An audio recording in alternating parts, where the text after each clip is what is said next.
In the bustling metropolis, a single apartment serves as the backdrop for an intimate moment. Within the confines of the bedroom, a handsome young man reclines on the bed, cradling a delicate-featured woman with long hair in his arms. Yechen. Suddenly, the woman speaks softly, calling out the man's name. Yechen opens his eyes. What is it, Xiaoxue? Lin Xiaoxue hesitates, her expression betraying her inner turmoil. What words remain unspoken between us? Yechen inquires gently. Lin Xiaoxue bites her lower lip, and after a moment of silence, she steels herself and finally voices the sentiment that has weighed heavily on her heart for days. Yechen, let's break up. Upon uttering those words, a wave of relief washes over her. Yet, a flicker of sorrow crosses her face, for she knows that this declaration will undoubtedly strike Yechen deeply. Regardless of whether he chooses to scold or strike her, she bears no resentment. This decision to part ways is solely her burden. She feels she has wronged Yechen. Very well. Yechen replies calmly. Their relationship had begun in their freshman year, blossoming over the course of 4 years. This duration has afforded them an unparalleled understanding of one another. In recent days, he too has been awaiting the moment when Lin Xiaoxue would finally speak those words. Yechen's tranquil response takes Lin Xiaoxue by surprise. She had anticipated an emotional upheaval, a barrage of questions as to why, and a fervent plea to salvage their 4-year bond. Yechen, do you agree to this? Lin Xiaoxue gazes at him incredulously. What other option do I have? Yechen smiles faintly, returning her question. How can you remain so composed? Your calmness feels utterly alien to me. Lin Xiaoxue observes, because I have been waiting for you to express your desire to part ways. Lin Xiaoxue falls silent once more upon hearing Yechen's response. So he had known all along. An uncomfortable quiet envelopes them until Lin Xiaoxue finally breaks the stillness. Yechen, do you hate me? I do not. Yechen shakes his head. You have chosen your career over love. This is your choice, and I respect it. Their relationship had thrived over these 4 years. However, 3 months prior, an external challenge arose when a film crew arrived at their university for location shooting. Lin Xiaoxue caught the eye of the director, who expressed a desire to usher her into the entertainment industry, promising to nurture her talents. Both he and Lin Xiaoxue are students at the prestigious University of Magic City. Individuals of such stature being chosen by a renowned director undoubtedly find themselves presented with a remarkable opportunity. Following a distinguished director into the entertainment industry would certainly spare one from numerous detours, serving as a veritable shortcut to success. Hence, it is only natural that his girlfriend would acquiesce. However, this esteemed director, Mr. Zhang, imposed a condition upon her. He stipulated that if she wished to accompany him, she must sever her ties with her current partner. It was his design that she maintain a single persona within the entertainment realm. Caught between a 4-year relationship and the promise of her future career, Lin Xiaoxue ultimately opted for the latter. Although he felt a pang of disappointment, he harbored no ill will towards her. As he had previously articulated, it was her choice to make. Thank you for understanding me, she expressed. After glancing at her phone for the time, she looked up at Yechen and said, Yechen, although we have parted ways, today marks Teacher Cheng's birthday. You know, she has always hoped we would reach the altar together. Would you accompany me back to celebrate with her? After the celebration, I shall inform her of our breakup. Certainly, Yechen nodded in agreement. The teacher Cheng referred to by Lin Xiaoxue was Cheng Bingyuan, who had taught them economics throughout their 4 years in university. She was also celebrated as the most revered female professor at Modi University, her reputation preceding her 36 years of age. She was 14 years their senior and a close friend of Lin Xiaoxue's mother. Tragically, when Lin Xiaoxue was in her first year of high school, her parents perished in a traffic accident, leaving her and her brother, Lin Hao, to navigate life alone. Fortunately, they still had their grandmother, albeit one who held staunchly traditional views favoring males over females. Unable to bear the sight of her suffering, the then doctoral student Cheng Bingyuan took Lin Xiaoxue under her wing, and the two had cohabited ever since. Before long, the two arose, donned their attire, and ventured outside together. Upon exiting, Lin Xiaoxue instinctively reached for Yechen's hand, only to grasp at empty air. Observing Yechen hastily distance himself from her, Lin Xiaoxue was struck by the realization that they were no longer a couple. An inexplicable sadness welled within her heart. Once they exited the community, They walked to a nearby bakery to retrieve the birthday cake they had ordered in advance. Within 5 minutes, Yechen emerged from the bakery, holding the cake box, with Lin Xiaoxue closely following. Upon reaching the roadside, Yechen hailed a blue taxi, opening the front passenger door before taking a seat inside. Lin Xiaoxue settled into the back seat. In the past, the two of them would always share the back seat when taking a taxi together. The sudden shift in their status clearly left Lin Xiaoxue feeling somewhat unsettled. "Where to, handsome?" the driver inquired warmly. "To Sunshine Garden Community." This was the residential area of the illustrious goddess of the Magic City, teacher Cheng Bingyuan. All right. After approximately 20 minutes, the taxi arrived at the entrance of Sunshine Garden Community. "Here we are, handsome." After scanning the payment for the fare, Lin Xiaoxue and Yechen exited the vehicle. Sunshine Garden is a rather old community in the Magic City, possibly facing demolition one day. Cheng Bingyuan resided in Unit 301, Building 6. Lin Xiaoxue unlocked the door with a key, and they entered. Upon donning shoe covers, Yechen was immediately greeted by the enticing aroma of braised pork as they stepped into the living room. "Xiaoxue, Yechen, is that you back?" A melodious female voice emerged from the kitchen. "Yes, Teacher Cheng. You must be cooking braised pork. I could smell it the moment I opened the door," Lin Xiaoxue replied as she walked towards the kitchen. After placing the birthday cake on the dining table, Yechen followed her into the kitchen. Standing outside the kitchen door, Yechen beheld Cheng Bingyuan, clad in an apron, busily preparing the meal. Lin Xiaoxue, the school's beauty, possessed a striking appearance, which had undoubtedly captured the attention of a prominent director. In contrast, Cheng Bingyuan had a chic bob haircut, and her features were even more refined than Lin Xiaoxue's.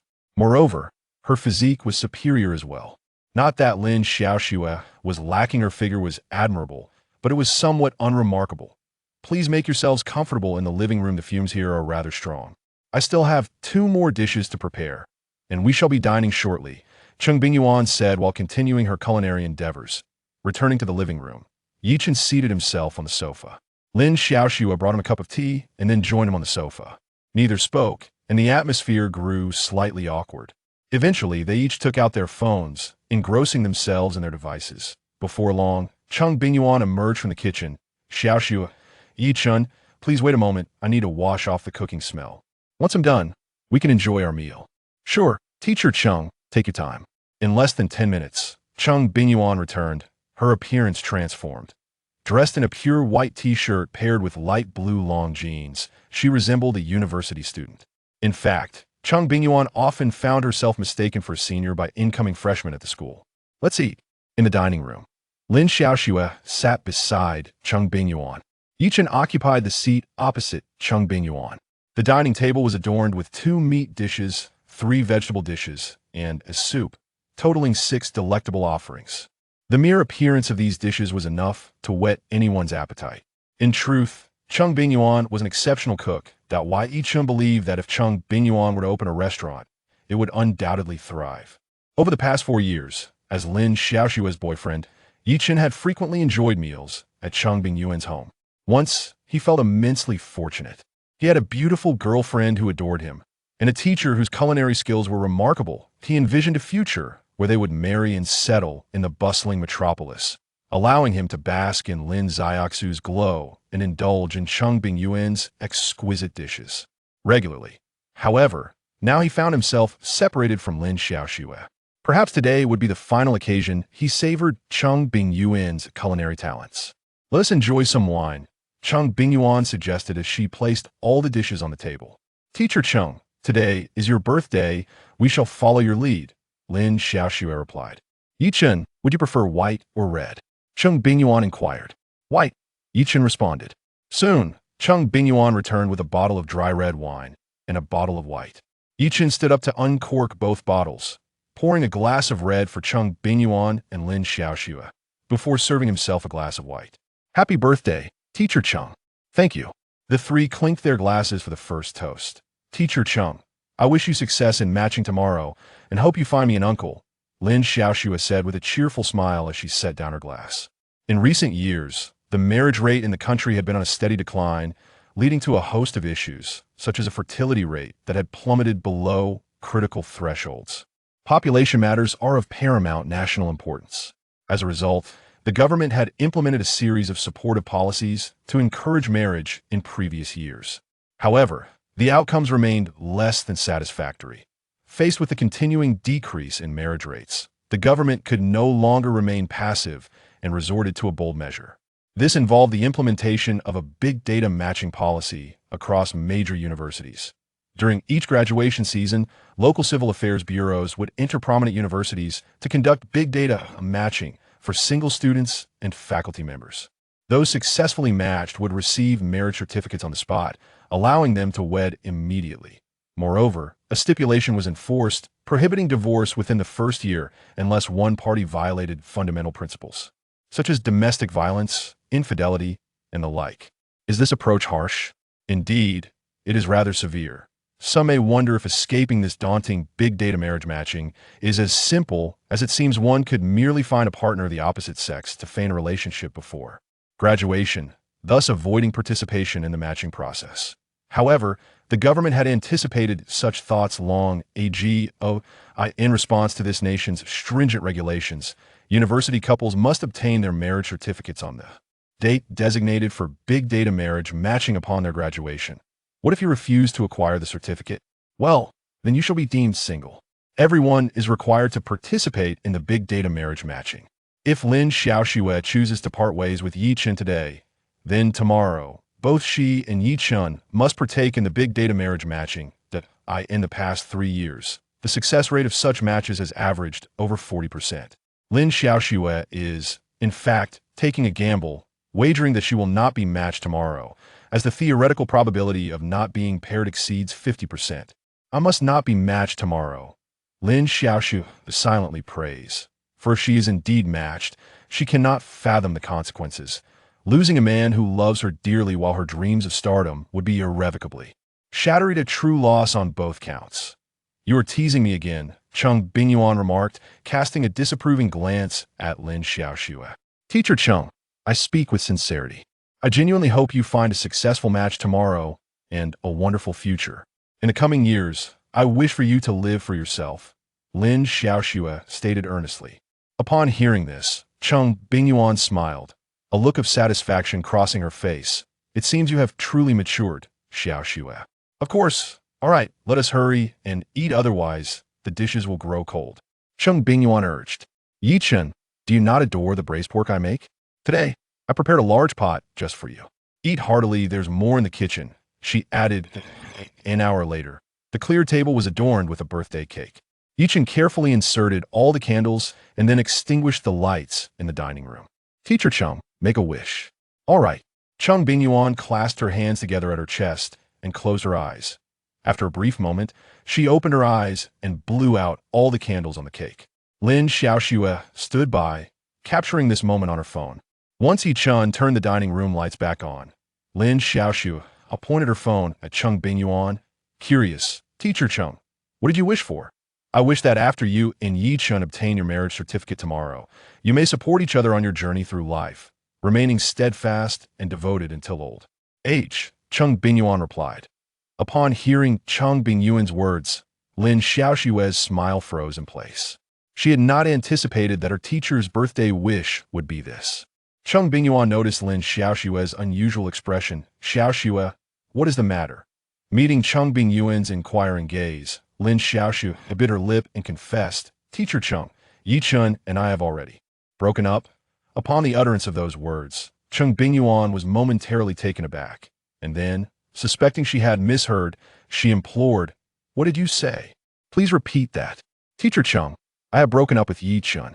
Once she confirmed her hearing was accurate, Cheng Bingyuan's emotions surged with agitation. Why?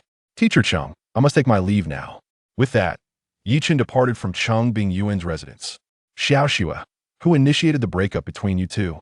After Yechen's exit, Cheng Bingyuan fixed a stern gaze upon Lin Xiaoxue and inquired. It was I, Lin Xiaoxue replied. Why? You have been together for 4 years, and your relationship has always been splendid. Why the sudden decision to part ways with Yechen? Cheng Bingyuan questioned, bewildered. Teacher Cheng, it is like this. Subsequently, Lin Xiaoxue articulated the reasons behind her decision to end her relationship with Yechen. Upon absorbing Lin Xiaoxue's words, Cheng Bingyuan regarded her with unmasked disappointment in her eyes. Xiaoxue, I never anticipated you would make such a choice. You have truly let me down. Teacher Cheng, I did not wish for this either, but this opportunity is exceedingly rare for me, Lin Xiaoxue expressed. Director Zhang informed me that my qualifications are remarkable, and he has confidence in cultivating me into a leading actress of our nation. With such a splendid opportunity before me, I must seize it. Once I become a leading actress, I will earn a substantial fortune. Xiaoxue, when did you become so materialistic? Cheng Bingyuan had always believed she understood Lin Xiaoxue well. Yet now she realized her comprehension of Lin Xiaoxue was far from what she had presumed. Teacher Cheng, it is not that I am materialistic, it is simply that society is inherently materialistic. Moreover, my dream has always been to become a leading actress. Lin Xiaoxue elucidated. But Xiaoxue, have you forgotten? 5 summers ago, during our trip to Shecheng, who was it that rescued us from drowning? Cheng Bingyuan challenged. It was him, Lin Xiaoxue responded. 5 summers prior, during the summer of her sophomore year, she and Cheng Bingyuan traveled to Shecheng. Due to a moment of carelessness, she fell into the water. In a desperate act, Cheng Bingyuan leapt into the river to save her, but her poor swimming skills led them both into peril. Ultimately, it was Yechen who plunged into the river. To rescue both of them. That moment, they had succumbed to cardiac arrest. It was Yechen who, with timely chest compressions and mouth-to-mouth resuscitation, brought them back from the brink of death. It was also during that incident that she bestowed her first kiss upon Yechen. Do you recall the year of your sophomore studies when you suffered from renal failure and had to undergo an immediate kidney transplant? Who was it that unreservedly donated a kidney to you after a successful match? Cheng Bingyuan continued her interrogation. It was him. Lin Xiaoxue's voice grew softer with each word. That year, when she needed a kidney transplant, Cheng Bingyuan was the first to undergo compatibility testing with her, yet they were not a match. However, her brother proved to be a suitable donor. Regrettably, her grandmother, who had instilled a sense of male superiority that haunted her childhood, vehemently opposed her brother donating a kidney to her. In a stroke of fortune, amidst the struggle to find a suitable kidney source, Yechen unexpectedly matched with her. Without hesitation, Yechen donated a kidney, enabling her to undergo the transplant surgery in a timely manner. Xiaoxue, since you still remember all of this, how can you possibly break up with Yechen? Cheng Bingyuan inquired. Teacher Cheng, I understand that Yechen has sacrificed so much for me, but this opportunity is truly rare. If I let it slip away, I may very well lead a life of mediocrity, merely existing as an ordinary person, Lin Xiaoxue replied, biting her lip. Moreover, just because Yechen has given so much for me, does that mean I am obligated to marry him? To me, that feels like moral coercion. Xiaoxue, how can you utter such cold-hearted words? At that moment, Cheng Bingyuan felt her years of guidance towards Lin Xiaoxue had been a failure. Teacher Cheng, I recognize that ending my relationship with Yechen is wrong, and I owe him an apology. In the future, once I have earned a substantial income, I will make amends for him, Lin Xiaoxue stated. You are so focused on becoming a big star and making a fortune, but have you ever considered that perhaps Yechen might also achieve great wealth one day? Cheng Bingyuan countered. Teacher Cheng, Yechen comes from a small town and a common background. With his circumstances, what could he possibly do to earn a fortune? Mere passion is not sufficient, Lin Xiaoxue argued. In today's society, it is exceedingly difficult for ordinary people like us, lacking connections, to rise above. That is why I must seize this opportunity. Xiaoxue, perhaps you have a point, Cheng Bingyuan said, then shifted her tone. However, my definition of happiness differs from yours. I believe that finding a man who loves us and whom we love in return is the greatest fortune a woman can achieve. Perhaps we may not start with wealth, but I firmly believe that as long as both partners work together, basic material needs will be met. Xiaoxue, sometimes finding a loving partner and leading a simple life is a form of happiness. We women cannot equate happiness solely with the amount of money we possess. You can still turn back now and apologize to Yechen. It's not too late. No, I will not look back, Lin Xiaoxue declared resolutely. Teacher Cheng, I have contemplated this matter for a long time. My decision to break up with Yechen was not made impulsively. Teacher Cheng, I am now an adult, capable of facing the consequences of my actions. Teacher Cheng, I do not seek your understanding of my choice, I only ask for your respect of it. Upon hearing Lin Xiaoxue's words, Cheng Bingyuan shook her head and replied, Xiaoxue, you will surely regret this decision. You will undoubtedly feel remorse. Yet, for reasons unbeknownst to her, upon learning of Lin Xiaoxue's unwavering stance on her breakup with Yechen, Cheng Bingyuan felt a chill in her heart, accompanied by an unexpected flicker of longing. Meanwhile, Yechen returned to his rented studio apartment by taxi. Gazing at Lin Xiaoxue's belongings scattered throughout the room, his spirits sank further. Although he had anticipated her desire to end their relationship, the reality of that day weighed heavily upon him, making it difficult to achieve true tranquility. In the following hours, Yechen meticulously gathered and packed all of Lin Xiaoxue's personal items. Only then did he begin to feel a modicum of relief. He then proceeded to the bathroom for a refreshing shower. By the time Yechen finished bathing and made his way to bed, it was already past 9 o'clock in the evening. As he picked up his phone from the bedside table, which was currently charging, he noticed a WeChat message from Cheng Bingyuan. Chapter 4. Envying my figure more than yours, Yechen. How are you? I'm doing well, Yechen replied via text. Cheng Bingyuan, Xiaoxue breaking up with you this time is her fault. Yechen, no. Everyone has their own choices, and I respect hers. Cheng Bingyuan, time will prove that her choice is misguided. Xiaoxue will inevitably regret it.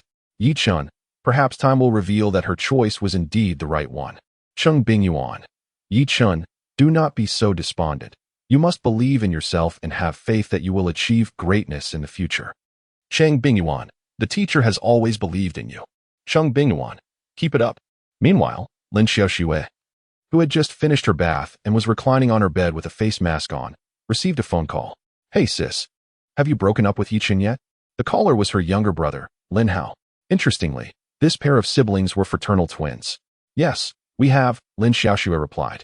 Upon hearing this, Lin Hao let out a sigh of relief over the phone. Finally, you two have parted ways. These days have been quite stressful for me. By the way, when you broke up with Yechen, did he cling to you desperately, begging you not to end things? Not at all. He was very calm. Lin Xiaoxue responded. Calm. Lin Hao paused for a moment, then scoffed. It seems Yechen has quite a strong sense of pride. With his kind of character, one that clings to face while suffering, he is destined for mediocrity. So, sis, breaking up with him now is a very wise decision. Lin Hao, I want to allow you to speak of Yechen in that manner. Regardless of the circumstances, I am the one who has let him down this time. Lin Xiaoxue stated firmly. Sis, that's not quite right. Nowadays, couples break up all the time. You two are merely parting ways normally. What do you have to feel guilty about? Honestly, your relationship was a mistake from the start. Yechen, being a person from a small town and socially disadvantaged, is not worthy of you. For years with him is already a great act of benevolence on your part, Lin Hao argued. Enough, Lin Hao. I'm tired. If there is nothing else, I will hang up.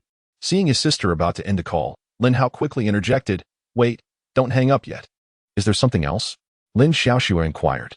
Sis, did Director Zhang tell you to contact him immediately once you made a decision? Have you reached out to him? This was the primary purpose of Lin Hao's call that evening. I just contacted him. Director Zhang has scheduled a meeting with me tomorrow night to discuss the contract. She replied. Upon hearing this, Lin Hao's spirits lifted dramatically. Director Zhang is ready to sign you that quickly? That's fantastic, sis. This could really be your launchpad. With his backing, you will surely secure a place among the top actresses in the country. By the way, sis, let me accompany you to meet Director Zhang tomorrow night. Sure. Yechen entered the WeChat group of his university classmates. At that moment, the group was abuzz with excitement. Yechen casually glanced over the messages and discovered that everyone was discussing the upcoming big data marriage matching event. Classmate, tomorrow we officially graduate and step into society. It feels like these 4 years of university have flown by so quickly. Classmate, the thought that the state will provide me with a wife tomorrow makes me feel utterly unmelancholic. Laughing emoji. Classmate, Zhang Jian, don't celebrate too soon. The success rate of big data marriage matching is only a little over 40%. You might not even get matched. Classmate, impossible, absolutely impossible. I will definitely get matched. The state will surely provide me with a wife. Classmate, oh heavens, I implore you, please do not let me get matched tomorrow. I'm still young and not ready for marriage yet. Love you, dear heavens. Classmate, come on, you're already so grown up. How can you still call yourself young? Nose-picking emoji. Classmate, Lulu, are you trying to provoke me? I see through you. You're just envious of my figure. Proud face emoji. Classmate, ahem. Let us maintain a degree of decorum. This is a classmates group, not a best friends group. Classmate. Yet Yechen and Xiaoxue are the ones we envy. After 4 years of relationship, they will finally obtain their marriage certificate tomorrow. Classmate. Indeed, unlike us, who have no idea what tomorrow holds. If the big data matches me with someone I don't like, that would be truly unfortunate. Classmate. Who could argue with that? I genuinely fear this big data marriage matching. It is utterly unreliable. Classmate. Lin Xiaoxue, congratulations. You and Yechen are the envy of us all. Wishing you both a lifetime of happiness and early parenthood. Classmate. Yechen, handsome Yi. Will you treat us all to a meal after you get your marriage certificate with Xiaoxue tomorrow? Sly smile emoji. Lin Xiaoxue. I must inform everyone that Yechen and I have broken up. Classmate? Classmate? Classmate? Lin Xiaoxue's statement flooded the group with question marks. Classmate. Xiaoxue, are you joking with us? Yechen. She is not joking. We have indeed broken up. Classmate. What in the world? Classmate, what is going on? When both parties confirm their breakup, it certainly cannot be a fabrication. Everyone before their screens was filled with astonishment and disbelief regarding the breakup of Yechen and Lin Xiaoxue. It is worth noting that they had been together since their first year in university. A handsome young man and a beautiful young woman, often regarded as a perfect match. Moreover, their connection was quite fateful. During the summer vacation of her second year in high school, Lin Xiaoxue had traveled to Yechen's hometown with teacher Cheng, where both girls unexpectedly encountered a near-drowning incident, only to be rescued by Yechen, who happened to be present at the scene.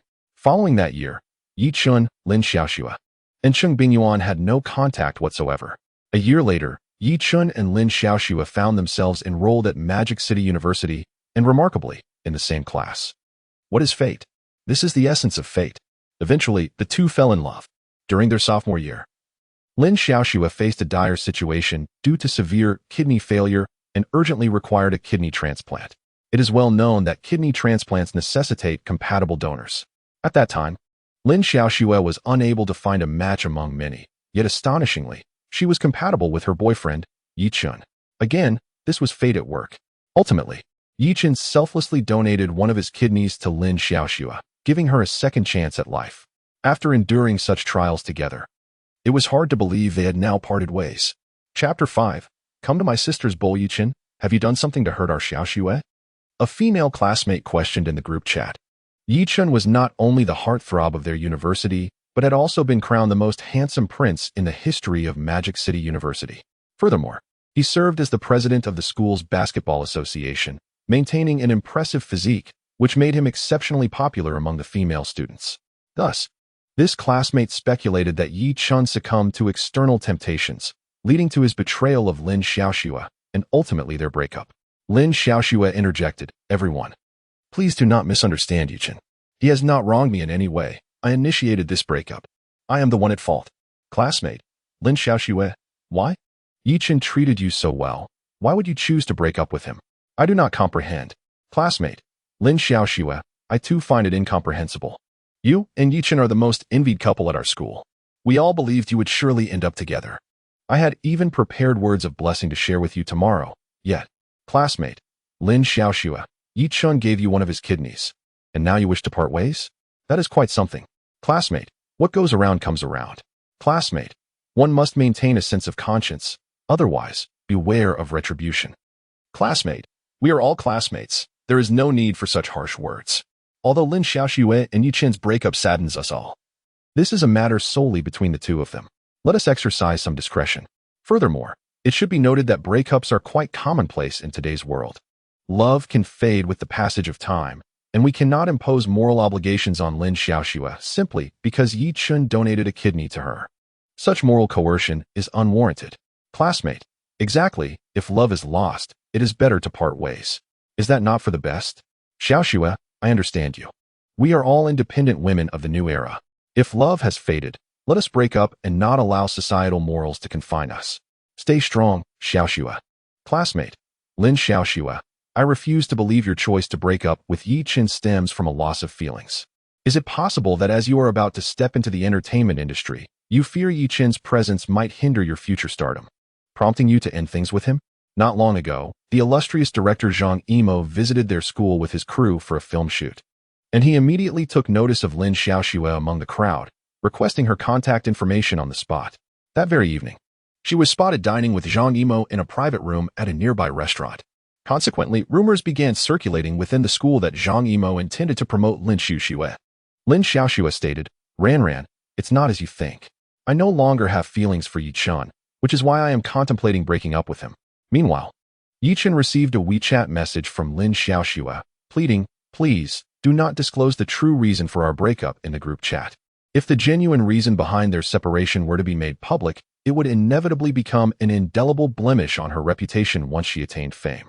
A classmate remarked, Lin Xiaoxue, I never imagined you to be so hypocritical, but that is no longer significant. A young woman as beautiful and talented as Lin Xiaoxue, who also happens to be the school belle, undoubtedly needs to cultivate a single persona if she wishes to thrive in the entertainment industry. At this juncture, those watching from their phones had reached a consensus. After all, only the astute could gain admission to the prestigious Shanghai University. With a little analysis, the truth was evident. In this moment, Lin Xiaoxue chose silence. Some matters, even when guessed correctly by others, could not be acknowledged by her as the party involved. In any case, she could not allow herself to be burdened with a tarnished past. A classmate consoled Yechen, do not be disheartened. Lin Xiaoxue's decision to break up with you reflects her lack of discernment. I like you, as you know, so Yechen, would you be my boyfriend? Another classmate chimed in, goodness, if Yechen agrees, you two will be legally married by tomorrow. Ran, are you aiming for a swift conclusion? Ran's affection for Yechen was no secret. It was common knowledge among the entire class. During their first year, while still undergoing military training, she had boldly declared her feelings for Yechen in front of many, only to be rejected. Classmates urged, Chenggu, agree to her. The group chat erupted with excitement, becoming quite lively. Yechen replied, Ran, stop it. We are better suited as friends. A classmate commented, Ran, rejected again. My heart aches for you. Ran retorted, Yechen, humph. Tomorrow, we will participate in the big data marriage matching. If we are paired, you shall have no say in the matter. Another classmate reflected, hearing Ran say that. I suddenly realized Yechen will also join us for the big data matching tomorrow, which means I might have a chance. A different classmate joked, I have already begun my prayers. Hee. Yet another added, Yechen, come to me. The following morning, shortly after 8 o'clock, dressed in casual attire, Yechen stepped out with his household registration book and identification card in hand. The reason for bringing these documents was due to the impending big data marriage matchmaking event. Should he find himself matched with a woman, he would be required to register on the spot, regardless of his personal wishes, as mandated by the state. At 8:30, Yechen arrived at the southern gate of Magic City University on a shared bicycle. After securing his ride, he entered the campus and made his way to the sports auditorium, where the big data marriage matchmaking was scheduled to take place. Upon his arrival, he noticed a considerable number of attendees already present, most of whom wore anxious expressions. The emotions swirling among these young individuals were a complex mix of anticipation and trepidation regarding the forthcoming matchmaking event. The specific rules governing the big data marriage matchmaking remained shrouded in mystery. The official explanation indicated that matches would be made based on various attributes such as personality, interests, and height. However, no one could predict the outcomes in advance, which only heightened the collective anxiety. The event was organized by the university's committee and the local civil affairs bureau, and a long queue had formed at the southern end of the auditorium, comprising couples awaiting their marriage certificates. These individuals were exempt from the matchmaking process. As the clock struck 8:55, all unmarried individuals without certificates gathered in the auditorium, leaving only 5 minutes until the matchmaking commenced. Whispers and chatter filled the air, creating a lively atmosphere. Have you heard? Lin Xiaoxue broke up with Yechen. One young man remarked, rubbing his hands together with a gleam of excitement in his eyes. I just found out. I never expected they'd split. So, does this mean we might get matched with the campus beauty Lin Xiaoxue today? Lin Xiaoxue lived with Yechen for 4 years. If anyone gets matched with her, wouldn't that be akin to marrying a divorcee? I certainly don't want to be paired with her. I'm still a virgin, another replied. Old Lou these days. Who isn't someone else's former love. But if I were to be matched with Lin Xiaoxue, knowing she just broke up yesterday after cohabiting with Yechen for 4 years, I suspect it would be quite unsettling. Come on, guys. Let us not talk about Lin Xiaoxue. She is the campus flower, stunningly beautiful. With our looks, we're unlikely to be matched with her, unless the machine malfunctions. Personally, I'm just hoping for a match with Teacher Cheng. Goodness, we're merely discussing Lin Xiaoxue, and here you are, daring to dream of being matched with Teacher Cheng. You're even more ambitious than the rest of us. Teacher Cheng participated in the big data marriage matchmaking for 4 years, yet he has never successfully matched even once. In my opinion, today he will likely face the same fate. If I do not match with Teacher Cheng today, I wish for my goddess to remain forever single. As the clock struck 9, the much-anticipated big data marriage matchmaking officially commenced. At this moment, all the single men and women participating in the matchmaking turned their gazes towards the enormous screen at the center of the gymnasium. Soon, it would display the names and ID numbers of those who successfully matched, along with their corresponding matchmaking scores. A score of 70 or above indicated a successful match. Those who matched successfully today would receive a marriage happiness fund graciously provided by the state. The higher the matchmaking score, the greater the monetary reward, with the theoretical maximum reaching an impressive 10 million yuan. However, since the implementation of the big data marriage matchmaking system in the country over the past 4 years, not a single couple has ever claimed this grand prize.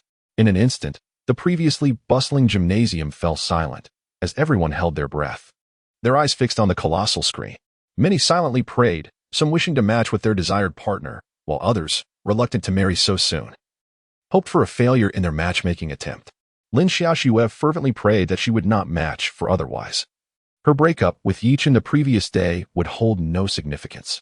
This was, in essence, a gamble for her. Yechen remained composed, regardless of the outcome. He would accept it with equanimity. After all, he had no choice but to accept it. Amidst the crowd, Cheng Bingyuan was also silently praying, though her gaze occasionally drifted towards Yechen's profile. Before long, the screen displayed the first batch of matched individuals, causing a stir among the previously quiet crowd. The list of the first 10 successful matches was announced, and those named were asked to proceed to the temporary office to register their marriage.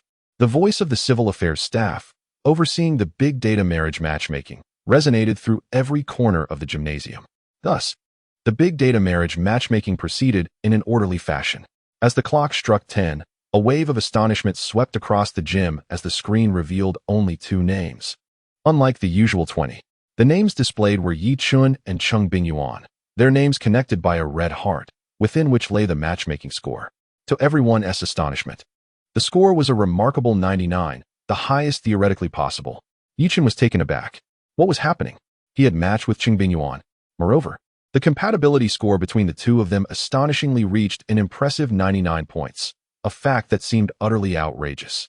It is important to note that this pairing implies that he and Cheng Bingyuan are on the verge of becoming legally recognized spouses.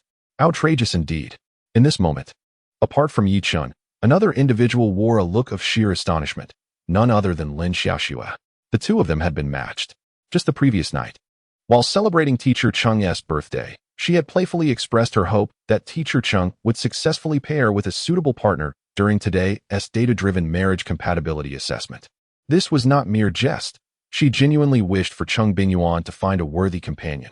After all, for the past 8 years, Cheng Bingyuan had steadfastly kept suitors at bay, prioritizing Lin Xiaoxue's interests. Now that she had matured and was about to step into society, Lin Xiaoxue sincerely hoped for Cheng Bingyuan to discover a fulfilling relationship and attain her own happiness.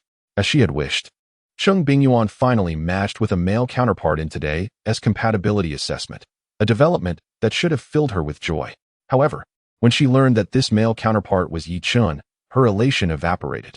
Yechen and Cheng Bingyuan had been paired, and their compatibility score was an astonishing theoretical maximum of 99 points. How could this be?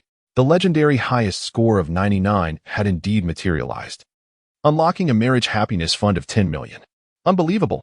To think that Teacher Cheng had been matched with Yechen, his fortune seemed extraordinarily fortuitous. Just yesterday, he had faced a breakup with Lin Xiaoxue, and today he found himself paired with Teacher Cheng. This meant that Lin Xiaoxue would now have to address Yechen as uncle or master. I can only say, what a remarkable turn of events. Chapter 7. The system activates after the marriage certificate is issued. Teacher Cheng, congratulations on your pairing, exclaimed a middle-aged woman with a profound aura of scholarly elegance, standing beside Cheng Bingyuan. This woman was named Li Suzhen, a professor at the University of Magic City and Cheng Bingyuan's doctoral advisor, held in high esteem by her. Several young teachers, seemingly of a similar age to Cheng Bingyuan, also began to express their congratulations. However, their expressions were somewhat peculiar for the individual paired with Cheng Bingyuan.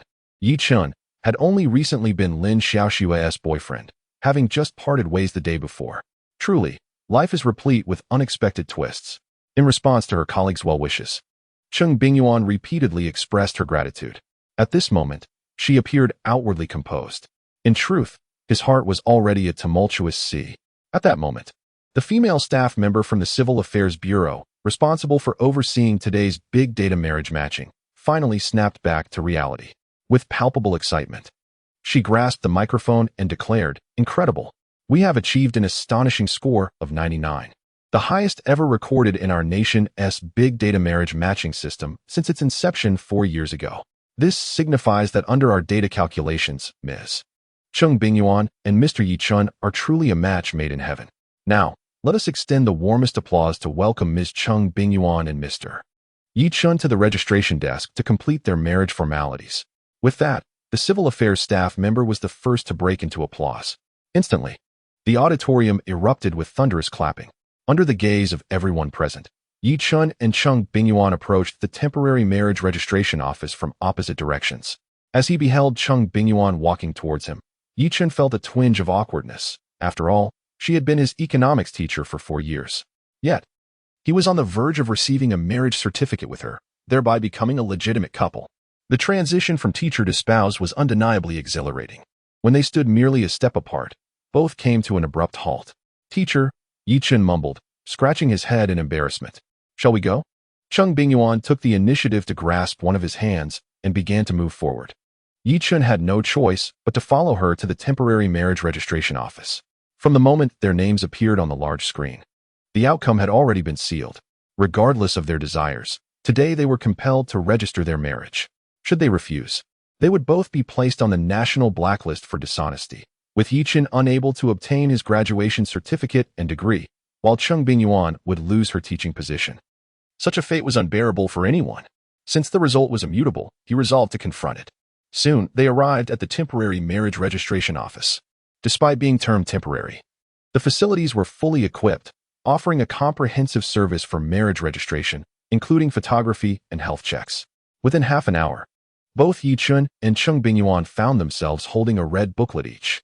The moment the civil affairs stamp was affixed, they became legally recognized as a married couple. As Yechen reached out to accept the red booklet from the civil affairs staff, a chilling mechanical alert resonated in his mind. Ding!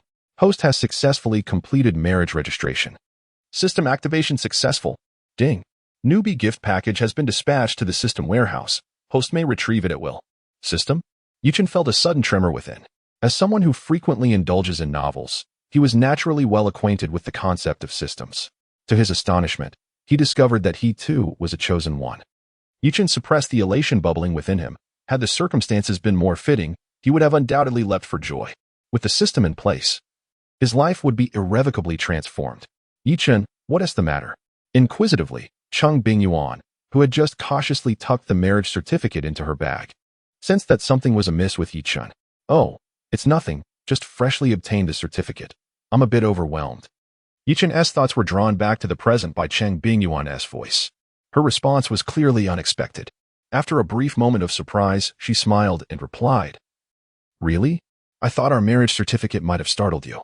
"Not startled, but certainly embarrassed. After all, Ms. Cheng." Yechen trailed off, refraining from continuing. Embarrassment was a natural reaction, but tomorrow, that discomfort would fade away. Cheng Bingyuan remarked enigmatically, "All right, Yechen, we should head out now." According to regulations, newlyweds must leave the gym immediately after obtaining their certificate. Lingering is not permitted. "Yes, let us go." With that, Yechen took the lead towards the gym's exit. Cheng Bingyuan caught up and once again took the initiative to grasp Yechen's hand. This unexpected display of affection caused a subtle twitch at the corners of Yechen's mouth. Cheng Bingyuan's boldness was something he found momentarily challenging to acclimate to. However, one must admit, her delicate hand was remarkably soft, with a delightful touch. Thus, hand in hand, they exited the gym amidst the envious gazes of many onlookers. "Miss Cheng, my goddess, how did you come to be taken?" one admirer lamented. "I envy no one but Yechen." "Indeed, who would have thought?" I once felt sympathy for Yechen after Lin Xiaoxue rejected him. Yet here he is, taking Ms. Cheng's hand. This twist is simply blinding. Ms. Cheng is far more alluring than Lin Xiaoxue. Yechen is the true victor in this scenario.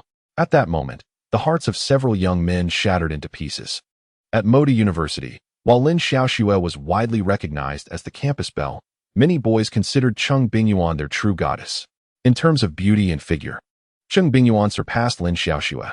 The sole reason she had not been crowned the campus belle was due to her status as a teacher. Observing the couple holding hands, Lin Xiaoxue, who was part of the crowd, exhibited a rather striking expression. The realization that Yechen had actually married Cheng Bingyuan struck her as utterly absurd. Chapter 8. Is there a camera in the car? This revelation also left her with an uncomfortable sense of betrayal, as if both Cheng Bingyuan and Yechen had conspired against her. Yet, she found herself powerless to condemn either of them, as Cheng Bingyuan and Yechen were compelled to register their marriage outside the gym due to the auspices of a big data matchmaking system. Yechen had just emerged from the venue when his phone emitted a notification sound. He retrieved his device to find a message from the bank.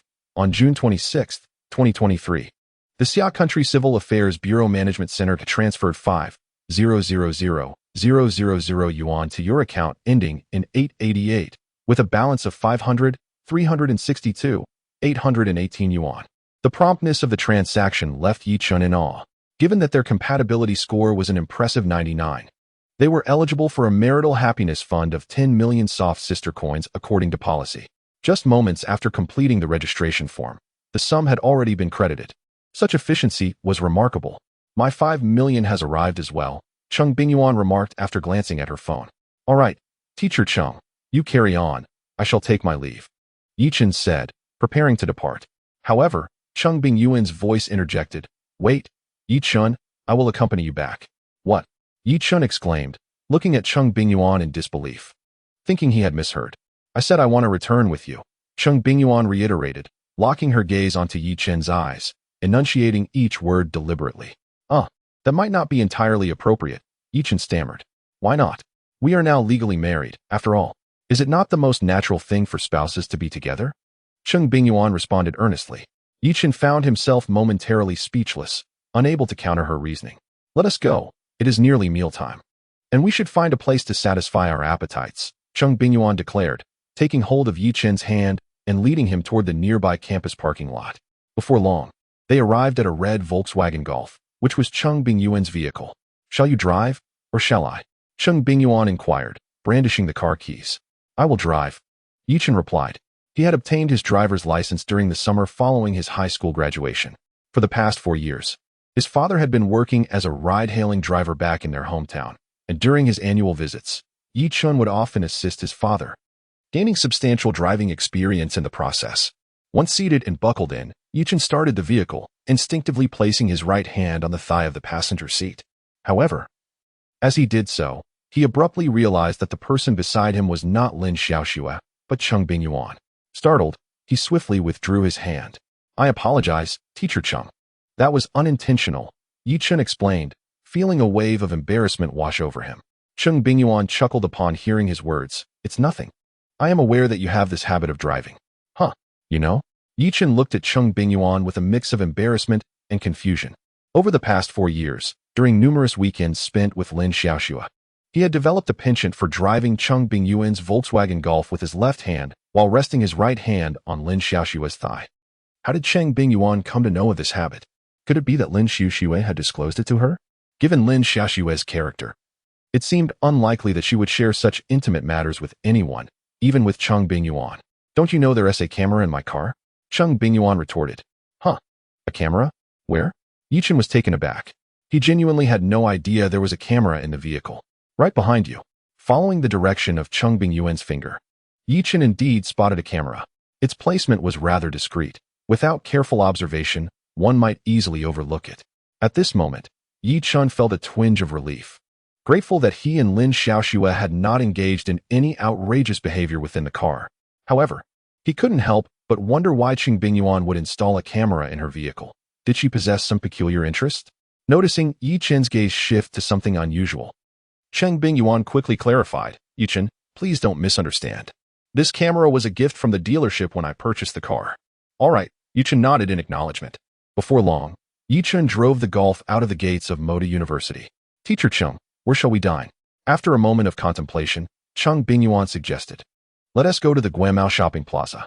The plaza was only about 3 kilometers from Moda University, a mere 10-minute drive away. During the journey, silence enveloped them until Cheng Bingyuan broke it. Yechen, why are you so quiet? I don't know what to say, Yechen replied. I realize that marrying me may have caused you some distress, given that I am 14 years your senior, Cheng Bingyuan said, biting her lip, her mood slightly somber. Teacher Cheng, please don't say that. Although you are 14 years older than I, you appear to be in your 20s. If we were to walk down the street, those unfamiliar with us would likely assume we were peers, Yechen remarked. Moreover, as a faculty member at Moda University and a local beauty, considering your attributes, it seems I am the one who has climbed a social ladder by marrying you. Yechen's words were not meant to diminish his own worth. He spoke from an objective standpoint.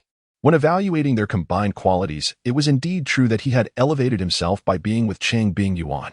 However, circumstances had changed. Now he possessed a system. With the new system in place, he is undoubtedly destined for rapid ascendance. At that time, others will no longer claim that he is unworthy of Cheng Bingyuan. No matter how we look at it, we don't resemble contemporaries. Your assertion is somewhat exaggerated. Nonetheless, I am genuinely pleased that you feel this way. Cheng Bingyuan, smiling, suddenly adopted a serious demeanor and said, Yechen, please refrain from talking about social climbing in the future. In fact, noticing Cheng Bingyuan's hesitance, Yechen instinctively prodded. In fact, what? After a brief moment of hesitation, Cheng Bingyuan finally summoned her courage. Taking a deep breath, she earnestly addressed Yechen. Yechen, I have always harbored feelings for you. Even before the commencement of the big data marriage pairing today, I was fervently wishing for us to be matched. When I later discovered that we truly were paired, I was overwhelmed with joy, exceedingly happy. Chapter 9. Teacher Cheng's impromptu reality. Upon hearing Cheng Bingyuan's confession, Yechen was taken aback. What was happening? Could this be considered a confession? It seemed so. Noticing Yechen's silence, Cheng Bingyuan continued. I understand that what I just said may be difficult for you to digest and might even fundamentally alter your perception of me. I cannot pinpoint the moment I realized my feelings for you. When I first acknowledged my emotions, I felt utterly shattered, as you were Xiaoxue's boyfriend. Yet I found myself falling for you. Do you know, Yechen, when I learned yesterday that Xiaoxue had broken up with you, my heart was in turmoil. I was angry that Xiaoxue failed to cherish you, feeling she owed you an apology, wishing for your reconciliation. Yet deep down, I did not wish for you two to mend things. Meanwhile, a woman clad in a pristine white dress emerged from the exit of the sports hall at Moda University. With exquisite features and long, jet-black hair that shimmered in the sunlight, she appeared as if she had stepped out of a comic book. She was Lin Xiaoxue, who had held the title of Campus Belle at Moda University for 4 consecutive years. Upon exiting, Lin Xiaoxue exhaled deeply, feeling an immediate sense of relief. Thankfully, she had not been paired with anyone in this big data marriage matching, thus remaining single. In the near future, she would undoubtedly become a renowned actress, reaping both fame and fortune. Sister, you finally emerged. A fashionably dressed young man wearing sunglasses approached Lin Xiaoxue from beneath the shade of a nearby tree. This young man was her twin brother, Lin Hao. So, sister, you didn't get matched with anyone, right? Lin Hao asked with a hint of anxiety. Seeing her nod, he broke into a wide grin. Sister, congratulations. What about you? Lin Xiaoxue inquired. Her brother was graduating from Modu Film Academy today and, like her, was also participating in the big data marriage pairing. I too have not, haha. My brother and I are truly blessed, and in the future, we shall undoubtedly become renowned stars in our country. Lin Hao chuckled. Come on, sister, let us go out and enjoy a delightful meal to celebrate. All right, I will invite Teacher Cheng to join us, Lin Xiaoxue replied as she retrieved her phone from her bag. Has Cheng Bingyuan not been matched yet? Lin Hao casually inquired. Not today. She has participated in the big data marriage matching 4 times in a row and has yet to find a match. It's noteworthy that the success rate for such matches is nearly 50% now, and Cheng Bingyuan has remarkably failed to find a match for 4 consecutive years, setting a record. According to authoritative statistics, she is the only one who has endured 4 rounds of big data marriage matching while remaining single. No wonder her grandmother insists that Cheng Bingyuan is destined to be single. Hearing her brother's question, Lin Xiaoxue, who was about to call Cheng Bingyuan, hesitated momentarily. She has been matched this time. What? Matched? Lin Hao's interest was piqued. Who is she matched with? It must be one of your male professors from Moda University, right? No, Lin Xiaoxue shook her head slowly. It is Yechen. What nonsense? Lin Hao stared incredulously at his sister, his eyes wide with disbelief. Are you saying those two have been matched? Lin Xiaoxue nodded. Yes. Goodness, this is utterly absurd. Lin Hao was at a loss for words, lamenting the ridiculousness of the big data marriage matching. After a moment of exasperated commentary, Lin Hao suddenly turned to his sister and said, Sister, when you next see Yechen, won't you have to refer to him as Uncle Yi? I would never call Yechen uncle, Lin Xiaoxue retorted, giving her brother an exasperated glance. Subsequently, she dialed Cheng Bingyuan's number, walking as she spoke.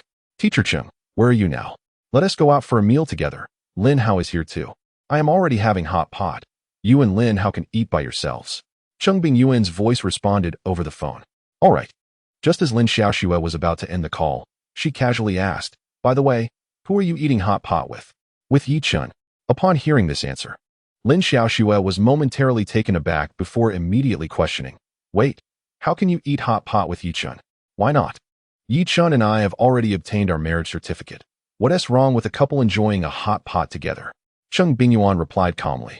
Teacher Cheng, are you serious? Lin Xiaoxue's impatience surged. Although the news of their successful match had greatly shocked her, upon further reflection, she found herself more at ease. After all, their pairing was not the outcome either of them had desired. One can only blame the unreliable algorithm of big data marriage matching. Thus, even if they have obtained their marriage certificate, it is merely a compliance with regulations. They surely do not take it seriously. However, Cheng Bingyuan's recent response seems to suggest that she has underestimated the situation, as her counterpart appears to harbor intentions that may be quite genuine. Xiaoxue, what do you mean by playing for real? Is the marriage certificate in my hand somehow fake? Cheng Bingyuan remarked. Teacher Cheng, how can you say that? You cannot act this way. Yechen is, but you have already broken up. You are no longer connected, so what is wrong with my actions? Cheng Bingyuan retorted. All right, Xiaoxue, I am off to enjoy hot pot now. I shall speak no more. Goodbye. Upon hearing the dial tone, Lin Xiaoxue's complexion turned rather pale. Cheng Bingyuan was indeed prepared to turn pretense into reality. Just then, Lin Hao, who had been eavesdropping, chuckled and said, Sister, you've been tricked by Cheng Bingyuan. Lin Xiaoxue was taken aback. Lin Hao, what do you mean by that? Just what it says. Cheng Bingyuan's actions are actually a clever maneuver to compel you to reconcile with Yechen. I seriously suspect that Yechen orchestrated this whole scheme. Chapter 10. The soft rice truly warms the stomach, sister. At this moment, you must remain composed.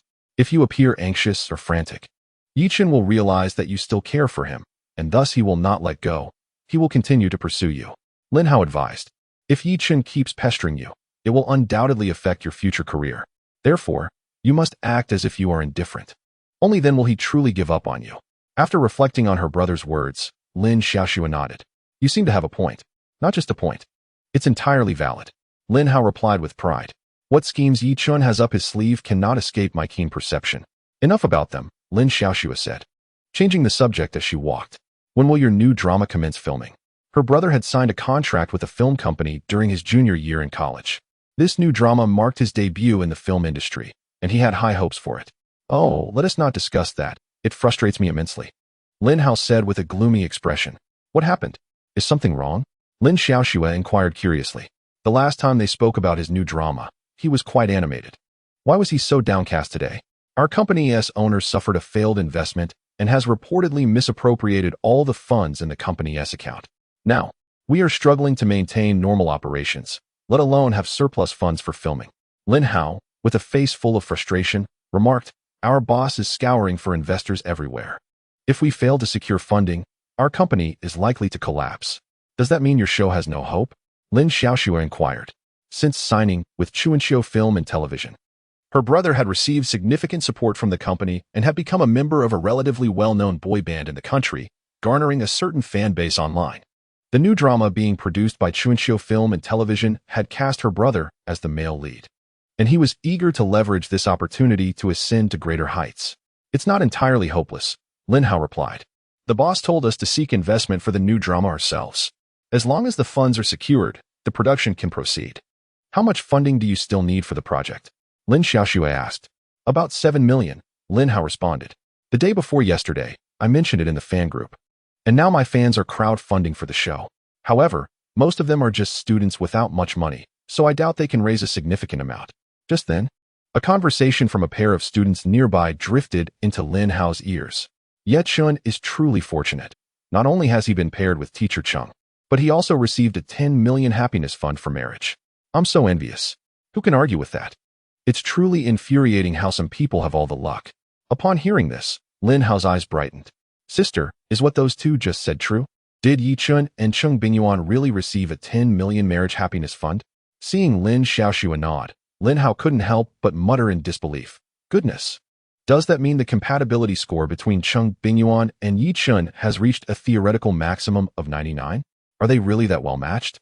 This data seems absurd. As he spoke, Lin Hao shifted his tone. However, it appears that I may have found a solution for the funding gap in my drama.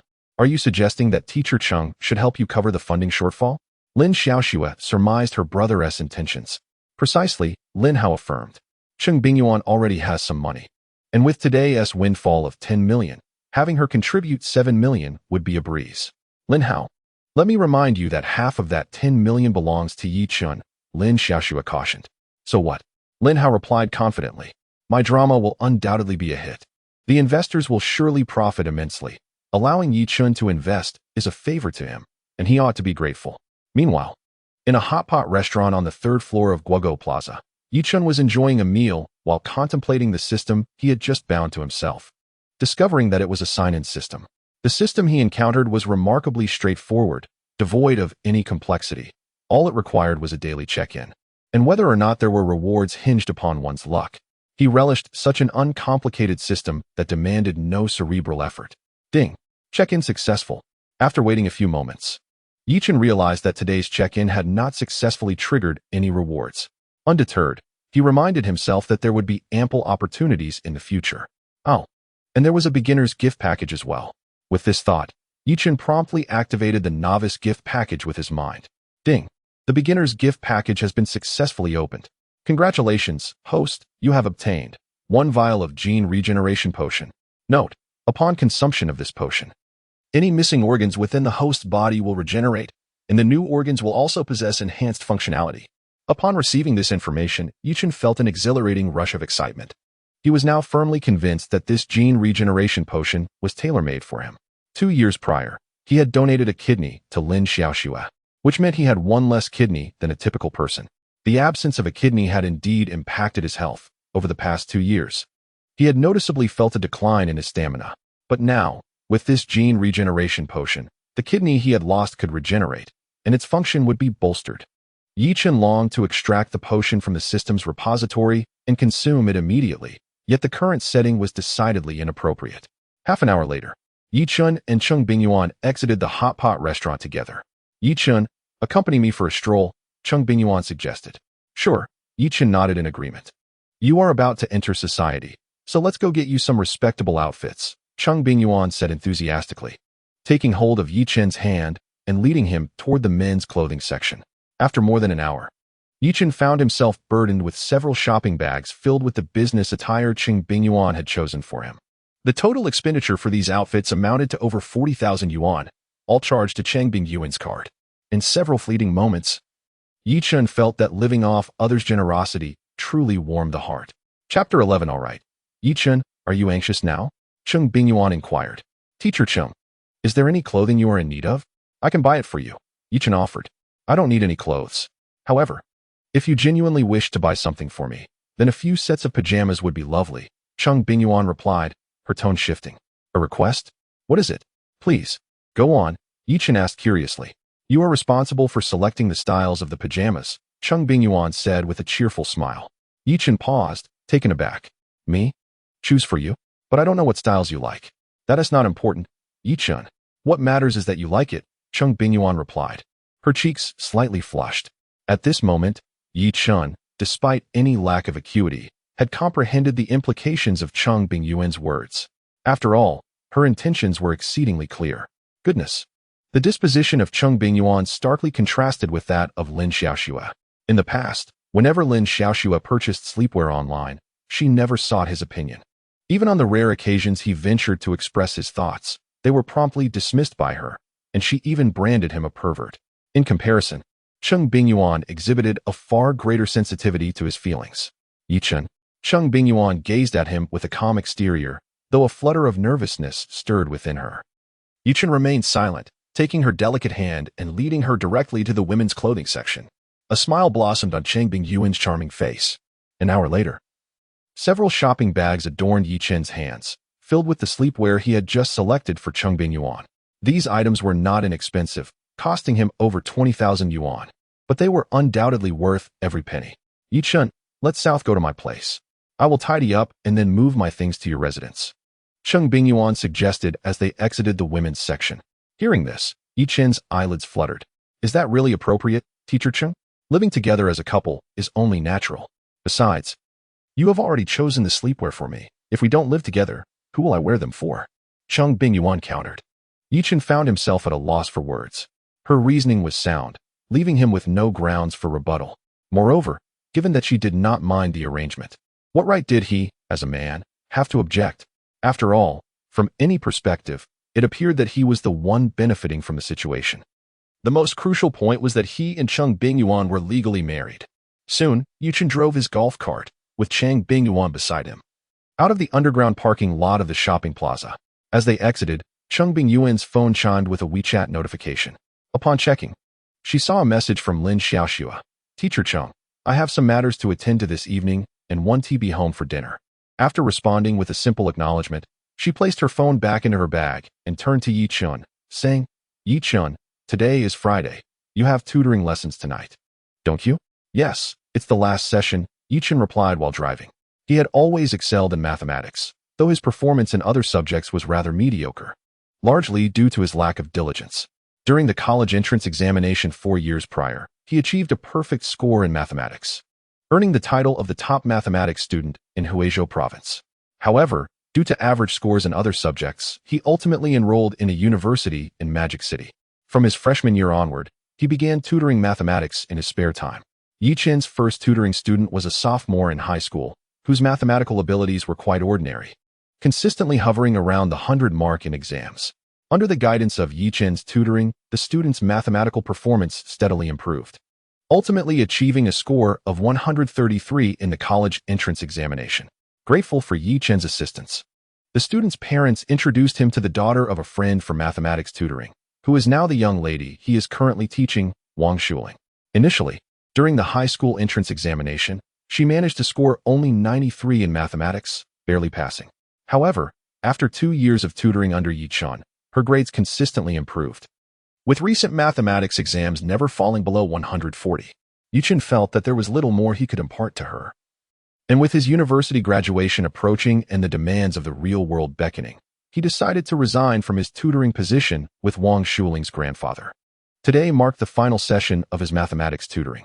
Throughout his 4 years at university, this tutoring job had allowed him to refrain from requesting any financial support from his parents, a fact that filled him with pride.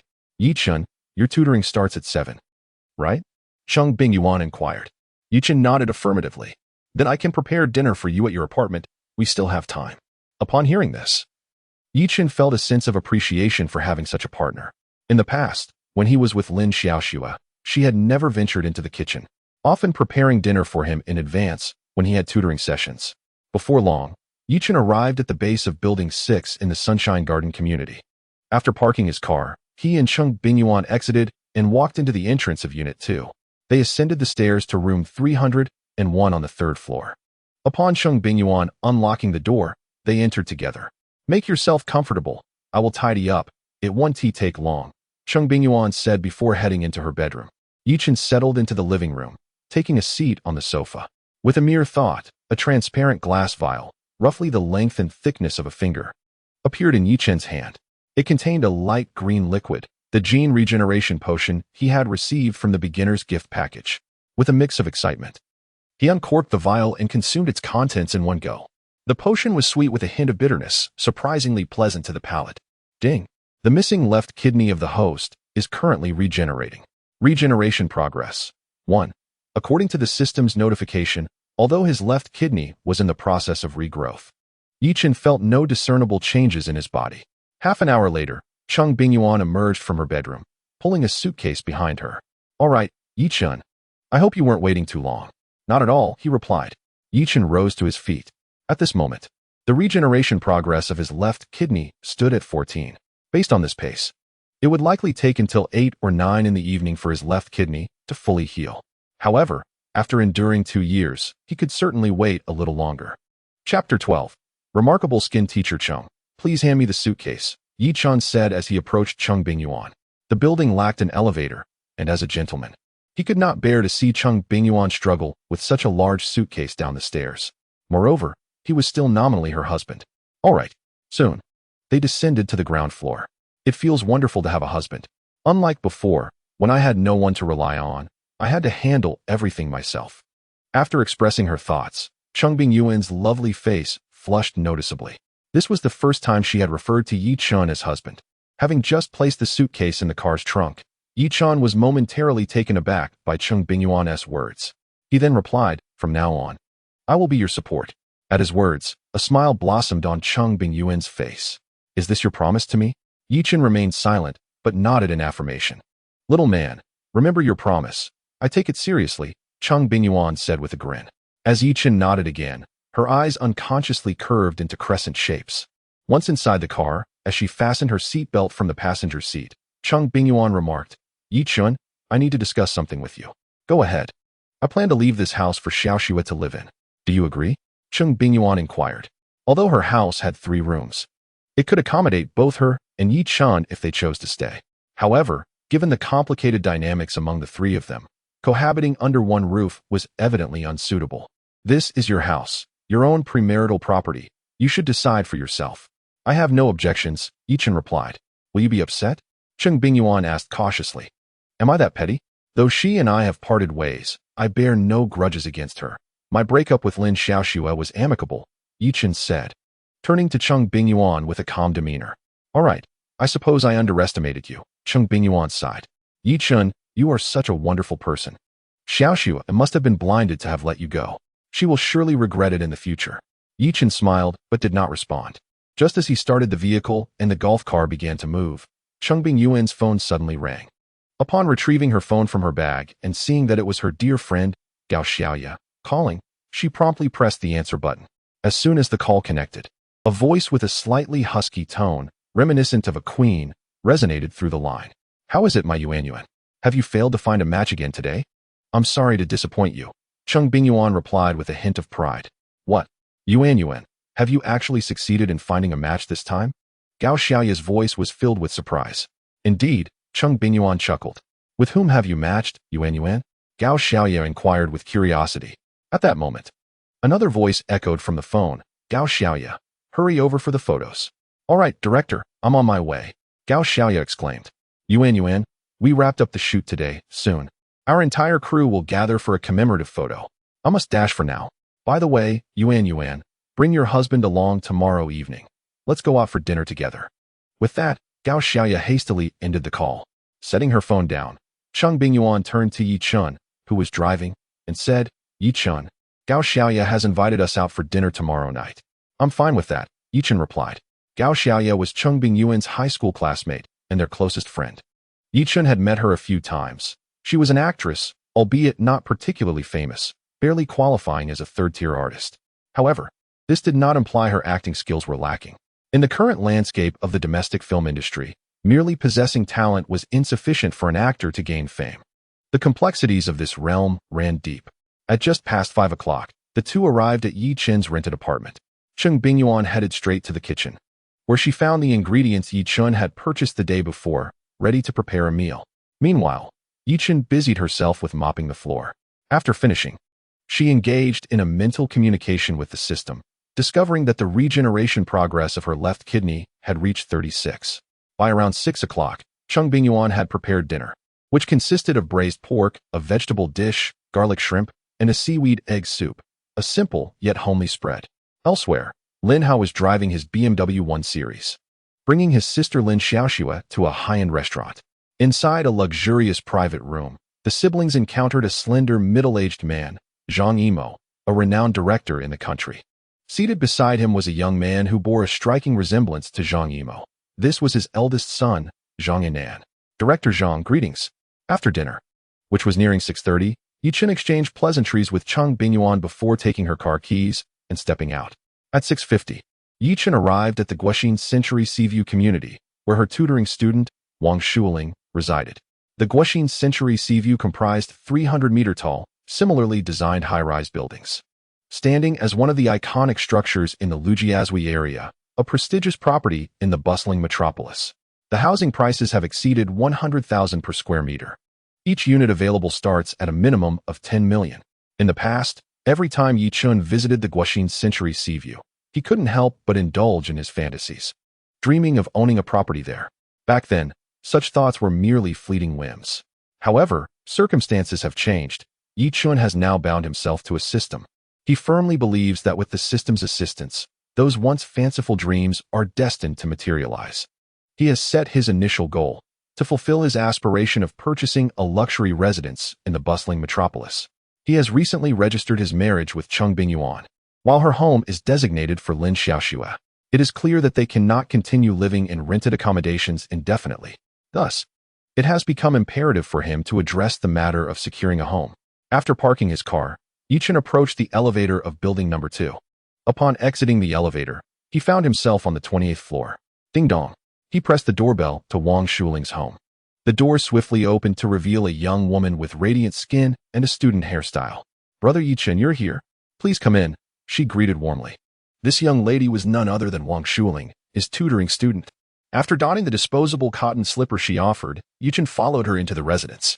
As they passed the living room, an elderly gentleman with graying hair, seated on the sofa and perusing a newspaper, looked up and greeted Yechen with a smile. "Ah, little Yi has arrived." Yechen returned the gesture with a smile. This gentleman was Wang Shuling's grandfather, Wang Jingfu. The household typically consisted of 3 residents: Wang Jingfu, his granddaughter Wang Shuling, and a female housekeeper. Wang Shuling's parents were frequently away on business, seldom visiting the metropolis. Interestingly, although Yechen had tutored Wang Shuling for 2 years, he had only met her parents twice. Each encounter had been brief, as they appeared perpetually rushed and preoccupied. Once seated in Wang Shuling's study, the housekeeper brought Yechen a cup of freshly brewed hot tea. "Thank you." Chapter 13. If you don't accept, I'll be upset. A tutoring session lasts for 2 hours. As the clock approached 8:55, the final session came to a close. Wang Shuling closed her workbook, her face a picture of reluctance as she said, "Brother Yechen, you truly can't continue tutoring me in math anymore?" Hearing this, Yechen smiled. "Your current exam scores in math have stabilized above 140. Honestly, there is little I can impart to you now. Here, I wish you all the best in achieving top marks in next year's college entrance examination." "Thank you for your kind wishes, Brother Yechen," Wang Shuling replied. "By the way, if I encounter any math problems that I cannot solve in the future, may I consult you via WeChat?" "Of course I can. And it won't cost you anything," Yechen replied with a smile. "Well, I shall take my leave now. Do not study too late tonight. Remember to balance work and rest." As he spoke, Yechen rose to his feet. "Wait a moment, Brother Yechen." Wang Shuling hurriedly interjected upon seeing him about to depart. "What is it?" "I have a gift to present to you." As she spoke, Wang Shuling opened the drawer before her and retrieved a handbag. Cartier. The moment Yechen laid eyes on the emblem of the bag, he instantly recognized the brand. It was indeed Cartier. His familiarity with Cartier stemmed from Lin Xiaoxue's fondness for browsing the Cartier website to admire their exquisite timepieces. Yechen had previously promised Lin Xiaoxue that he would purchase a Cartier watch as a birthday gift for her this year. However, that promise was now destined to remain unfulfilled, as they had already parted ways. Opening the handbag, Wang Shuling revealed 2 elegantly packaged watch boxes. This was the Cartier Ballon Bleu series, and they were a matching couples set. Clearly, Wang Shuling intended to gift him this pair of Cartier couples watches. "Brother Yechen, today marks the joyous occasion of you and Sister Xiaoxue receiving your marriage certificate. After much contemplation, I was uncertain of what gift to offer you both. So I ultimately chose this pair of couples watches. I hope you and Sister Xiaoxue will cherish them, and I wish you both a lifetime of happiness together," Wang Shuling said, placing the watch boxes back into the handbag and extending it towards Yechen. Upon hearing Wang Shuling's words, Yechen felt a wave of relief wash over him. He had nearly misconstrued her intentions as romantic. It was not entirely his fault. Her sudden presentation of a couple's watch was indeed ambiguous. I cannot accept this pair of watches, for Lin Xiaoxue and I have already broken up, Yechen stated. Wang Shuling's face was a picture of astonishment. What? You two have broken up? Is that true?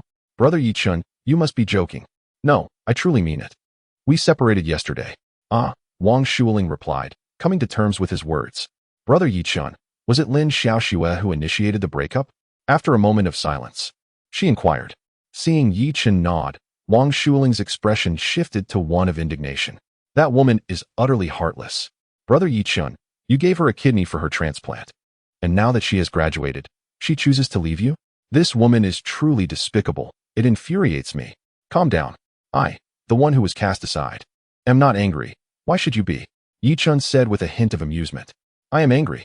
Brother Yechen, you are handsome, kind-hearted. And you even risked your life for her. How could she justify breaking up with you? I genuinely feel it is so unfair for you. Wang Shuling's frustration only seemed to deepen. Very well, this matter concerns adults, and you, being a child, should focus more on your studies. I am not a child anymore. I am already an adult, Li Xiaoxue retorted, a hint of defiance in his voice. Wang Shuling shot him a dismissive glance, then, with a playful twinkle in her eye, said, Brother Li Xiaoxue, Lin Xiaoxue broke up with you out of sheer blindness, unaware of the fortune she possessed. But now that you are single, would you like me to introduce you to a girlfriend? What do you think of Sister Jejia? The Sister Jejia Wang Shuling mentioned was none other than Zhou Jia, Li Chen's first student during his tutoring endeavors. Zhou Jia is currently a sophomore at Fudan University. Who said I'm single? I must clarify that I am not only not single, but I also have a wife, Li Chen replied with a smile. A wife? Wang Shuling was momentarily taken aback. But then it dawned on her.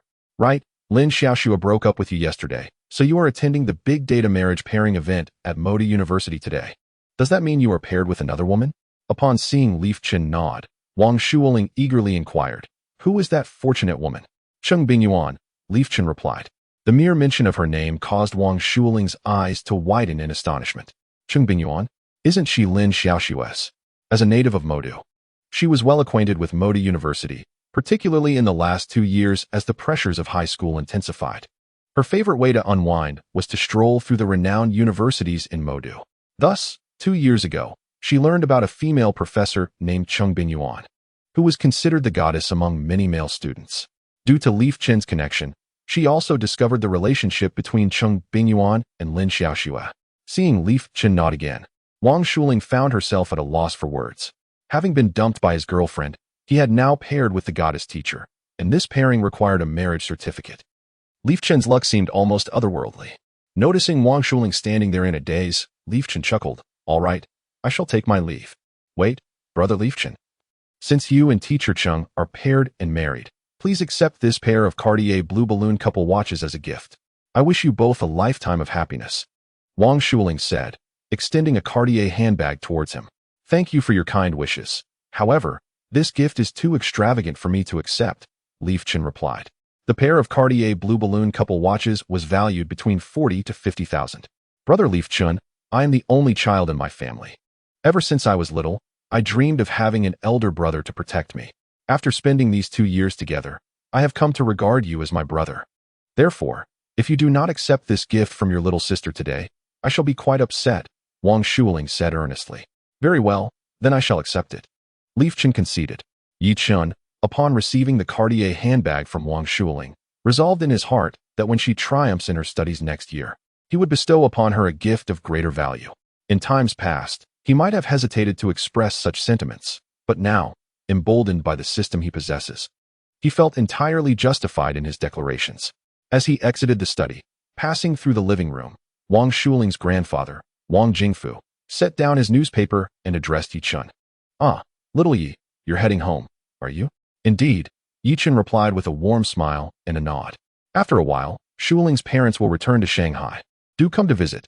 They hold you in high regard, Wang Jingfu remarked jovially. There's no need for such formality, old sir, Yechen responded. Of course, Wang Jingfu chuckled. Wang Shuling accompanied Yechen to the ground floor. All right, you needn't see me any further. If you do, you'll be leaving the neighborhood. Hurry back now. Yechen opened the car door and waved goodbye to Wang Shuling. Take care, then. Goodbye. Goodbye, she replied, watching as Yechen drove away.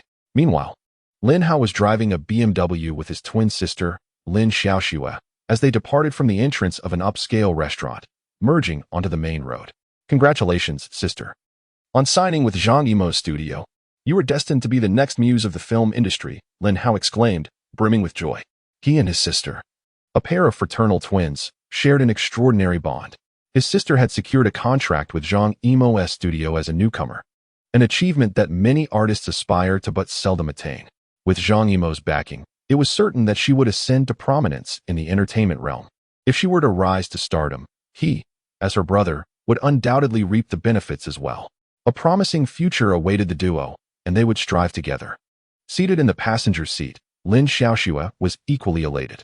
The roster of artists under Zhang Yimou included renowned stars such as Yechen, Zhang Zi, Gong Li, and Zhou Dongyu, all of whom were luminaries in the entertainment industry. For her to join their ranks as a newcomer was a source of immense excitement. My decision to part ways with Yechen was indeed the right one. Had I not broken up with him yesterday, my future would have been all too predictable: marriage, children, and a life revolving solely around him and our offspring. In a few years, I would have become just another tired housewife. But now, with my contract at Zhang Yimou's studio, my life is bound to be filled with extraordinary adventures and limitless possibilities. Have you noticed, sister? That director Zhang seems quite interested in you. Lin Hao's comment jolted Lin Xiaoxue back to reality. What nonsense are you spouting? Lin Xiaoxue shot her brother an exasperated glance. Sister, I assure you, I speak with conviction. Men possess an innate understanding of men, and my intuition suggests that director Xiao Zhang harbors feelings for you, Lin Hao remarked, chuckling as he drove. Please, stop with the wild conjectures, Lin Xiaoxue replied. Sister, hypothetically speaking, if director Xiao Zhang truly has an interest in you, would you consider being with him? Lin Hao inquired. No, Lin Xiaoxue replied without hesitation, shaking her head. He simply does not appeal to me. Admittedly, I concede that director Xiao Zhang's appearance is rather ordinary, especially when compared to Yechen. However, he is the eldest son of Zhang Yimou. Should you find yourself in a relationship with him, you would effectively be marrying into a prestigious family, a dream that many actresses in our industry strive for, Lin Hao declared, his eyes gleaming with excitement. Lin Hao, you are straying further from the point. I suggest you focus on how to persuade teacher Cheng to invest in your upcoming drama. Lin Xiaoxue redirected the conversation. Do I really need to persuade her? The return on investment for my new drama will undoubtedly be substantial. I trust that Cheng Bingyuan possesses enough discernment to recognize that, Lin Hao asserted. Are you overly optimistic? If your new drama were genuinely that promising, why is it that you have yet to secure any funding for production? Upon hearing her brother's remark, Lin Hao retorted, it's merely a matter of those individuals lacking vision, unable to perceive the potential of my new drama. Once it is filmed and released, those who previously declined to invest will certainly regret their decisions. By the way, sister, if Cheng Bingyuan is unwilling to invest, I hope you will advocate for me, Lin Hao mentioned as he drove into Sunshine Garden community. Moments later, the siblings stood outside Cheng's residence. After unlocking the door, they entered together. Noticing the dim lights within, Lin Hao remarked while putting on shoe covers. It seems Cheng Bingyuan has already retired for the night. After turning on the lights and donning home slippers, Lin Xiaoxue and Lin Hao made their way to the master bedroom door. Knocking softly, Lin Xiaoxue waited for a few seconds, but hearing no response, she knocked again. Still, there was no reply. Lin Hao, it appears teacher Cheng is in a deep slumber. Perhaps you should return tomorrow, Lin Xiaoxue suggested. I have organized a fan meet and greet for tomorrow. I won't have the time to come back, Lin Hao replied. Sister, you should go in and wake her. Very well. Lin Xiaoxue nodded and then pushed open the door to Cheng Bingyuan's room. Teacher Cheng. However, as Lin Xiaoxue gently called out and approached the bedside, she froze momentarily. The covers were neatly arranged, but her aunt was nowhere to be found. Sister, is teacher Cheng still asleep? Lin Hao's voice came from outside. Lin Xiaoxue turned back to the door, gazing at Lin Hao who stood outside, and said, she is not at home. What? Not at home? It's so late. Why hasn't Cheng Bingyuan returned? As Lin Hao spoke, a sudden suspicion crossed his face. Sister, you don't think Cheng Bingyuan is with that Yechen, do you? Upon hearing this, Lin Xiaoxue's complexion turned pale. A few minutes earlier, Yechen had returned home. Teacher Cheng, you're still awake? As Yechen entered the living room, his gaze fell upon Cheng Bingyuan, who was reclining on the sofa. He couldn't help but swallow hard. Cheng Bingyuan was clad in one of the several nightgowns he had purchased earlier that day, a semi-transparent ice silk night dress, low-cut with an open back. Through the delicate fabric, her nearly flawless form was subtly discernible. "Honey, why don't you take a shower? I've laid out some clothes for you in the bathroom," Cheng Bingyuan said, her lips parting slightly. This was her first time wearing such a daring and sheer nightgown, and being so openly scrutinized by Yechen made her cheeks flush. However, judging by the intensity of his gaze, it seemed to have a favorable effect. All right. Regaining his composure, Yechen turned and strode toward the bathroom. Chapter 15. This matter is beyond my help. Not long after Yechen entered the bathroom, Cheng Bingyuan's phone suddenly rang. The caller ID read, "Xiaoxue. Teacher Cheng, where are you? Why aren't you back yet?" Lin Xiaoxue's voice came through as soon as the call connected. "Xiaoxue, I forgot to tell you. I've moved in with Yechen. From now on, you'll have to learn to cook for yourself at home." Upon hearing Cheng Bingyuan's words, it felt as if a heavy hammer had struck Lin Xiaoxue's head, leaving her mind buzzing with disbelief. They were actually going to cohabit. In that instant, Lin Xiaoxue's face rapidly drained of color. Just yesterday, she had shared the same bed with Yechen, and now, "Teacher, how could you do this? Until today, you were Yechen's teacher." Lin Xiaoxue's voice trembled slightly as she spoke again. "Xiaoxue, what era are we living in? Marriages between students and teachers are not uncommon. Besides, if you hadn't broken up with Yechen yesterday, you would be the one getting the marriage license with him today. My relationship with him will remain that of teacher and student. It will not cross any boundaries." Cheng Bingyuan paused, then shifted her tone, "But now it's different. I am legally married to Yechen, and it is only natural for a married couple to live together. Teacher, you and Yechen were compelled to marry through a big data marriage matching system. How can you two, devoid of genuine affection, possibly cohabit? Moreover, Yechen has been my partner for 4 years. Do you not think your actions are rather excessive by choosing to cohabitate with him?" Lin Xiaoxue questioned. "Xiaoxue, in truth, I realized I had unknowingly developed feelings for Yechen 2 years ago. However, out of respect for him being your boyfriend, I buried those emotions deep within my heart, sealing them with layers of restraint. Over the years, I have strived to fulfill my role." Cheng Bingyuan paused before continuing, "Yet now, the profound seal on my feelings for Yechen has been unwittingly undone by you. Once unsealed, it is impossible to reimpose it.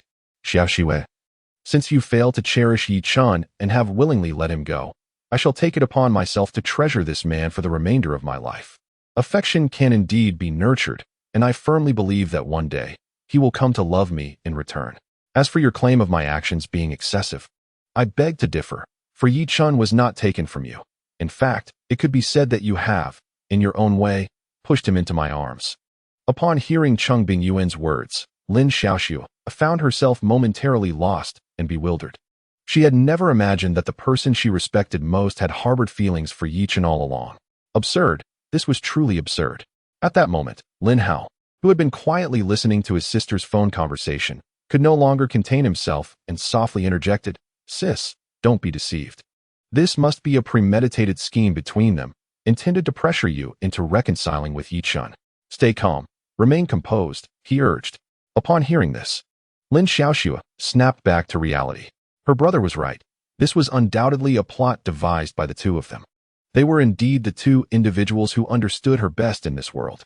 The thought of them cohabitating ignited a strong desire within her to rush back and reconcile with Yechen, to reclaim him. "Yechen, do not blame me for being ruthless. Since you cannot provide what I desire, I shall strive to obtain it myself."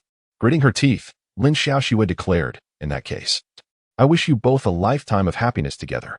When she spoke again, her tone underwent a complete transformation, shifting to one of warmth, as if she genuinely offered her blessings. Cheng Bingyuan was momentarily taken aback, but then smiled. "Xiaoxue, thank you for your understanding. I will carry your blessings as I embark on this journey with Yechen. I have something important to discuss with you," Lin Xiaoxue stated. "What is it?" Cheng Bingyuan asked, curiosity piqued. Lin Xiaoxue proceeded to relay her brother's new drama project, mentioning that Lin Hao sought her assistance in covering a funding gap of 7 million yuan. He is quite confident in his project and believes that if you invest 7 million now, the returns will surely surprise you in the future.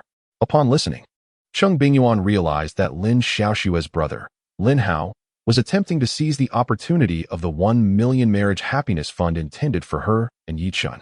Thus, she directly stated, "Xiaoxue, Please convey to your brother Lin Hao that I am unable to assist in this matter. The 1 million marriage happiness fund is reserved for Yechen and me. She had already allocated her house for Lin Xiaoxue to reside in. Consequently, it was certain that she and Yechen would be purchasing a new home. The 1 million marriage happiness fund would be aptly utilized for this purpose. Moreover, even if there were no immediate financial needs, she would not part with the 7 million. She had previously overheard her close friend Gao Xiaoya discussing Lin Xiaoxue's brother Lin Hao's upcoming drama. A group of youthful individuals, merely adept at appearing glamorous and cool, could hardly deliver a compelling performance. Investing in such a production would undoubtedly lead to substantial losses. According to her friend, Chuanqiu Entertainment had never anticipated that the drama would generate profit. Aware of the impending losses, they still planned to proceed with the filming. This was primarily because Chuanqiu Entertainment aimed to provide increased online exposure for their promising newcomers. Should any of these talents gain significant attention through the drama, even if it flopped, the company would still reap rewards. Such instances were not rare. In recent years, several dramas had been released that, despite failing, catapulted certain actors to fame. After all, in the current landscape, possessing good looks and a knack for appearing cool on screen could lead to stardom. Those who emerged from such circumstances were often the trending young idols. For an entertainment company, these rising stars represented lucrative prospects. However, plans are often disrupted by unforeseen circumstances. According to her friend Gao Xiaoya, the owner of Chuanqiu Entertainment faced financial setbacks, leaving the company's accounts depleted. The current operations of Chuanqiu Entertainment were struggling to sustain themselves. Under these conditions, the project starring Lin Hao was inevitably shelved. Securing investments for such a production from within the industry proved to be exceedingly challenging. Chapter 16. Triggering sign-in rewards. Lin Hao had been keenly listening to Lin Xiaoxue's conversation with Cheng Bingyuan. When he heard that Cheng Bingyuan was unwilling to invest in his new drama, he grew anxious and hastily took the phone from his sister's hand, exclaiming, "Teacher Cheng, I assure you that the drama I star in will undoubtedly be a hit if it is produced. This is an excellent investment opportunity. I, too, am short on funds. Had I the money, I would have contributed the 7 million myself. I'm sorry, Lin Hao, but my house is designated for your sister. And thus Yechen and I will definitely be purchasing a new home. Consequently, I currently do not have any surplus funds," Cheng Bingyuan replied. "Teacher Cheng, a house can be purchased at any time, but such investment opportunities are fleeting. Truly, Teacher Cheng, if you were to invest 7 million in my new drama, the returns could potentially reach hundreds of millions. You are the person I hold in the highest regard. I assure you, I would never deceive you." Lin Hao continued to persuade him. "Every investment carries its risks, and I cannot bear such a significant risk at this moment. So let us leave this matter aside." "All right, Xiao Hao, I have other matters to attend to, so I shall hang up now." Just as Lin Hao was about to say more, the sound of the call disconnecting echoed in his ear. "They are actually planning to buy a house. Does this mean they intend to live together in the future?" Lin Xiaoxue's complexion paled slightly. "How could that be? This is merely an excuse fabricated by Cheng Bingyuan to avoid spending money. It conveniently misleads you into believing that she and Yechen are genuinely involved, a strategy that serves two purposes."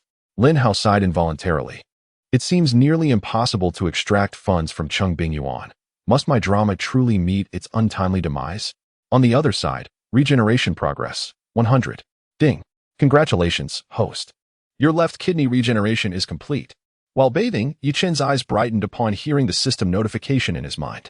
His left kidney had finally regrown. Moreover, the system had previously indicated that the newly formed kidney would possess enhanced functionality. This means that his regenerated left kidney is a superior version. After the regeneration of his left kidney, Yechen distinctly felt changes within his body. The most immediate change was the enhancement of his physical strength. After finishing his bath and standing in front of the mirror, as he prepared to dry his hair with a hairdryer, Yechen could not help but display a look of astonishment at his reflection. He unexpectedly discovered that his physique had undergone a transformation. Compared to before, his body now exhibited a more perfect contour, especially the 8 prominent abdominal muscles on his stomach. Notably, he had previously only possessed 6. Now, astonishingly, there were 2 additional ones. Furthermore, Yechen was surprised to realize that if only he had a ruler, he could measure and see how much he had grown. It seems that the genetic regeneration potion awarded by the system not only facilitated the regrowth of his left kidney, but also comprehensively transformed his physique. With his current form, He could easily surpass the vast majority of male models. Truly, the system's rewards are remarkable. 10 minutes later, clad in pajamas, Yechen emerged from the bathroom and made his way to the living room. Observing Cheng Bingyuan reclining on the sofa, Yechen approached her step by step. Upon reaching her, he effortlessly scooped Cheng Bingyuan up in his arms, without any hint of strain. Since he lost a kidney, embracing Lin Xiaoxue in the same manner as Cheng Bingyuan now proved somewhat strenuous. In terms of weight, Cheng Bingyuan was indeed heavier than Lin Xiaoxue. However, with the regeneration of his left kidney, Yechen found it effortless to lift Cheng Bingyuan, to the extent that he felt capable of carrying two of her without difficulty. After scooping Cheng Bingyuan up in his arms, Yechen proceeded directly towards the bedroom. A little past 1 in the morning, Yechen awoke from slumber. He gazed at the disheveled hair and weary visage of Cheng Bingyuan, nestled in his embrace and soundly asleep, and a wave of self-reproach washed over him. Last night, he had indeed indulged a bit too much. The reason he stirred at such an hour was that he wished to check in early, hoping for a stroke of good fortune to trigger a sign-in reward. Ding. Sign-in successful. Ding. Congratulations, host. You have successfully triggered a sign-in reward and received a piece of future information. Yichen's eyes sparkled with excitement. He had indeed experienced a fortunate turn of events, successfully activating the sign-in reward. He then focused intently on the future information he had received. 1 month later, the drama Raging Tide will premiere, creating a sensation across the internet, with the biggest beneficiary being Chunqiu Film and Television, text omitted. Upon reading this future information, Yichen's eyes gleamed with increasing brightness. He was not unfamiliar with Chunqiu Film and Television, as Cheng Bingyuan's close friend, Gao Xiaoya, and Lin Xiaoxue's brother, Lin Hao, were both signed artists under this company. Chunqiu Film and Television was indeed a long-standing presence in the entertainment industry, having enjoyed a period of glory in the past. However, in recent years, it had faced a steady decline, lacking even second-tier artists. Yet, with the premiere of Raging Tide a month from now, several actors who would rise to fame through this drama belonged to Chunqiu Film and Television. Thus, this once fading company was poised for a resurgence. Clearly, as indicated by the future information, this film company was worth acquiring, Yechen mused. Today marked his graduation from university, and he had previously been uncertain about his post-graduation plans. However, clarity had now emerged. He had a goal and a purpose ahead of him. He was no longer lost in confusion. Chapter 17. Cheng Bingyuan is Yichen's wife. Yet, acquiring Chunqiu Film and Television would undoubtedly require a substantial sum of money. Lost in thoughts of finances, Yechen gradually drifted back to sleep. As morning approached around 7 o'clock, both he and Cheng Bingyuan remained deeply asleep, showing no signs of awakening. Suddenly, a mobile phone on the bedside table began to ring. After ringing for several seconds, a delicate hand finally reached out to silence it. Upon awakening in a daze and feeling for her phone, Cheng Bingyuan pressed the answer button. Hello, it's Xiaoxue. Are you still asleep? I apologize for disturbing your rest. A woman's voice, cheerful in tone, resonated through the line. I am Cheng Bingyuan. You have dialed the wrong number. She responded with a chuckle. What? You are teacher Cheng? The female voice displayed evident astonishment. The shift in her tone jolted Cheng Bingyuan into full awareness. At that moment, she recognized the caller, Sister Lin, whose demeanor was typically composed and serene. Yet, due to her current anxiety, Cheng Bingyuan found herself stammering. She wished to maintain her composure. But the caller was none other than Lin Xiaoxue, the mother of Yechen. It is worth noting that Lin Xiaoxue had always regarded her as a younger sister. Teacher Cheng, is that really you? On the other end of the line, Lin Xiaoxue, who had just finished purchasing breakfast and was on her way home, halted in her tracks. She glanced at her phone, confirming it was indeed her son's number, and thus, she had not misdialed. However, why was it Cheng Bingyuan answering instead of her son Yechen or her daughter-in-law Lin Xiaoxue? Moreover, it was apparent that Cheng Bingyuan had been roused from her slumber by the call. How did her son's phone end up in Cheng Bingyuan's possession? Sister Lin, I'll have Yechen take the call. Please hold on. Cheng Bingyuan finally realized that the phone she was holding was not hers, but Yichen's. Hastily, she shook Yechen, who was still asleep beside her, repeatedly urging, Yechen, wake up, wake up. Meanwhile, Lin Xiaoxue, holding the phone, was filled with bewilderment. What was happening? It seemed her son was sleeping right next to Cheng Bingyuan. A sudden wave of apprehension washed over Lin Xiaoxue. Son, you must not be foolish. She silently pleaded. What's wrong, teacher Cheng? Yechen, roused from his slumber by Cheng Bingyuan's insistence, yawned and inquired. Observing the frantic expression on Cheng Bingyuan's face, one might mistakenly think she had been caught in a compromising situation. "It's your mother's call. You should answer it," Cheng Bingyuan said, handing the phone to Yechen. "Mom, son, what is going on?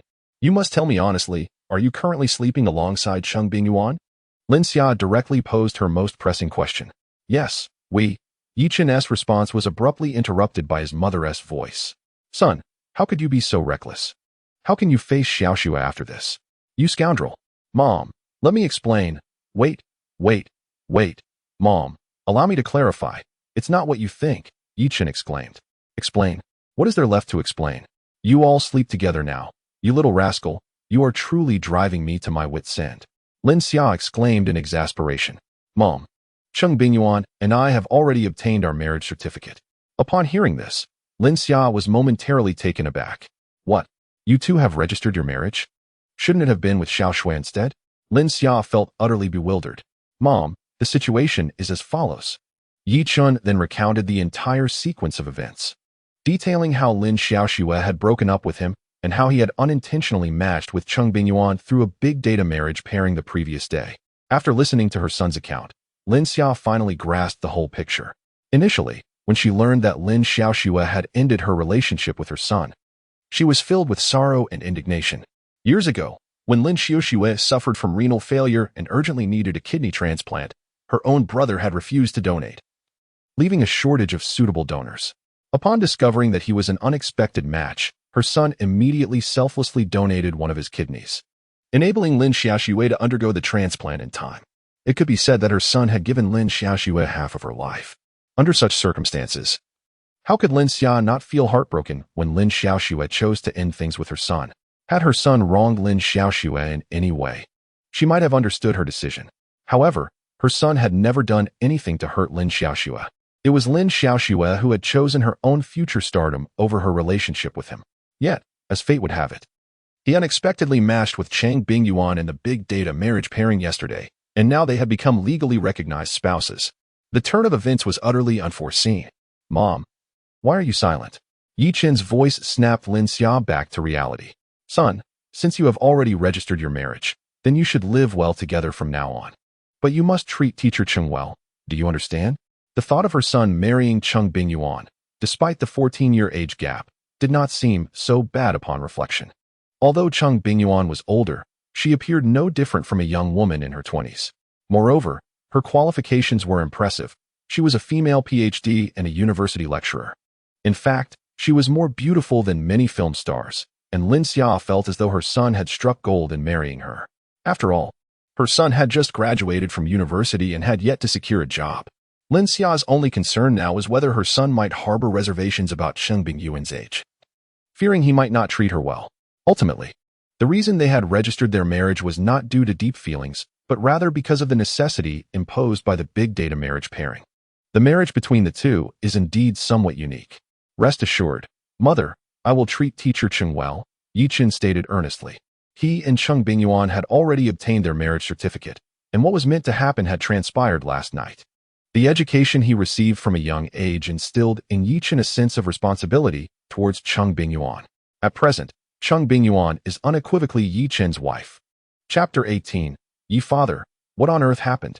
"Well, with your assurance, I can finally relax," Lin Xiaoxue remarked.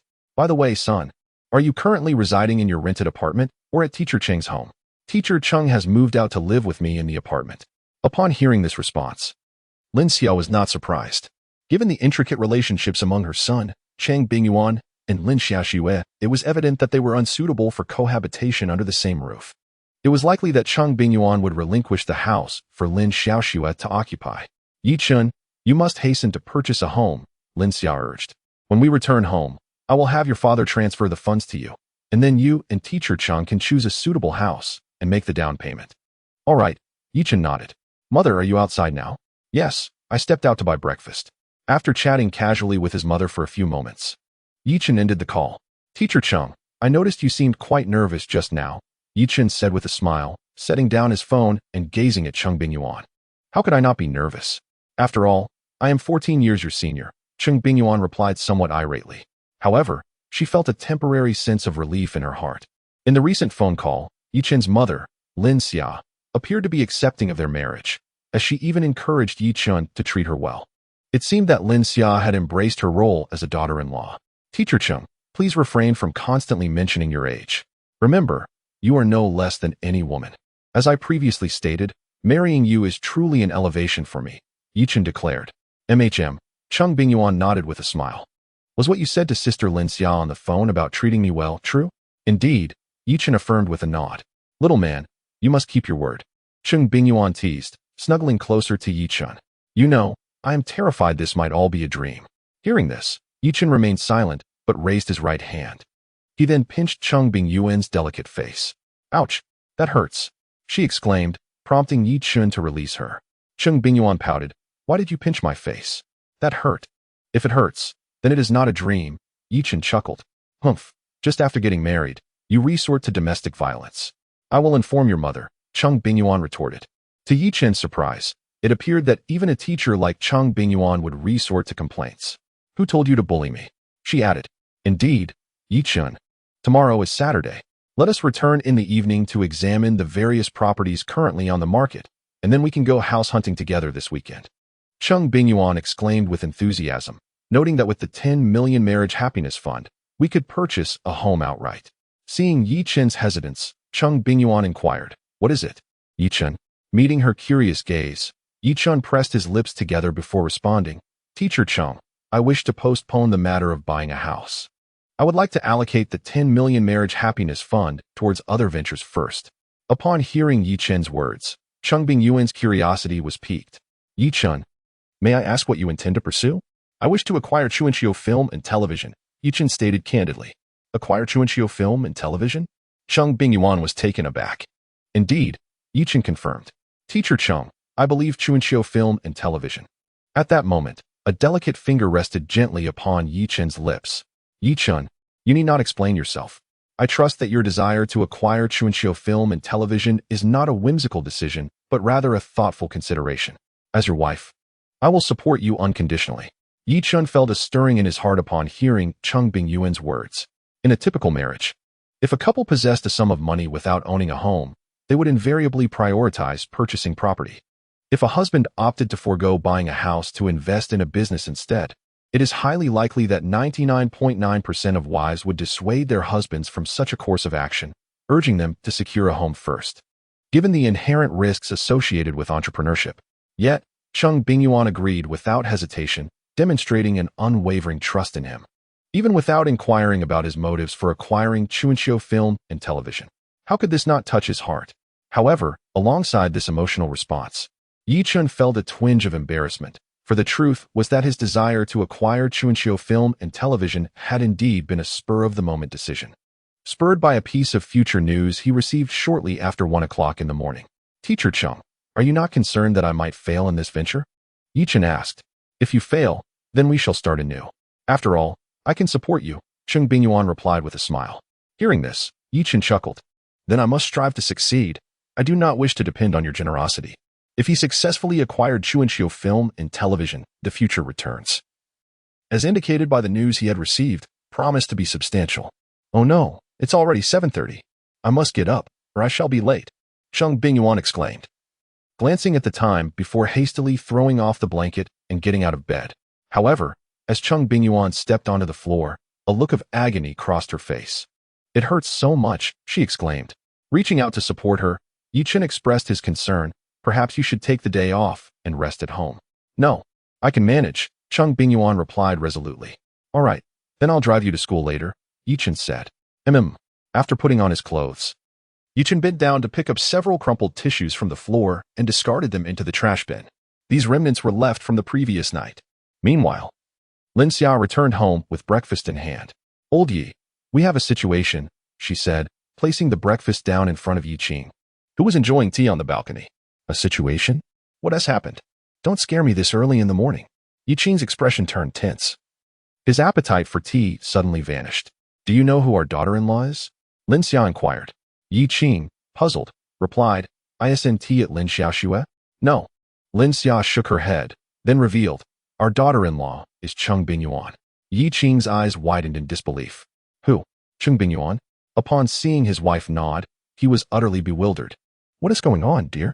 How did Cheng Bingyuan suddenly become our daughter-in-law? What happened? Chapter 19. Until we return home in the evening, Lin Xiaoxue proceeded to recount the events to her husband. So, does this mean Lin Xiaoxue will have to call our son uncle now? Even Yechen, who typically had a carefree demeanor, took a considerable amount of time to fully digest the news. I believe it's a blessing for our son to marry teacher Cheng. She excels in both the parlor and the kitchen. Although she is a bit older than our son, she maintains herself so well that she appears to be in her 20s. Furthermore, she is a university professor. What an excellent match. Lin Xiao remarked. I am quite pleased with this daughter-in-law. What do you think, old Yi? I share your sentiments, Yechen replied. Last summer, when Xiao Chun brought Lin Xiaoxue to stay with us for a week, I don't know if you noticed, but during that week, it was our son who did all her laundry. Additionally, there were many signs indicating that Lin Xiaoxue was rather spoiled. If Xiao Chun were to marry her, it would undoubtedly be exhausting for him. Yechen then shifted the conversation. However, I never voiced these concerns in front of Xiao Chun, as she was the girl he liked. Now that they have parted ways and he is to marry Cheng Bingyuan, I think it's quite wonderful. Although I have only met Cheng Bingyuan once, I sense that she is an educated and considerate woman. Our son marrying her means he will undoubtedly be well cared for. All right, let's promptly transfer the funds we prepared for our son's house to him. Yuan has left her house for Lin Xiaoxue, and now they are living together with our son. Upon hearing this, Yechen was momentarily taken aback, then broke into a smile. So they've moved in together so soon? It seems our son possesses quite the charm. After all, one need only consider his lineage. Enough chatter. Hurry and send the money to our son, Lin Xiao urged, her eyes wide with impatience. Understood, my dear wife. Meanwhile, as Cheng Bingyuan was applying her makeup, Yechen entered the kitchen and retrieved the dumplings he had previously prepared from the freezer. Cheng Bingyuan had always favored a light touch of makeup, allowing her to get ready swiftly. Just as Yechen finished serving the cooked dumplings into a bowl, Cheng Bingyuan emerged from the other room, fully made up. She wrapped her arms around Yechen's waist from behind, resting her cheek against his back. How wonderful it is to have a husband like you. Throughout my life, aside from my parents, no one has ever made me dumplings before. As she spoke, her eyes began to glisten with unshed tears. Her father had passed away when she was young, and her mother also succumbed to illness when Cheng Bingyuan was just 22. From that moment on, her name was the only one left on the household registry. It was during her school years, and for over a decade, she had no one to rely on. The hardships she faced during those years were known only to her. However, now, she finally had a man to lean on, and it was the man she loved the most. Noticing Cheng Bingyuan's emotional shift, Yechen turned to her, pulling her into his embrace and gently patting her back to soothe her feelings. He had never anticipated that merely serving her a bowl of dumplings would stir such profound emotions within her. Cheng Bingyuan had always struck him as a resilient woman, brimming with positivity.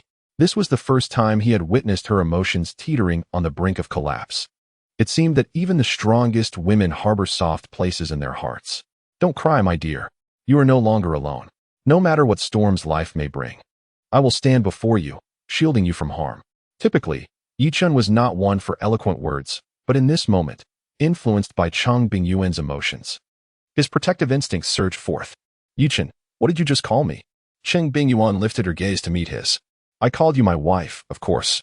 Considering you just referred to me as your husband, Yechen replied with a smile. I want to hear you say it again. Wife. Husband. Cheng Bingyuan laughed, and her smile illuminated the room, rendering the stars themselves dim in comparison. With her head once again nestled in Yechen's embrace, Cheng Bingyuan softly spoke, Darling, while I am deeply touched by your words, I do not wish for you to shield me from the storms of life that may come our way. What I desire is for us to face the tempests together, united in both advance and retreat. All right, as you wish, my dear, Yechen replied with a smile. My love, I wish for this moment to last forever, Cheng Bingyuan expressed. Let go, or you shall truly be late, he gently reminded her. Oh, I almost forgot, she exclaimed. A little over 10 minutes later, they stepped out and drove to the gates of Moda University. Upon recognizing the license plate of Cheng Bingyuan's vehicle, the barrier lifted automatically, allowing their passage. As a faculty member of Moda University, her vehicle was registered with the campus security, facilitating her entry and exit. Yechen smoothly parked in front of the faculty office building. Unbuckling her seatbelt, Cheng Bingyuan glanced out the window to ensure no one was around. She then bestowed a fleeting kiss upon Yechen, a mere brush of lips, before saying, "Goodbye, darling." Yechen pursed his lips and chuckled, "My dear." That felt rather perfunctory. "Save it for tonight," Cheng Bingyuan playfully winked at him. Yechen smiled back. "I'll come pick you up this afternoon." "All right, darling. I must get to work now." With that, Cheng Bingyuan exited the vehicle. Through the window, Yechen observed as she transformed back into her composed persona. Reminiscent of her usual demeanor at school, in his presence, she wore an entirely different facade. Indeed, women possess an extraordinary talent for concealing their true selves. After watching Cheng Bingyuan's figure disappear into the office building, Yechen departed. Exiting the university, he drove straight home. The first thing he did upon arriving was head to the bedroom to change and wash the bedding, although the set had only been replaced the previous night. The sheet bore a vivid red plum blossom, necessitating its laundering. In Chapter 20, Yechen's father yearned to become a wealthy second-generation heir. He filled a basin with warm water, adding an appropriate amount of laundry detergent before allowing the sheets to soak for a while. He then placed the soaked sheets, along with the duvet cover and pillowcases, into the washing machine and set the cleaning cycle. After completing these tasks, Yechen settled onto the sofa in the living room. He then began researching information about Chunqiu Films online. Having resolved to acquire the film company, he understood the importance of preparing in advance. Half an hour later, a text notification chimed on his phone. Shagwa Bank, on June 27, 1006, account 6636 belonging to Yechen transferred an amount of 1,580,000 yuan to your account ending in 888, leaving a balance of 653,362,818 yuan. This is the money that my father intended to use for buying a house for himself. Just as Yechen dismissed the message, his phone rang again. Seeing that it was his father calling, Yechen promptly pressed the answer button. "Son, have you received the money?" His father's voice, Yechen, resonated through the phone. "Yes, Dad," Yechen replied. "Son, your mother has just informed me about your situation with Cheng Bingyuan. Now that you are officially married, you must treat her well and assume the responsibilities that come with being a husband. Do you understand?" Yechen spoke with a serious tone. "Yes, Dad, I will," Yechen assured him. "The men of the Yi family shall never lack a sense of responsibility. The money I transferred to you should only suffice for a down payment on a house in the bustling metropolis. From now on, you will have to bear the burden of the mortgage." Yechen's voice carried a hint of heaviness. In truth, several years ago, when he was engaged in the timber business, Yechen experienced a prosperous period, earning approximately 7 million. However, with the government's regulatory policies, the timber trade faced a harsh winter. Many of his stocks became unsellable, leading to a significant loss of the wealth he had accumulated. In the years following his business failure, he had been relying on driving a taxi to support his family. The 158,000 he had sent to his son was almost all of their savings. Yechen felt a profound sense of regret. He had heard whispers of impending regulations in the timber industry and realized that had he not been greedy and had withdrawn in time, his son could have easily purchased a house outright in the metropolis, rather than facing a mortgage now. "It's fine. Having a mortgage will provide motivation to work harder. With that drive, who knows, I might earn a fortune in the future," Yechen responded with a smile. He did not disclose to his parents that during a recent big data marriage match, he and Cheng Bingyuan had scored an impressive 99 points, earning them a national reward of 10 million in a marital happiness fund. Yechen also refrained from informing them of his intention to invest in acquiring a film and television company rather than purchasing a house. His decision to keep these matters from his parents stemmed from a desire to spare them further worry. If they were to learn of his plans to use all his savings for a company acquisition, they would undoubtedly be concerned, especially given the current challenging entrepreneurial landscape in the country, where 90% of ventures ultimately fail. Thus, Yechen planned to wait until his career showed promise or success before revealing the truth to his parents. Aspirations are commendable. Keep pushing forward, my son. Strive to make your father a wealthy second generation, so that those around him may envy him. Feeling that his tone had been overly heavy, Yi Ba decided to lighten the mood, not wanting his negative emotions to affect his son. He laughed heartily, reassuring, "Rest assured, Dad. I will certainly make you a wealthy second generation." Yechen echoed the sentiment with a smile. In the past, he would have never dared to utter such words. But now things were different. Armed with a system, he was confident that it was merely a matter of time before his father would ascend to the status of a prosperous second generation. After exchanging a few light-hearted remarks with his father, Yechen ended the call. At 10:30, He ventured out to a nearby supermarket in the community to procure some ingredients for dinner. By 11:32, he was ready to leave, carrying a lunchbox and his car keys. At 11:50, he entered the office building of Moda University, lunchbox in hand. And Zhang. As soon as he stepped inside, Yechen spotted Zhang Shui, a middle-aged woman with graying hair, diligently mopping the floor. She worked as a cleaner at Moda University, and Yechen recognized her and affectionately called her Aunt Zhang because she had once done a favor for Cheng Bingyuan. 2 years prior, one evening, Cheng Bingyuan had encountered 2 drunken men who harassed her on her way home. Just as one of the intoxicated men was about to lay hands on her, a broom descended from above, striking him. The broom's owner was none other than Zhang Shui, who had bravely intervened as a street cleaner. She confronted the drunken men, and a brief scuffle ensued. Fortunately, passers-by noticed the commotion and came to her aid, ultimately subduing the troublemakers and calling the police. However, Zhang Shui sustained minor injuries during the fray, and Cheng Bingyuan took her to a nearby hospital. Later, through Cheng Bingyuan's introduction, Zhang Shui secured her position at Moda University, where she had been working for the past 2 years. Interestingly, Zhang Shui's son was an actor, though he had yet to gain any significant fame. Little Yi, bringing lunch to Teacher Cheng? Zhang Shui inquired with a smile, glancing at the lunchbox in Yichen's hand. Indeed, Yechen nodded in affirmation. How wonderful. With you two together, Teacher Cheng will have someone to rely on in the future, Zhang Shui remarked. Aunt Zhang, please continue your work. I shall head up now. Go on, go on. In an office on the 3rd floor, a teacher of similar age to Cheng Bingyuan stood up and addressed her, along with Li Jia. It's time. Let us head to the cafeteria for lunch. Let us go, Cheng Bingyuan and Li Suzhen both replied, rising to their feet. Bang bang. As the 3 prepared to venture out to the cafeteria for a meal, a sudden knock resonated from the office door. Come in, Li Suzhen said, taking her seat once more, assuming it was one of her students seeking her attention. Cheng Bingyuan and Wang Lu followed suit and settled back down. Chapter 21. Indeed. A treasure girl. The door swung open to reveal a strikingly handsome young man with defined facial features, holding a pink insulated lunchbox. Darling, Cheng Bingyuan exclaimed, a mixture of surprise and delight flooding her expression at Yichen's arrival. I've brought you lunch, Yechen said with a smile as he entered. Professor Li, Teacher Wang. Cheng, your Yechen has personally delivered a heartfelt meal to you. What a wonderful man, Wang Lu remarked with a grin. Come on, Teacher Wang. It's best if we don't play the third wheel, Li Suzhen chuckled, subsequently leaving the office with Wang Lu. Sit down and eat. Stop standing there grinning like a fool, Yechen said as he placed the lunchbox on the desk and affectionately pinched Cheng Bingyuan's cheek. After taking her seat, Cheng Bingyuan opened the lid of the lunchbox, revealing steaming dishes that tugged at her heartstrings. Yechen, why are you so good to me? Seeing her reddening eyes, Yechen felt both speechless and pained.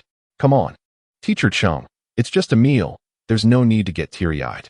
Who said I was crying? I would never. Cheng Bingyuan shot him a fierce glare. Teacher Cheng, I've discovered for the first time that you can be quite adorable, Yechen remarked with a smile. In the past, you hid it too well. Of course, I'm a treasure girl, Cheng Bingyuan replied, a hint of pride in her voice as she savored the lovingly prepared meal. Indeed, a treasure girl. I realized that last night. Yechen chuckled. What are you talking about? I don't understand at all. Although Cheng Bingyuan claimed to be perplexed, her cheeks betrayed her, turning crimson. Let's leave it at that. So how does the food taste? Yechen inquired. It's absolutely delicious, Cheng Bingyuan declared. This is the best meal I've ever had. If it's tasty, then eat up, Yechen encouraged, pleased by her compliments, which he had never received from Lin Xiaoxue before. When I cooked for Lin Xiaoxue, she always found faults, claiming my dishes paled in comparison to her aunt's. I'll finish it all. I need to recover quickly and regain my strength, Cheng Bingyuan affirmed. Teacher Cheng, I now suspect you're being flirtatious. What flirtation? I don't understand what you're saying. In truth, the Cheng Bingyuan before him, having shed her facade, was a stark contrast to her former self. The difference was striking. Yet, Yechen relished this newfound dynamic with Cheng Bingyuan. It feels incredibly effortless and natural, evoking a sense of comfort that he had never experienced before with Lin Xiaoxue. In his memories, Lin Xiaoxue stood before him like a princess, exuding an air of superiority. He recalled that Lin Xiaoxue never drove when she was with him, and she particularly disdained him driving in her presence, which left him feeling somewhat stifled after spending considerable time together. At around 12:20, Cheng Bingyuan set down her chopsticks and gently caressed her abdomen, feeling quite full. "Let me wipe my mouth," she said. Yechen offered her a napkin. "Thank you, dear." Grabbing her lunchbox, Yechen stood up and said, "I'll be heading back now. You should take a good rest this afternoon." Just as Yechen reached the office door, Cheng Bingyuan suddenly called out, "By the way, dear, you haven't forgotten we're going out for dinner tonight, have you?" Yechen turned around with a smile. "My memory isn't that poor." It's a perfect opportunity to ask Gao Xiaoye about some matters concerning Chunqiu films during dinner. Yes, we're on the same wavelength. By the time Yechen drove home, it was already 1 o'clock in the afternoon. After finishing lunch and washing the dishes, he headed to the bedroom and lay down on the bed. Just as he was about to take a nap, his phone's WeChat notification chimed unexpectedly. Picking up the phone that was charging on the nightstand, he opened WeChat to find a message from Zhou Jia. Zhou Jia had been his first student during his university days when he tutored mathematics. She was a close friend of Wang Shuling. Now, Zhou Jia was a sophomore at Fudan University. "Chenggu, I heard from Lingling that Lin Xiaoxue broke up with you, and that you matched with Cheng Bingyuan during yesterday's big data marriage pairing? Lingling isn't pulling my leg, is she?" Yechen replied, "She isn't lying." Zhou Jia responded, "Wow, you matched with your own teacher. That is quite thrilling." Yechen, "Indeed." Zhou Jia, "However, even though you matched with Cheng Bingyuan, your marital relationship is surely just a formality." Yechen, "We moved in together last night." Zhou Jia, "What? You've already cohabited? How exhilarating." Nosebleed emoji. Yechen, "Please be serious." Smiling emoji. Zhou Jia, 666. Zhou Jia, "I was going to offer you some words of comfort, but it seems that it's completely unnecessary now." Zhou Jia, "By the way, Chenggu, since you're married, I'm at a loss for what gift to give you. I've been pondering it for days." Yechen, "Just your good intentions are enough." Zhou Jia, "No, that won't do. A gift is essential to maintain the sense of ceremony. Otherwise, it would be rather dull." Zhou Jia, "Chenggu, have you found a job yet? If not, I could introduce you to one as a gift." Yechen, "I'm planning to start my own business." Zhou Jia, "Starting a business? Unbeknownst to me, my dear Chen possesses the ambition akin to that of a Kuimping. My apologies. Do strive, Chun, and endeavor to become the esteemed proprietor you aspire to be. By the time I graduate, I shall be at your service as your secretary." Yechen, "I cannot afford such a secretary as you."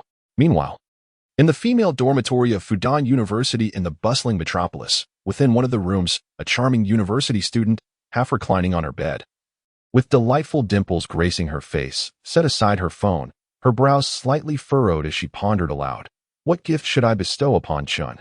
At 5:30 in the afternoon, Yechen arrived by car to collect Cheng Bingyuan beneath the faculty office building of Moda University. The restaurant chosen by Gao Xiaoye was merely 6 kilometers away from the university.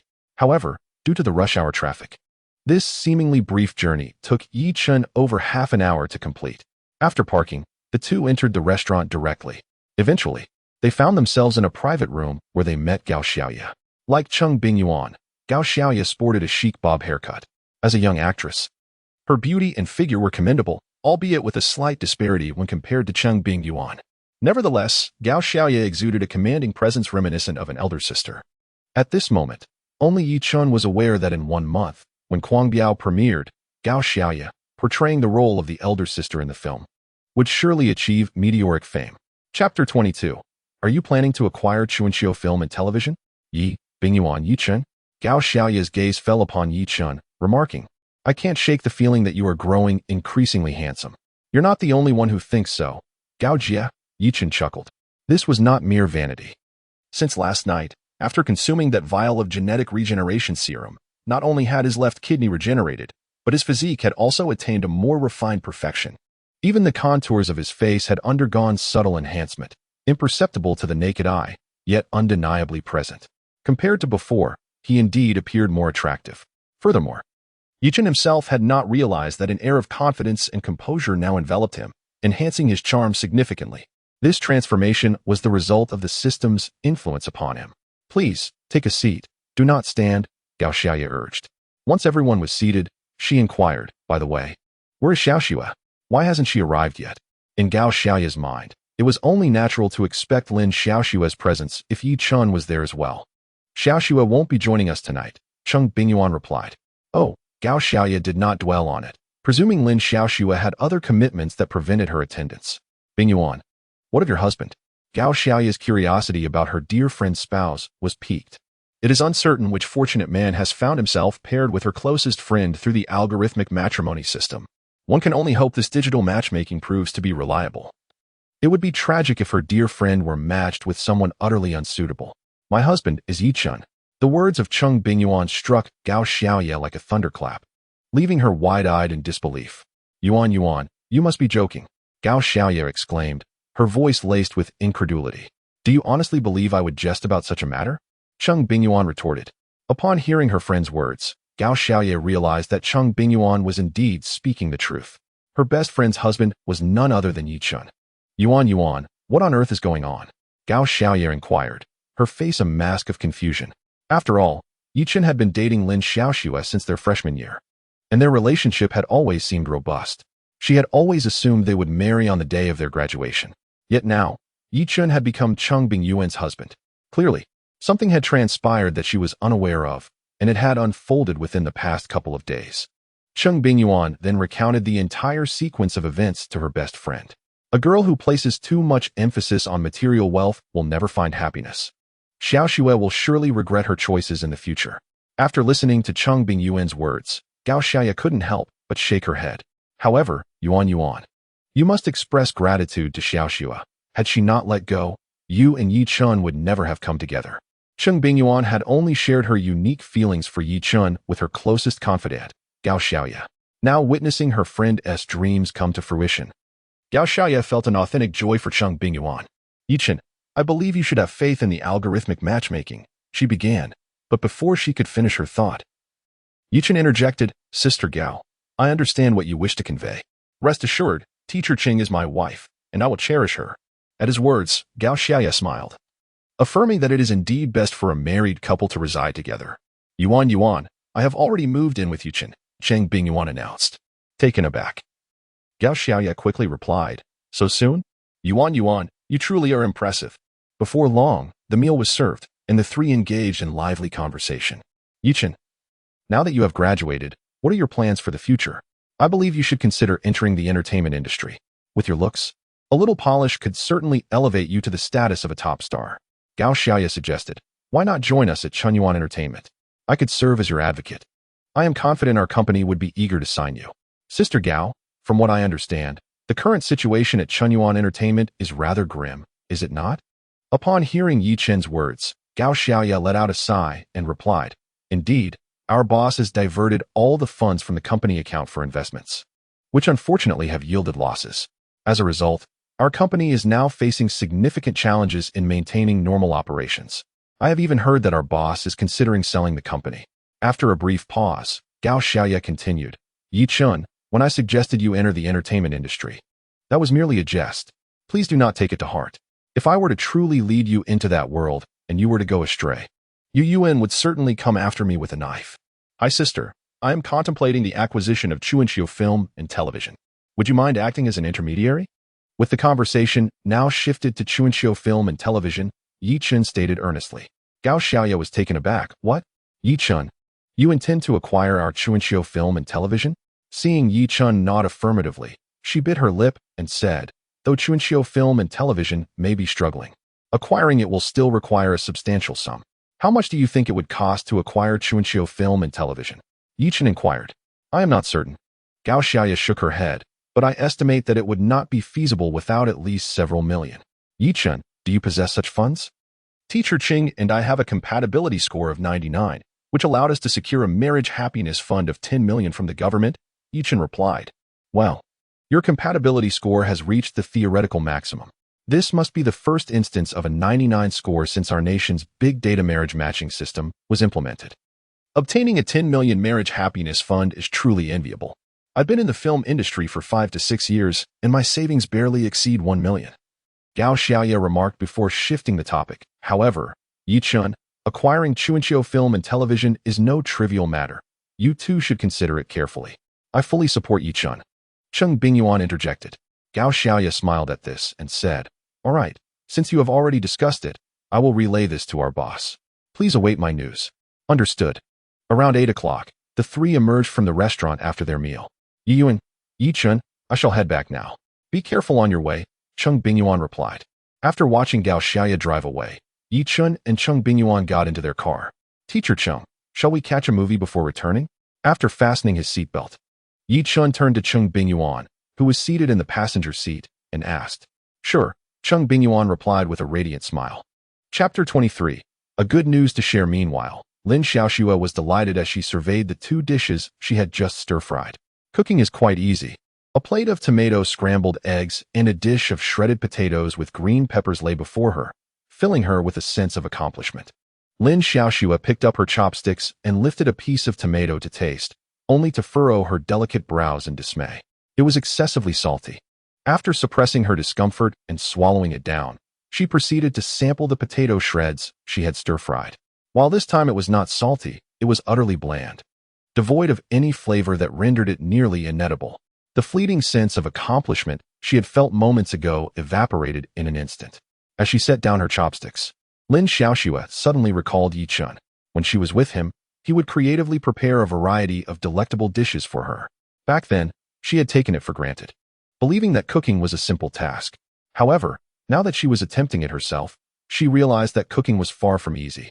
She could barely manage even these 2 simplest dishes, let alone more elaborate ones. After ordering takeout on her phone, she gazed at the emptiness of her home, and a profound sense of loneliness welled up within her. This feeling was quite unsettling for Lin Xiaoxue. Yechen, what are you doing now?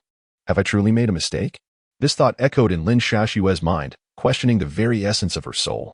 No, I'm not wrong. This solitude is merely temporary. Once I fully immerse myself in the entertainment industry, my splendid life will truly begin. I refuse to follow Yechen into a mundane existence consumed by the trivialities of daily life.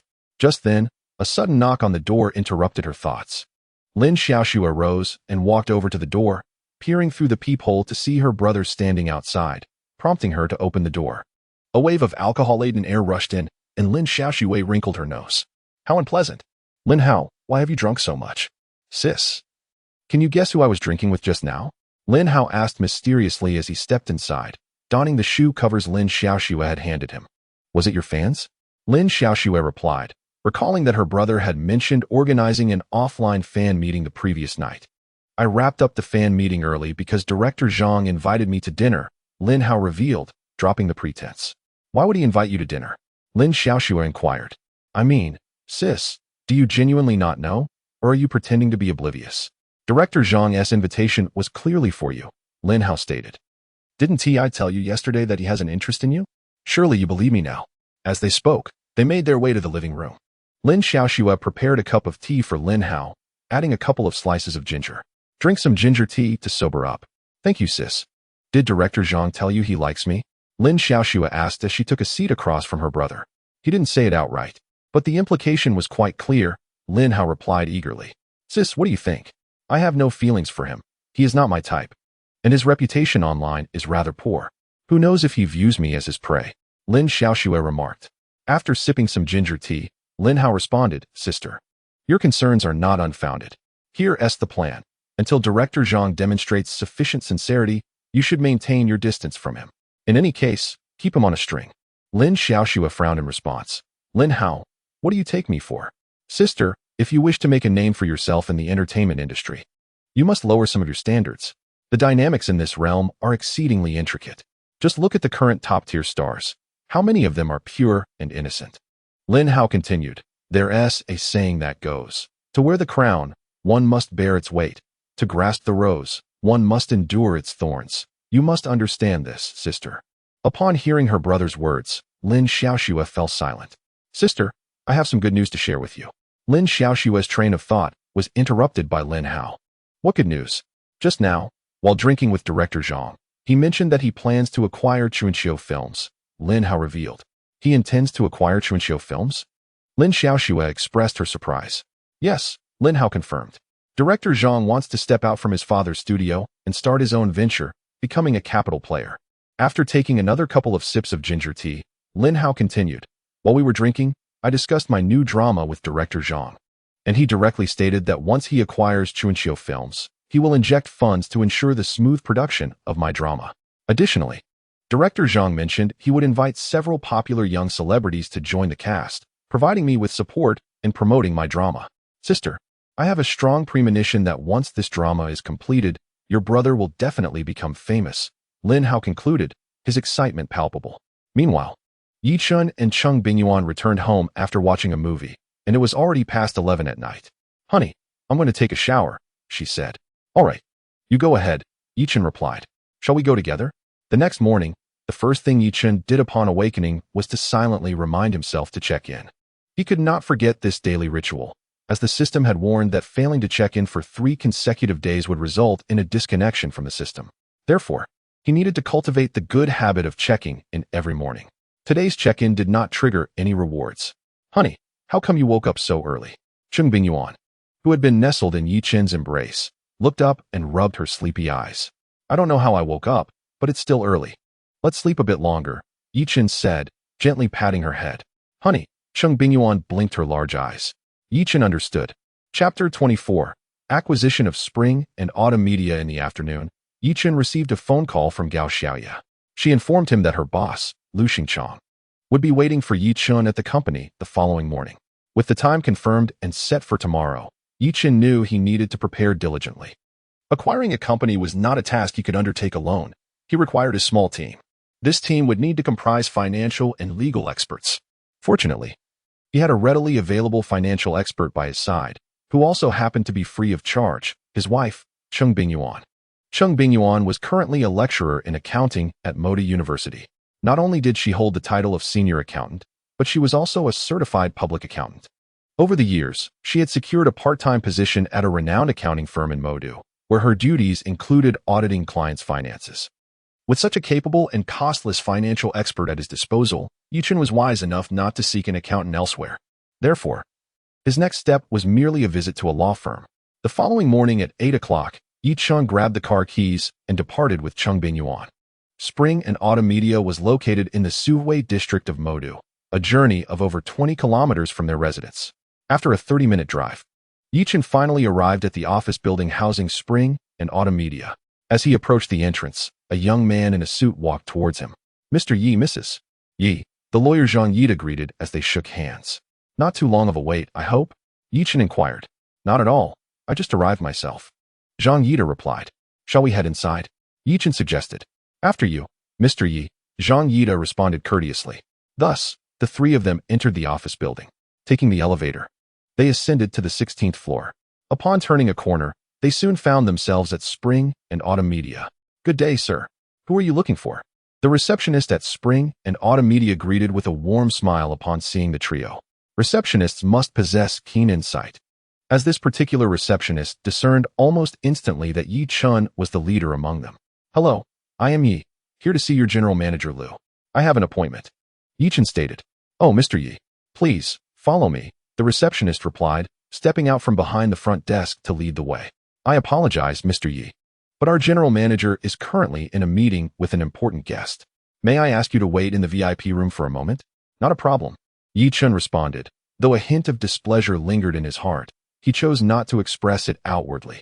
Shortly, Yechen and his companions were escorted to the VIP lounge by the receptionist. The young lady prepared a cup of tea for them and presented a platter adorned with fresh fruits. After completing these tasks, she departed from the lounge. The clock indicated that it was 8:53. They waited until 10 o'clock when finally, some commotion could be heard outside the lounge.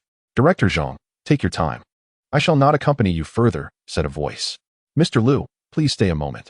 Through the frosted glass, Yechen observed a stout middle-aged man pausing to bid farewell to a young man departing. Yechen recognized the middle-aged figure. It was Lu Xingchang, the proprietor of Chuanqiu Film and Television. Beside him stood a young woman clad in professional attire, presumably his secretary. Once the young man entered the elevator, Lu Xingchang pushed open the door to the VIP lounge, entering with his secretary. Mr. Yi, I sincerely apologize for keeping you waiting, Lu Xingchang exclaimed. A smile plastered across his face as he profusely apologized. You are being overly modest, Mr. Lu. It is quite natural for someone of your stature to have friends drop by unexpectedly, Yechen replied with a smile. Please, no more jests at my expense. I have fallen to the point of contemplating selling my company. How can I still be considered a boss? Lu Xingchang confessed. To be candid, the individual I just sent off was Director Zhang, who is interested in acquiring Chuanqiu Film and Television. We had initially arranged to meet this afternoon, but he arrived early. citing prior commitments. As the son of the esteemed director Zhang Yimou, it was impolite for me to refuse him. I truly hope for your understanding, Mr. Yi. Mr. Liu. The director Zhang you mentioned refers to Zhang Yinan, the eldest son of Zhang Yimou, correct? Yechen inquired. Indeed, in the film industry. He is the only one referred to as Director Zhang, Lu Xingchang confirmed. After a brief pause, he continued, Mr. Yi, let us discuss this in my office. Very well. Yechen nodded, following Lu Xingchang out of the lounge. At that moment, Yechen recalled the scene of Lu Xingchang bidding farewell to Zhang Yinan, which was likely a deliberate act for him to witness. It seemed that Lu Xingchang had intentionally made him wait for over an hour, a tactic to bolster his negotiating position. The negotiations had essentially commenced the moment Yechen stepped through the doors of Chunqiu Film and Television. Indeed, the business world is akin to a battlefield. Before long, they entered Lu Xingchang's office. His secretary first served each of Yechen's companions a cup of tea and then retrieved a substantial stack of documents, handing them to Cheng Bingyuan and Zhang Yida for review. Meanwhile, Yechen engaged in casual conversation with Lu Xingchang. Spring and Autumn Films, a venerable production company, has experienced a decline in recent years. However, its scale remains significant. Auditing the financial and legal aspects of such a company requires considerable time and effort. By noon, the auditing work was still incomplete. After a group of individuals enjoyed lunch at a nearby restaurant, they returned to Spring and Autumn Films. Cheng Bingyuan and Zhang Yida resumed their auditing tasks from the morning. By mid-afternoon, Cheng Bingyuan concluded her auditing duties, and along with Zhang Yida, they exited Lu Xingchang's office and entered a small conference room next door. Yechen, the operational status of Spring and Autumn Films is rather bleak, as the company has incurred losses for 5 consecutive years. Cheng Bingyuan meticulously presented her audit findings to Yechen. To be candid, if she were in his position, she would certainly refrain from acquiring such a company. Nevertheless, she refrained from dissuading Yechen from pursuing the acquisition, believing he would possess his own discernment. Subsequently, Zhang Yida provided a thorough report on his audit findings. Overall, the operations of Spring and Autumn Films in recent years have remained compliant. There are only a few minor compliance issues that can be rectified. There are over a dozen legal disputes, several of which are nearing resolution. According to Zhang Yida's assessment, the probability of Spring and Autumn Films prevailing in the remaining legal disputes exceeds 80%. Chapter 25. Cheng Bingyuan. You still have me. I can support you. Upon returning to Lu Xingchang's office, Yechen candidly stated, Mr. Liu, please present your offer. It appears that Mr. Yi, much like myself, possesses a forthright disposition. Thus, I shall directly disclose my bottom line. Lu Xingchang replied, 14 million. Hearing this, Yechen shook his head with a smile. Mr. Liu, it seems you lack sincerity. Spring and Autumn Films has faced continuous losses. Under such circumstances, if you elevate the price to such heights, it is unlikely anyone would be willing to take on this burden. Mr. Yi, it is true that Spring and Autumn Films has been operating at a loss in recent years. However, among the contracted actors, there remains a substantial number of talents worthy of being called formidable, Lu Xingchang asserted. Do not be deceived by their current lukewarm status. These actors are genuine superstars in the making, and one day they may well rise to prominence. To be frank, had I not recently faced investment setbacks requiring substantial capital to cover, I would never consider selling Spring and Autumn Films. Mr. Liu, I am not one of your subordinates. Do not attempt to paint grand visions for me. Yechen replied coolly. Mr. Yi, as you observed, Director Zhang is also interested in acquiring Spring and Autumn Films. The fact that someone of his stature seeks to make a purchase speaks volumes about the potential of the company. Mr. Liu, I fear that the price Mr. Zhang has proposed is significantly lower than the figure you just quoted to me. Otherwise, we would not find ourselves seated here, Yechen remarked. After a moment of contemplation, Lu Xingchang responded. Then, Mr. Yi, what price do you suggest? 11 million, Yechen stated. If Mr. Liu finds this unacceptable, then there is little reason for us to continue our discussion. The reason Yechen quoted 11 million was not arbitrary. According to the information he had received, if he refrained from intervening, Chunqiu Film and Television would ultimately be sold to Zhang Yinan for that very sum. It was at that moment in the lounge, when Lu Xingchang mentioned Director Zhang, that Yechen immediately recognized that this was indeed Zhang Yinan. Mr. Liu, perhaps you could consider increasing your offer, Lu Xingchang suggested. Upon hearing this, Yechen stood up and said, Mr. Liu, I apologize for the intrusion today. With that, he turned and began to walk towards the exit. Cheng Bingyuan and and Zhang Yida followed suit. In an instant, Lu Xingchang's expression shifted dramatically. In truth, 11 million was his bottom line. For a fleeting moment, he pondered whether the young man across from him possessed an uncanny ability to read minds. After all, how could he have so precisely articulated Lu Xingchang's internal valuation on his very first offer? Just as Yechen's hand rested on the doorknob, preparing to exit, Lu Xingchang's voice resonated behind him. "Mr. Yi, please wait. I accept your offer." At these words, a faint smile crept across Yechen's face. However, once he turned around, his expression swiftly returned to its usual composure. "Nevertheless, Mr. Yi, I have a request," Lu Xingchang suddenly interjected. "What request? Please elaborate," Yechen replied, resuming his seat across from Lu Xingchang. "The 11 million must be settled in a lump sum within 3 working days after the contract is signed," Lu Xingchang specified. "As I mentioned earlier, I am currently facing significant financial challenges due to recent investment losses." "Not a problem. Upon signing the contract today, I will transfer the funds to the bank account you provide by tomorrow," Yechen assured him. "Very well, Mr. Yi. Please wait a moment while I prepare the contract," Lu Xingchang replied, rising swiftly to leave his office. Half an hour later, Lu Xingchang returned with the freshly printed contract in hand. "Mr. Yi, here is the contract. Please take a look." After receiving the document, Yechen turned and handed it to Zhang Yida. "Let the professionals handle the technicalities." After a thorough review, Zhang Yida returned the contract to Yechen, stating, "Mr. Yi, this contract is in order." Hearing this, Yechen took a pen and signed his name on the designated line, affixing his seal with assurance. The contract was executed in duplicate, with Yechen and Lu Xingchang each retaining a copy. At 4:30, Lu Xingchang personally escorted Yechen and his companions out of the company. "Mr. Yi, we shall meet again tomorrow." "All right." However, the signing of the contract did not signify the completion of the acquisition of Chunqiu Film and Television. There remained a series of procedures to be undertaken, including changing the company's legal representative at the Industrial and Commercial Bureau and modifying the company's bank account. As today was Sunday, these departments were closed, necessitating a wait until Monday to proceed. "Mr. Yi, here is my personal business card. Should you require legal consultation in the future, feel free to reach out to me at any time," Zhang Yida offered as he produced a card from his pocket and handed it to Yechen. "Thank you." Yechen nodded in acknowledgement. While driving home, Yechen chuckled and said, "Teacher Cheng, are you not frightened?" "Frightened of what?" Cheng Bingyuan retorted from the passenger seat. "Chunqiu Film and Television has been suffering losses for years, and yet I am acquiring it. Aren't you concerned?" "Of course, there are worries, but fear is not one of them. After all, I have a stable job.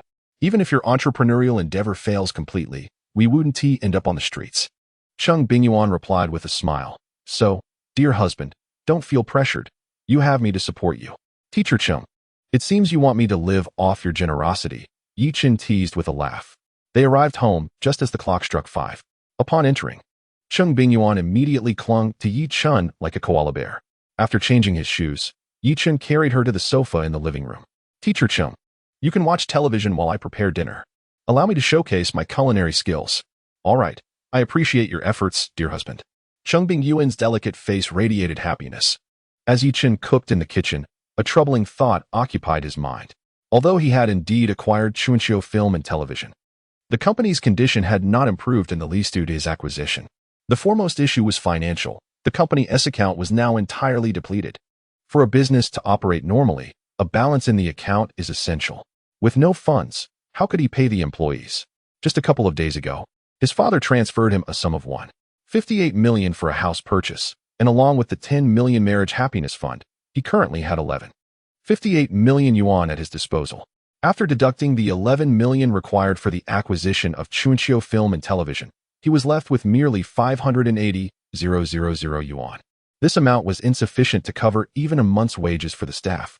Thus, it was imperative to secure funding, no matter what. He needed to ensure the upcoming month was financially viable. As long as next month passes, with the upcoming release of the drama Rising, several actors under the auspices of Chunqiu Films are poised to achieve stardom due to this production.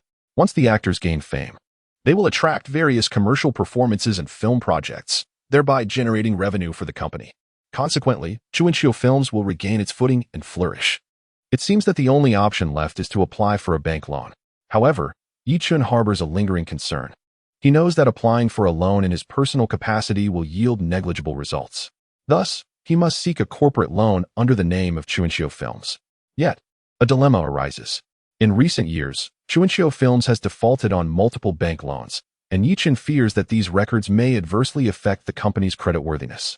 Should the company's credit be compromised, securing a corporate loan from the bank would become exceedingly difficult.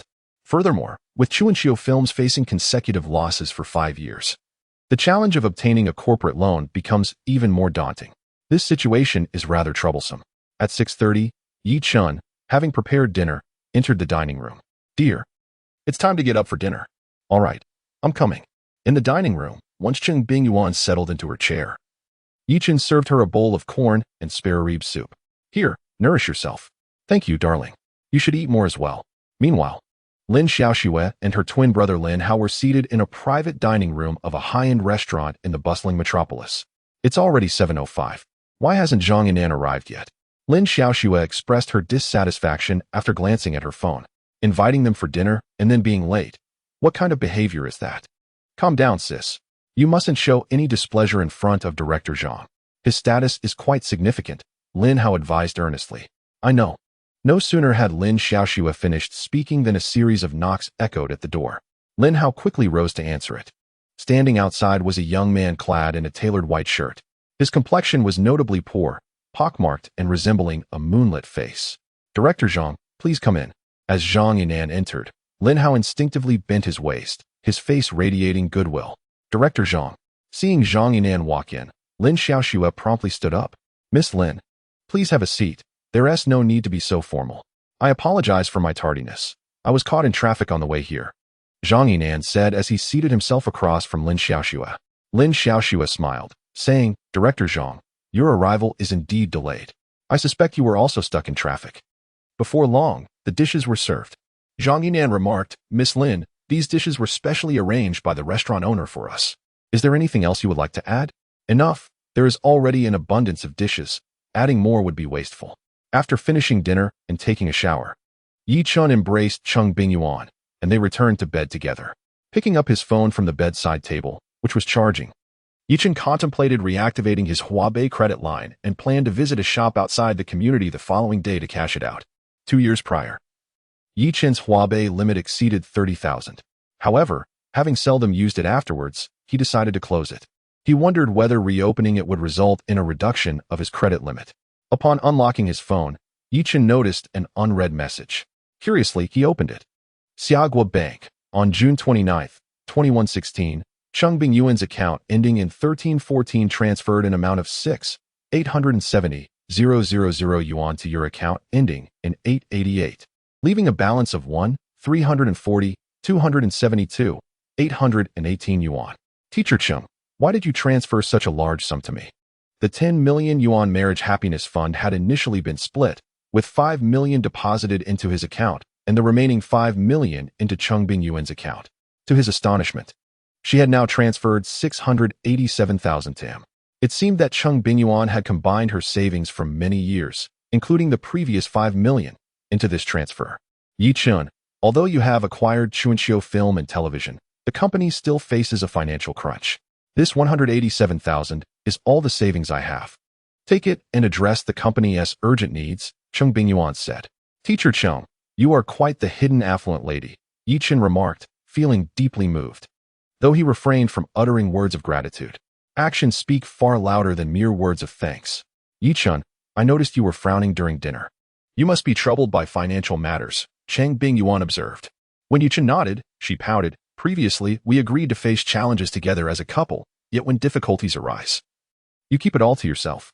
All right, I admit my fault. Please forgive me. Consider yourself forgiven this time, but if it happens again, what will you do? I'll bite you, she replied playfully, her teeth clicking together. Speaking of which, Teacher Cheng, are you a dog? Biting people? Yechen teased with a smile. Yechen, did you forget? I am indeed a dog, Cheng Bingyuan replied, her eyes twinkling with mirth. Ah, indeed, I should tread lightly, Yechen laughed. So, Yechen, if you dare to bully me in the future, I shall bite you, Meanwhile, Lin Xiaoxue, Lin Hao, and Zhang Yinan exited the dining hall together. Miss Lin, may I escort you home? No, thank you, Director Zhang. I'll ride back with my brother, Lin Xiaoxue politely declined. Very well, let us arrange another meeting when time permits. As a seasoned suitor, Zhang Yinan is acutely aware that haste does not yield favorable results. Moreover, he relishes the thrill of the chase. If his quarry were to fall effortlessly into his grasp, it would render the pursuit utterly mundane. Farewell, Director Zhang. Take care on the road. Lin Hao bid with a face adorned in a pleasing smile, watching Zhang Yinan depart in his vehicle until it dwindled into a mere speck. At which point his amiable expression faded away. Sister, I've had a few drinks. You'll have to drive me, Lin Hao remarked, producing the key to his BMW and handing it to Lin Xiaoxue. Soon, Lin Xiaoxue was navigating her brother's BMW 1 Series away from the restaurant and onto the main thoroughfare. Director Zhang has surprisingly enlisted Kai Shuquan and Lu Han for cameo roles in my new drama, lending it their star power. Sister, I'm truly benefiting from your influence this time, Lin Hao exclaimed with exhilaration. It is noteworthy that Kai Shuquan and Lu Han are currently the epitome of stardom in the domestic entertainment industry. Should these two luminaries grace his new production, it would undoubtedly ignite a fervor even before its airing. Once it premieres, the anticipation would soar, and as the leading man, he would bask in significant visibility, with his fanbase likely to swell exponentially. It is conceivable that this drama could catapult him to fame akin to that of Kai Shuquan. After all, his looks are hardly inferior to Kai Shuquan's. If the latter can ascend to such heights, why cannot he? Lin Hao, this marks your debut in acting. You must take it seriously and perform earnestly, Lin Xiaoxue advised. Rest assured, sister, I am, after all, trained in a reputable drama academy, and when it comes to acting, I am confident that I can surpass both Kai Shuquan and Lu Han. In due course, they shall merely serve as complementary figures in my rise to stardom, Lin Hao proclaimed with unwavering confidence. By the way, sister, congratulations. You've just signed with Zhang Yimou's studio and immediately landed a commercial endorsement. What an impressive start, Lin Hao remarked. Coconut Tree's coconut juice is the leading brand in the country, and for a newcomer like you to endorse, it is truly remarkable. Should word of this spread, many second and third-tier artists will envy your fortune. It's merely one opportunity. Who can predict where the coconut tree endorsement will ultimately land? Lin Xiaoxue replied thoughtfully. Sister, although you have competitors, did you not perceive the implications in Director Zhang's words? This is merely a formality. The coconut tree endorsement will undoubtedly be yours, Lin Hao asserted. Let us hope so, Lin Xiaoxue responded, maintaining a facade of calm and composure. Yet, internally, her heart was far from the tranquility she outwardly displayed. Under normal circumstances, in terms of status, a spokesperson for Coconut Tree would typically be at least a second-tier artist, if not a first-tier one. Yet, for a pure newcomer who has just entered the industry, if she were to secure the position of spokesperson for Coconut Tree, she would undoubtedly become a focal point in the entertainment circle, garnering attention from numerous individuals and media outlets. Indeed, it is advantageous to be backed by a powerful entity. With the strong support of Zhang Yimou, her starting point in the entertainment industry would be enviably high, provoking admiration from countless individuals. As the new generation of Mao's girls, her trajectory is destined to lead her to the forefront of the industry, perhaps even to the pinnacle of stardom. In this moment, Lin Xiaoxue became even more resolute in her belief that her decision to part ways with Yechen was undoubtedly the right one. Yechen was likely still preoccupied with job hunting. Should she successfully obtain the coconut tree endorsement, the sum she would receive could amount to approximately 1,500,000 yuan. 1,500,000 yuan. An ordinary white-collar worker would need to toil for over a decade to earn such an amount. Yet she could achieve it effortlessly through a single endorsement. This stark contrast exemplifies the vast disparities resulting from different circles. Moving forward, she and Yechen would exist in entirely separate realms. The following day, Monday, after Yechen drove Cheng Bingyuan to Magic University in the morning, he promptly proceeded to the bank. He intended to transfer 11 million yuan to Lu Xingchang, a task that could not be accomplished via mobile banking. He needed to personally visit the bank to complete the transaction, and it was also prudent to increase the daily transaction limit on his bank card. Yechen entered the bank at 8:30, and by the time he emerged, it was already 9:30. Shortly before 10, he arrived at the Industry and Commerce Bureau in Suwei District. Mr. Yi, I just received the funds. Thank you. Lu Xingchang greeted him as soon as he stepped out of the car. Did I keep you waiting long? Yechen inquired. Not at all. I've only been here for about 5 minutes, Lu replied as they entered the bureau together. By 10:15, All procedures for the change of legal representative for Chunxiu Film and Television had been completed. Not only had the legal representative changed to Yechen, but the company name had also been altered from Chunxiu Film and Television to the current Bingyuan Media. Mr. Yi, shall we proceed to the company for the formal handover? Lu Xingchang suggested as they exited the bureau. Certainly. Yechen agreed without hesitation. By 10:50, Yechen and Lu Xingchang arrived at Chunxiu Film and Television, now known as Bingyuan Media. The executives of Chunxiu Film and Television, having received news of the ownership change, were already seated in the conference room, awaiting the arrival of Yechen and Lu Xingchang. Each executive sat upright, their expressions serious, fully aware that the company had a new owner. They were curious about the credentials of the new proprietor. However, to take over Chunxiu Film and Television at this juncture required considerable courage. In the current predicament of spring and autumn films, whoever takes the reins will undoubtedly become a mere pawn, unless they possess formidable strength. Chapter 28. Every penny must be wisely spent. Mr. Lu has arrived. A senior executive, peering through the partially open door of the conference room, spotted Lu Xingchang and instantly felt invigorated. The other executives, upon hearing the commotion, straightened their backs and sat attentively. Soon, Yechen followed Lu Xingchang into the conference room. Mr. Lu, the executives greeted Lu Xingchang in unison, before their gazes shifted to Yechen. Is this the new boss? He appears exceedingly youthful. He must be some wealthy heir, they all thought upon seeing Yechen. Lu Xingchang then smiled and introduced Yechen to the group. Ladies and gentlemen, this is your new boss, Mr. Yechen. Upon hearing this, the executives warmly called out to Yechen, greeting him as Mr. Yi. Yechen responded with a unifying smile. The entire handover process was brief, concluding in just half an hour. Mr. Yi, I shall take my leave now, Lu Xingchang said, bidding farewell to Yechen before departing. As he stepped out of the conference room, a hint of disdain crept onto Lu Xingchang's face.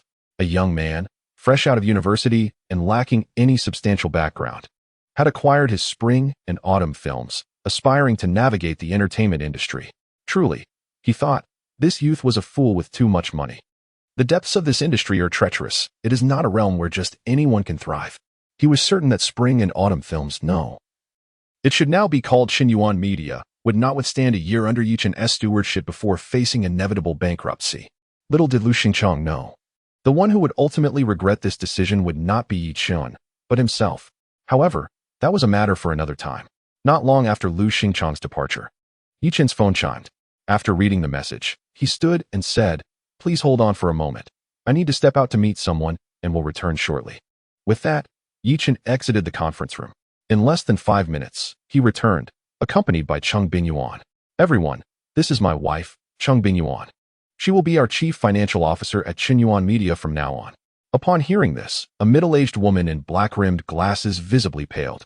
She was the former CFO of Spring and Autumn Films. For any company, the position of chief financial officer is of paramount importance. If a company's finances are in disarray, its operations are sure to follow suit.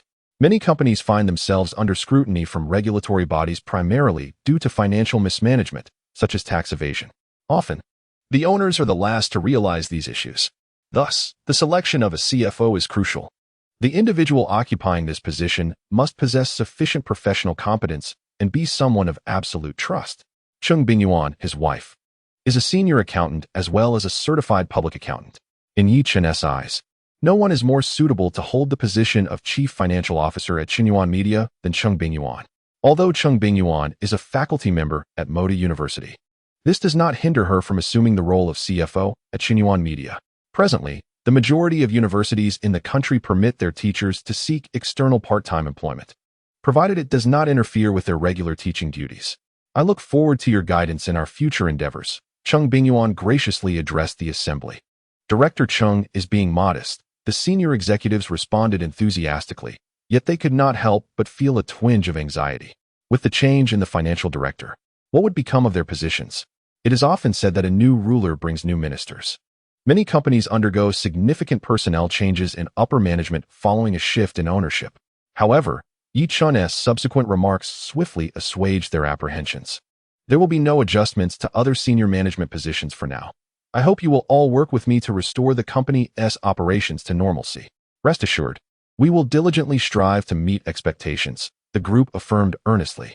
At noon, Yechen treated several executives from Bingyuan Media to lunch at a nearby restaurant. After the meal, he led everyone back to continue the meeting. Having just taken over the company, Yechen needed to familiarize himself with every aspect promptly. This was his first entrepreneurial venture since binding with the system, and he regarded it with utmost seriousness. Although a future message indicated that the drama Kuangbiao would premiere in a month, leading to the rise of several actors from Chuanqiu Films and a swift recovery of its former glory, Yechen was now the owner of Chuanqiu Films, which had been rebranded as Bingyuan Media. He was uncertain whether Bingyuan Media would continue along its predetermined trajectory. Thus, acquiring Chuanqiu Films did not guarantee a carefree existence. He could not simply relax and leave everything to chance. The meeting persisted for over 2 hours, concluding around 5 in the afternoon. Through this session, Yechen gained a preliminary understanding of Bingyuan Media's current status. The company currently has 23 contracted artists, none of whom are first or second-tier talents. The only artist with any notable recognition is an actor named Zhang Sungwen, who is over 40 years old and has appeared in numerous films and television dramas, boasting a rich career in the performing arts. However, in recent years, he has predominantly played minor roles with limited screen time. It was not until last year that Zhang Sungwen received the script for Kuangbiao, where he finally secured a significant role with ample screen presence. According to the Future News, in a month, Raging Tide will premiere, and the antagonist portrayed by Zhang Sungwen has received exceedingly high praise online. The actor Zhang Sungwen has suddenly risen to fame overnight, transitioning from a third-tier actor to a first-tier star, his value multiplying several-fold. Currently, the primary sources of revenue for Bingyuan Media are advertisements, copyrights, and a percentage of the fees earned by its artists. However, in the past 5 years, Chuanqiu Film and Television has failed to produce any notable films or dramas, resulting in a significant decline in copyright revenue, relying heavily on the accumulated copyright reserves from previous years. This has indirectly led to a substantial decrease in advertising income as well. To date, the percentage derived from the fees earned by its artists has become the main source of income for Chuanqiu Film and Television. Such a revenue structure is evidently unhealthy, which explains why Chuanqiu Film and Television has faced consecutive years of losses.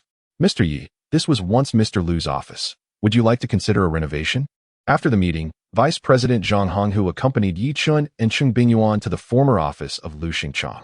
This will be Yechen's office from now on. It's quite satisfactory. Let us leave it as is for now, Yechen replied. The company is currently short on funds. Every penny must be spent wisely.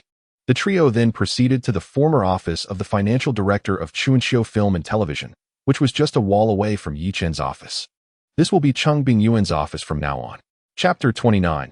He possesses the aura of an ascendant figure. Old Zhang, please notify our artists to come to Modu. I wish to host a dinner for everyone, Yechen instructed Zhang Honghu.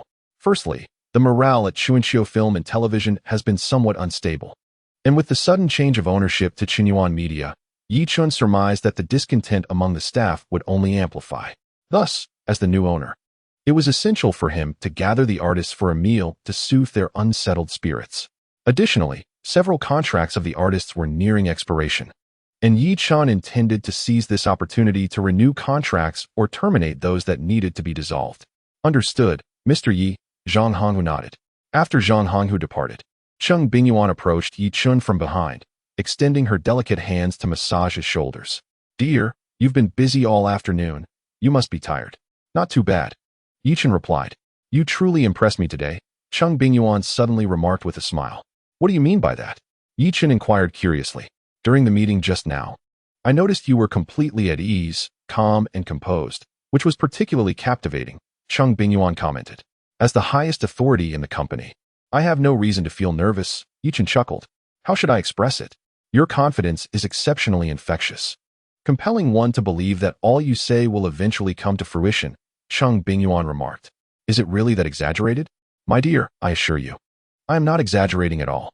Initially, I had some concerns. You have just taken over the company without any relevant management experience, and being young, I feared you might struggle to command respect from others. But now, I am completely at ease. Cheng Bingyuan's eyes sparkled as she gazed at Yechen, surprised to discover that her little man exuded the aura of a leader. Teacher Cheng, is this leadership you speak of legitimate? Yechen chuckled. Such a swift vehicle. My dear, your wheels are nearly pressing against my face. As evening approached, around 7 o'clock, Lin Hao was scrolling through his social media feed when a group message suddenly appeared. He casually clicked on it. Zhang Honghu. Attention all members. Significant news. The company has a new owner. The name has been changed from Chuanqiu Film Production Company, Limited to Cheng Bingyuan Media Company, Limited. Please take note. Gao Xiaoya. Received. Zhang Sungwen. Noted. Su shouting. The company has a new owner? Feng Bin.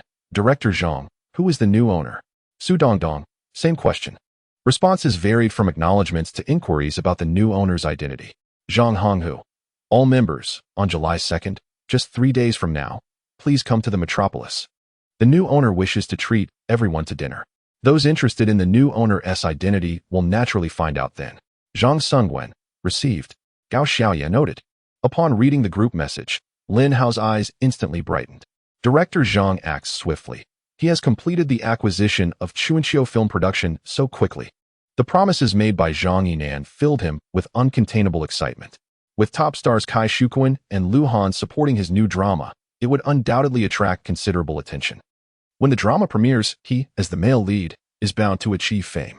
The more Lin Hao contemplated, the more exhilarated he became. Eventually, he dialed Zhang Yinan's number. Director Zhang, congratulations. Congratulations? Lin Hao, what is there to celebrate? Zhang Yinan was somewhat bewildered. Haha, Director Zhang, do not jest with me. I am already aware of the news, Lin Hao replied with a laugh. Upon hearing this, Zhang Yinan was even more confused. Lin Hao, please do not speak in riddles. I genuinely do not know of any recent good news that warrants your congratulations. Director Zhang, have you not acquired Chuanqiu Film Production? Is this not indeed a joyous occasion? Lin Hao stated. Not at all. I have not yet acquired Chuanqiu Film Production, Zhang Yinan replied, leaving Lin Hao utterly perplexed. Dear Director Zhang, please refrain from teasing me. Our general manager Zhang has just issued an official notice in the group. Lin Hao chuckled. What? Are you serious, Lin Hao?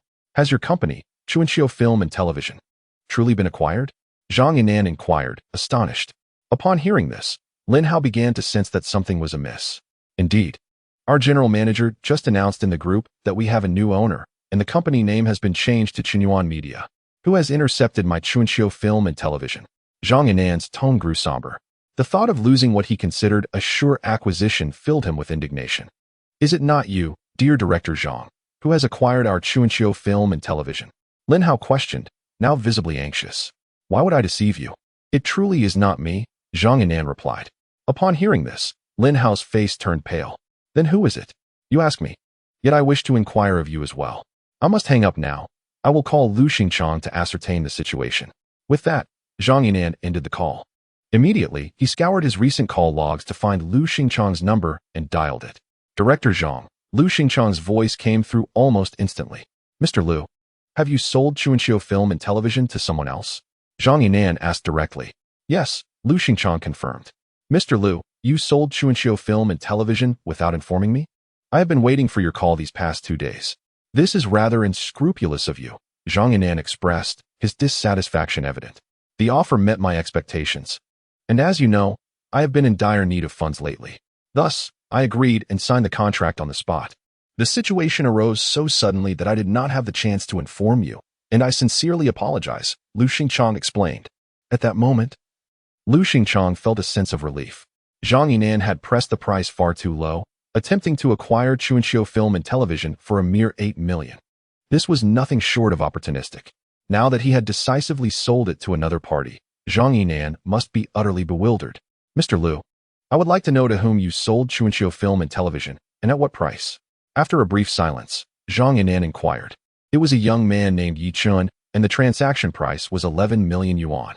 Such matters are hardly concealable, so Lu Xingchang readily divulged the information. Chapter 30. That person is Yechen. Yechen. Zhang Yinan frowned, the name sounding vaguely familiar, as though he had heard it recently, but could not recall where. Mr. Lu, what is the background of the buyer? A recent graduate, he claims to come from an ordinary family. However, I find that hard to believe, Lu Xingchang replied. Could an ordinary family truly produce an impressive sum of 11 million in one go? Zhang Yinan couldn't help but scoff. Less than a minute after his call with Lu Xingchang, Zhang Yinan received a phone number from him, none other than Yechen's. Just as Zhang Yinan was about to dial Yechen, his phone rang first. Director Zhang, have you found out who acquired Chuanqiu Film and Television? The moment he answered, Lin Hao's urgent voice came through. I have, Zhang Yinan replied. Who is it, Director Zhang? Lin Hao pressed eagerly.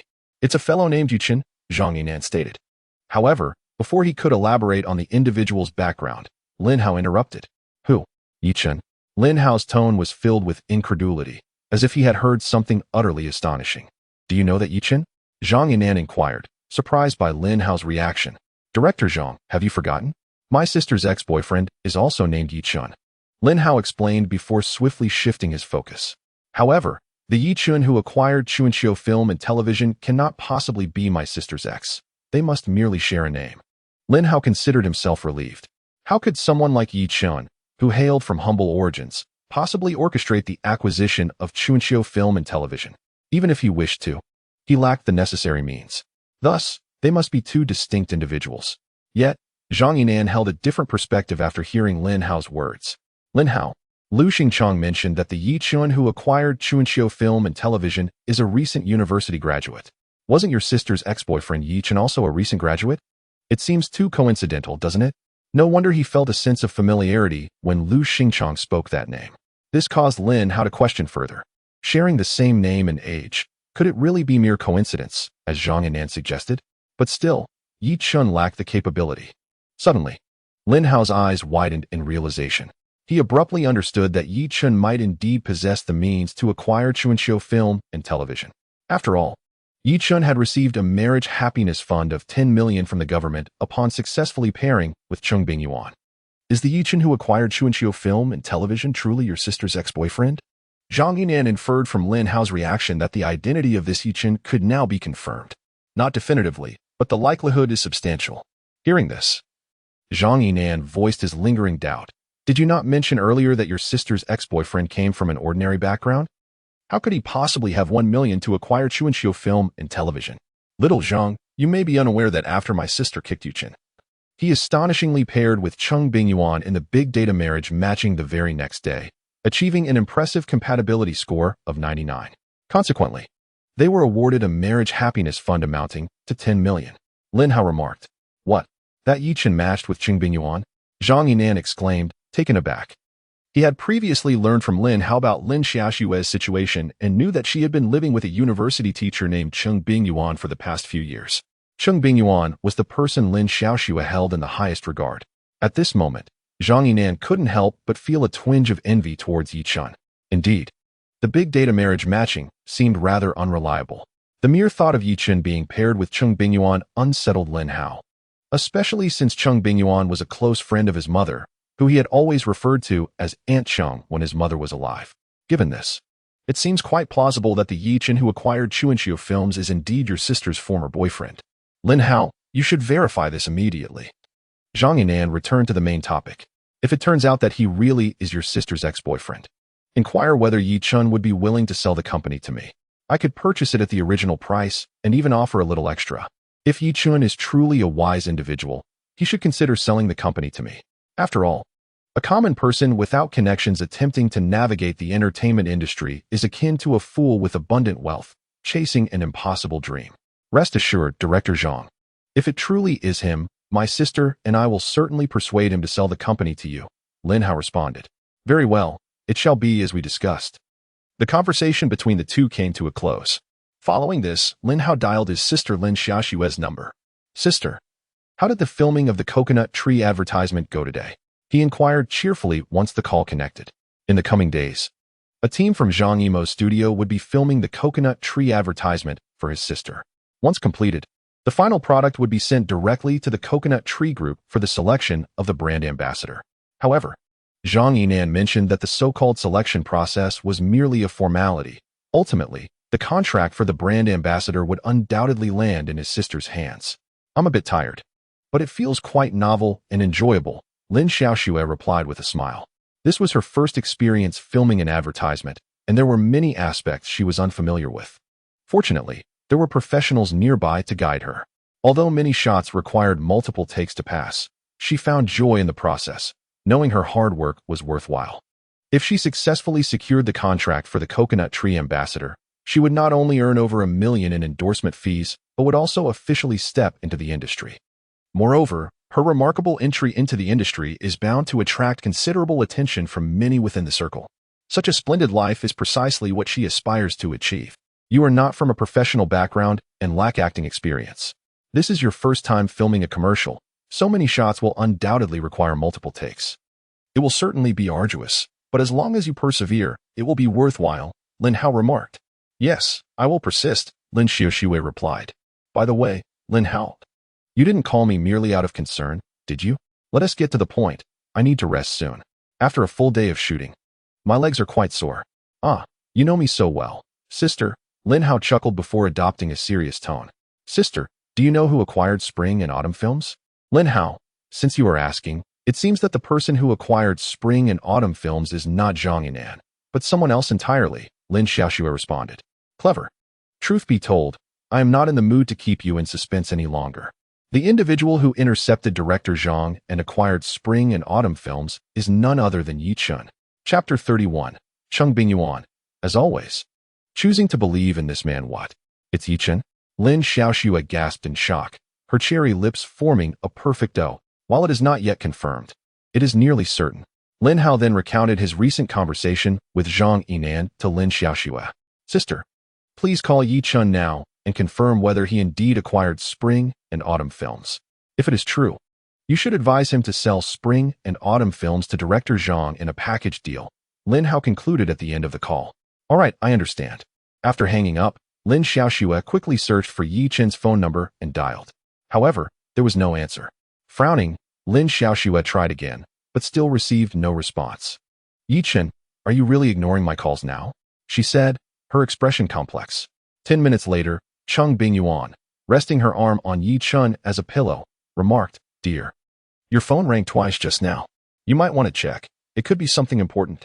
Yechen reached for his phone on the nightstand with his free hand, bringing it to his gaze. Who called? Cheng Bingyuan inquired. Lin Xiaoxue, Yechen replied. Xiaoxue? Cheng Bingyuan paused for a moment. You should return her call and see what she wants. Okay. Yechen nodded and then dialed Lin Xiaoxue's number. The call connected after just 3 rings. Yechen, why didn't you answer my call earlier? Lin Xiaoxue asked, leaving him at a loss for a response. He could hardly say she called at an inconvenient time while he was busy with Cheng Bingyuan. Thus, Yechen chose to evade the question entirely. What is it that you need? Yechen, I heard you acquired Spring and Autumn Film and Television. Is that true? Lin Xiaoxue inquired. It is indeed true. Yechen replied. Yechen, have you lost your mind? Why would you spend millions to acquire Spring and Autumn Film and Television? Lin Xiaoxue expressed her confusion. I have my reasons for doing this, Yechen stated firmly. Honestly, even without your explanation, I can surmise the truth, Lin Xiaoxue sighed. This must be a reaction to our breakup, prompting you to acquire Spring and Autumn Film and Television in an effort to establish yourself as a formidable force in the capital sphere. To prove that my earlier choice was misguided, am I correct? Pausing momentarily, Lin Xiaoxue continued. But why go to such lengths, Yechen? Do you not realize that you have lost your sense of reason? You are underestimating the complexities involved. Without a solid foundation or connections, do you truly believe Spring and Autumn Film and Television will flourish under your stewardship? I assure you, it will not. Under your management, it will only hasten its demise. Navigating the world of capital requires networks and relationships, 2 things you lack. Thus, your fate has already been sealed. Yechen, your ambition and desire to rise above mediocrity are commendable, yet your steps are far too grand. It's not too late to reconsider. Zhang Yimo's son, Zhang Yinan, is also interested in acquiring Spring and Autumn Film and Television. Director Zhang has mentioned that if you are willing, he can purchase the company from you at its original price, ensuring you do not incur losses. Upon hearing Lin Xiaoxue's words, Yechen chuckled. So you are acting as a mediator for that Director Zhang? Yechen, I am looking out for your best interest. I do not wish to see you face bankruptcy and overwhelming debts in the future.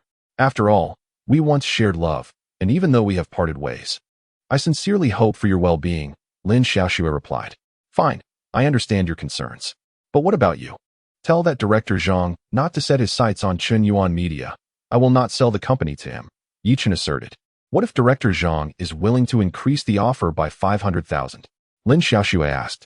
Even if he were to increase the offer by 10 million, I would not part with the company, Yechen declared. In a month, the television drama Crazy will premiere, and several actors under Qingyuan Media will rise to prominence, especially Zhang Sungwen, who will undoubtedly enter the ranks of top-tier actors. Given the current market value of a leading actor in the domestic entertainment industry exceeds 100 million, how could I possibly sell the company to that director Zhang? Yechen, please do not take offense. I implore you to remain rational, Lin Xiaoxue urged. Initially, she believed Yechen's actions were a reaction to their breakup, a desperate attempt to prove himself and validate her past decision. However, Yechen disregarded her advice, even asserting that no matter if Zhang Yinan increased the offer by 10 million, he would not sell the company to him. In Lin Xiaoxue's eyes, such words were merely expressions of frustration directed at her. Lin Xiaoxue, you are overthinking. I am presently quite clear-headed and rational, Yechen calmly replied. Furthermore, my acquisition of Chuanxiu Films is unrelated to you. Please refrain from indulging in excessive speculation. To be frank, Lin Xiaoxue's capacity for conjecture was rather self-indulgent, leaving him somewhat speechless. Seeing that her previous attempts to persuade him were futile, Lin Xiaoxue shifted her approach. Yechen, the 10 million marriage happiness fund does not belong solely to you. Half of it is for Teacher Cheng. Do you truly believe it is appropriate to claim all the funds for yourself? What if, at this moment, Cheng Bingyuan, who had been listening quietly to Yechen and Lin Xiaoxue's conversation, could no longer hold her tongue? Xiaoxue, that 5 million was given to Yechen willingly by me. Even if it ultimately results in a loss, it is my choice to make. Moreover, unlike you, I have faith in Yechen. I refuse to judge a hero based on transient success or failure. Even if Yechen's entrepreneurial endeavor fails, I will continue to believe in this man steadfastly. Teacher Cheng. Lin Xiaoxue was momentarily taken aback. Chapter 32, Cheng Bingyuan. I will stand by him for his comeback, it is I. Cheng Bingyuan replied. Teacher Cheng. Why are you indulging in Yechen's reckless pursuits as well? You are a teacher at Moda University, and over the years, you have worked part-time in an accounting firm, auditing numerous companies' finances. You should understand the immense difficulty of starting a business without connections or networks, more so than I do. How could you possibly give him the 5 million that rightfully belongs to you to facilitate his acquisition of Chuanxiu Films? There are indeed many self-made entrepreneurs in the country. Xiaoxue, but why do you specifically think Yechen is incapable? Cheng Bingyuan countered. Self-made? That is an exceedingly rare occurrence. I have been with Yechen for 4 years, and throughout this time, I have not witnessed in him the qualities requisite of a future entrepreneur. Over these 4 years, I have seen no aspirations for the future from Yechen. In his spare time, he either plays basketball or games, or he spends time online researching various recipes. As a man, he consistently squanders his time on trivial pursuits instead of striving for personal growth and improvement, Lin Xiaoxue expressed. Thus, I truly believe Yechen is unsuitable for entrepreneurship. He should seek a stable job and diligently fulfill his responsibilities. Even if he aspires to venture into entrepreneurship, he ought not to take such a colossal step at the outset. Presently, he is appropriating all your collective savings to acquire spring and autumn film and television. To my mind, this reflects a gambler's mentality. The entertainment industry is rife with diverse capital, and its complexities surpass those of other fields. Yechen, a man devoid of any background, rashly entering this arena will ultimately lead to his consumption, leaving nothing behind but mere remnants. Therefore, Teacher Cheng, I implore you to counsel Yechen wisely, urging him to transfer the company to Director Xiao Zhang. At this moment, Yechen still possesses the opportunity to withdraw unscathed, perhaps even securing a modest profit of 500,000. What could be more advantageous? Upon hearing Lin Xiaoxue's words, Cheng Bingyuan genuinely felt that her years of education towards Lin Xiaoxue had been a profound failure. Xiaoxue, I believe a man should engage in age-appropriate pursuits. Isn't it entirely normal for a university student to play basketball and enjoy video games in their spare time? Furthermore, Yechen's exploration of various recipes online. Who do you think he is researching them for? Are you truly oblivious to this? I never anticipated that Yechen's affection for you would be perceived as trivial, merely regarded as a waste of time, Cheng Bingyuan asserted. Moreover, Xiaoxue, I must clarify that I will not persuade Yechen to sell the company to the aforementioned director Xiao Zhang. This is Yechen's inaugural venture. Even if he ultimately fails, I shall stand by him for a resurgence. All right, we must retire for the night, she concluded, ending the call. Teacher Cheng. Lin Xiaoxue wished to say more, yet the phone had already emitted the sound of disconnection. Yechen, if you do not sell the company to Director Xiao Zhang now, You will inevitably regret today's decision when the company collapses, resonated the voice within Lin Xiaoxue's mind. After applying her facial mask, Lin Xiaoxue set down her phone and rose from her bed, heading to the bathroom to wash her face. After cleansing, she returned to her bed, picked up her phone anew, and dialed her brother Lin Hao's number. "Sis, how is it? The individual acquiring spring and autumn film and television is Yechen, right?" As soon as the call connected, Lin Hao impatiently inquired. "It is him," she replied.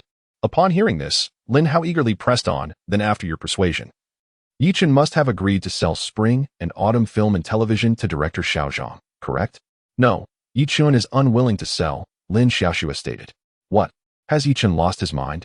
Who does he think he is? A mere college graduate with no background. Does he really believe he can manage spring and autumn film and television effectively?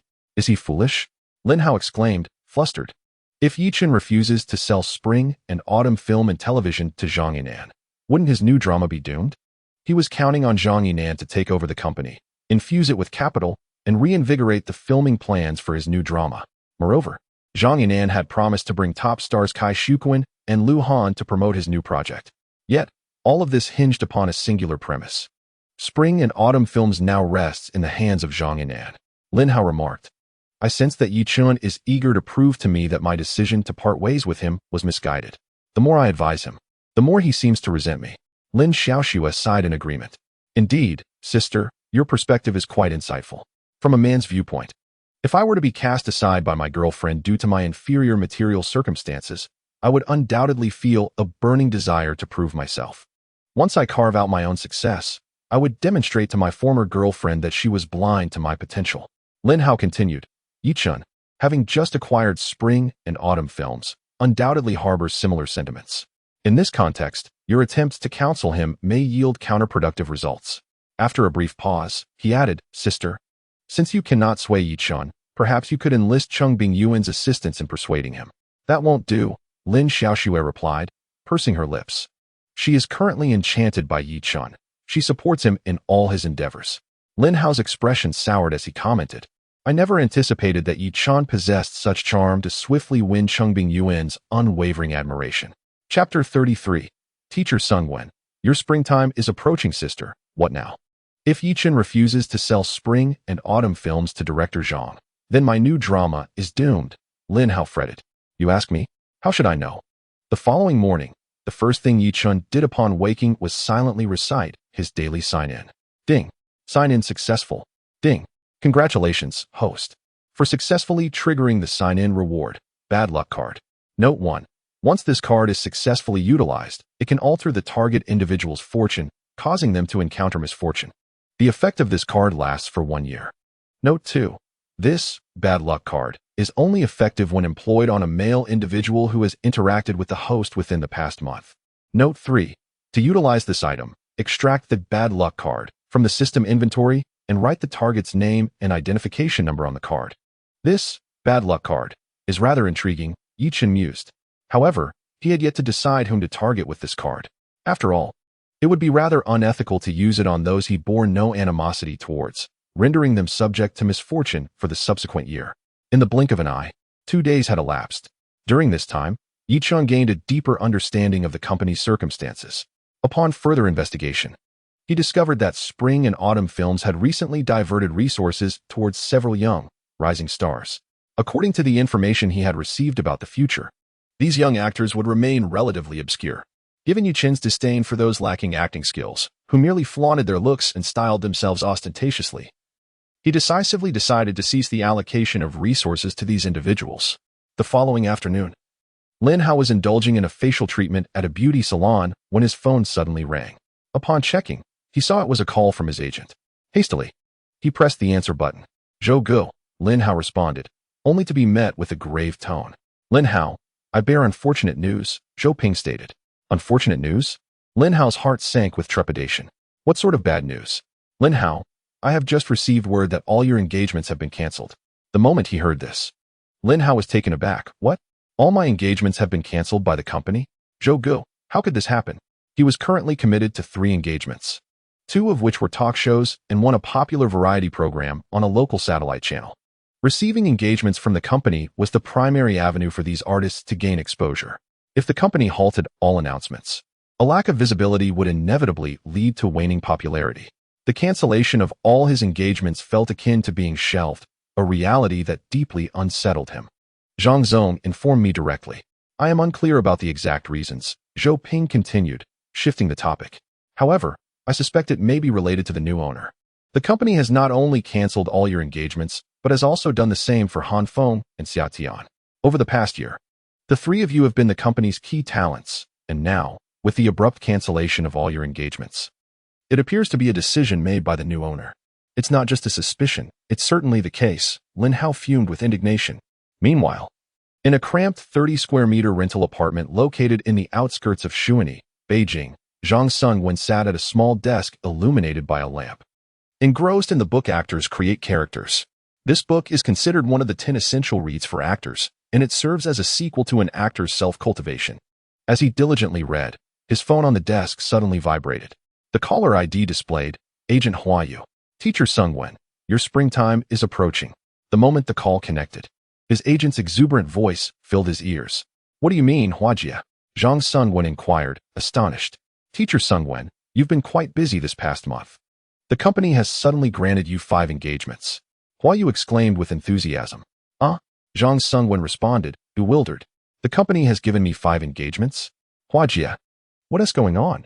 For the past 2 years, the company had been favoring younger, more visually appealing newcomers, leaving someone like him, an aging actor, forgotten in the shadows. It had been a year since he last received an engagement from the company. The only recent project he was involved in, the drama Kuang Biao, had come about when he approached the production with a trial mentality, only to be specifically requested by the director for a role. Suddenly, the company had bestowed upon him 5 announcements. Had it not been for his understanding of Huayu's character, he would have certainly dismissed this as a mere fabrication. Teacher Sungwen, exclaimed Huayu, I just received a call from General Manager Zhang, who informed me that the new owner, General Manager Yi, has made this decision.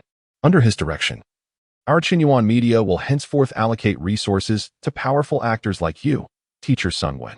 Thus, as I mentioned earlier, your springtime is approaching. Her excitement stemmed from the fact that her earnings as an agent were directly tied to the income of her artists. Moreover, Zhang Sunwen was an actor she deeply admired. Otherwise, as an agent, she would not have consistently referred to him with such respect. Witnessing the company's intent to promote Zhang Sunwen genuinely filled her with joy. Simultaneously, she believed that if the company was willing to invest resources in promoting him, his rise to fame was inevitable. Upon hearing Huayu's words, Zhang Sunwen felt a surge of excitement within. After enduring the trials of this industry for so long, he was finally glimpsing a ray of hope. What kind of person was this new owner?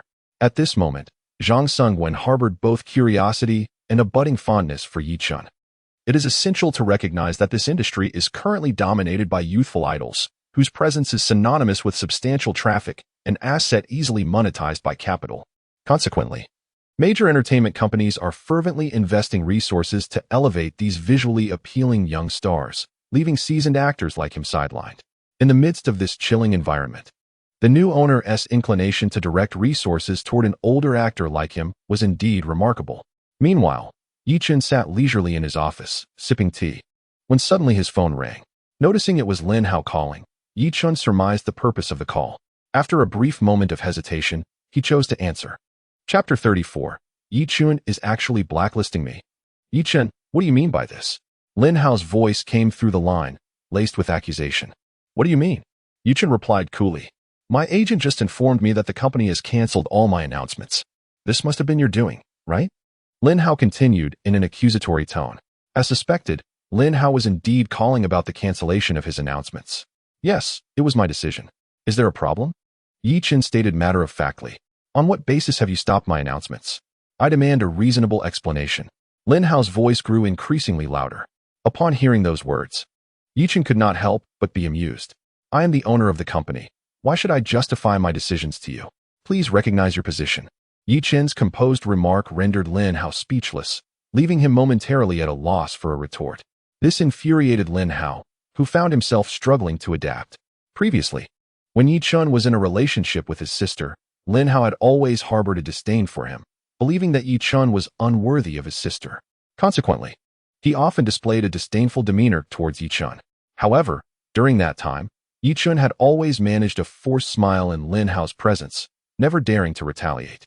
Yet now, Yechen had transformed, exhibiting a much stronger assertiveness than before. The stark contrast in attitude left Lin Hao momentarily disoriented. Out of words? Then I'll hang up. Just as Yechen was about to terminate the call, Lin Hao's voice rang out once more.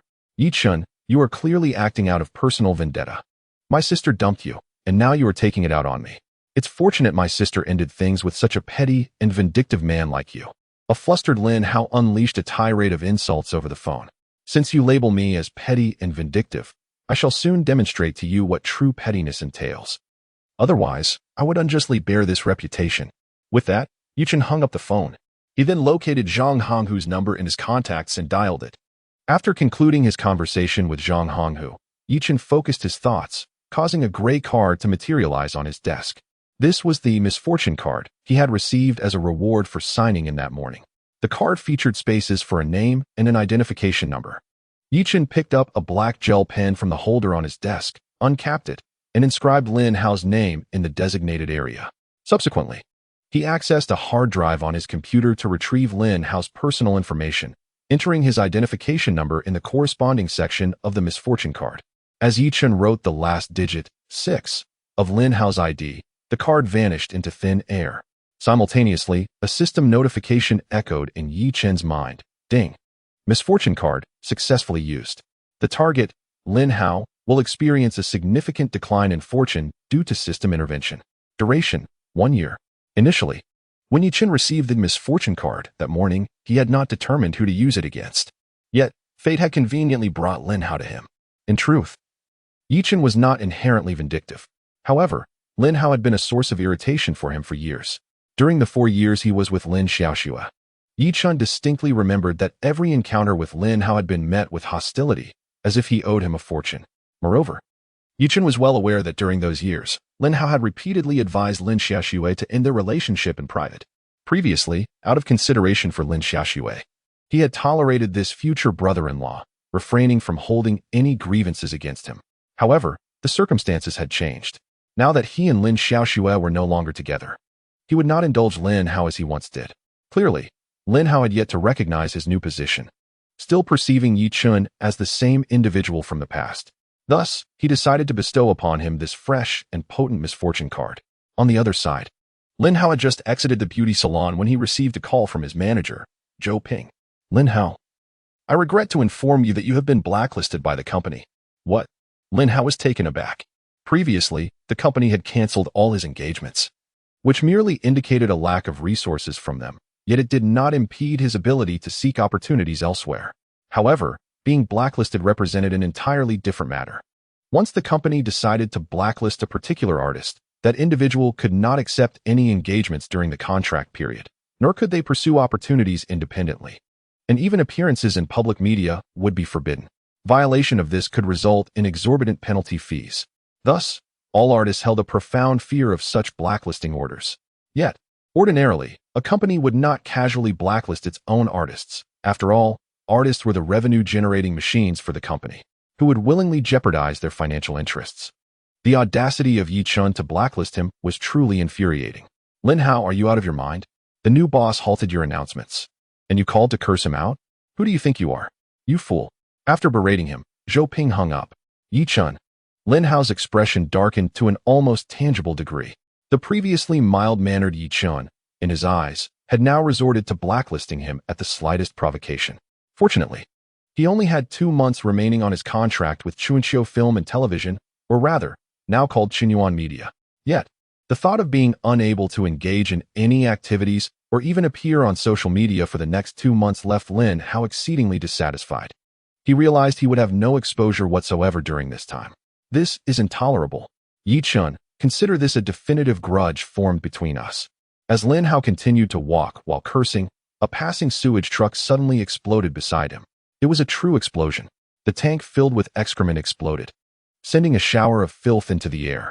Lin Hao, who was strolling along the sidewalk, was enveloped in this unexpected deluge before he could even react. Suddenly, he realized that the hues of the world around him had transformed. As the chaos settled, and he sensed something foreign on his lips. He instinctively extended his tongue to taste it. This simple act reawakened his temporarily dulled senses of taste and smell. In an instant, Lin Hao comprehended the gravity of his situation. His expression was one of sheer horror, feeling as though he could perish from embarrassment.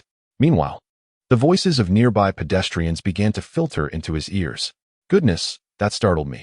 It turns out the sewage truck exploded. It reeks. Absolutely foul. That poor guy? He's completely drenched in filth. My word, he is soaked from head to toe. I feel for him. At that moment, a particular song came to his mind, evoking the image of cold sewage slapping against his face. Chapter 35. Even deities must visit the hospital, noticing the crowd gathering around him. Lin Hao had no time to confront the driver of the sewage truck. He hurriedly suppressed his nausea and dashed toward his home, not far away.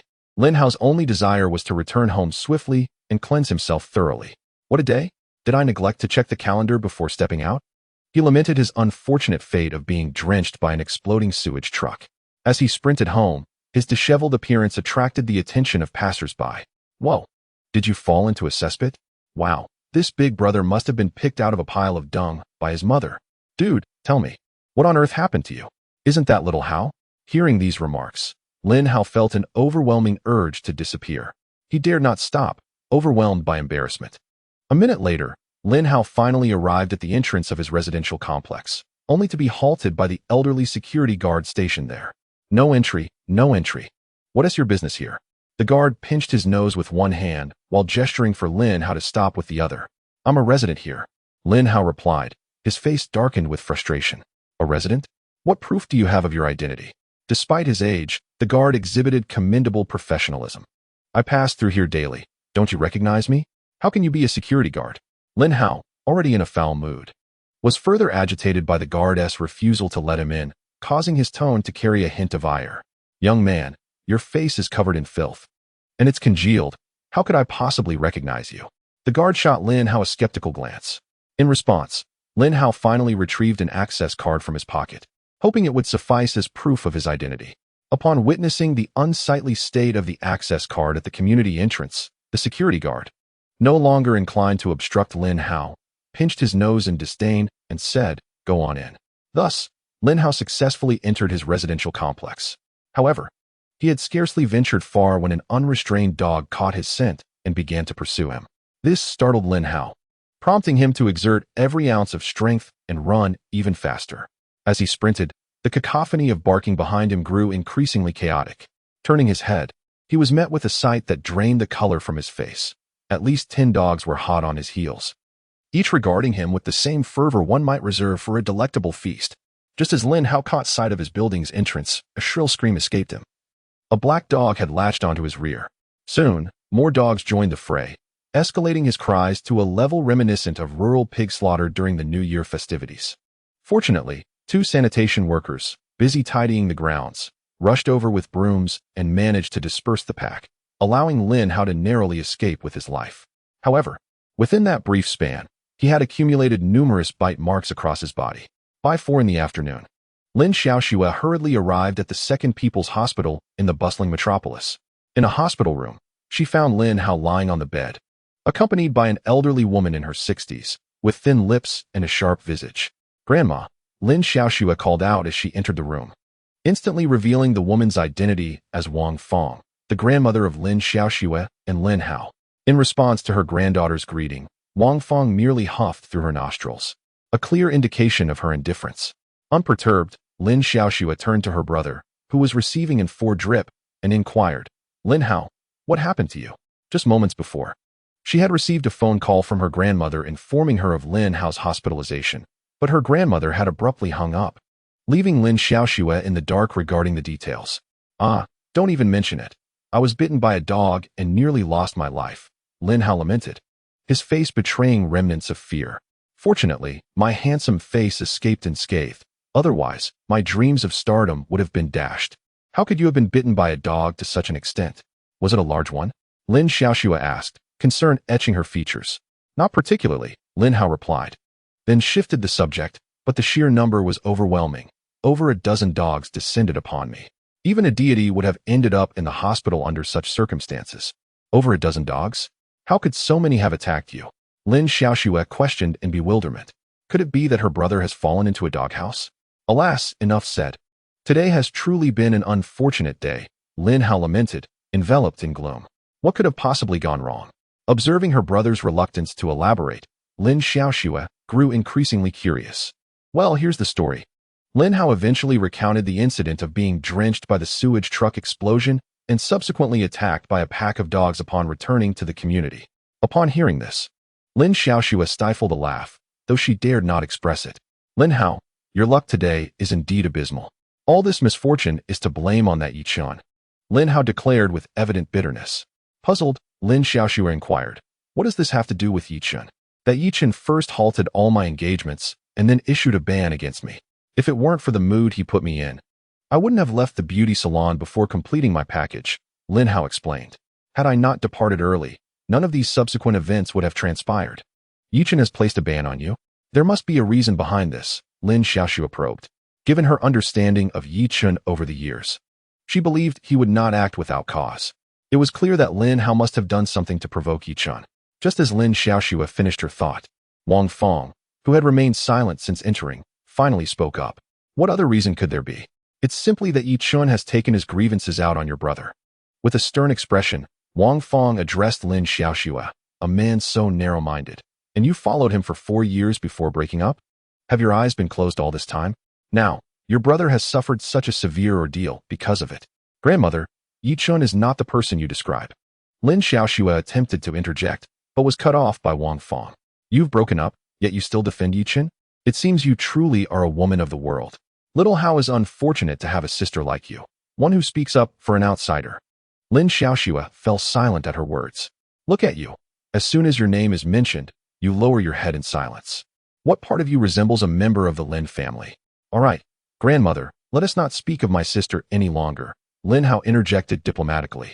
My sister is inherently kind. While Yechen is particularly adept at disguise, she is also a victim in this situation. Fortunately, she has ended things with Yechen, which is a timely decision to mitigate losses. Chapter 36. Isn't that Su Dongdong? Seeing her beloved grandson speak up, Wang Fong refrained from further criticism of Lin Xiaoxue, but continued to regard her with disfavor.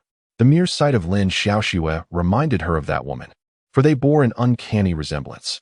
Her son had ultimately been driven to despair by that very woman. Sister, I certainly won't be able to stay at Bingyuan Media any longer. You must help me, Lin Hao suddenly declared from his hospital bed. Help you? How do you expect me to assist you? Though Lin Xiaoxue posed the question, she had already formed a conjecture in her heart.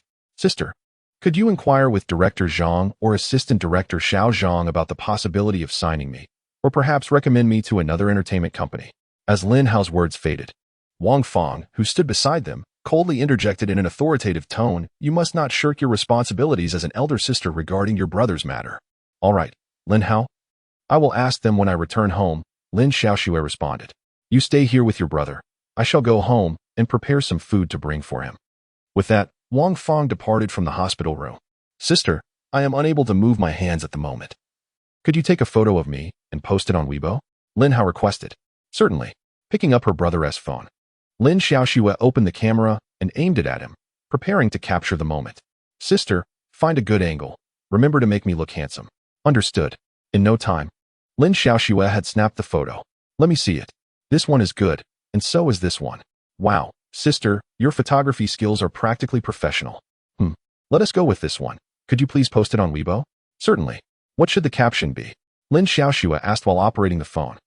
After pondering for a moment, Lin Hao replied, Today, while strolling in the neighborhood, I saw a little girl being chased by a pack of unleashed ferocious dogs. In a moment of urgency, I rushed to her aid and ended up getting bitten, but fortunately, the little girl remained unharmed.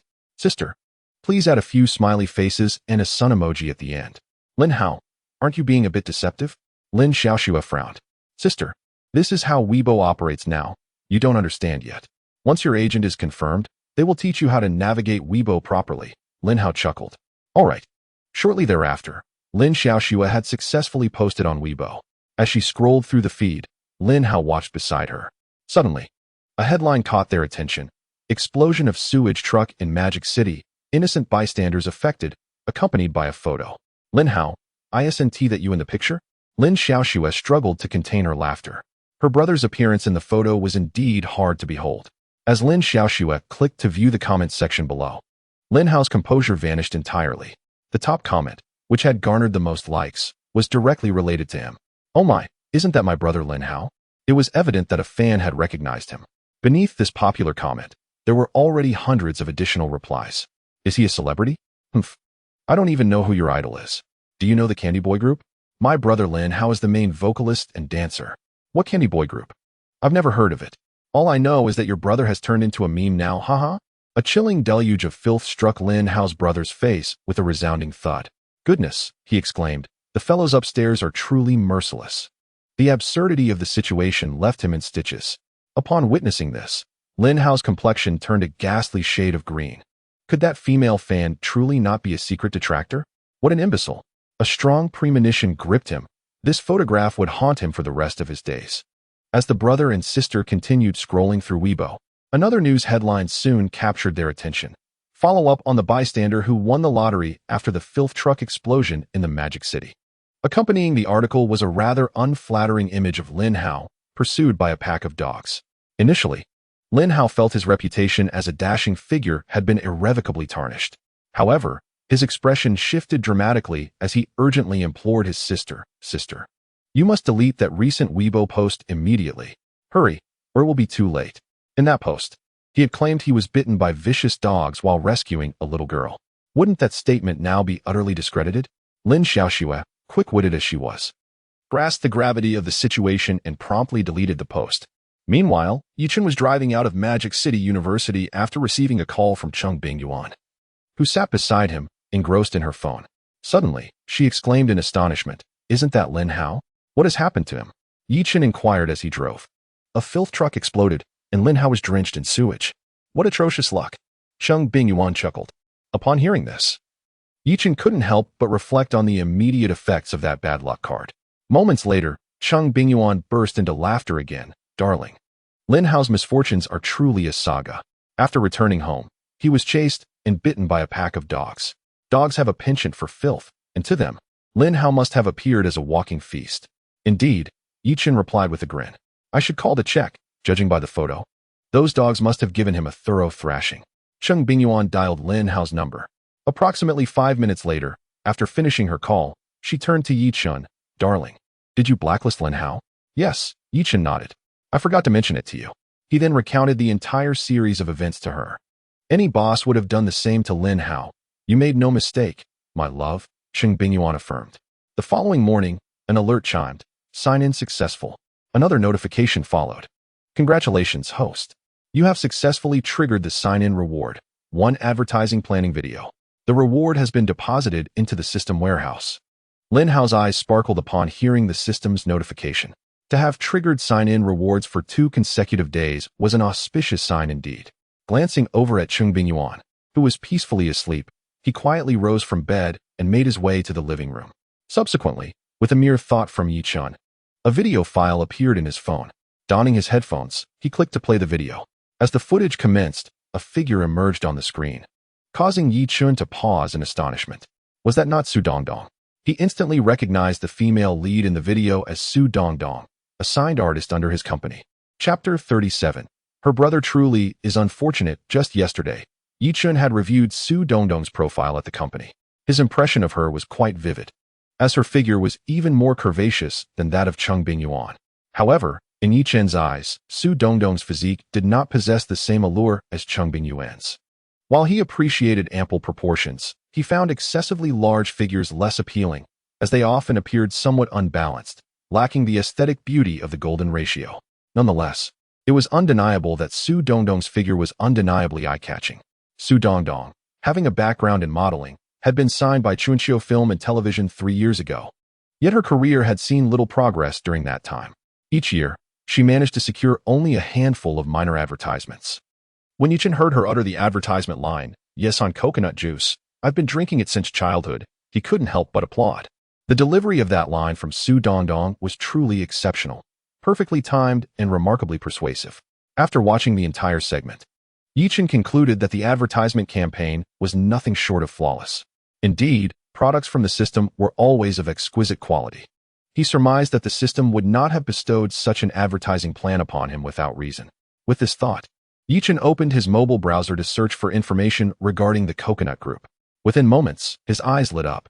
The Coconut Group was currently seeking brand ambassadors and advertising strategies, making the system's reward of this advertising plan remarkably timely. At that moment, Cheng Bingyuan, clad in a silk nightgown, entered the living room, rubbing her sleepy eyes. "Darling, why are you sitting on the sofa? Aren't you heading back to the bedroom?" "I couldn't sleep and didn't want to disturb your slumber, so I came out," Yechen replied, closing the video and placing his phone on the adjacent sofa. "Darling," Cheng Bingyuan said, settling onto Yechen's lap, wrapping her delicate arms around his neck, her large eyes blinking at him. "I want you to keep me company while I sleep." "All right." Thus, Yechen accompanied Cheng Bingyuan for a brief slumber. At 7 in the morning, Cheng Bingyuan retrieved an outfit from the wardrobe and handed it to Yechen, saying, "Darling, you need to dress a bit more formally for dinner with the company's artists tonight. Wear this." "Understood." By 7:30, the couple departed from their home. Due to Cheng Bingyuan's morning class, Yechen drove her to Moda University before heading to the company. By the time Yechen arrived at his office, it was already past 9 o'clock. The regular working hours commence at 8, but as the boss, Yechen was evidently not bound by such constraints, which was rather pleasant. After preparing a cup of tea for himself, Yechen picked up the landline on his desk and made a call. Soon, a knock echoed at the door. "Come in," he called. The door opened to reveal a middle-aged man clad in a suit and adorned with silver-rimmed glasses, stepping inside. The visitor was Zhang Honghu, the vice president of Qinyuan Media. "Mr. Yi, you summoned me? Please, have a seat, old Zhang."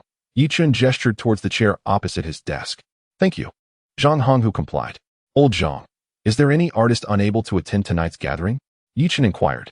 "Except for Lin Hao, who is hospitalized. All other artists have confirmed they can make it," Zhang Honghu replied. "Ah, I see." Yechen nodded and then continued. "Old Zhang, are you aware that the Coconut Tree Group is in the process of selecting a brand ambassador?" "Yes, Mr. Yi. Before your acquisition of our company, I reported this matter to General Manager Liu. However, at that time, General Manager Liu was already disinterested in managing the company, and since we were financially constrained, he chose to disregard the issue," Zhang Honghu explained. "Mr. Yi, your inquiry suggests that you wish for our company to participate in the Coconut Tree Group's brand ambassador selection?" "Indeed," Yechen smiled. "I have already conceived a marketing strategy tailored for the Coconut Tree Group, and I brought you here to discuss this matter." "Mr. Yi, you are versed in advertising strategy?" Zhang Honghu expressed surprise. "A little bit," Yechen chuckled. Though he was not particularly skilled in advertising, he had the benefit of a supportive system that even provided him with an advertisement video.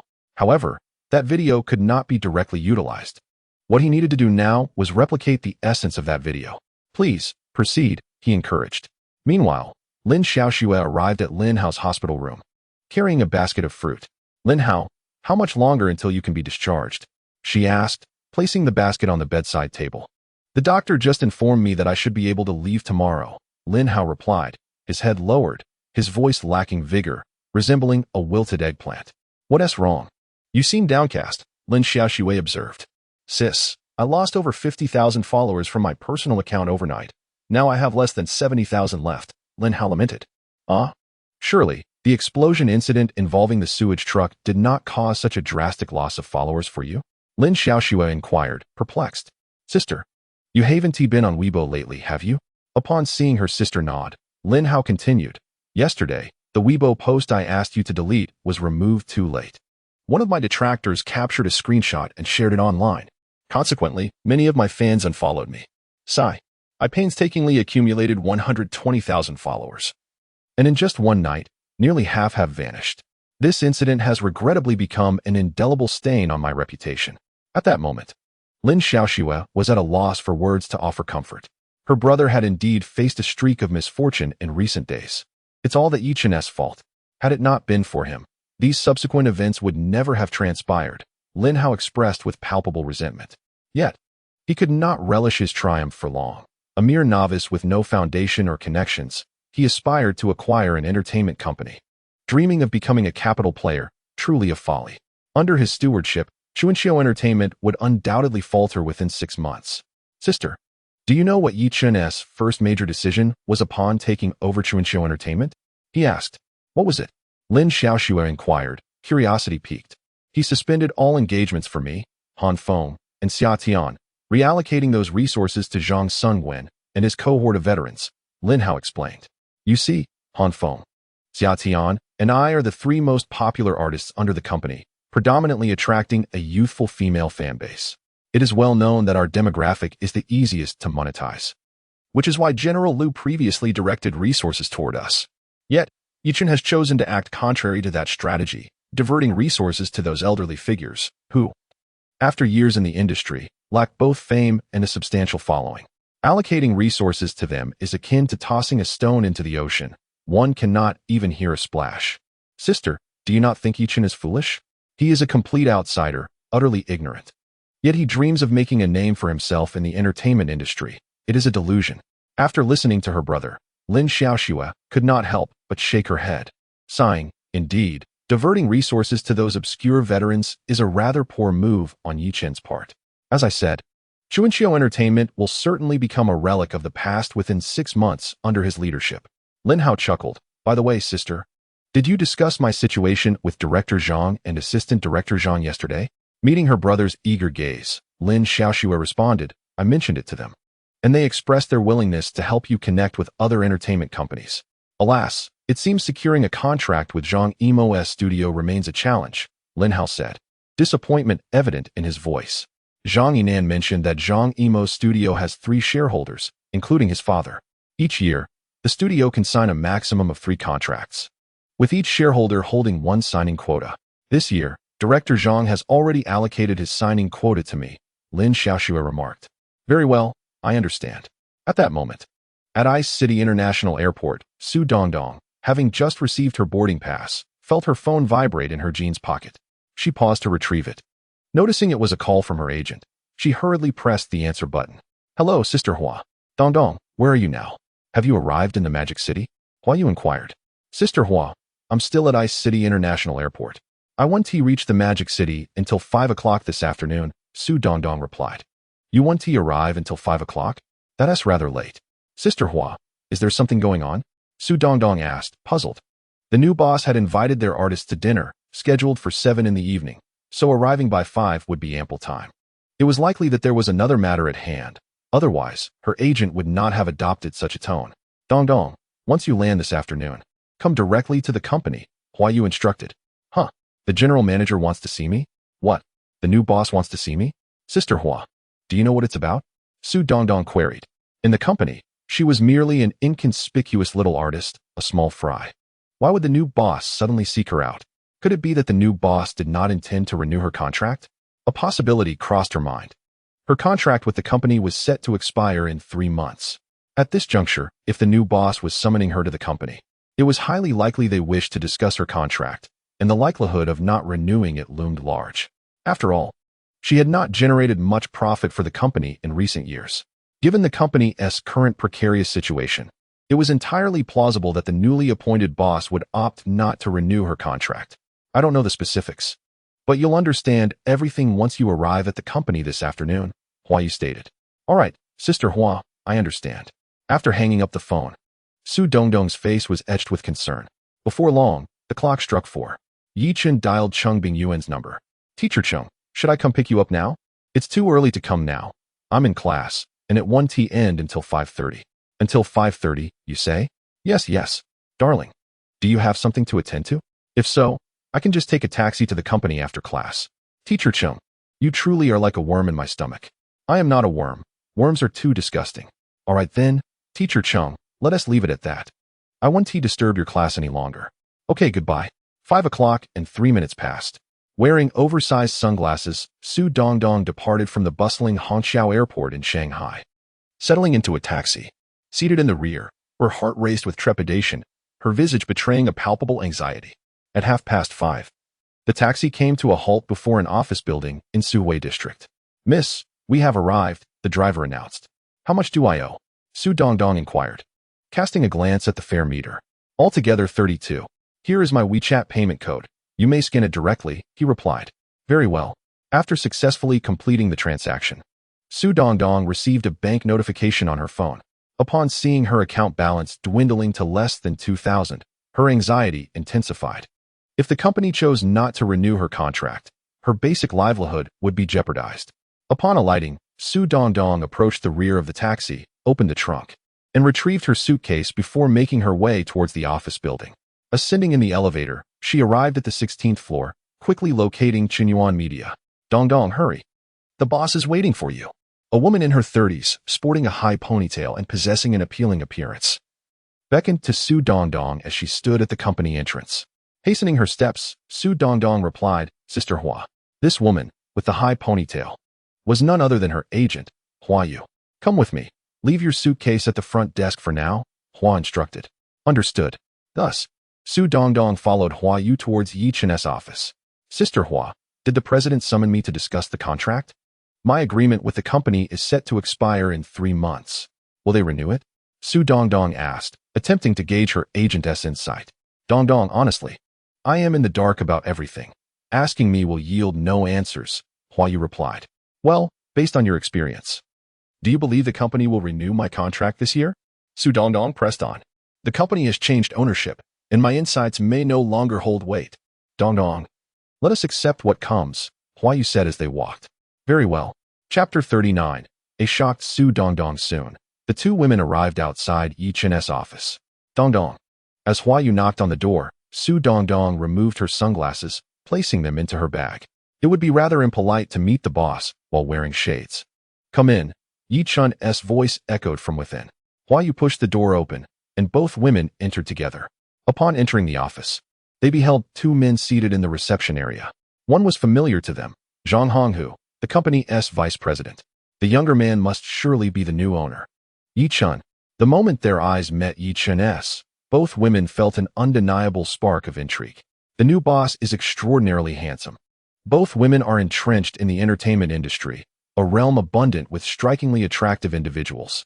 Thus, they are accustomed to encountering numerous handsome men, leading to a certain aesthetic fatigue over time. It has been quite a while since they have laid eyes on someone who could truly captivate them. Given their new boss's remarkable looks and physique, one might speculate that he would undoubtedly rise to become a top-tier celebrity if he were to debut as an artist. While the two women were mesmerized by Yechen's appearance, he was equally assessing them. Su Dongdong's true figure appeared even more impressive than in her photographs. The 2 buttons on her blouse seemed perpetually on the verge of bursting. Her fitted denim jeans undeniably accentuated her curvaceous silhouette. The young woman beside her, sporting a high ponytail, was presumably her manager, Hua Yu. According to Zhang Honghu, Hua Yu is currently the most responsible and capable manager at Bingyuan Media. Boss, Mr. Zhang, please have a seat.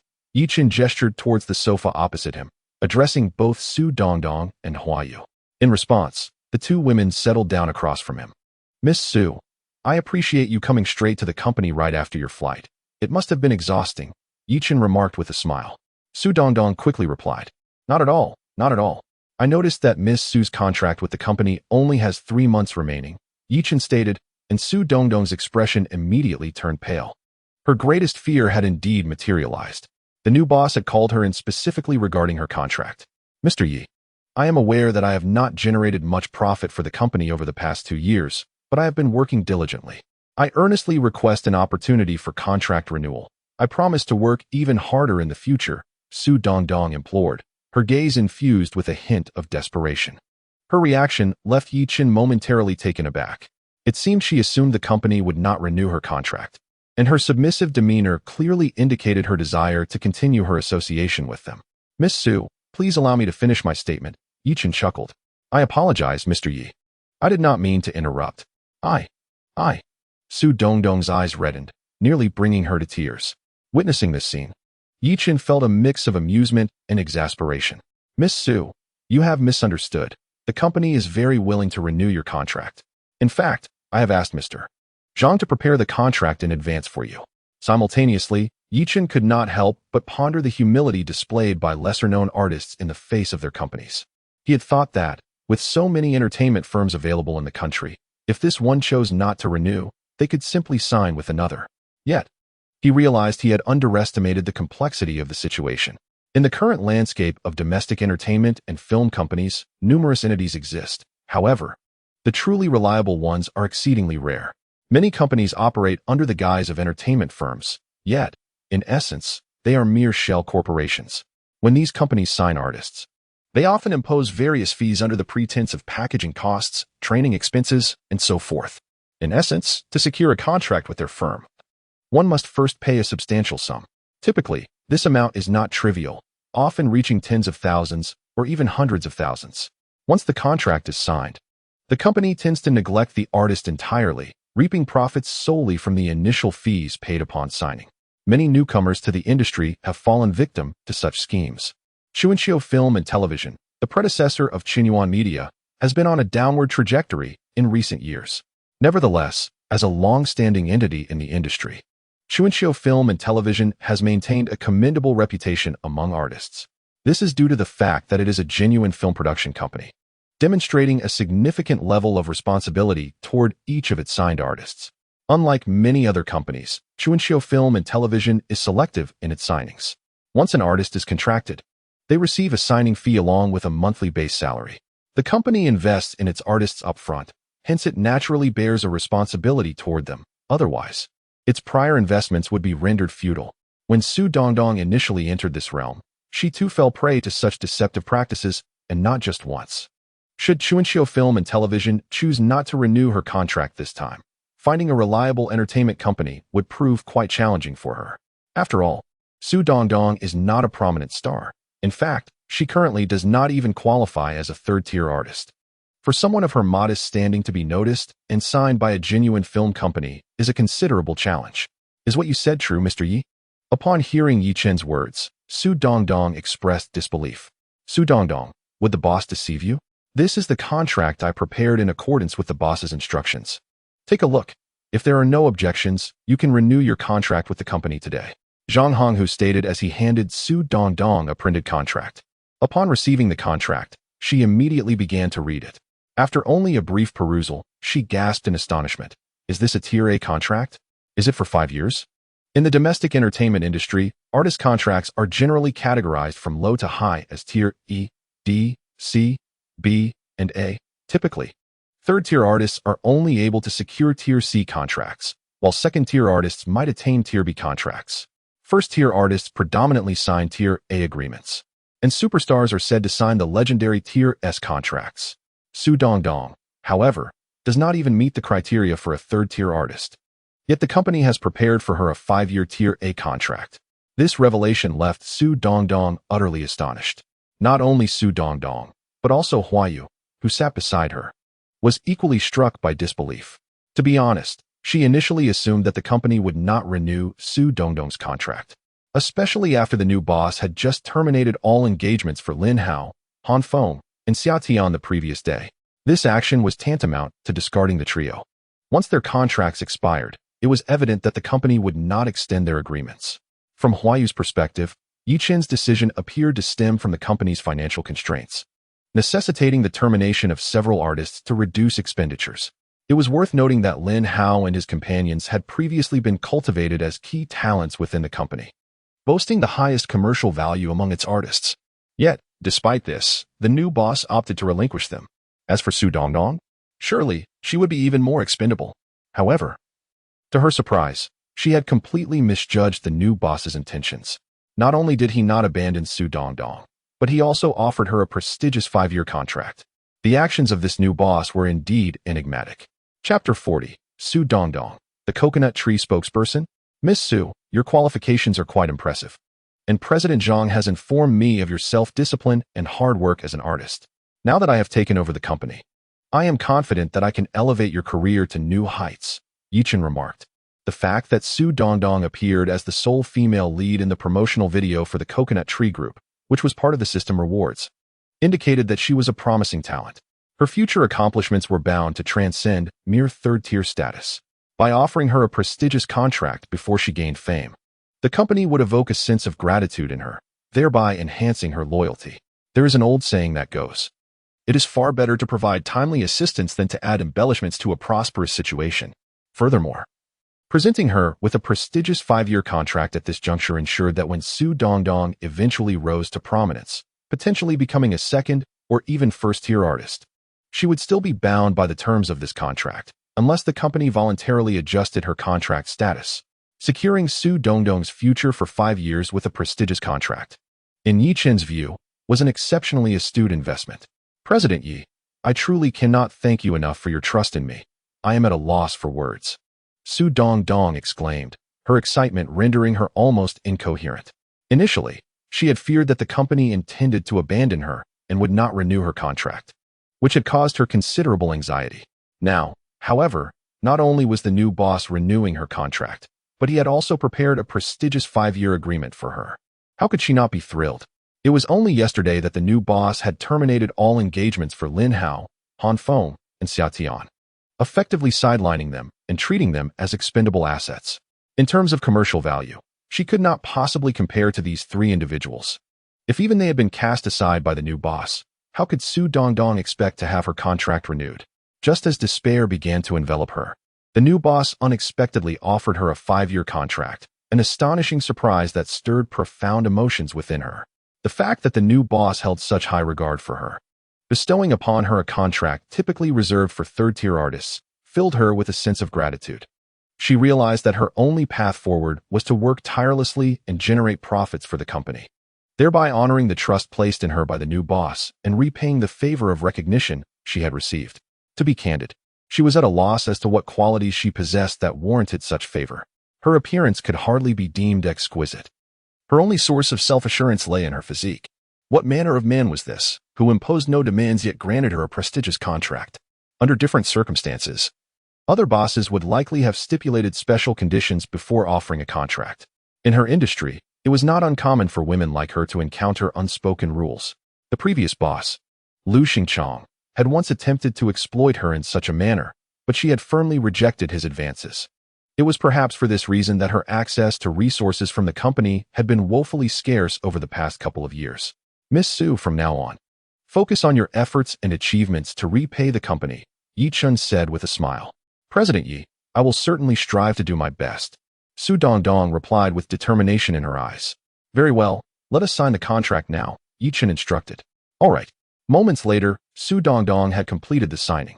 The contract existed in duplicate, one for Su Dongdong and one for Cheng Bingyuan Media. President Yi, I'll let you get back to your work. I'll head to the hotel now, she said as she stood to leave. She had been quite anxious about the renewal, causing her to sweat profusely on her way here, and now she longed for a refreshing shower at her hotel. Wait, Miss Su, don't rush off. There's another matter we need to discuss, Yechen interjected. Su Dongdong was taken aback by this statement, as was Huayu, who stood nearby. Another matter? The tone suggested that the primary reason for her summons was not merely the contract renewal. Taking her seat once more, Su Dongdong regarded Yechen with curiosity. Miss Su, the Coconut Tree Group is in the process of selecting a brand ambassador, and the company would like you to compete for the role, Yechen explained. I have already devised the relevant advertising plan, and due to time constraints, we will commence formal advertising shoots tomorrow. I wanted to inform you so that you can prepare and adjust your state of mind. Compete for the Coconut Tree Ambassador? President Yu. Do you really think I can manage that? Su Dongdong responded, her face reflecting a lack of confidence. Coconut juice from the Coconut Tree brand has been her beverage of choice lately, and she has developed a fondness for this particular brand. Her enthusiasm prompted her to delve into the background of the Coconut Tree Group online. To her surprise, she discovered that the company's origins trace back to a state-owned canned goods factory. In the 1980s, this factory underwent a transformation into a private enterprise, now known as the Coconut Tree Group.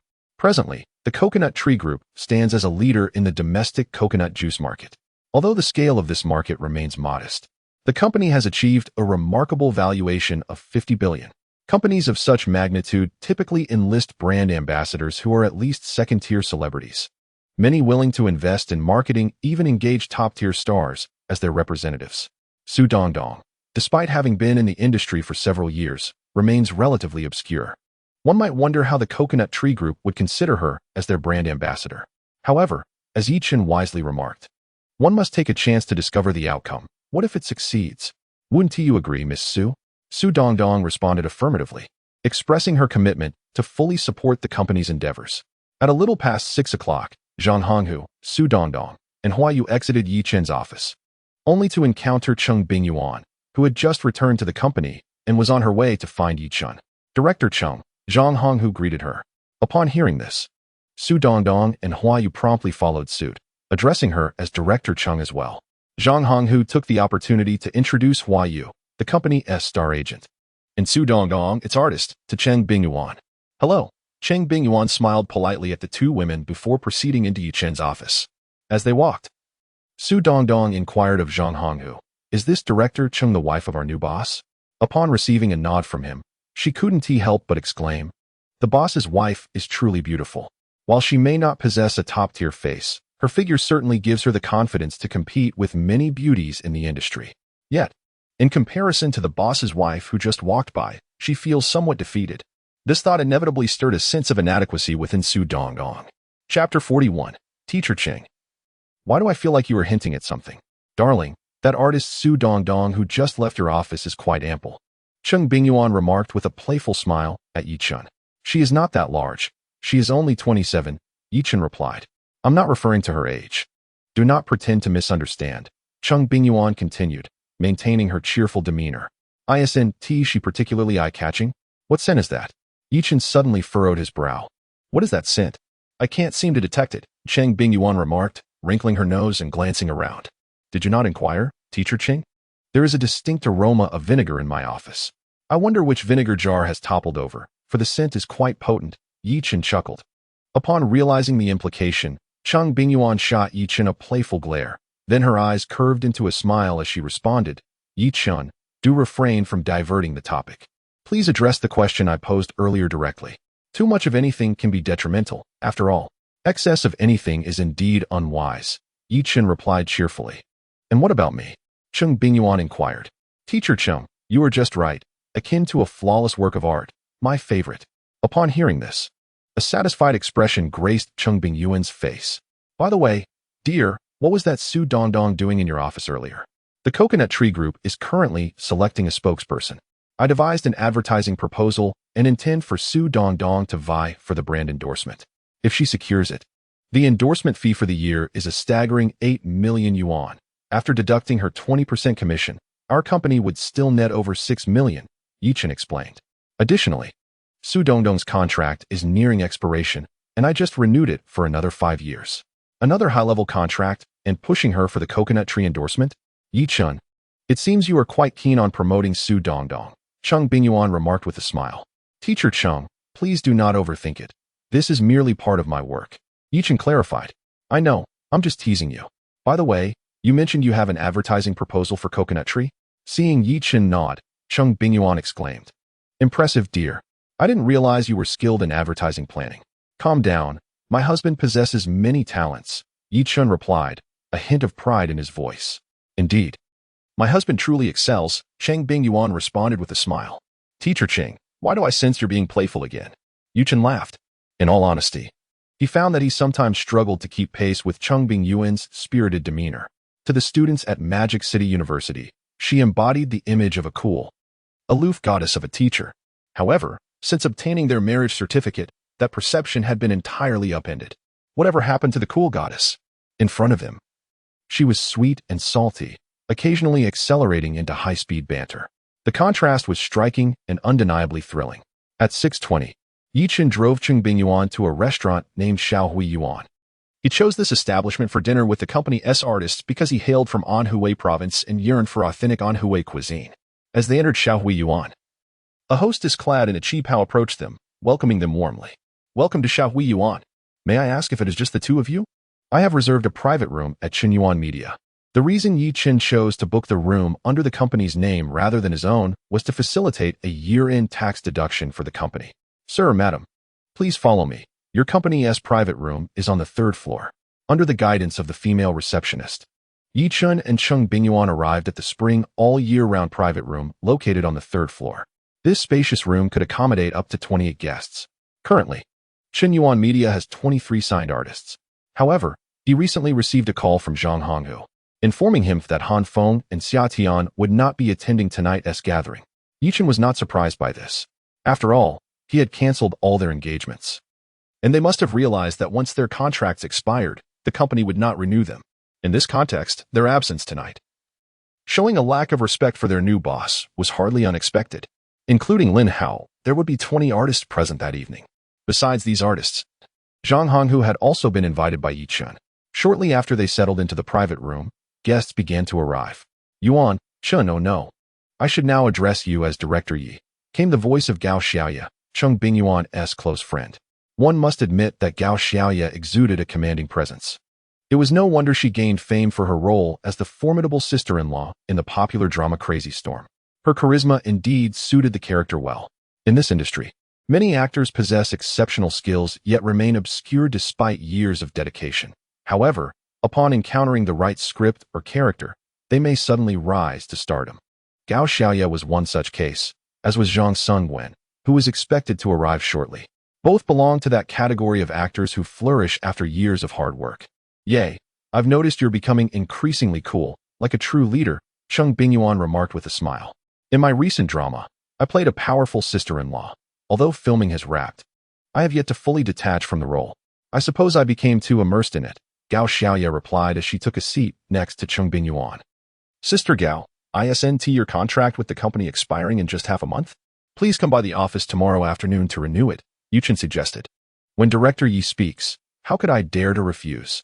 Gao Xiaoye chuckled. Sister Gao, please stop teasing me, Yechen rolled his eyes.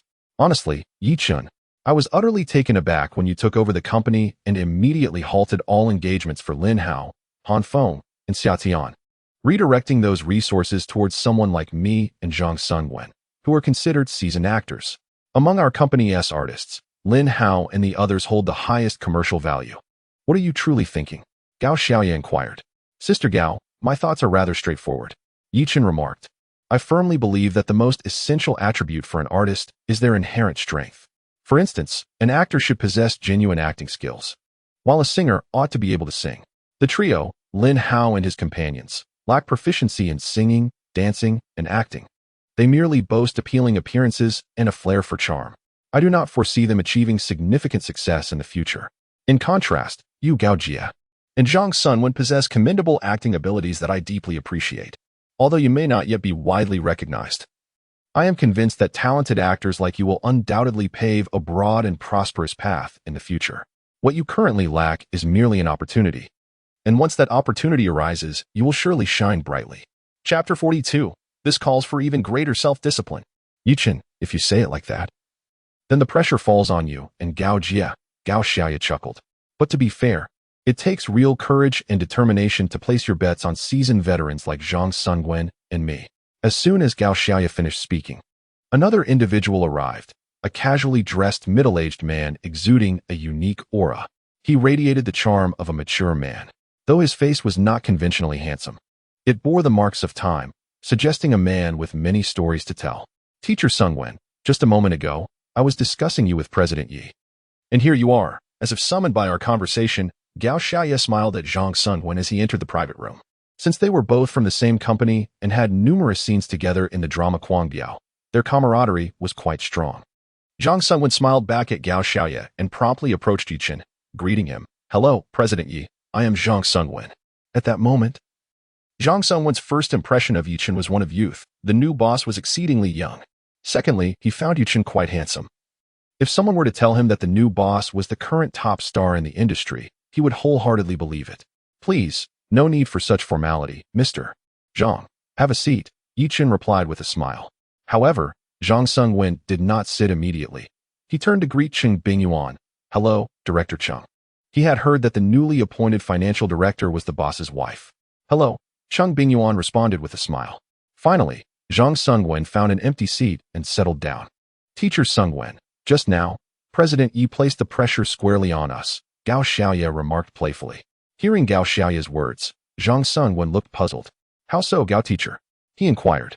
Gao Xiaoye then recounted Yechen's earlier statements verbatim to Zhang Sungwen. So, teacher Sungwen, do you feel the pressure now? Zhang Sungwen nodded earnestly, indeed feeling the weight of the expectations. At this moment, he was profoundly moved by the conversation. The words of the new boss served as the utmost affirmation for the actors, who are devoted solely to the craft of acting. However, flattering words can be uttered by anyone. The true measure lies in the execution. In the current societal climate, the prevalence of individuals who espouse one thing while doing another is alarmingly high, particularly within his industry. Many exhibit a stark contrast between their outward expressions and inner intentions, especially those driven by capital. Yet, the new boss, Yechen, embodies a refreshing authenticity, aligning his actions with his words. Remarkably, he even prioritized action over rhetoric. Upon assuming control of the company, he promptly suspended all engagements for Lin Xiaoxue and Han Feng, redirecting those resources towards him and fellow actors like Gao Xiaoya, who are genuinely committed to acting. Yechen exemplifies the principle of practicing what he preaches, eschewing superficial platitudes. Consequently, Zhang Sungwen felt a considerable weight of responsibility. With the new boss placing such trust in him and offering him resources, he recognized Yechen as his patron. Should he fail to carve out a notable presence in the entertainment industry, he would indeed betray that trust. Teachers, please feel no pressure. All you need to do is focus entirely on your craft. As for everything else, do not worry. The company will handle it, Yechen assured them. At that moment, both Zhang Sungwen and Gao Xiaoya were profoundly moved. It is unlikely that another boss like Yechen will emerge in this industry. They sincerely hope the company continues to thrive, for Yechen's presence is a beacon of hope for actors like them, who excel in their craft, yet struggle with self-promotion and winning audience approval. They fervently wish that this nascent light of hope does not extinguish prematurely. Soon, the clock struck 6:50. Apart from Lin Hao, Han Feng, and Xia Tian, the remaining 20 artists from Bingyuan Media had all arrived. The banquet persisted until after 10 o'clock. Thanks to Yechen's youth and his approachable demeanor as the new boss, the atmosphere throughout the event remained congenial. The male attendees indulged in ample alcohol, while the female artists opted for juice and milk. Under Zhang Honghu's careful coordination, all the artists were safely escorted back to their respective hotels. Feeling unwell, Yechen, perhaps you shouldn't have indulged so much, Cheng Bingyuan remarked, observing Yechen, who sat in the passenger seat, visibly uncomfortable and belching. Though slightly exasperated, she also felt a pang of sympathy. Teacher Cheng, the atmosphere called for it. I had no choice but to partake, Yechen replied. That night marked the most he had ever consumed in his life, estimating he had downed at least 1.5 gin. Despite the quantity, he had yet to vomit, and he found himself rather impressed by his own capacity for alcohol. It seemed that his tolerance was commendable. However, tonight's drinking had nearly reached his limit. Should he continue, it was likely he would truly feel the urge to expel. Darling, your health is paramount. In the future, do try to drink less when out. I would hate to see you compromise your well-being, Cheng Bingyuan said earnestly while driving. I shall heed Teacher Cheng's advice, Yechen replied with a smile. With such a beautiful wife at home, I will certainly cherish my health. The following morning, upon waking, Yechen silently recited his affirmation. Ding! Sign-in successful. This time, there were no rewards triggered, yet he felt no disappointment. Glancing at the clock, it was just past 5. Though early, Yechen found himself devoid of any drowsiness. Thus, he decided to rise from bed. He resolved to resume his university habit of jogging each morning to maintain his physical fitness. This good habit, cultivated during his college years, was one he wished to revive, for health is of utmost importance. Moreover, he had discerned that Cheng Bingyuan's needs were considerably greater than Lin Xiaoxue's, which further motivated him to exercise self-discipline. With this determination, Yechen dressed and ventured outside for his run. Chapter 43. Su Dong Dong, Coconut Juice. I've been drinking it since childhood. Yechen did not venture far, opting to jog within the confines of his community. After half an hour, he transitioned to the outdoor public fitness area, performing deep squats. He completed 100 squats in one go. During this time, he received a call from Cheng Bingyuan, inquiring about his whereabouts. By the time Yechen returned home, it was already 7 o'clock. Darling, I've laid out your clothes in the bathroom for you. You're all sweaty. Hurry and take a shower, Cheng Bingyuan said, glancing at him while preparing breakfast in the kitchen. All right. When Yechen emerged from the shower, breakfast was ready at the dining table, awaiting him. Come and eat, Yechen. I've made you 2 chive and egg pancakes. Consuming chives is quite beneficial for your health, Cheng Bingyuan said, playfully winking at him. Teacher Cheng, why do I get the impression that these chive pancakes are prepared for your own blissful life? Yechen chuckled as he sat down across from her. You're not wrong. Your well-being contributes to my happiness, Cheng Bingyuan replied with a bright smile. Goodness, why are we accelerating so quickly? Yechen joked. What acceleration, Yechen? Please keep your thoughts pure, Cheng Bingyuan said seriously, admonishing him. Last night, you insisted I should not be called wife but teacher, Yechen remarked, causing Cheng Bingyuan to lose her composure and blush. How rude. Don't say that, she threatened, her cheeks flushed. Yechen shook his head with a smile and then began to enjoy his breakfast. Cheng Bingyuan, seeing this, joined him in the meal. By the way, dear, what made you decide to go for a run this morning? Cheng Bingyuan casually inquired while enjoying her breakfast. I had maintained a routine of morning runs throughout my 4 years in university, but I had let that habit slip in the days following my graduation. Now, I was simply rekindling it. Pausing for a moment, Yechen smiled softly and continued, moreover, with you by my side now, I must cultivate discipline. Otherwise, I fear that today it will only be chives on my plate, and soon enough, you, Teacher Cheng, might find yourself feeding me goji berries and kidneys. Upon hearing this, Cheng Bingyuan's cheeks flushed. What are you talking about? She retorted playfully. However, it's good to revive this habit. A robust physique is essential for undertaking any endeavor. Teacher Cheng, are you on the national highway or the expressway? Yechen asked with a grin. I am being serious, Cheng Bingyuan replied with mock annoyance. It was Saturday, a day off with no classes, so she decided to accompany Yechen to the office. Upon their arrival, Zhang Honghu and Su Dongdong were already waiting for Yechen at the company.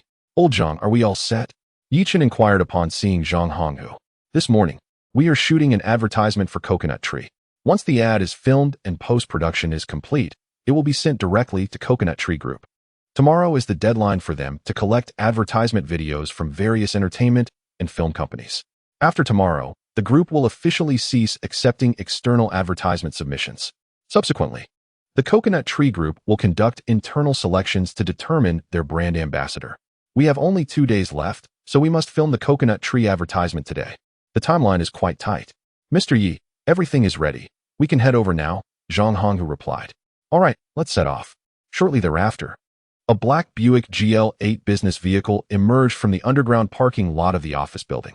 This vehicle was the sole official car of Chunyuan Media, originally belonging to Chunqiu Film and Television, and after Yechen acquired Chunqiu Film and Television, it naturally became the official vehicle of Chunyuan Media. Zhang Honghu was behind the wheel. At 9 o'clock, the Buick GL8 stopped in front of a photography studio. After disembarking, the 4 of them entered the studio together. Mr. Zhang, you've arrived. As they entered, a middle-aged man dressed in a sweatshirt and sporting a baseball cap approached them with a smile. Before Zhang Honghu could respond, the man's gaze fell upon Yechen, indicating that he was likely the owner of Chunyuan Media, Mr. Yechen. Mr. Yi, this is Mr. Wang Xingqing, the owner of this photography studio. Many of our advertisements have been filmed by him, Zhang Honghu introduced. Upon hearing this, Yechen shook hands with Wang Xingqing, and thus, they were formally acquainted. Boss Zhang, are we ready to shoot now? Yechen inquired. Yes, Yi, please follow me, came the reply. The photography studio was quite expansive, divided into several independent small studios. For the Coconut Tree advertisement, the shoot could be completed within one of these small studios. Under the guidance of Wang Xingqing, they arrived at a modestly sized studio of approximately 60 square meters. Upon entering, they found 2 staff members had already prepared the scene. Su Dongdong headed to the makeup room. In fact, she had already applied a light makeup before leaving home. Her visit to the makeup room was merely to have a professional touch it up and perhaps change her outfit. In less than 20 minutes, Su Dongdong emerged from the makeup room, presenting a striking transformation primarily in her attire. Previously clad in a loose-fitting shirt, she now wore a fitted long-sleeve white top that accentuated her graceful curves. Even Yechen found himself lingering on her figure for a few seconds longer than intended. However, he quickly regained his composure. Miss Su, you have only one line in this advertisement, which is quite easy to remember. What line? Su Dongdong asked curiously, as did Cheng Bingyuan, who shared her intrigue. Meeting Su Dongdong's gaze, Yechen replied, your line is Coconut Tree Coconut Juice. I've been drinking it since childhood. Upon hearing this, Su Dongdong whispered the line to herself. Coconut Tree Coconut Juice. I've been drinking it since childhood. It struck her as somewhat frivolous.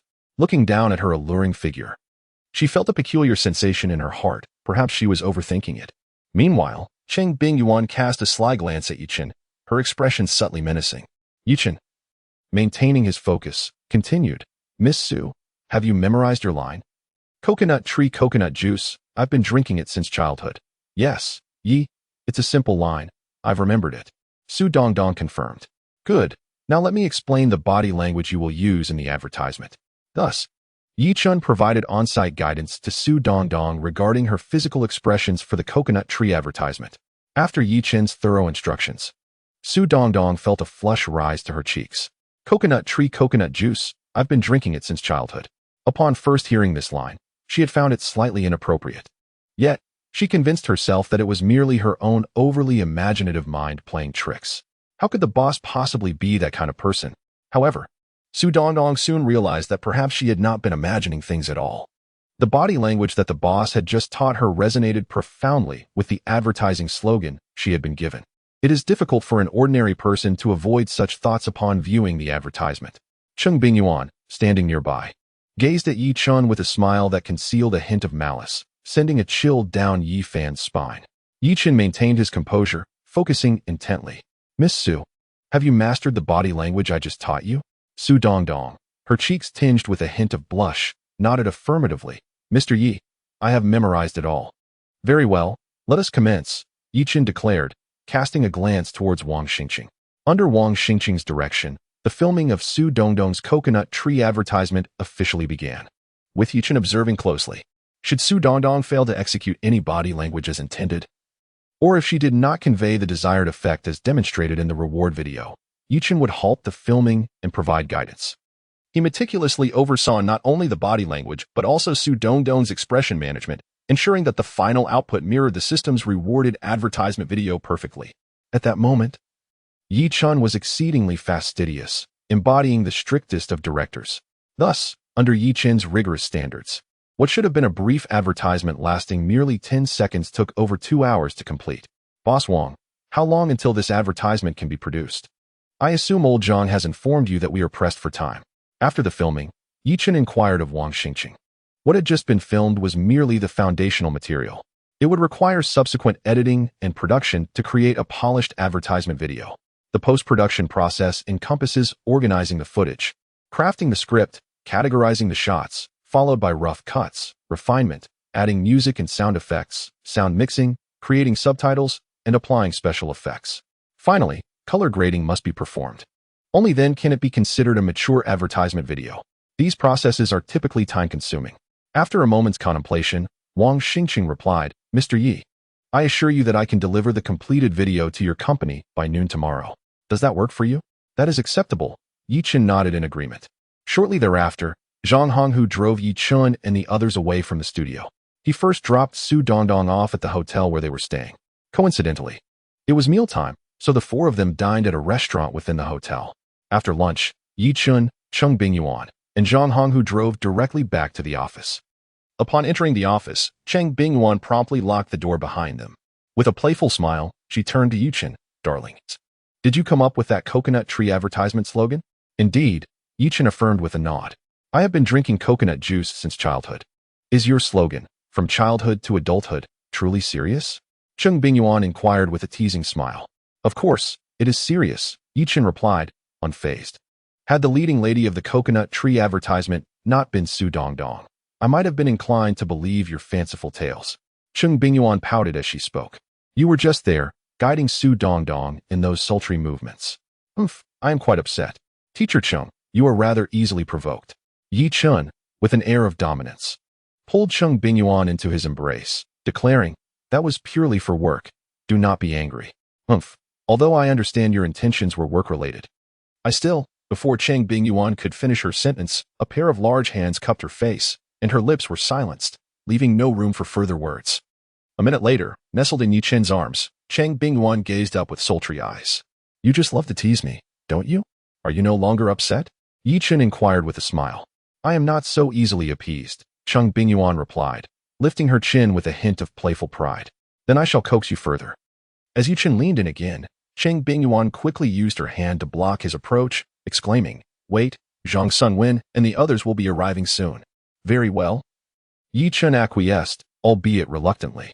Zhang Sunwen, Gao Xiaoya, and several other actors were approaching to renew their contracts with the company. Yechen had already prepared their contracts in advance. At 1:30, Gao Xiaoya arrived at Yechen's office. Yechen, did you manage to avoid vomiting last night? Vomit? Not at all. Yechen chuckled. Impressive, Yechen. I didn't realize your tolerance for alcohol was so commendable. No wonder you are a boss. Gao Xiaoya remarked as she settled next to Cheng Bingyuan. Yechen handed a pre-prepared contract to Gao Xiaoya, saying, Sister Gao, here is the contract. Please have a look. Taking the contract from Yechen, Gao Xiaoya opened it and began to read. After a moment, she looked up, astonished. A 10-year premium contract? Yechen, are you certain you haven't made a mistake? Gao Xiaoya was genuinely taken aback. She had never anticipated that Yechen would prepare a premium contract for her. In her industry, such contracts were typically reserved for A-list stars, while she barely qualified as a third-tier artist. Previously, her contract with Chuanxiu Film and Television was merely a standard one, and now Yechen presented her with a premium contract, and a 10-year one at that. How could she not be astonished? It is worth noting that the disparity between different contract levels is substantial. For instance, under a standard contract, the revenue-sharing ratio between the artist and the company is 28. This means that if an artist earns $1 million for a role, the company directly takes $80,000. In contrast, a premium contract offers a sharing ratio of 55. Moreover, artists holding premium contracts receive a monthly base salary of $10,000 from the company. The artist bound by a tiered contract can only receive a base salary of $2,000 from the company. However, those with higher tier contracts are privileged to access superior resources from the firm. Sister Gao, how could I possibly err on something as vital as a contract? Yechen remarked with a smile. If there are no objections, please sign the contract now. The foretelling news indicated that once the drama Crazy Ride premiered, Gao Xiaoya, who portrayed the role of the sister-in-law, would achieve instant fame, ascending into the ranks of first-tier artists. For a considerable period, Gao Xiaoya's popularity would surpass that of most leading artists in the country, even rivaling those of super first-tier status. Chapter 45. Cheng Bingyuan. As long as it does not violate the law, any demand is acceptable. Given the foresight of Gao Xiaoya's imminent rise to stardom, it would be prudent to offer her a higher-tier contract while she is still in a low phase of her career. The sentiment remains. The appreciation derived from bolstering someone's success is paltry compared to the gratitude felt when one provides assistance in times of need. Furthermore, should I renew Gao Xiaoya's contract today with the previous tier, once she ascends to fame, numerous entertainment companies would undoubtedly seek to lure her away from Chuanxiu Media. Although Gao Xiaoya and Cheng Bingyuan have been good friends for many years, personal interests may compel Gao Xiaoya to consider leaving the company, even if the company could elevate Gao Xiaoya's contract from tier to tier later on. Such an adjustment would require her consent. The question arises, would she agree to sign at that time? Human nature is often tested in such scenarios. It is important to note that the maximum penalty for breaching a tier contract is 5 million. This sum, should Gao Xiaoya wish, could be readily covered by many companies. However, transitioning to a higher tier contract would be a different matter altogether. By regulations, the breach penalty for a higher tier contract can escalate to a staggering 1 billion yuan. This means that under the constraints of a higher tier contract, should Gao Xiaoya desire to switch companies, she would be obligated to pay a one-time penalty of 1 billion yuan to Chuanxiu Media. A penalty of 1 billion yuan is not only beyond Gao Xiaoya's means, but also a sum that would deter other capital players in the industry. If indeed a major investor were willing to pay such a penalty to secure Gao Xiaoya, Yechen would not be at a loss either. After all, that is 1 billion. With that amount, he would achieve financial freedom. Thus, offering Gao Xiaoya a higher-tier contract appears to be most advantageous for Yechen. Yechen, your actions are putting immense pressure on me, Gao Xiaoya said with a bitter smile. It was her first realization that an overly generous boss might not necessarily be a boon, as it placed considerable pressure upon her. Holding the prestigious contract, she felt a pang of guilt towards Yechen if her career did not flourish in the future. She believed she owed it to him and to the esteemed agreement she had received. Pressure breeds motivation, and I have faith, Sister Gao, that with your talent, you will undoubtedly come to deserve this contract in due course, Yechen remarked. Sincerely, Yechen, I can hardly believe in myself. So I am perplexed by your unwavering faith in me, Gao Xiaoya responded with a wry smile. Come now, Sister Gao, swiftly sign the contract. This indecisiveness is uncharacteristic of your usual bold demeanor, Yechen chuckled. Indeed, Yechen speaks truth. Typically, you are vibrant and spirited. Yet you now seem to embody a more demure persona, Cheng Bingyuan added with a smile. Ah, Yuan. You have barely been married to Yechen for a few days, and already you are in perfect harmony with him, Gao Xiaoya teased. As she reached for the pen before her, I shall sign it. After all, I stand to gain the most. Soon, Gao Xiaoya completed the signing of the contract. Afterward, she lingered only briefly to converse with Cheng Bingyuan before taking her leave. Shortly thereafter, Yechen received a call from the front desk, informing him that Zhang Sungwen, Su Xiaoding, and Feng Bin had arrived. According to the news of the future, all three had skyrocketed to fame following the release of Kuangbiao. Notably, Zhang Sungwen had achieved unprecedented success, joining the ranks of top-tier artists, much like Gao Xiaoya. The trio had arrived at the company together as they were staying at the same hotel in Modu. However, they could not all enter Yechen's office simultaneously to sign contracts. The confidentiality surrounding artist agreements was paramount. These contracts were not merely spoken of, but were formally enshrined within the terms of the agreement. For reasons of discretion, it was imperative that Zhang Sungwen and his companions did not enter Yechen's office at the same time to finalize their contracts. Yechen had prepared a 10-year elite contract for Zhang Sungwen. Like Gao Xiaoya, receiving this prestigious agreement placed immense pressure on him. Feeling truly valued for the first time, Zhang Sungwen silently vowed to carve out a significant presence in the entertainment industry to repay Yechen's recognition of his talent. Less than a minute after Zhang Sungwen departed post-signing, Su Xiaoding entered Yechen's office. Su Xiaoding, with a fair complexion and only a few years older than Yechen, was a formidable actor. According to the Future News, Su Xiaoding's portrayal of the deranged antagonist Gao Qixing in Kuangbiao had garnered countless admirers. As the embodiment of this character, Su Xiaoding had also gained a substantial following, ascending into the ranks of second-tier artists. Consequently, Yechen had prepared a 5-year elite contract for Su Xiaoding. Similar to Su Xiaoding, Feng Bin portrays a villain in Rampage, with his performance as the assassin Lao Mo garnering him a legion of admirers. Yechen has prepared a 5-year contract for Feng Bin, and both he and Su Xiaoding are immensely grateful to their new boss for this opportunity. After Feng Bin's departure, Yechen could hardly conceal his joy, eagerly anticipating the film's release, which he believes will establish Cheng Bingyuan Media as the foremost victor. Yechen, you appear exceedingly pleased, as if you are certain that Zhang Sungwen and his companions will achieve fame in the future, remarked Cheng Bingyuan. How about we place a wager? Yechen suggested with a smile. What kind of wager? Cheng Bingyuan inquired with curiosity. Let us bet on whether Zhang Sungwen and his 3 colleagues will rise to prominence. If they succeed, I win. If they do not, I concede victory to you. What say you? Are you willing to take this bet? Yechen proposed. Let the wager commence, Cheng Bingyuan replied. However, since this is a bet, there must be a stake involved, and we have time to decide. After some contemplation, Yechen suggested, let the term be 6 months. If, after that period, Zhang Sungwen and his companions show no signs of success, I shall concede defeat. As for the stakes, I leave that to you, Teacher Cheng. Cheng Bingyuan pondered for a moment before stating.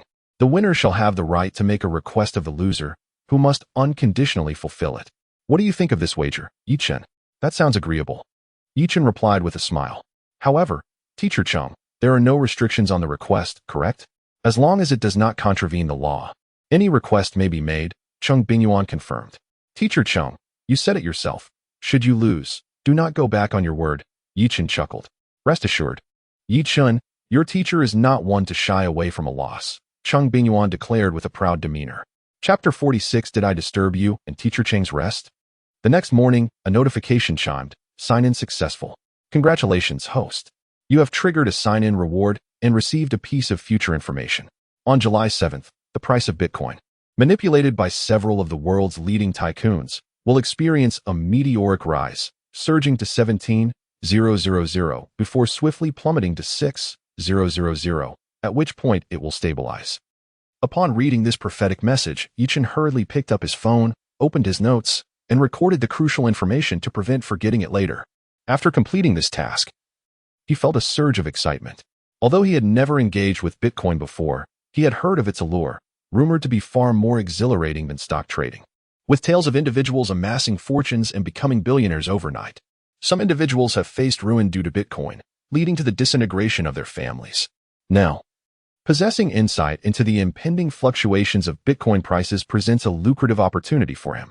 With this thought in mind, Yechen hastily opened his mobile browser and downloaded an application called Huobi, one of the largest Bitcoin trading platforms globally by transaction volume.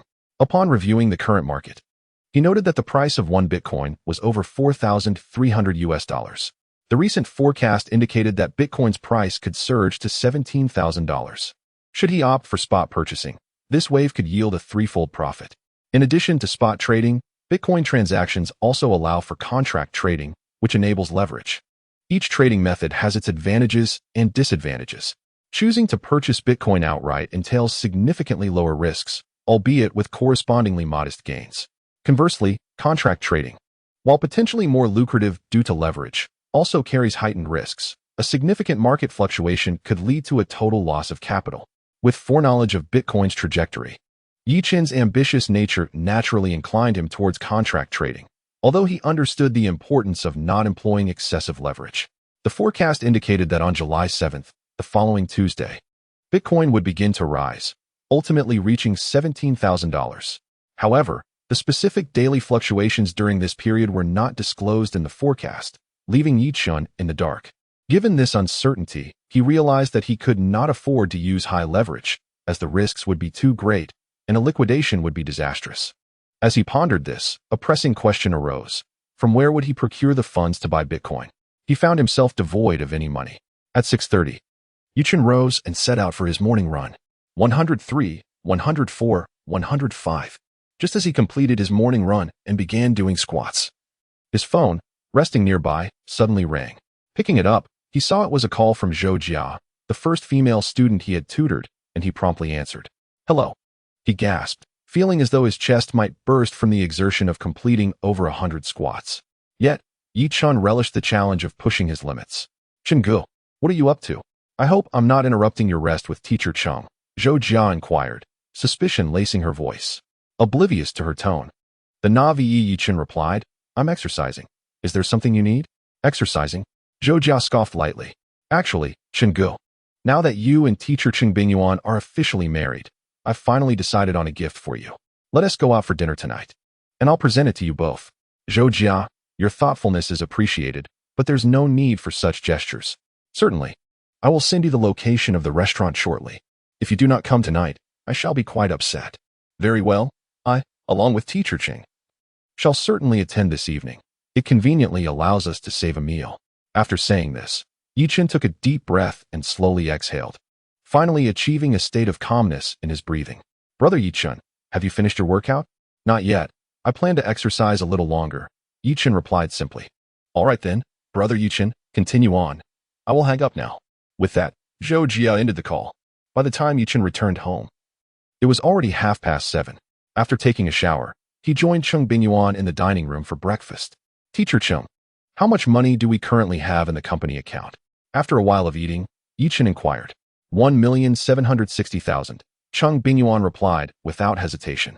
As the owner and financial director of Qinyuan Media, she was well aware of the company's financial situation.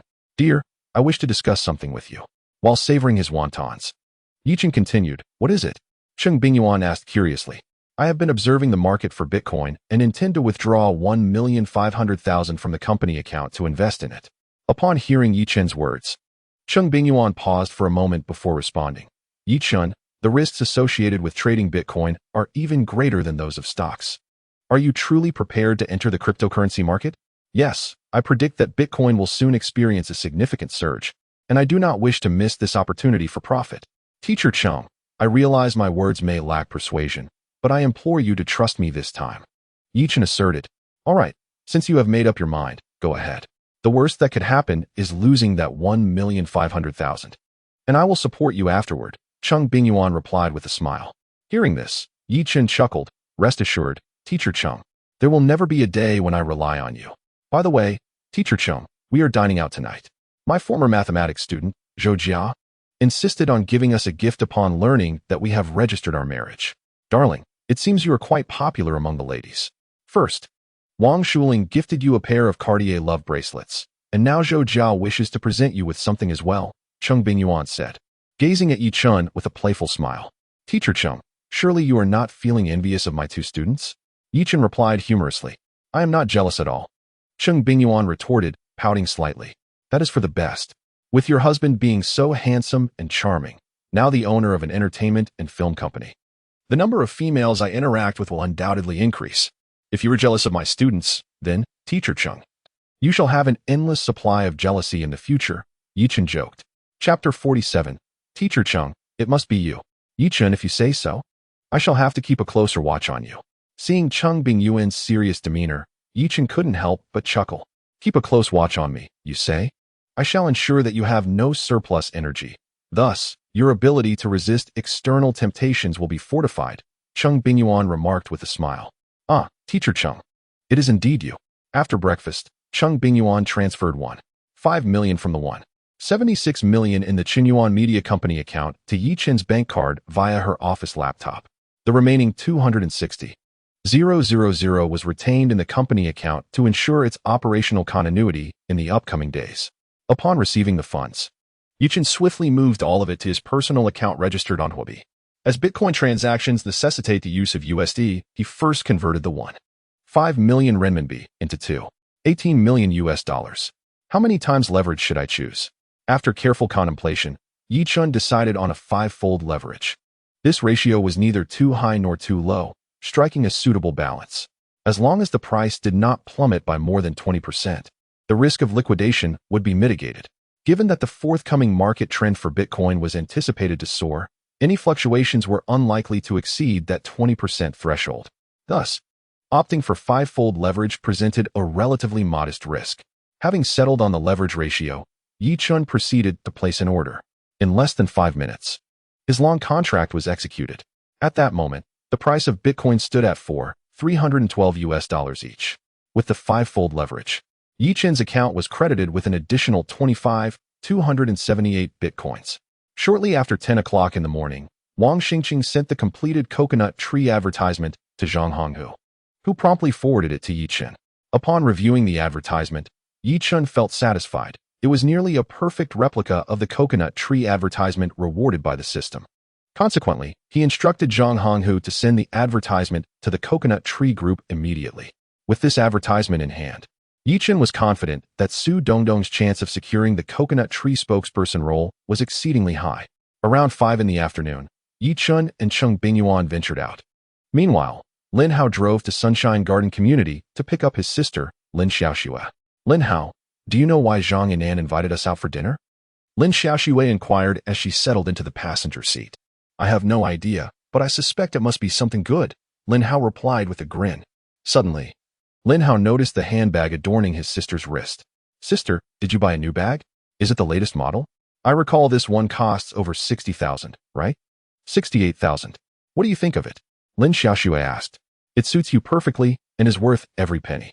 By the way, sister, you purchased this bag with that signing bonus, didn't you? After his sister signed a contract with Zhang Yimou's studio, she received a signing bonus of 100,000 yuan. I bought this bag and several outfits. The signing bonus barely had time to warm up before I spent nearly all of it. Money truly does not last, Lin Xiaoxue remarked.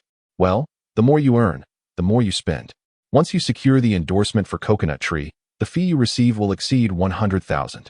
Your inaugural earnings in the entertainment industry will be more than 100,000, sister. Your starting point is enviable to many, Lin Hao said as he drove. Sister, this thrilling life is something you could not have experienced while with Yechen, right? Indeed, Lin Xiaoxue silently nodded. Thus, sister, it is often said that choice outweighs effort in life. Lin Hao chuckled. Had you chosen to remain by Yichen's side, no matter how hard you strive thereafter, the heights you could achieve in life would have been limited, for the nature of the circle we inhabit directly determines our life's potential. Before long, Lin Hao parked the car outside an opulently decorated restaurant. As the siblings approached the door of a private room on the top floor, a man's voice suddenly resonated from within. Bitcoin is about to surge. Dad, is that really true? The voice belonged to none other than Zhang Yinan. Hearing Zhang Yinan's words, Lin Hao lowered his hand, which had been poised to knock. Is it going to rise to $20,000 each? That seems utterly insane. Zhang Yinan sounded exhilarated.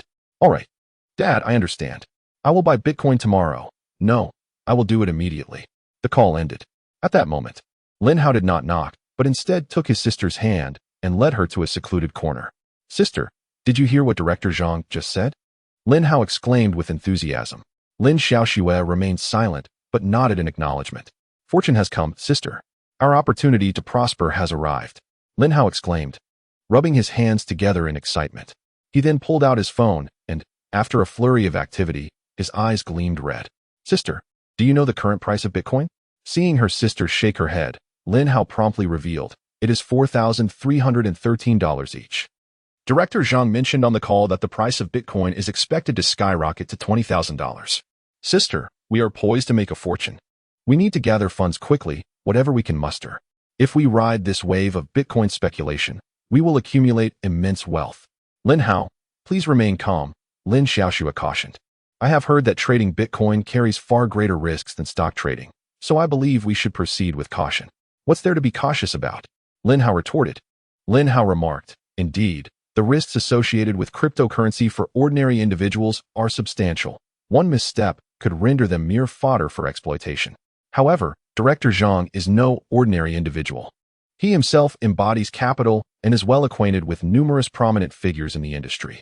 Since he asserts that Bitcoin is poised to surge to $20,000, it is undoubtedly based on credible information he has received. The fact that he has specified the eventual price suggests that this upcoming wave of Bitcoin trading is likely being orchestrated by a coalition of influential figures in the cryptosphere, aiming to capitalize on unsuspecting retail investors. Sister, it seems fortune is favoring us. It is destiny that has allowed us to overhear the conversation between Xiao Zhang and Director Zhang. Upon hearing her brother's words, Lin Xiaoxue found herself persuaded. You make a valid point, but I currently lack funds. The signing bonus has dwindled to just over 2,000. Lin Xiaoxue felt disheartened. Had she known, she would have preserved that signing bonus. If you're short on cash, just borrow some, Lin Hao chuckled. Credit cards, Huabei, Jibei, online loans, or even borrowing from friends. Sister, we must explore every possible avenue to acquire funds.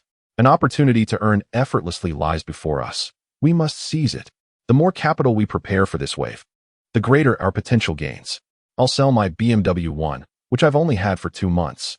Suddenly, Lin Hao's eyes brightened. Oh, I should also sell the house. His family's residence, measuring 110 square meters, could fetch approximately 61,000 per square meter in the current market, totaling nearly 7 million. Lin Xiaoxue was taken aback. But Lin Hao, if you sell the house, where will you and Grandma live? We can stay in a hotel temporarily. Lin Hao replied with a grin. Once Bitcoin rises to $20,000, I'll liquidate my holdings. By then, we should make a substantial profit. And I can simply purchase another house.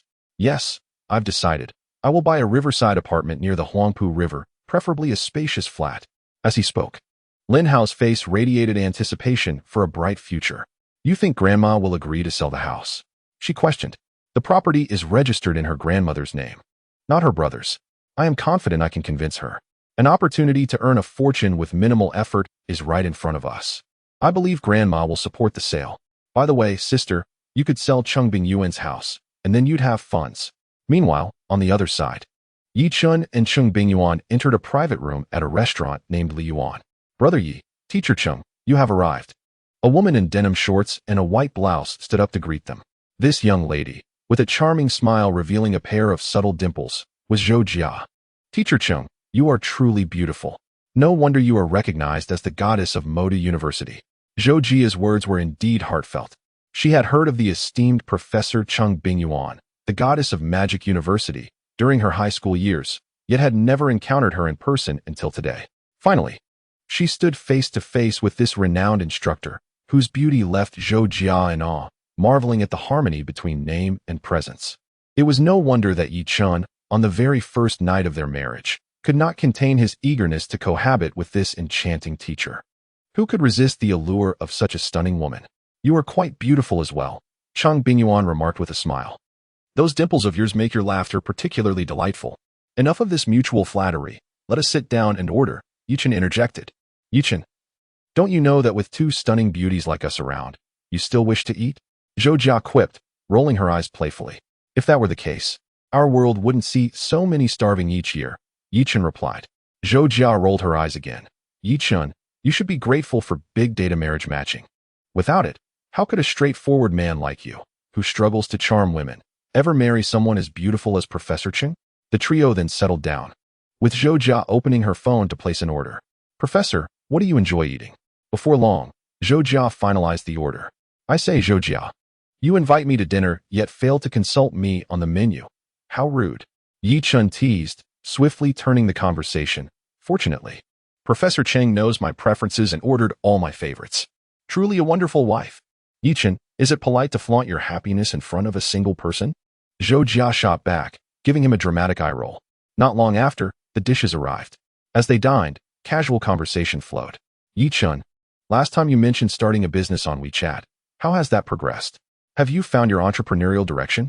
Zhou Jia inquired suddenly. Yes, Yechen nodded. Just a few days ago, I acquired an entertainment company. What? Are you venturing into the entertainment industry? Zhou Jia was taken aback. Seeing Yechen confirm her suspicion, she continued, Yechen, I wish you the best. The entertainment world is quite challenging, but I believe in your capabilities. By the way, do you think I have the potential to become a star? If so, I could join your company after graduation. You? Perhaps reconsider, given your background. Trying to enter the industry would be futile, he replied, fully aware of Zhou Jia's affluent upbringing. After all, only those from privileged families could reside in grand villas in the bustling metropolis. Yechen, how can you say that? I find the idea of becoming a star quite exhilarating. Life is short, joy is paramount. Zhou Jia responded with a smile. All right, didn't you say you would give me a gift? Where is it? Yechen remarked as he surveyed the private room, noticing no gift bags in sight. Brother Yechen, the gift I prepared is rather unique, not just an ordinary present. Zhou Jia responded with a cheerful smile. Stop keeping me in suspense. Hurry and reveal the gift. Yechen urged. Brother Yechen, Teacher Cheng, the wedding gift I present to you is an investment tip, Zhou Jia announced. An investment tip? Cheng Bingyuan expressed curiosity. According to reliable sources, the price of Bitcoin is poised for a significant surge. Therefore, Brother Yechen, Teacher Cheng, you should invest all your spare funds into Bitcoin now. And when the price escalates, you will undoubtedly reap substantial profits. Upon hearing Zhou Jia's words, Cheng Bingyuan was genuinely surprised. Yechen, I did not expect your forecast for Bitcoin's future to align with Zhou Jia's. Chapter 49, Love Struck. Who can blame me for liking you? This revelation calmed Cheng Bingyuan considerably. Yechen transferred $1.5 million from the company account to invest in Bitcoin, yet she harbored some concern. After all, the risks associated with trading Bitcoin are exceedingly high, and Yechen had no prior experience in this venture. Investing $1.5 million on his first attempt was daunting, and despite her trust in Yechen, anxiety lingered. However, her worries were somewhat alleviated. On her way here, she learned from Yechen that Zhou Jia came from a particularly affluent background, unlike an average family. Being from such a privileged upbringing, Zhou Jia had access to circles that ordinary people like them could not penetrate. The higher one's social standing, the more likely they are to be privy to insider information that remains concealed from the public. Thus, the anticipated surge in Bitcoin prices might very well be the insider knowledge Zhou Jia had acquired. Brother Yechen, did you predict that Bitcoin would rise significantly? Zhou Jia inquired, visibly astonished. Indeed, Yechen replied, I have already invested over $1 million in Bitcoin. Over $1 million? Wow, Brother Yechen. I didn't expect you to be so bold. Zhou Jia exclaimed. However, with this surge, you are bound to make a handsome profit. By the way, Brother Yechen, there's something you might not know. During this upcoming frenzy, Bitcoin's price is expected to reach $20,000 each. Therefore, you must remain patient. Do not liquidate your assets prematurely. Wait until the price approaches $20,000 before choosing to sell, as that will maximize your earnings. Cheng Bingyuan's expression turned to one of astonishment. Bitcoin is going to reach $20,000 each? She recalled sitting beside Yechen earlier that morning when he placed his order on Huobi, remembering that Bitcoin's price was $4,312 at that time. According to Zhou Jia, if Bitcoin's next surge reaches a peak of 20,000 US dollars, then Yechen's returns from this wave would be astonishing. With the leverage of 5 times, the ultimate yield would reach a terrifying 1,818 times. As a senior accountant, Cheng Bingyuan quickly calculated the profit multiplier in her mind.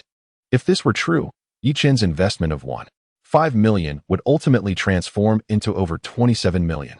Upon calculating this figure, Cheng Bingyuan was taken aback. Indeed, Teacher Cheng. Zhou Jia chuckled. I was equally astonished when I first learned of this news. At that moment, Yechen appeared momentarily stunned. Would Bitcoin really climb to $20,000? Surely not. The future message indicated that Bitcoin's peak price would be $17,000, not $20,000. Furthermore, it stated that once Bitcoin reached $17,000, it would immediately rebound and then decline until stabilizing at $6,000.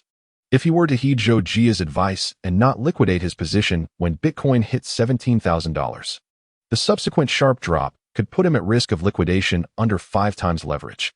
Naturally, Yechen would unconditionally trust his system over Zhou Jia and believed that she would not intentionally deceive him. Thus, the only conclusion was that the information Zhou Jia had received was erroneous. With this thought in mind, Yechen spoke up, "Zhou Jia, I believe that Bitcoin's next surge will ultimately not reach the price of $20,000. Brother Yechen, trust me, you won't be mistaken. This is insider information." Zhou Jia replied with a smile. "Insider information?" In response to Yechen's inquisitive gaze, Zhou Jia set down her chopsticks and said, "Brother Yechen, what I am about to tell you must remain between us. If this matter spreads and causes a stir, I will be the one to suffer." Seeing Yechen nod, Zhou Jia continued, "In reality, the upcoming surge in Bitcoin is not a result of market self-regulation, but rather a concerted effort by several major players in the cryptocurrency realm working behind the scenes, aiming to exploit the retail investors." Upon hearing Zhou Jia's words, Yechen finally grasped the situation. Zhou Jia was indeed correct. Those international cryptocurrency magnates were the driving force behind the impending surge in Bitcoin. The intent was indeed to exploit the unsuspecting investors. However, this time, the targets were not just the retail investors. Some major players would likely be caught in the crossfire as well. The so-called insider information that Zhou Jia spoke of was, in fact, a glaring scythe crafted specifically to harvest the larger investors. Incredible, the appetite of those international cryptocurrency moguls orchestrating this behind the scenes was truly insatiable. Nonetheless, this did not concern him, as their scythe would not reach him. Moreover, he could seize this opportunity to profit handsomely. I maintain my prediction. I do not believe Bitcoin will soar to $20,000. Yechen suspected that Zhou Jia had invested a considerable sum in Bitcoin this time. After all, he had been her tutor for 2 years. Furthermore, she had referred to him as Brother Yechen throughout these years. He could not simply stand by and watch this sister become a victim of the market. "Brother Yechen, I have insider information," Zhou Jia remarked. "Zhou Jia, do you think it is possible that the hidden forces behind this are not only looking to exploit retail investors but also targeting the big players?" Yechen inquired. Zhou Jia paused, taken aback. "Surely not. That's all I have to say. Whether you choose to believe it is entirely up to you," Yechen replied. After dinner, Yechen drove Cheng Bingyuan to a nearby cinema. The two planned to watch a movie before returning home. "Why have you been staring at me since we got in the car, Teacher Cheng? Don't you recognize me?" Yechen chuckled. "Yechen, I've noticed you've changed," Cheng Bingyuan said earnestly. "Changed? In what way?" "Just now, Zhou Jia mentioned insider information, yet you remain steadfast in your judgment. That innate confidence of yours has inspired me to believe your assessment is correct," she continued, suddenly laughing. "Yechen, do you think this is a manifestation of being infatuated?" "Well, under any circumstance, anyone would likely choose to believe the insider information Zhou Jia mentioned. So based on my assessment, Teacher Cheng, you indeed possess a love-struck mindset." Yechen replied, "All right, if being love-struck is what I am, then so be it. After all, I do like you," Cheng Bingyuan smiled. "By the way, I used to look down on girls who were love-struck, yet here I am, becoming the very person I once detested. Life is truly unpredictable." Chapter 50. Cheng Bingyuan, Xiaoxue. "You want to sell your house?" "I disagree." Moments earlier, after Lin Xiaoxue, Lin Hao, and Zhang Yinan finished their meal, Zhang Yinan invited the siblings to go karaoke. But Lin Xiaoxue politely declined. Zhang Yinan was not in a rush. As a seasoned player in the realm of romance, he possessed an abundance of patience. The more elusive the prey, the more it piqued his interest. He relished the thrill of the chase. After parting ways with Zhang Yinan, Lin Xiaoxue drove her brother's BMW 1 Series away from the restaurant. "Haha, sister, today is truly my lucky day. Not only did I unexpectedly gain a chance to make a fortune, but I also secured a contract with Datang Film and Television." Lin Hao, seated in the passenger seat, was brimming with satisfaction. Although, through Zhang Yimou's connections, Datang Film and Television is willing to sign him. He must wait 2 more months until his contract with Qinyuan Media expires before he can officially sign with Datang Film and Television. This delay leaves him feeling somewhat displeased. Once he joins Datang Film and Television, he is determined to make a name for himself and become a leading star, ensuring that Yechen understands that by blacklisting him, he is only harming himself, and he wants Yechen to regret his actions. Lin Hao, having indulged in considerable amounts of alcohol, slurred his words as he spoke, envisioning the moment when he would rise to prominence, eliciting tears of regret from Yechen. "Sis, why are you silent?" Lin Xiaoxue inquired. "I am contemplating ways to raise funds," she replied. "Sis, Just listen to me and sell Cheng Bingyuan's house, Lin Hao suggested. It's easy for you to say. That house is not mine. It belongs to Teacher Cheng. Can I simply sell it? Lin Xiaoxue retorted, exasperated. Didn't Cheng Bingyuan move out to live with Yechen, leaving the house for you? Since you are the only one residing there now, you should have the right to dispose of it, Lin Hao countered. What kind of twisted logic is that? Lin Xiaoxue rolled her eyes, speechless. Didn't Cheng Bingyuan previously tell you that when she gets old, she wants you to take care of her? If that is the case, her house must surely be half yours, Lin Hao insisted. Before long, Lin Xiaoxue drove to her brother's apartment. After finding a parking spot, the siblings exited the vehicle. Lin Hao, can you manage going upstairs alone? Or do you need my assistance? Lin Xiaoxue asked, observing her brother's unsteady stance due to intoxication. No, I'm fine. I can go up by myself, he replied. All right then, I'll head back. With that, Lin Xiaoxue got back into the car and drove away in Lin Hao's vehicle. While he entered the building and made his way upstairs, gripping the handrail, Lin Hao ascended to the 3rd floor. Upon noticing that his front door was ajar, he pushed it open and stepped inside. Who are you? A rogue. Back home, Lin Xiaoxue immediately began her efforts to gather funds. She scoured the internet for legitimate lending platforms, ultimately accumulating a sum of 500,000. However, this modest amount did not satisfy Lin Xiaoxue's ambitions. As she was well aware that the upcoming Bitcoin market was poised for a significant surge, making it imperative to prepare more capital. After much deliberation, she dialed Cheng Bingyuan's number. At that moment, Cheng Bingyuan and Yechen were at the cinema, purchasing tickets at the front desk. Is there something you need, Xiaoxue? Teacher Cheng, do you currently have any money? Although she was unaware of the exact amount her aunt possessed, it was certain that some savings existed. Xiaoxue, I don't have much money on me either. After Yechen acquired spring and autumn films, the company account ran dry. So I transferred all my savings into the company account to alleviate the situation, Cheng Bingyuan replied. Did you not sign a contract with Zhang Yimou's studio? You must have received a considerable signing fee, right?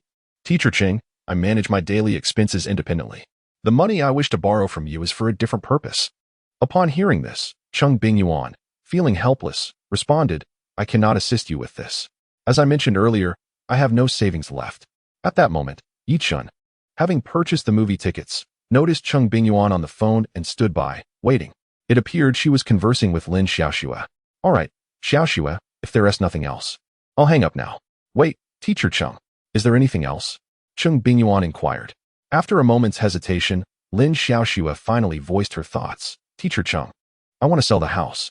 Cheng Bingyuan was taken aback. Sell the house? Xiaoxue, what on earth are you planning that requires so much money? Teacher Cheng, please don't ask too many questions. I assure you I won't engage in any illegal activities, Lin Xiaoxue replied. I want to sell the house. Do you agree with this decision? Xiaoxue, I don't even know what you intend to do next. How could I possibly consent to selling the only house your family owns? Cheng Bingyuan countered. Teacher Cheng, I've come across a lucrative investment opportunity. The more capital invested, the greater the returns. After a pause, Lin Xiaoxue continued. How about this, Teacher Cheng? Consider the money from the house sale as a loan from you. I will repay you 13 times the principal and interest later. Does that sound reasonable? Xiaoxue, what exactly is this project? You must understand there are many deceivers out there. Cheng Bingyuan cautioned. Teacher Cheng, this project was personally recommended to me by Director Zhang. Lin Xiaoxue fabricated a story, claiming she had heard it directly from Zhang Yinan. Director Zhang would never deceive me, and he himself has invested a substantial amount, so this project is guaranteed to be profitable. You must feel reassured now, right? After listening to her niece's words, Cheng Bingyuan remained silent for a moment before responding. Xiaoxue, while I appreciate your confidence, I still cannot agree to selling the house. Every investment carries inherent risks, and I will not wager the one home I possess.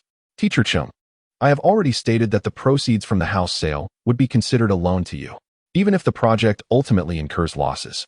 I will repay you 13 times the principal and interest. Lin Xiaoxue remarked, I have now signed a contract with Zhang Yimou's studio, and with the director's strong support, I am certain to become a major star in the future. You are aware of how lucrative celebrity status can be, Teacher Cheng. Even if I were to lose all the money from selling my house, I would still possess the means to repay you. Moreover, that project is unlikely to incur any losses. So, Teacher Cheng, what is there for you to worry about? Cheng Bingyuan replied, Xiaoxue, who can predict the future? Selling the house poses a risk for me at this moment. so I cannot agree to your plan. You should abandon this notion as soon as possible. Chapter 51. Your current status cannot compare to Yechen's. Upon hearing Cheng Bingyuan's words, Lin Xiaoxue's emotions began to fray. Teacher, you can readily withdraw your 5 million from the Marriage Happiness Fund, along with all your savings accumulated over the years, to support Yechen. Why can't you assist me just once? You giving your money to Yechen, does that not carry a risk? Xiaoxue, it is different, Cheng Bingyuan explained. Yechen is my husband. When my husband wishes to start a business, as his wife, I must wholeheartedly support him. Yet you repeatedly claim to have a lucrative project. Yet I still do not know what this so-called profitable venture entails. Teacher, I finally understand now. Lin Xiaoxue suddenly laughed, her smile tinged with mockery. What have you come to understand? Cheng Bingyuan frowned. Teacher, you have been asking me about that project because you want me to reveal its details, so that you and Yechen can invest in it yourselves and profit. Am I correct?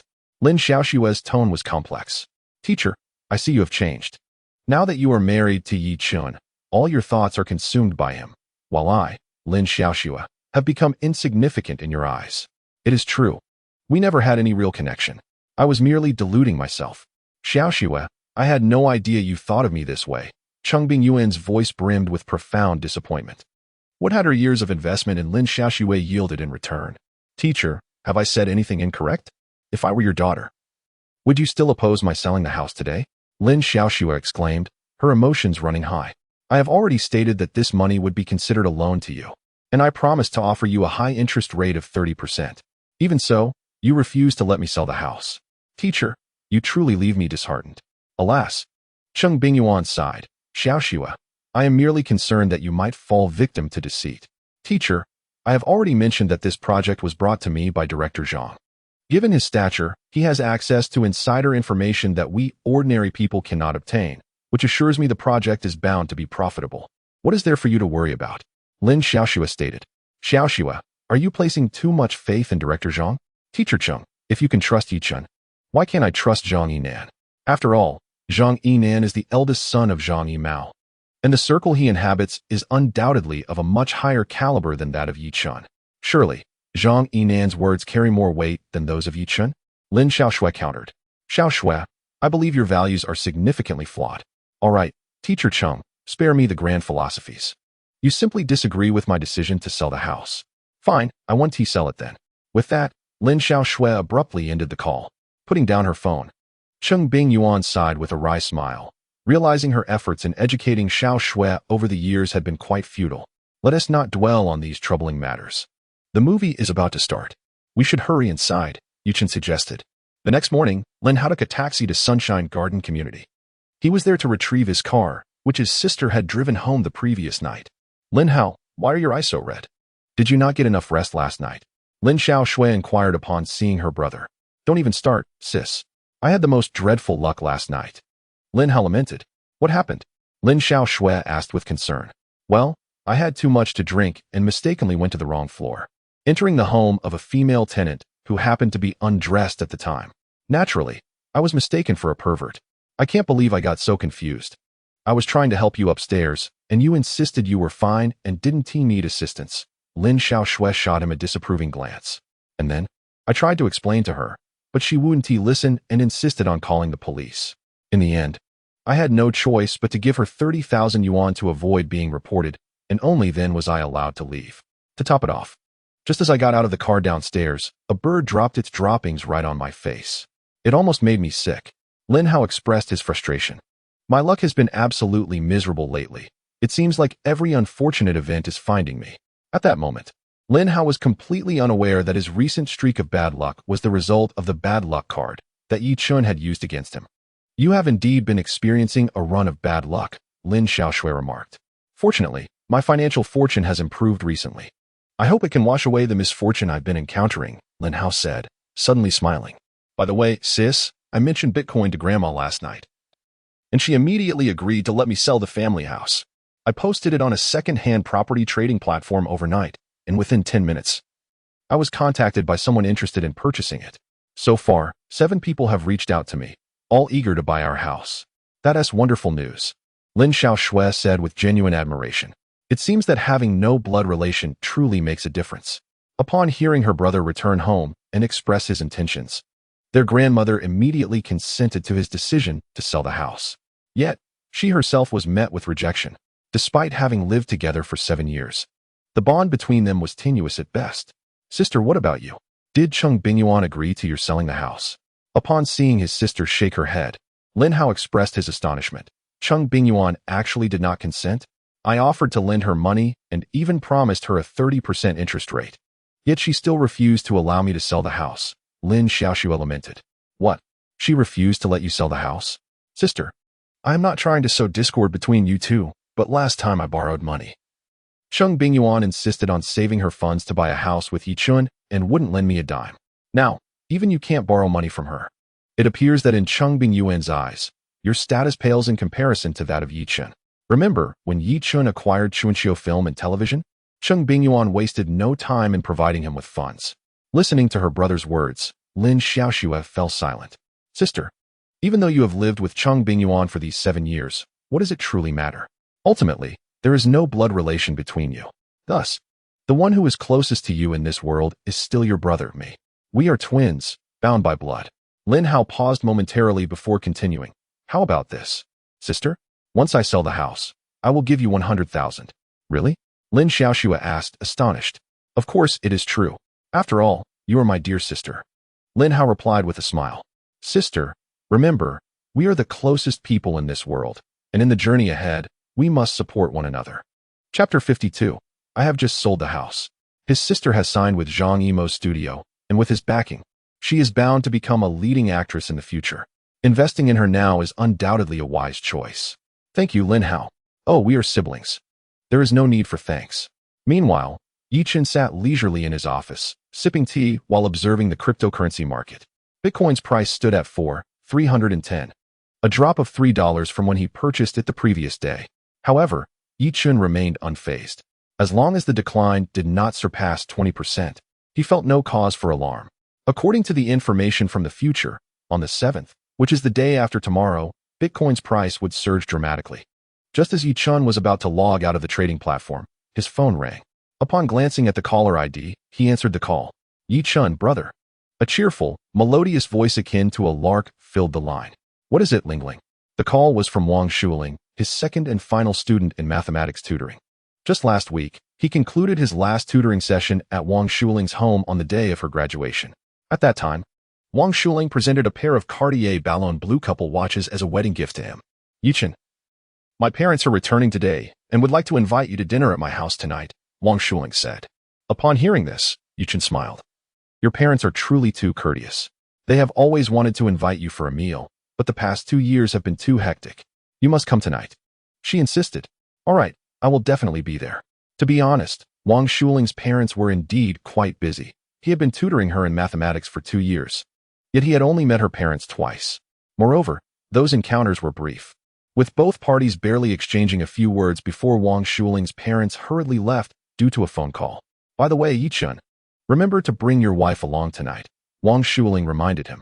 "Of course," he replied. After chatting casually with Wang Shuling for a while, Yechen hung up the phone. Around 3 in the afternoon, Yechen sat in his office engrossed in a game of Do Di Zhu on his phone when a sudden knocking at the door interrupted him. "Come in." As the door opened and Zhang Honghu entered, Yechen set his phone aside and smiled. "Please, have a seat, Lao Zhang." "Yi. The company has just received an email from the Coconut Tree Group," Zhang Honghu said as he settled into his chair. Noticing the expression on Zhang Honghu's face, Yechen felt a pang of unease, followed by a smile, realizing that it likely wasn't good news. "Indeed," Zhang Honghu nodded. "Yi. The coconut tree advertisement we submitted has been rejected." Upon hearing this, Yechen was instantly filled with disappointment. Simultaneously, he found it difficult to comprehend. After all, the coconut tree advertisement had been a reward from the system. It stood to reason that this advertisement would be the most suitable for Coconut Tree's products. And Su Dongdong should have been the ideal brand ambassador for the Coconut Tree Group. How could it have been rejected? This was truly unexpected. After a moment of silence to gather his thoughts, Yechen asked Lao Zhang, who eventually secured the Coconut Tree ambassador position. "The Coconut Tree Group has yet to make an official announcement, so it remains unclear," Zhang Honghu replied. "Understood," Yechen said. After Zhang Honghu left, Yechen continued to ponder over the coconut tree situation. After much reflection, He concluded that the advertisement video rewarded by the system was undoubtedly flawless and perfectly suited for the Coconut Tree Group, with Su Dongdong being the most appropriate choice for the brand ambassador. The reason for the rejection likely stemmed from personal connections. Indeed, society today is rife with relationships and interests, particularly in the entertainment industry. In this realm, many talented actors struggle to find roles despite their skills. With this in mind, the rejection seemed less surprising. Indeed, the entertainment industry is a labyrinthine realm. Without connections or a solid background, it is nearly impossible to attain fair treatment within this sphere. It seems that he has underestimated the complexities surrounding the endorsement of the Coconut Tree brand. One must cultivate relationships and build a network. However, the endeavor to amass connections is no small feat, alas. I shall not dwell on it further, as overthinking only breeds frustration. Glancing at the time, Yechen took the car keys and departed from the office. Meanwhile, Lin Xiaoxue received a call from Zhang Yinan. Xiaoxue, I have delightful news to share. Upon hearing this, Lin Xiaoxue's spirits lifted. She had a hunch about the good news. What is it? The company just received an email from the Coconut Tree Group. Congratulations. You have successfully passed the preliminary review. The role of the Coconut Tree brand spokesperson is destined for you, Zhang Yinan announced. Her suspicions had been confirmed. Director Zhang, hasn't the preliminary review just been completed? Surely, there must be a final review to follow. Zhang Yinan chuckled. Xiaoxue, you misunderstand the assessment process of the Coconut Tree Group. Let me clarify. You are the only one who passed the preliminary review. The final review is merely a formality, requiring only a nod from the chairman of the Coconut Tree Group. Thus, your success in the preliminary review means there is a 99% chance you will become their brand ambassador. At this moment, a radiant smile spread across Lin Xiaoxue's face. It seemed her ascent as the brand ambassador for Coconut Tree was all but assured.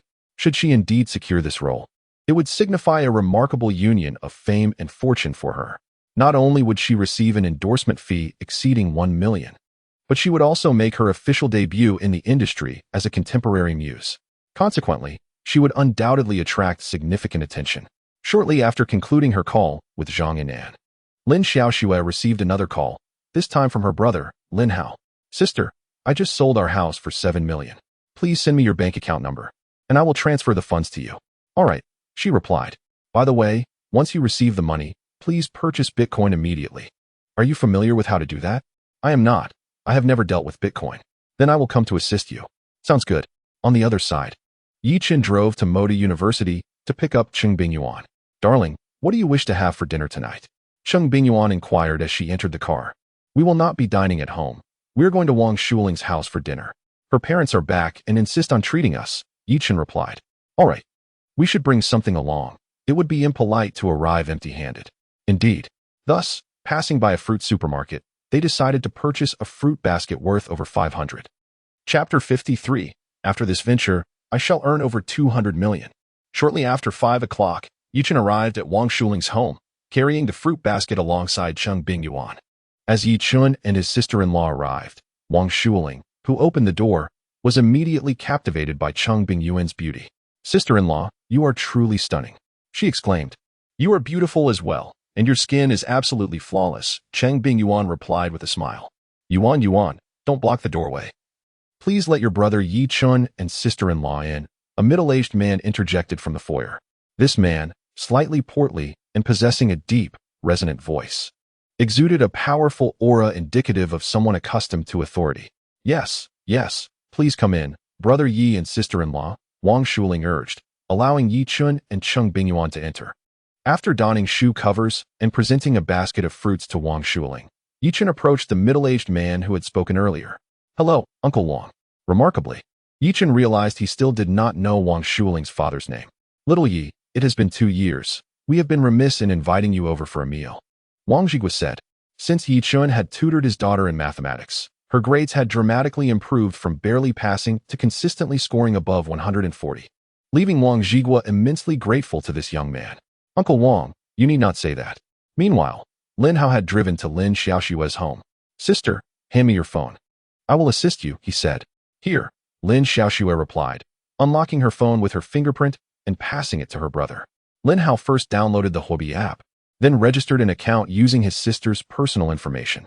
Next, He deposited the entirety of Lin Xiaoxue's prepared one, 55 million yuan, converting it into U.S. dollars. Of this sum, 1 million was the proceeds from a house sale that he had lent to his sister, while the remaining 550,000 had been acquired through various online loans, credit card cash advances, and borrowing from friends.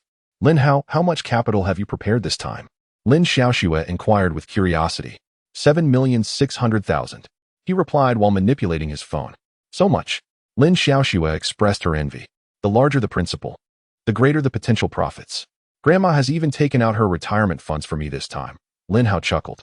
Of the 6 million invested in the cryptocurrency market, 6 million stemmed from the house sale, while the rest comprised his grandmother's retirement savings, money from selling a car, and funds obtained through various loans.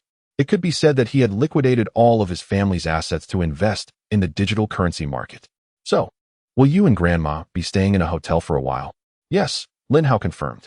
By the way, sister, I chose a contract with 10 times leverage. Did you do the same? 10 times leverage? Although Lin Xiaoxue had never engaged in stock trading, she possessed a fundamental understanding of the concepts, as her academic background was in economics. Lin Hao, isn't that multiple a bit excessive?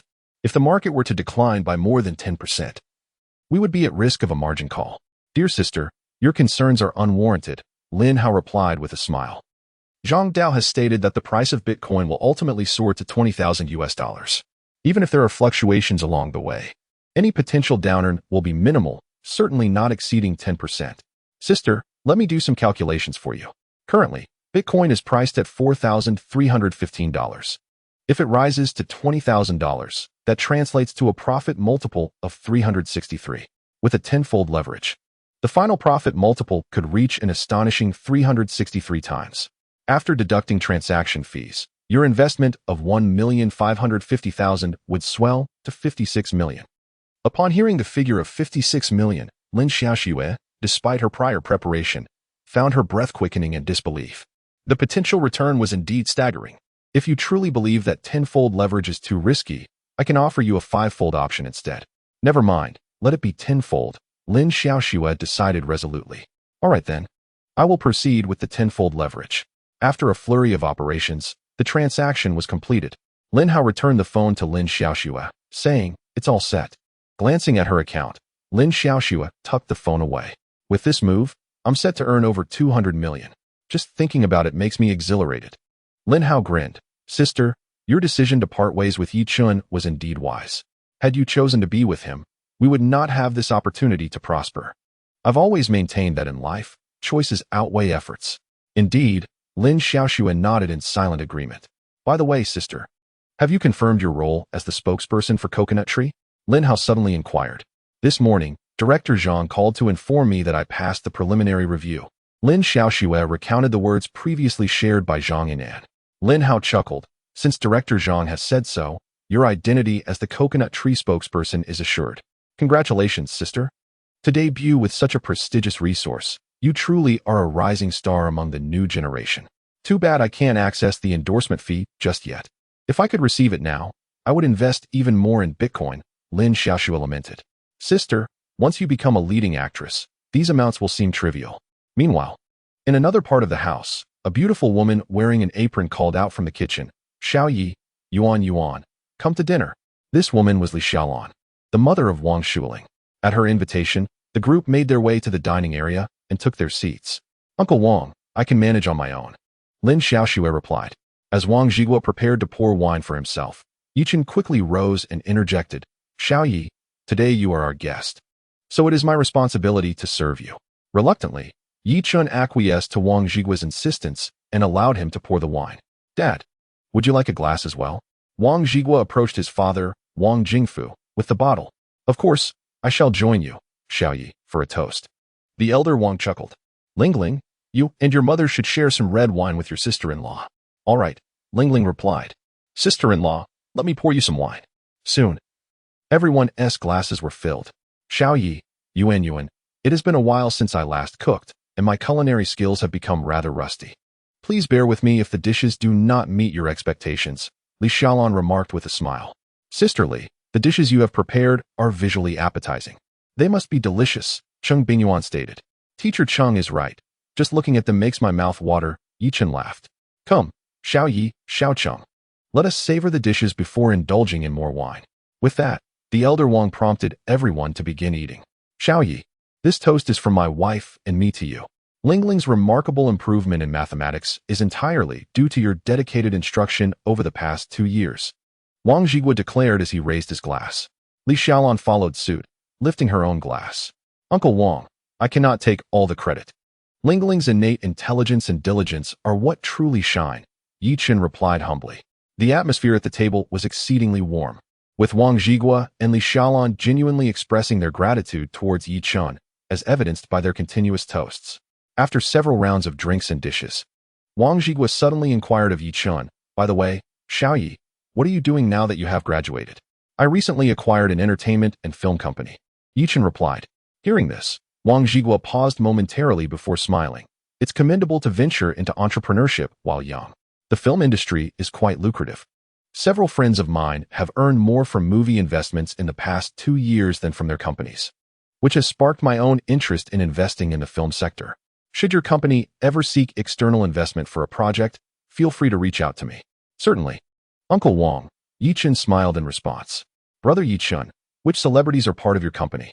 Wang Shuling asked with curiosity. The artists under my company have yet to gain significant recognition, Yechen answered just as the sudden sound of a ringing phone interrupted the conversation. It was Wang Zhigua's phone. Upon checking, he saw it was a call from his secretary and promptly answered. Secretary Lin, what is the matter? Ah, I understand, he said, exchanging a few words before hanging up the call. Father, you're not going to leave again, are you? Wang Shuling furrowed her brows. Her parents had been exceedingly busy with their company over the past 2 years, seldom finding time to return and accompany her. Even when they promised to spend a couple of days with her, they often had to leave prematurely due to a phone call. This had instilled a sense of dread in her whenever her father received a call. Rest assured, Lingling. This time I have assured your mother that I will be home to spend 3 days with you, and I will certainly fulfill that promise. As he spoke, Wang Zhigua glanced at Yechen and Cheng Bingyuan. Xiaocheng, there is a matter at the company that I forgot to address during the day. I need to handle it on my phone for a moment. Please continue your meal without concern for me. All right, Uncle Wang, you carry on. With that, Wang Zhigua began to operate his phone. He opened an email and downloaded a video within it, subsequently clicking play to watch. His company was currently in the process of selecting a brand ambassador, and this advertisement video had been chosen by the marketing department for his final review. If he found it satisfactory, the woman in the video would become the face of his company. The woman in the video was undeniably beautiful and youthful, with no apparent flaws in her appearance. However, as he watched, Wang Zhigua couldn't help but furrow his brow. While the woman was lovely, the concept of the advertisement felt rather ordinary, lacking any elements that truly captivated him. It fell short of the effect he envisioned. Sometimes, a minor discrepancy can lead to a significant deviation. There was also a document attached to the email. Upon opening it, he discovered that the striking woman in the video was an artist from Zhang Yimou's studio, a freshly signed newcomer. If he were to appoint her as the brand ambassador, Zhang Yimou could leverage his connections in the film industry to provide assistance in marketing their products. This note left Wang Zhigua in a quandary. To be honest, he was not entirely satisfied with the advertisement video produced by Zhang Yimou's studio. Although the woman was gorgeous, he felt that having her represent his company as the brand ambassador would still miss the mark in some subtle way. He couldn't quite articulate what that flaw was. In his opinion, he wished to send the advertisement back for the marketing department to select again. However, the enticing conditions offered by Zhang Yimou's studio made him hesitate. Suddenly, Wang Zhigua's gaze fell upon Yechen. Xiao, my coconut tree group is currently in the process of selecting a brand ambassador. Is your company not participating in the competition for my brand's endorsement? Taken aback, Yechen replied, Uncle Wang, Coconut Tree Group is your company? Indeed. You weren't aware? Wang Zhigua exclaimed, somewhat surprised. He had thought that Yechen was already aware of it. Yechen shook his head, stating that he was indeed unaware. He only knew that Wang Shuling's parents were engaged in business, yet the specifics of their enterprise eluded him, as he had never inquired further of Wang Shuling. He had not anticipated that the Yesho group was linked to Wang Shuling's family. Uncle Wang, my Cheng Bingyuan Media participated in your search for a spokesperson for Yesho, but this morning I received your company's response, informing me that Cheng Bingyuan Media was not selected. Upon hearing this, Cheng Bingyuan, who was seated nearby, cast a glance at Yechen. her eyes betraying a hint of reproach. During their journey earlier, she had sensed that Yechen was harboring some concern, which had rendered him more taciturn than usual. Initially, she had intended to wait until they returned home that evening to inquire further, but now she had come to know prematurely. This little man preferred to conceal his troubles within, enduring them in solitude. Not selected? Little Yi, please send me the advertisement video produced by Bingyuan Media for review. Wang Zhigua remarked. Certainly. Yechen then retrieved his phone, added Wang Zhigua as a friend on WeChat, and subsequently sent the advertisement video through the platform. Li Xiaolan and Wang Shuling rose to join Wang Zhigua, and the three of them watched together. Coconut juice, I have consumed it since childhood. Wang Shuling found herself murmuring the advertisement slogan. Growing up with it, she couldn't shake the feeling that there was something slightly irreverent about the phrase. It truly wasn't her fault for having such impure thoughts. The woman in the video, Su Dongdong, possessed an undeniably enviable figure. She had never encountered anyone with such proportions, nearly rivaling her own. Coupled with the other woman's suggestive body language, it was hard not to let one's imagination wander. At that moment, Cheng Bingyuan felt a twinge of embarrassment. She had been present throughout the filming of that advertisement. To be frank, the Yesho advertisement had indeed skirted the edges of propriety. However, Wang Zhigua's eyes lit up after watching it, exclaiming joyfully, "Excellent! This advertisement is truly remarkable. It perfectly embodies the effect I was seeking." Chapter 55, Successfully Securing the Yesho Brand Spokesperson. After watching the video advertisement produced by Zhang Yimou's studio, he found the creative concept rather unremarkable. Moreover, he had the lingering sensation that if the woman in the video were to serve as their spokesperson, something essential was still missing, despite her beauty. Yet, if pressed to articulate what precisely was lacking, he found himself at a loss for words. It was an ineffable feeling, leaving him quite unsettled. But now, witnessing the advertisement video produced by Yechen's company filled him with delight. Little Yi, I have made my decision. The spokesperson for Yesho will be your artist, Su Dongdong, Wang Zhigua declared decisively. At this moment, Li Xiaolan remarked, although this advertisement may toe the line, I believe its marketing impact will be particularly significant. Indeed, the crux of effective marketing lies in captivating attention. One must achieve victory through innovation rather than adherence to convention. Xiaoyi, your company's advertisement concept is exceptionally eye-catching, and I find it quite appealing. Wang Zhigua replied, Xiaoyu, I will have my team liaise with your company tomorrow so that we can expedite the signing of our contract. Very well, I appreciate your support, Uncle Wang. Yechen smiled. He had initially thought that securing the endorsement for the coconut tree would be unattainable, causing him considerable distress during the day. Little did he expect that the clouds would part to reveal clarity. Who could have imagined that Wang Shuling's father was the chairman of the coconut tree group? Xiaoyi, this is truly not merely a favor, Wang Zhigua stated earnestly. I genuinely admire your company's advertisement. Had it been any other company, I would have signed with them without hesitation. So please do not think that I am doing you a favor or that you are taking advantage of me. Our collaboration is purely commercial, mutually beneficial. Uncle Wang, regardless of the circumstances, I must express my gratitude to you. If you had not watched my company's advertisement video, we would not have this opportunity to collaborate, Yechen responded. The coconut tree advertisement featuring Su Dongdong was initially suggested for viewing by Wang Zhigua himself. His eagerness was undoubtedly influenced by their connection. From another perspective, in the competition for the coconut tree endorsement, the companies that did not succeed far exceeded just Bingyuan Media. As the chairman of the coconut tree group, Wang Zhigua could not possibly view all the unsuccessful advertisements one by one. Upon hearing Yechen's words, Wang Zhigua could not help but chuckle. Xiaoyi, if we follow your reasoning, then I owe you my thanks as well. Had you not dined at my home tonight, I would have missed your company's advertisement video, which would have been a tremendous loss for the coconut tree group.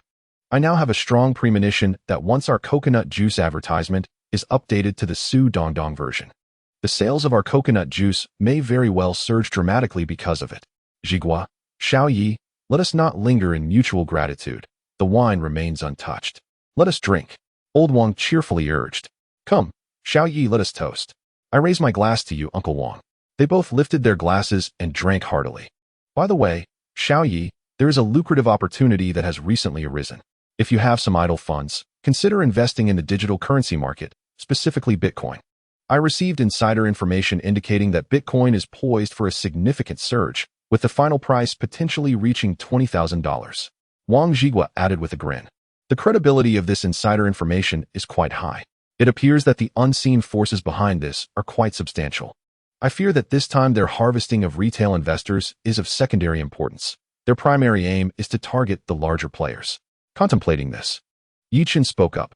Uncle Wang, I have actually invested over $1 million into the cryptocurrency market, purchasing Bitcoin. Upon hearing this, Wang Zhigua was quite taken aback. Xiaoyi, have you perhaps caught wind of this insider information? No, Yechen replied, shaking his head. Uncle Wang, I have been closely monitoring the digital currency market over the past few years. Based on my predictions, I believe Bitcoin is poised for a significant surge, which is why I decided to invest over $1 million. Wang Zhigua chuckled. Impressive, Xiaoyi. It seems your prediction has indeed proven accurate this time. However, Yechen then shifted the conversation. But Uncle Wang, my prediction differs somewhat from the insider information you mentioned. Oh, in what way does it differ? Wang Zhigua asked with curiosity. Uncle, my forecast is that Bitcoin will indeed experience a substantial rise, but it will not reach a peak price of $20,000. Yechen stated. Wang Zhigua smiled. Xiaoyi, the fact that you can predict a surge in Bitcoin's market is already quite remarkable. However, I firmly believe that this time, Bitcoin will certainly reach $20,000. To be frank with you, Xiaoyi, the impending surge in Bitcoin is primarily driven by several prominent figures in the international cryptocurrency sphere who are orchestrating this in order to harvest the global retail investors. Then, Uncle, have you considered that these top-tier cryptocurrency moguls may not only wish to reap the rewards from retail investors, but also target the larger players like yourselves? Upon hearing Yechen's inquiry, Wang Zhigua was momentarily taken aback. Surely that cannot be the case? Uncle, based on my research into the historical trends of Bitcoin, if the intent were solely to exploit the retail investors, there would be no need to elevate the price to $20,000. However, Uncle, this is merely my personal speculation, my solitary opinion, and I cannot guarantee that my prediction is indeed correct, Yechen remarked. He expressed these thoughts, and whether Wang Zhigua believed him was no longer significant to him, for soon enough, reality would vindicate his words today. By then, Wang Zhigua would surely regard him with newfound respect. After the incident involving the coconut tree spokesperson, he had profoundly realized the importance of connections.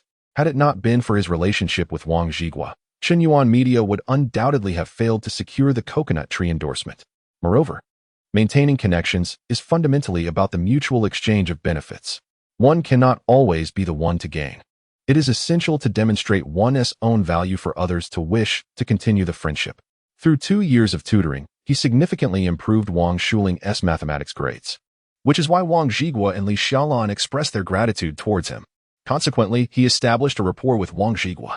This initial connection is promising. However, if this relationship is to be sustained or even advanced, relying solely on past achievements is insufficient. He must demonstrate his worth. Otherwise, the bond between him and Wang Zhigua will inevitably wane with the passage of time. Ultimately, this is a society that prioritizes self-interest. Others are not your parents. If you hold no value in their eyes, as time goes by, the relationship will naturally become distant. Chapter 56. Married men must exercise self-discipline. Yechen, you are truly remarkable. At this moment, Wang Shuling gazes at Yechen with evident admiration. After graduating, Yechen acquired an entertainment and film company and has recently secured a brand endorsement collaboration with her family's business. Now, as Yechen engages in a discussion about digital currency with her father, he presents unique insights regarding the trends of Bitcoin. Though she does not fully comprehend, she perceives him as exceptionally impressive. More importantly, during the conversation with her father, Yechen remains neither subservient nor overly formal, effortlessly conversing as if two friends are sharing lighthearted banter. This is quite admirable.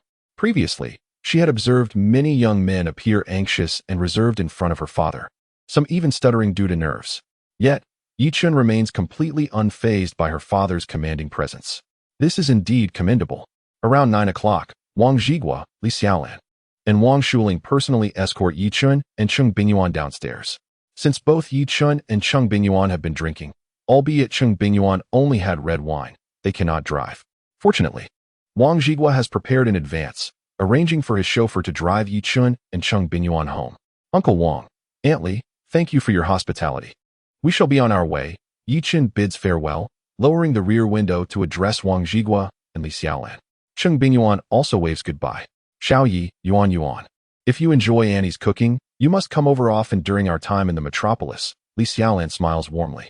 All right, we shall be fortunate indeed. After exchanging a few more pleasantries, Wang Zhigua's driver departs in Cheng Bingyuan's red Volkswagen Golf. Once the car has driven away, the Wang family turns to head home. Old Wang, I believe Xiao Yi will surely achieve great success in the future. Upon hearing his wife's remark, Wang Zhigua nods in agreement. This young man is indeed quite impressive. As they converse, Wang Zhigua suddenly sighs, alas, what a pity. What do you mean by what a pity? Li Xiaolan inquires, puzzled. Wang Zhigua chuckles. It is a pity that Xiao Yi married so early. Otherwise, how wonderful it would be to have him as a son-in-law. Dad, what nonsense are you talking about? Wang Shuling rolls her eyes at her father, her cheeks involuntarily flushing. It is now 9:30. The driver of Wang Zhigua safely delivered Yechen and Cheng Bingyuan to the foot of their apartment building. Thank you, Brother Zhang, Yechen expressed gratefully. The driver, a middle-aged man named Zhang Lei, was a former soldier who had honed exceptional driving skills during his service. You were too kind, Mr. Yi, he replied. No need for that, Brother Zhang. How will you get back? Allow me to call a ride for you. Yechen offered. No need, Mr. Yi. A friend is coming to pick me up, and he will arrive shortly. After bidding farewell to Zhang Lei, Yechen and Cheng Bingyuan ascended to their home. Yechen. As soon as they entered, Cheng Bingyuan regarded him with the scrutinizing gaze of a teacher assessing a misbehaving student. Why are you looking at me like that, Teacher Cheng? I don't believe I've upset you in any way, Yechen remarked. When you came to pick me up from school this afternoon, I sensed something was off with your mood. You spoke less than usual. It must be due to not being selected as the spokesperson for the coconut tree, right? Upon seeing Yechen nod, Cheng Bingyuan pouted. You always do this. When something bothers you, you bottle it up and don't share it with me. I intended to discuss it with you later tonight, Yechen responded. Cheng Bingyuan, somewhat skeptical, asked, Really?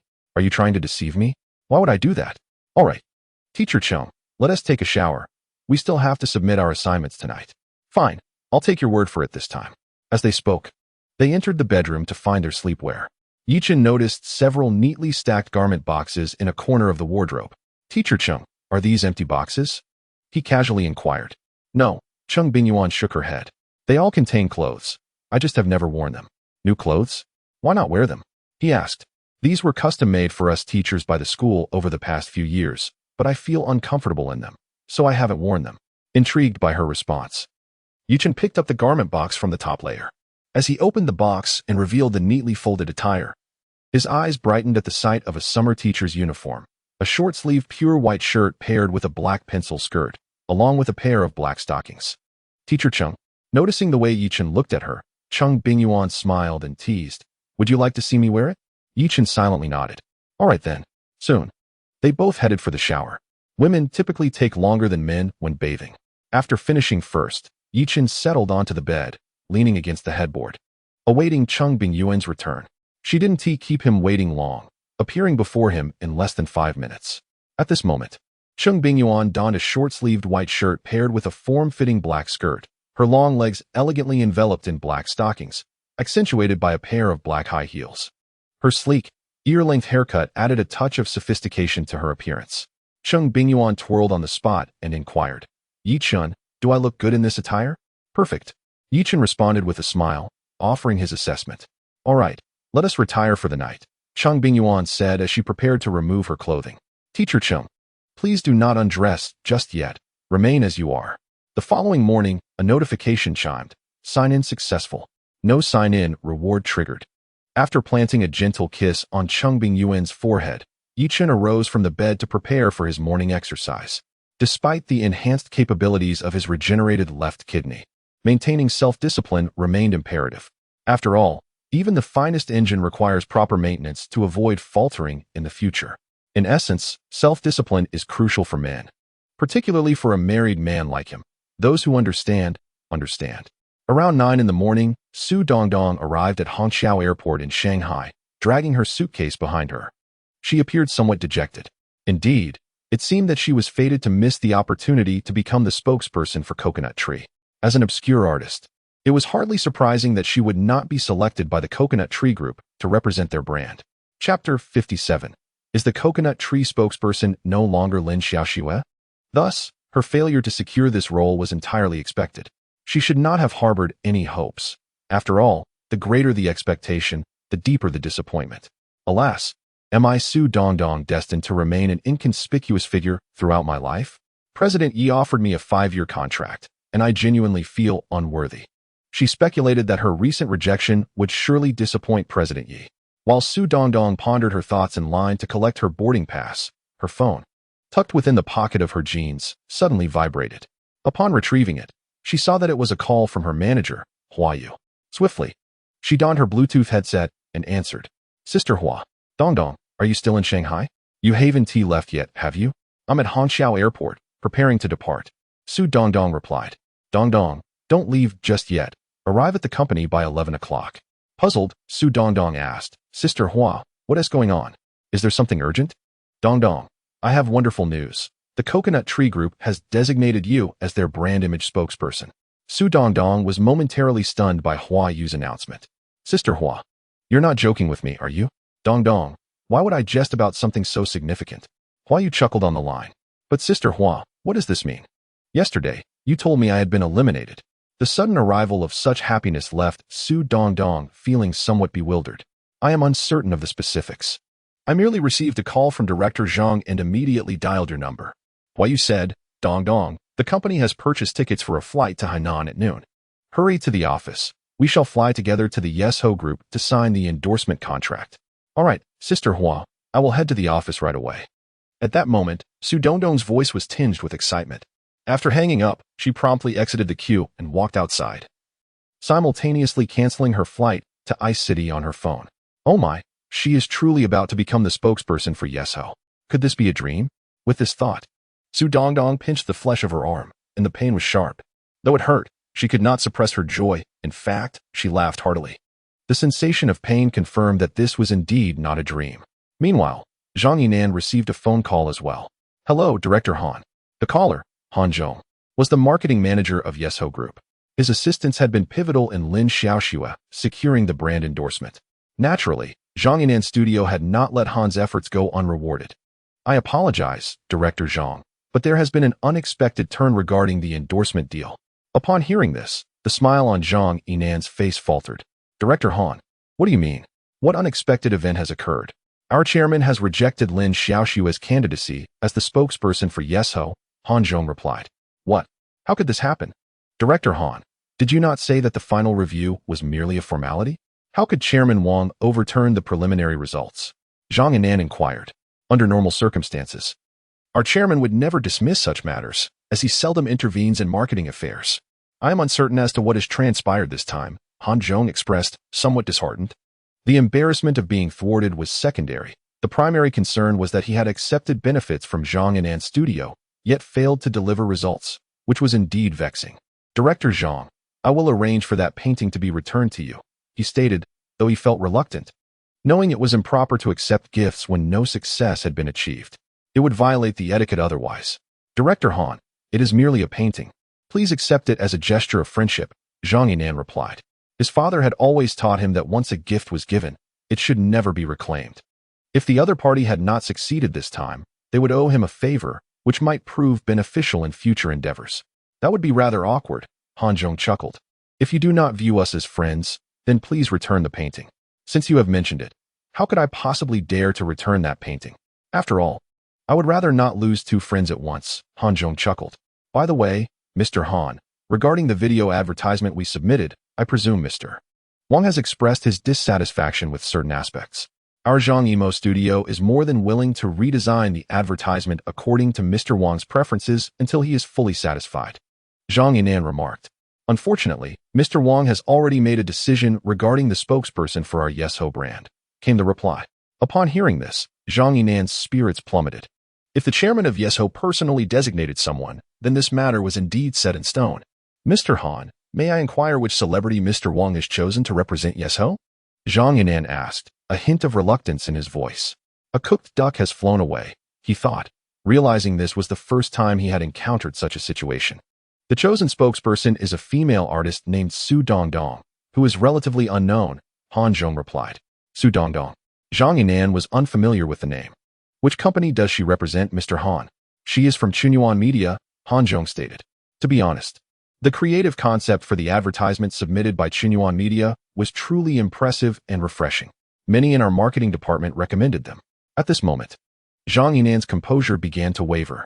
Since Su Dongdong was indeed an artist under Bingyuan Media, he recalled that Bingyuan Media was formerly known as Chuanqiu Film and Television.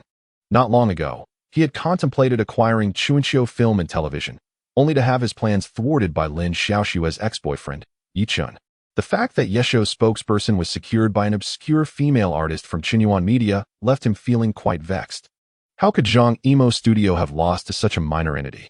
What extraordinary luck had Yechen stumbled upon?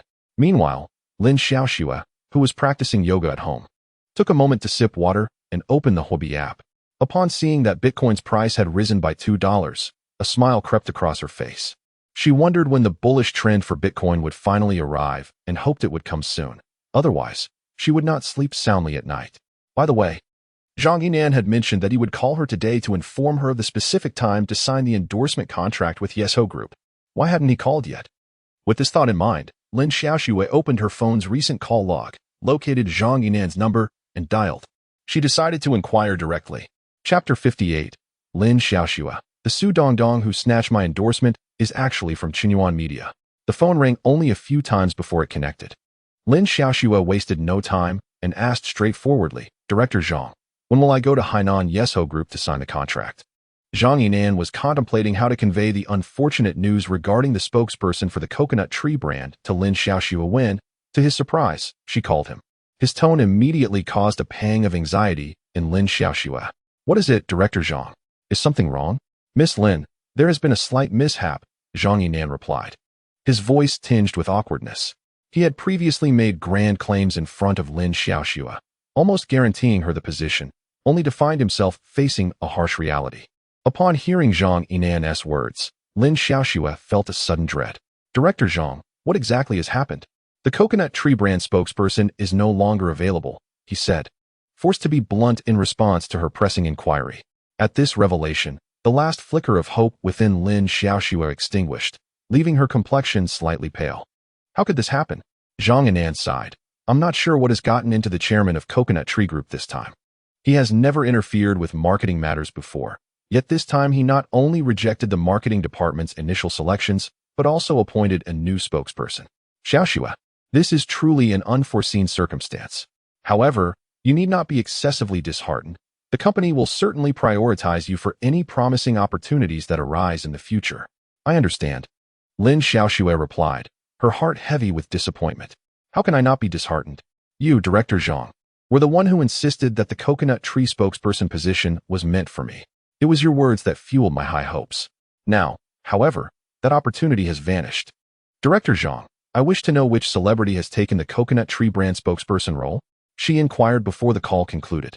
Lin Xiaoxue wanted clarity, even in defeat. The individual who has taken your place is also a female artist, named Su Dongdong, Zhang Yinan disclosed, though he was reluctant to reveal this information. It was a matter that could not remain concealed for long, even if he refrained from mentioning it. Lin Xiaoxue would inevitably learn of it once the Coconut Tree Group publicly announced their new brand ambassador, Su Dongdong. Lin Xiaoxue furrowed her brow at the unfamiliar name. Among the current popular actresses, she could not recall anyone by that name. Was Su Dongdong perhaps a faded star? Director Zhang, who is this Su Dongdong? Has she ever been famous, only to have lost her popularity?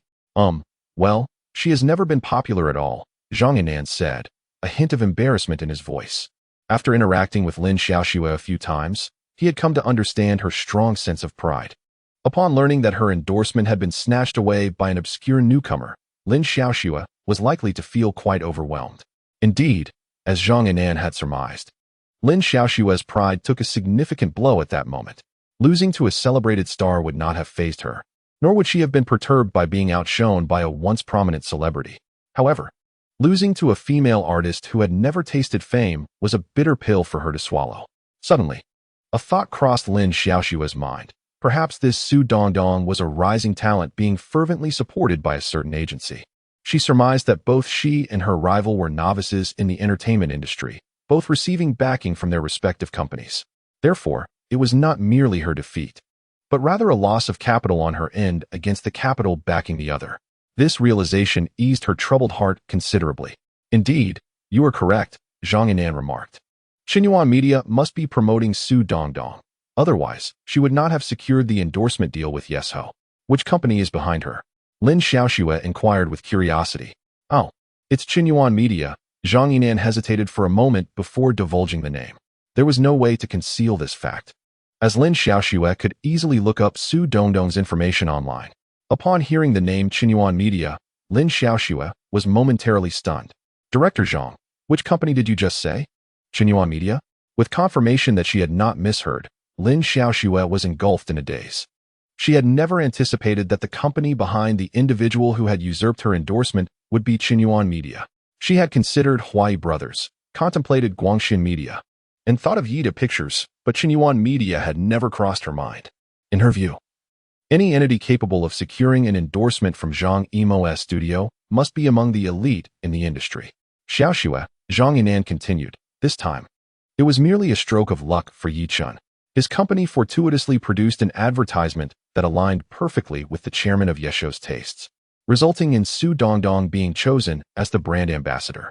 Zhang Yinan added, the chairman of Yesho will surely come to regret this decision. Su Dongdong possesses no notable fame, and whether Xinhuan Media can even sustain itself remains questionable. The chairman, lacking marketing acumen, has made a poor investment in choosing Su Dongdong as Yesho's brand ambassador. In contrast, had you, Xiaoxue, been the face of Yesho, the outcome would have been entirely different. Although you are still a newcomer, with the strong backing of Zhang Yimou's studio, you are destined to become a leading star in the future. By that time, as a prominent female star, you could undoubtedly bring significant traffic to the Coconut Tree brand. Furthermore, our Zhang Yimou studio has made a commitment to the Coconut Group. Should you, Xiaoxue, become their spokesperson, we will leverage our connections within the entertainment industry to assist the Coconut Group in brand marketing endeavors. Such a straightforward calculation would not evade the chairman of the Coconut Group. However, he hastily appointed Su Dongdong as the spokesperson based solely on personal preference, which seems rather capricious. As Zhang Yinan shifted the conversation, he speculated. Yet, it is also possible that the chairman of the Coconut Group has taken a fancy to Su Dongdong, perhaps aiming to engage in some unspoken arrangement, thus facilitating her endorsement. After hanging up, Lin Xiaoxue opened her phone's browser and began searching for information about Su Dongdong. Indeed, she discovered that Su Dongdong was a signed artist under Xinhuan Media. Xinhuan Media, how poetic that it combines the character Chen from your name, Yechen, with the homophone Yuan from my mother, Cheng Bingyuan.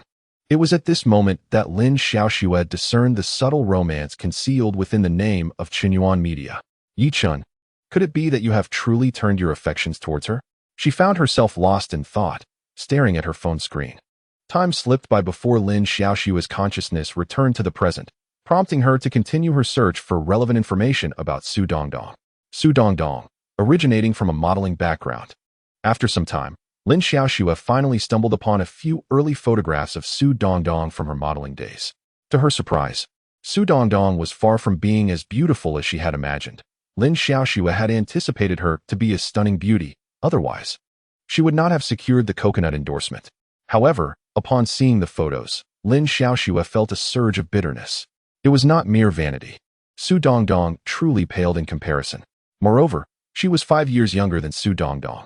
Lin Xiaoxue was certain of her own youth and beauty, and her studio, Zhang Yimou, was certainly not inferior to Xinhuan Media. She could hardly fathom how she had been overshadowed by Su Dongdong. Was the chairman of the Coconut Group truly blind? What qualities did he see in Su Dongdong? Aside from her notable figure, what else set her apart? Lin Xiaoxue glanced at herself, conceding that Su Dongdong perhaps had a slight edge in that regard. At that moment, Yechen was leisurely enjoying a cup of tea in his office when a knock sounded at the door. Come in. The door opened, and Su Dongdong stepped inside, her pure white shirt accentuating an enviable silhouette. Su Dongdong, congratulations on successfully securing the Coconut brand endorsement, Yechen remarked with a smile. The endorsement fee for this Coconut brand deal amounted to 8 million yuan per year. A few days ago, during the contract renewal with Su Dongdong, although he had prepared a 5-year contract, its effectiveness would not come into play until 3 months later. Currently, the contract in force remains the original one Su Dongdong signed with Chuanxiu Film and Television. In this contract, the revenue-sharing ratio between the company and the artist is 82. This means that from the 8 million endorsement fee from the Coconut Tree brand, after tax deductions, roughly 6 million would be credited to Cheng Bingyuan Media's account. Unfortunately, this money, after going through the necessary processes, would take at least a month to reach Cheng Bingyuan Media's corporate account. If only this sum could arrive in the next few days, it would be splendid. He could invest the entire amount into the cryptocurrency market, capitalizing on Bitcoin and making a substantial profit. Thank you, Mr. Yi, for this opportunity, Su Dongdong expressed, bowing deeply to Yechen. At this moment, Su Dongdong felt nothing but gratitude towards Yechen. She had once been an obscure figure in the industry, merely one among many signed artists in the company. Just when she had lost hope that Yechen would renew her contract, he not only agreed to do so, but also offered her a 5-year contract. Furthermore, he encouraged her to compete for the Coconut Tree brand ambassador role. With little confidence in herself, it was Yechen who stood by her, encouraging her until a miracle occurred. She indeed secured the endorsement. At this moment, Yechen was the person she most wished to thank. Therefore, after rushing back from Hangzhou Airport, she immediately came here. However, Yechen, at that moment, felt a lump in his throat and couldn't help but swallow hard. Su Dongdong's deep bow had inadvertently revealed her figure, and it was directed right at him. Truly, it was too much to bear. Su Dongdong, you need not thank me. I provided you with an opportunity, and you seized it, which brings me great comfort. Yechen smiled and remarked, how about it? I told you that you could do it. You should now believe that you are no less capable than anyone else. Su Dongdong had many words of gratitude she wished to express to Yechen, but standing before him, those words seemed to evaporate. Ultimately, all her sentiments coalesced into a single statement. Mr. Yi, I am not eloquent and cannot articulate my thanks, but I promise to work diligently to earn more for the company in return for your kindness. After saying this, Su Dongdong bowed again at a perfect 90 degrees, thanking Yechen. Indeed, earning more for the company also means earning more for yourself, Yechen thought to himself. Did Su Dongdong truly remain unaware of how revealing her posture was? She was quite bold. Had it been another male boss, Su Dongdong might not have exited the office anytime soon. Mr. Yi, I shall not disturb you any longer. I will take my leave now, Su Dongdong remarked as she rose from her seat. Yechen nodded in acknowledgement. All right. Thus, Su Dongdong turned to exit. However, at the moment she turned, her cheeks flushed crimson. The intensity of Mr. Yi's gaze upon her filled her heart with a sense of accomplishment. His unwavering attention was at least a testament to her allure. Yet, Yechen did not utter a word to retain her. If he had wished to, she would have gladly embraced the role of a devoted wife. How fortunate the boss lady was, married to a young and handsome husband endowed with remarkable self-restraint. Such a splendid man. Why had fate not brought her such fortune? This was the silent reverie of Su Dongdong as she departed from Yechen's office. Not long after Su Dongdong left, Yechen received a call from his mother, Lin Xiaoxue. Son, have you purchased a house yet? The purpose of Lin Xiao's call was solely to inquire about Yechen's housing situation. In her mind, the most pressing matter was ensuring her son secured a home, especially since he had already registered his marriage with Cheng Bingyuan. Naturally, the young couple could not continue living in rented accommodations indefinitely. Not yet. Why is it taking so long? Your father and I secured our house in the county in just one day, Lin Xiao insisted. Mother, purchasing a house is a significant decision. It cannot be rushed. Moreover, properties in the metropolis are exceedingly expensive, with an abundance of options. Cheng and I must take our time to compare and choose wisely, Yechen responded.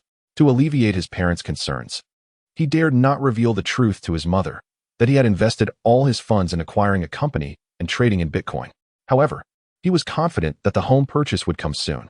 Once he capitalized on this wave in Bitcoin, he would have ample resources to buy a residence in the metropolis, particularly in a desirable, upscale area.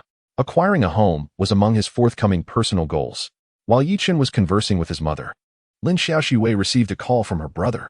Hey sis, when are you going to Hainan to sign the contract? I'd like to accompany you and take this opportunity to enjoy a few days of vacation in Sanya. Lin Hao's voice resonated through the line. It seems I can no longer go to Hainan, Lin Xiaoxue replied. Lin Hao paused in surprise. What do you mean you can't go? I am no longer the spokesperson for the Coconut Tree brand, Lin Xiaoxue explained, detailing the situation to her brother. Upon hearing his sister's words, Lin Hao's expression turned incredulous. What? That Su Dongdong managed to steal your endorsement? Although Lin Hao had no personal interactions with Su Dongdong, as an artist in the industry, he was familiar with her. To his mind, Su Dongdong was neither more beautiful nor younger than his sister. Her only advantage lay in her superior physique. His sister possesses an undeniable beauty and grace, with the sole flaw being her somewhat flat chest. Ironically, this very imperfection is the source of pride for Su Dongdong. Could it be that his sister's defeat to Su Dongdong this time is attributed to this? Sister. I coincide with director Xiao Zhang's thoughts. The chairman of the Coconut Tree Group likely bestowed the brand endorsement upon Su Dongdong with ulterior motives, Lin Hao remarked. Though Su Dongdong may not be conventionally attractive, her figure is indeed commendable, appealing to certain older gentlemen. However, as director Xiao Zhang suggested, the chairman will undoubtedly regret this decision. Su Dongdong lacks significant fame. Appointing her as the spokesperson will hardly boost the sales of coconut tree coconut juice and may even yield adverse effects. After all, consumers are likely to perceive a brand as inferior when its ambassador holds no renown, leading them to refrain from purchasing the product. All right, Lin Hao, I must take a pause. Director Xiao Zhang is calling again. Sure, go ahead and answer him. After this exchange, Lin Xiaoxue connected the call with Zhang Yinan. Miss Lin, I have delightful news to share. Do tell. Just now, a classmate of mine, who is a director, reached out. He is currently tasked with filming a promotional video for a scenic area and requested my recommendation for a young and beautiful female artist. You immediately came to mind.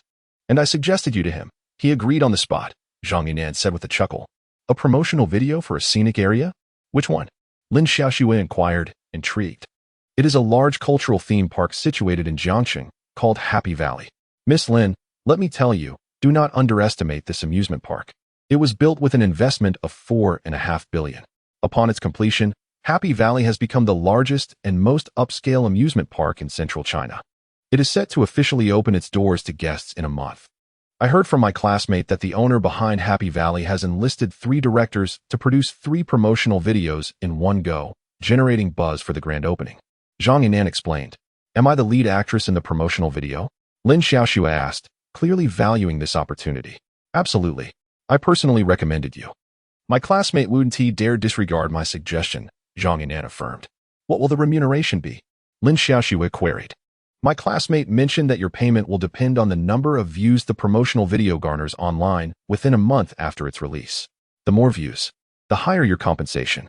The specific calculation formula will be clarified when we sign the contract, Zhang Yinan replied. Upon hearing Zhang Yinan's words, Lin Xiaoxue furrowed her brow. The remuneration must be quite low then, as not many netizens are likely to be interested in viewing a scenic area promotional video. Miss Lin, Jiangxing Happy Valley is unlike any ordinary scenic area. As a theme park built with an investment of $4.5 billion, it has garnered substantial financial backing that has been employed to vigorously promote its allure. Moreover, as a large amusement park, it possesses a significant appeal for the contemporary youth, resulting in a considerable online buzz. Zhang Yinan remarked. Thus, once the promotional video for Happy Valley is released online, it is certain to attract a multitude of viewers. Additionally, Miss Lin, I will leverage my connections to invite a popular young starlet to join the cast, serving as your supporting role. When the promotional video is completed, we can utilize this starlet as a marketing focal point to drive viewership and increase its exposure. Consequently, your remuneration will undoubtedly be substantial and with your unparalleled grace. Miss Lin, coupled with the presence of this renowned starlet, you might just achieve instant fame. Upon hearing this, Lin Xiaoxue felt a surge of excitement and declared, Director Xiao Zhang, I agree to participate in the Happy Valley promotional video. Very well, Miss Lin. With the official opening of Happy Valley just over a month away, we are pressed for time, so we need to finalize the contract today. Prepare yourself, as you will likely be departing for Jiangxing with the crew tomorrow, Zhang Yinan stated. Understood, Lin Xiaoxue nodded in agreement. Later, around 5 in the afternoon, Yechen drove to Modi University to pick up Cheng Bingyuan. Darling, we are going to Sister Monli's house for dinner tonight, Cheng Bingyuan said as she fastened her seatbelt. Has she returned from her trip? The Sister Monli Cheng Bingyuan referred to as Cheng Monli, her cousin. Although they are cousins, they are the same age, with Cheng Monli being born merely 2 months before Cheng Bingyuan. Currently, Cheng Monli is a young female director. However, the film industry is notoriously challenging. Despite her 4 to 5 years of experience, Cheng Monli has yet to produce any noteworthy work due to her lack of connections. As a director, Cheng Monli is often away from home, spending most of the year traveling. Yes, Cheng Bingyuan replied. She returned around 3 in the afternoon. By the way, Does teacher Cheng know about our relationship? Yechen inquired while driving. I mentioned it to her over the phone this afternoon, Cheng Bingyuan responded. At 6 o'clock, Yechen drove Cheng Bingyuan to the Lin Xiaoxue community, where Cheng Manli resides. Upon arriving at her cousin's doorstep, Cheng Bingyuan rang the doorbell. Shortly after, the door swung open, revealing none other than Cheng Manli. During their journey, Yechen learned from Cheng Bingyuan that her uncle and aunt had gone on a trip 2 weeks ago and had yet to return home, due to familial genetics. Cheng Manli, while perhaps not as striking as Cheng Bingyuan, still possesses an undeniable allure. Her lustrous black hair is a source of envy for many women. Sister Manli, Yechen remarked, I have grown accustomed to calling you auntie, so it feels somewhat unfamiliar to address you as Sister Manli like Yuan Yuan does. Cheng Manli chuckled in response. Chapter 61. Cheng Bingyuan. Such a little man, rather domineering, isn't he? One gets used to it after a while, Yechen replied with a smile. All right, you two lovebirds. Please come in. After donning shoe covers, the trio made their way to the living room. Cheng Manli, adorned in an apron, prepared cups of tea for both Yechen and Cheng Bingyuan. Yuan Yuan. Yechen, please take a seat for a moment. I will finish cooking the remaining 2 dishes. And then we can dine. Yechen turned on the television and settled in the living room, while Cheng Bingyuan accompanied Cheng Manli to the kitchen. Soon enough, snippets of their conversation filtered from the kitchen. It dawned on Yechen that he had not watched television in over 6 months. The television in his home had become little more than a decorative piece, primarily because most videos required a membership to access. The memberships themselves were fraught with complexities. One for anime, another for dramas, and yet another for entertainment shows, each requiring separate subscriptions that were not interchangeable across platforms, leading to existential doubts about the value of these memberships. Bored, Yechen picked up the remote and switched to the variety show channel. A cursory glance revealed none of the programs piqued his interest. The phenomenon of homogenization in domestic variety shows had reached alarming levels, with nearly all of them being talent competitions. Such shows, often indistinguishable from one another, failed to ignite Yechen's desire to watch. The market for domestic variety shows remained substantial. Otherwise, numerous film and television companies would not be so deeply entrenched in it, indicating a potential for profit. As the owner of Chun Yuan Media, Yechen naturally harbored aspirations for this market. However, he was not inclined to venture into the realm of variety shows without a compelling idea. Yet, good ideas are not easily conjured. Fortunately, he possessed a system that might one day reward him with an innovative concept related to variety shows. This was not beyond the realm of possibility. After all, the system had previously granted him a promotional video for a coconut tree advertisement. At 6:30, Yechen switched off the television and made his way to the dining room. The table was already laden with a feast, a delightful array of both meat and vegetables. Come, Yechen, let me pour you a drink. Sister Manli. There's really no need for alcohol, is there? He replied. What, are you afraid to drink with a woman? I am not afraid. I am merely considering your well-being. After all, you are home alone tonight. It would be prudent not to drink, Yechen remarked. Yechen is right, Sister Manli. Let us abstain from alcohol this evening and enjoy a pleasant meal together, engaging in delightful conversation. Isn't that quite agreeable? Cheng Bingyuan added. Indeed. You two are quite the harmonious couple, Cheng Manli chuckled, subsequently placing the wine bottle aside. Thus, the 3 of them dined and chatted leisurely. Sister Manli, you are off again after just 1 day? Yes, this humble director cannot compare to your esteemed profession, Teacher Cheng. My life is one of relentless toil and travel. Cheng Manli said, self-deprecatingly. Do not say that, though. Even if directing is tiring, you earn significantly more, Cheng Bingyuan replied. Earning? Hardly. These past years have been filled with fruitless busyness. I have been perpetually occupied, yet at the year's end, the earnings are scarcely noticeable, Cheng Manli reflected, her tone growing somber. Our industry is such. Those who thrive prosper while others struggle. Renowned directors can earn in one film what I, as a lesser-known director, could scarcely hope to accumulate in a lifetime. Every field tends to mirror this reality, Yechen interjected. By the way, Sister Manli, what are you filming this time? A promotional video for a tourist attraction, Cheng Manli sighed. As a lesser director, I cannot tackle serious dramas. I must rely on small short films to make a living. Which tourist attraction are you filming for? Cheng Bingyuan inquired curiously. Jiangcheng Happy Valley, Cheng Manli said, suddenly fixing her gaze intently on Cheng Bingyuan. Feeling somewhat uncomfortable under the scrutiny, Cheng Bingyuan asked, Sister Manli, why are you looking at me like that? In response, Cheng Manli smiled and said, Yuan Yuan. My payment for this promotional video is not a fixed fee. My remuneration is directly tied to the viewership once the video is released online. The higher the view count, the greater my earnings. Therefore, Yuan Yuan, why not star as the female lead in my promotional video? You are so lovely. Once it is released, it will undoubtedly attract significant attention. When the view count rises, my payment will increase, and I promise to share your earnings fairly. What do you think? No way. Before Cheng Bingyuan could respond, Yechen interjected. Why not? Cheng Manli instinctively turned to Yechen with a questioning look. Teacher Cheng is my wife, and I do not wish for her to be in the limelight, Yechen stated. Upon hearing this, Cheng Bingyuan's eyes gleamed with delight. You little man, quite possessive, was her inner thought at that moment. Now, Yechen, that seems a bit patriarchal, doesn't it? Cheng Manli retorted with a smirk. Sister Manli, if you perceive this as male chauvinism, then I shall embrace that label, Yechen remarked. He would never consent to Cheng Bingyuan being subjected to the scrutiny of online commentators in a promotional video. Yuan Yuan, what is your opinion? Cheng Manli directed her gaze toward her cousin Cheng Bingyuan. Cheng Bingyuan offered a faint smile. I will heed Yechen's words. Ah, how harmonious you two are. Yuan Yuan, I've noticed a change in you. You used to be quite assertive, Cheng Manli commented. Sister Manli, in the past, I was the head of the household and had to make decisions independently, which certainly required conviction. However, things have changed. Yechen is now the master of this home. Cheng Bingyuan replied with a smile, her happiness evident for all to see. Cheng Manli smirked. Yuan Yuan, why do I get the impression you are flaunting your husband and newfound reliance? Indeed, I am boasting, Sister Manli. You should find a husband soon, truly. The sense of security that comes from having a man to lean on is a joy we never experienced while single, Cheng Bingyuan earnestly stated. Yechen, what kind of enchantment have you cast on my cousin? Look at her. She has transformed into such a delicate woman, no longer resembling the Yuan Yuan I once knew. At this, Yechen chuckled. Sister Manli, when you find a boyfriend and love nurtures you, you too will become a gentle and dependent woman.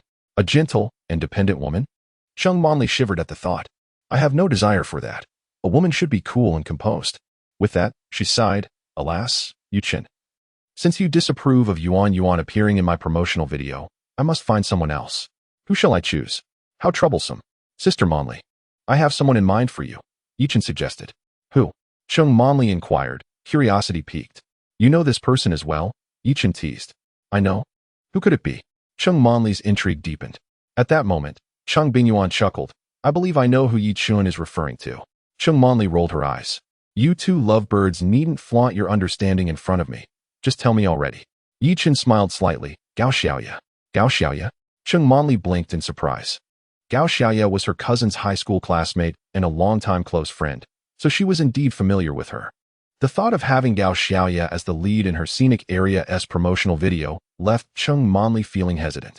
Gao Xiaoye is a commendable actress. However, the project I am undertaking is a promotional video for a scenic area, specifically for Happy Valley, which is an amusement park. Typically, amusement parks cater to a youthful audience. Thus, I do not require exceptionally advanced acting skills. What I seek is a youthful and vibrant appearance, and Gao Xiaoye, being of the same age as I, is already 36 this year. She is no longer in the bloom of youth. Recently, she considered casting her cousin Cheng Bingyuan as the female lead in her promotional video. Primarily because, despite being the same age, Cheng Bingyuan possesses a more youthful visage. If one were to encounter her cousin without prior knowledge, they might presume her to be in her 20s. In contrast, Gao Xiaoye has a more mature appearance. Envisioning Gao Xiaoye as the lead in the Happy Valley promotional video seems somewhat incongruous. Moreover, as an artist signed to Spring and Autumn Entertainment, if I wished to engage Gao Xiaoye, I would inevitably have to navigate through the agency. Spring and Autumn Entertainment has been actively promoting several newcomers in recent years, so it is likely that they will recommend a newcomer to me rather than Gao Xiaoye. You understand what I mean, right, Yechen? After taking a sip of soup and setting down the spoon, Yechen spoke. Sister Manli, I hold a different perspective. Although Gao Jie may lack the youthful radiance of a girl in her 20s, she possesses an innate aura of a strong, charismatic woman that is rare in today's entertainment industry. The essence of an amusement park is speed and excitement, and I believe Gao Jie's demeanor aligns perfectly with that spirit. Upon hearing Yechen's words, Cheng Manli contemplated carefully before responding. Yechen, you do have a point. But, before she could finish her sentence, Yechen interjected with a smile. Sister Monli, you need not worry about spring and autumn entertainment at all. Cheng Monli looked at Yechen, puzzled. Why? Yechen chuckled. Perhaps Sister Monli is unaware, but I have acquired spring and autumn entertainment. And it has since been rebranded as Bingyuan Media. At this revelation, Cheng Monli was utterly astonished. What? You acquired spring and autumn entertainment? Indeed, Yechen replied, subsequently detailing the process of the acquisition to Cheng Monli. Well, it seems I can no longer call you Yechen. I must now refer to you as Director Yi. Cheng Monli remarked with a smile. Sister Monli, please refrain from jesting, Yechen replied. Let us return to the matter at hand. Very well. Then we shall proceed with Gao Xiaoye. After a brief pause, Cheng Monli continued. By the way, Yechen, since you are now the owner of Bingyuan Media, would you kindly recommend a male artist from your company for me? I wish to feature a couple in the promotional video. Without a moment's hesitation, Yechen responded. I already have a suitable candidate in mind. Hearing this, Cheng Bingyuan, who sat nearby, tentatively inquired, is it Zhang Sungwen? In response, Yechen affectionately ruffled Cheng Bingyuan's hair. Clever girl, it is indeed Zhang Sungwen. In the television drama Raging Waves, the characters portrayed by Zhang Sungwen and Gao Xiaoye, Gao Qiqiang and Chen Shooting, respectively, are a married couple. According to a future revelation, once Raging Waves is released, both Zhang Sungwen and Gao Xiaoye will amass countless followers online due to their roles, propelling them into the ranks of first-tier artists. If Zhang Sungwen and Gao Xiaoye were to appear together in a promotional video as a couple, coinciding with the peak popularity of Raging Waves, the buzz generated would undoubtedly attract immense attention. Thus, Zhang Sungwen is undoubtedly the most fitting choice to partner with Gao Xiaoye in the promotional video. With their presence, the video will surely garner significant heat, leading to soaring viewership. Enough already, stop killing the dog, Cheng Monli exclaimed with an eye roll. Observing her cousin's blissful demeanor, Cheng Monli felt a mix of happiness and envy. Perhaps it was time for her to consider finding a boyfriend. Around 9 o'clock, Yechen drove Cheng Bingyuan away from the Lanxiang Garden community. Little man, I didn't expect you to have a domineering side, Cheng Bingyuan remarked with a playful squint from the passenger seat. Yechen smiled slightly, replying, Teacher Cheng, once we get home, I'll let you see my other domineering side. Upon hearing this, Cheng Bingyuan's eyes sparkled with delight. Meanwhile, Lin Xiaoxue, having just finished a phone call, was brimming with happiness. Zhang Yinan had surprisingly invited Guan Xiaotong to be her supporting actress in the promotional video for Happy Valley.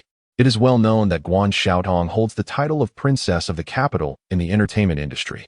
Although she may not have been as prominent in the past year, she remains one of the hottest young talents in the current scene. Lin Xiaoxue was determined to outshine Guan Xiaotong in the promotional video, stepping up while overshadowing the Princess of the Capital. The following morning, Cheng Monli arrived at Bingyuan Media, where Gao Xiaoye and Zhang Sungwen finalized their contracts. Their remuneration would account for 30% of the total revenue from the promotional video, totaling 60% combined. Both were still bound by their original contract with Chuanxiu Film and Television during the effective period, which stipulated an 82% revenue share. This means that 48% of the total earnings from the Happy Valley promotional video would go into Bingyuan Media's coffers, with 1,000 views yielding 100 yuan.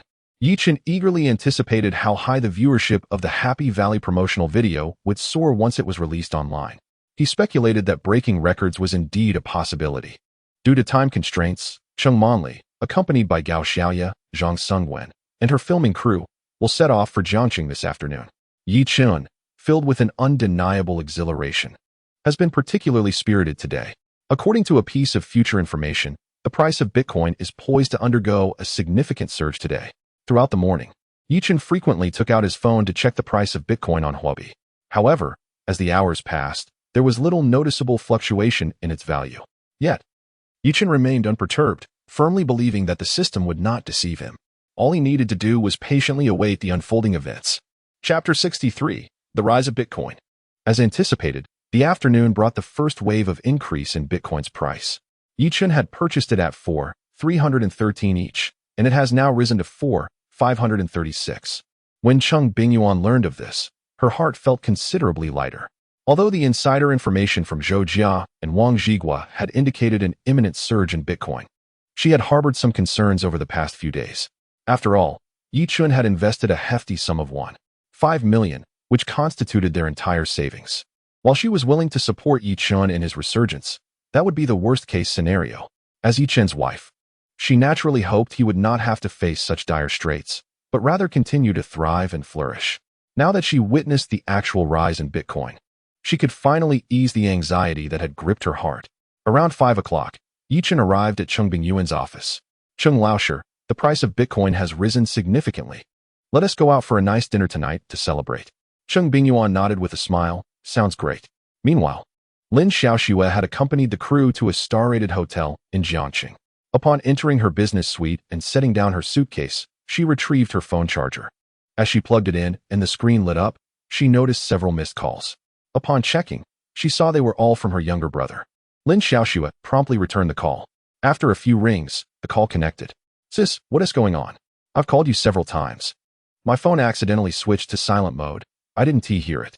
What is up, Lin Hao? Lin Xiaoxue inquired. Sis, great news.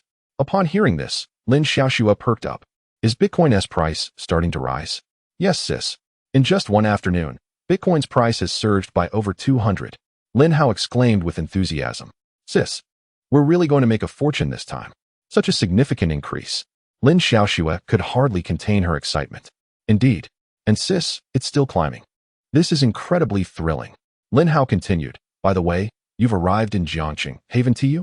Yesterday, Lin Hao had already learned that his sister would be in Jiangxing to film a promotional video for Happy Valley.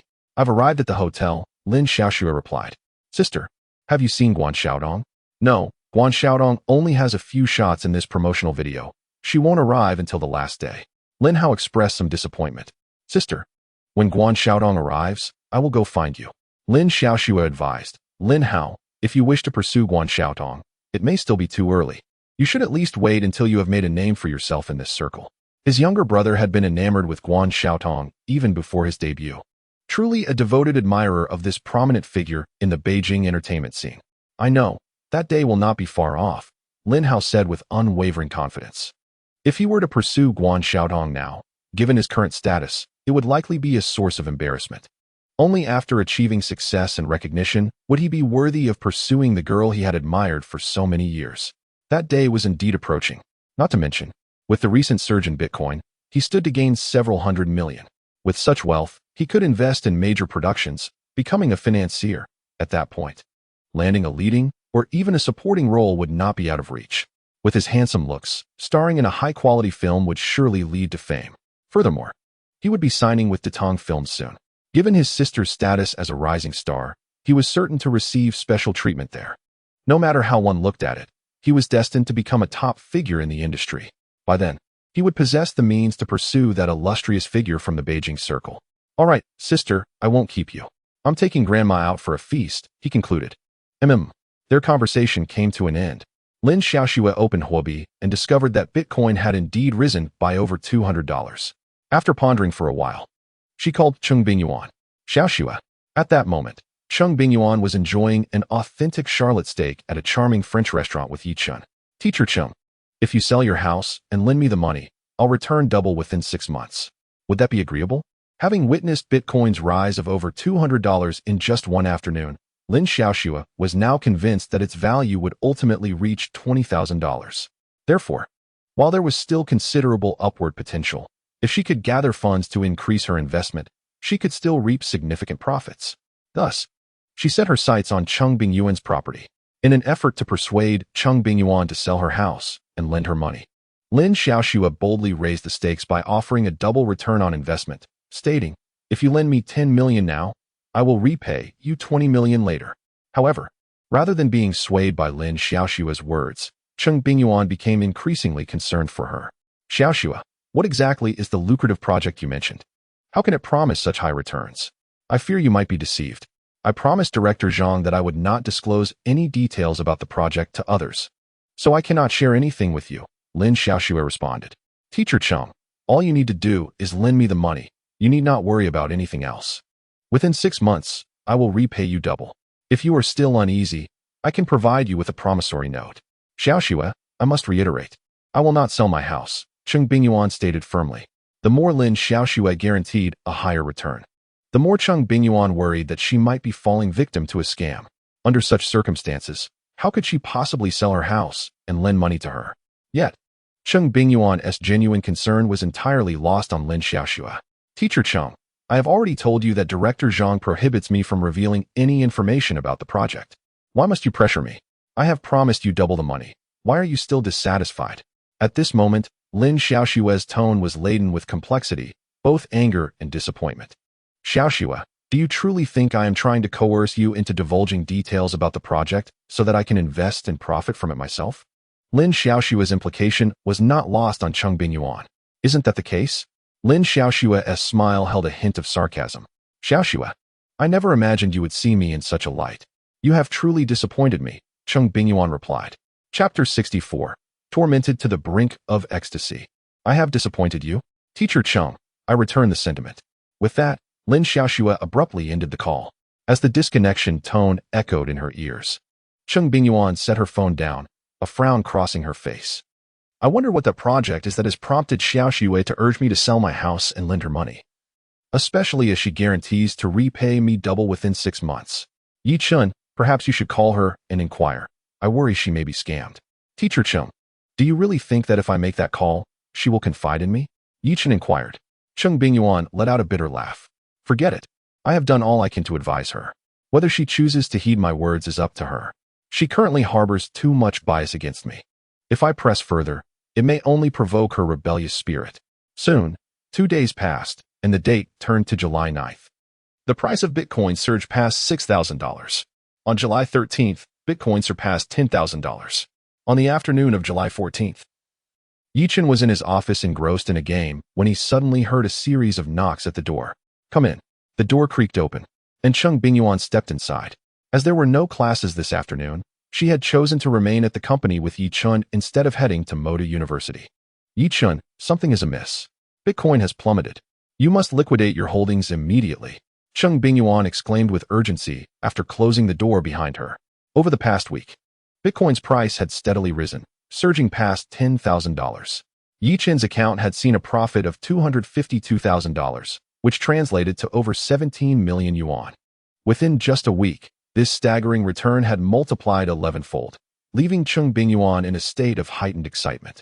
Throughout the day, she had been more vigilant than Yechen himself regarding Bitcoin's market fluctuations. However, in the last 2 hours, the previously soaring Bitcoin began to descend, dropping over $500. Unable to remain composed, Cheng Bingyuan hurried to Yechen's office to inform him of the alarming decline and urged him to sell. As she approached him, Yechen patted his thigh, prompting Cheng Bingyuan to take a seat on his lap, nestling into his embrace. Darling, you must sell quickly. Bitcoin is falling too rapidly. Patience, Cheng. The fluctuations in Bitcoin's value are quite normal. We must remain calm during this time. Yechen responded with a smile. But, dear, if we sell now, we could secure over 17 million. I feel that such a fortune is already more than enough, Cheng Bingyuan countered. The past week had been exceedingly stressful for her, often leading her to dream of Bitcoin. One night, she dreamt of a catastrophic drop in Bitcoin's value, causing Yechen's account to be liquidated, which jolted her awake in terror. Now, the prospect of selling for a profit of 17 million seemed so satisfying to her that she wished to exit the market immediately. Cheng, remain calm. We could potentially earn even more. It would be a pity to exit now. How about this? I'll set a stop loss at $8,000. Would that be acceptable?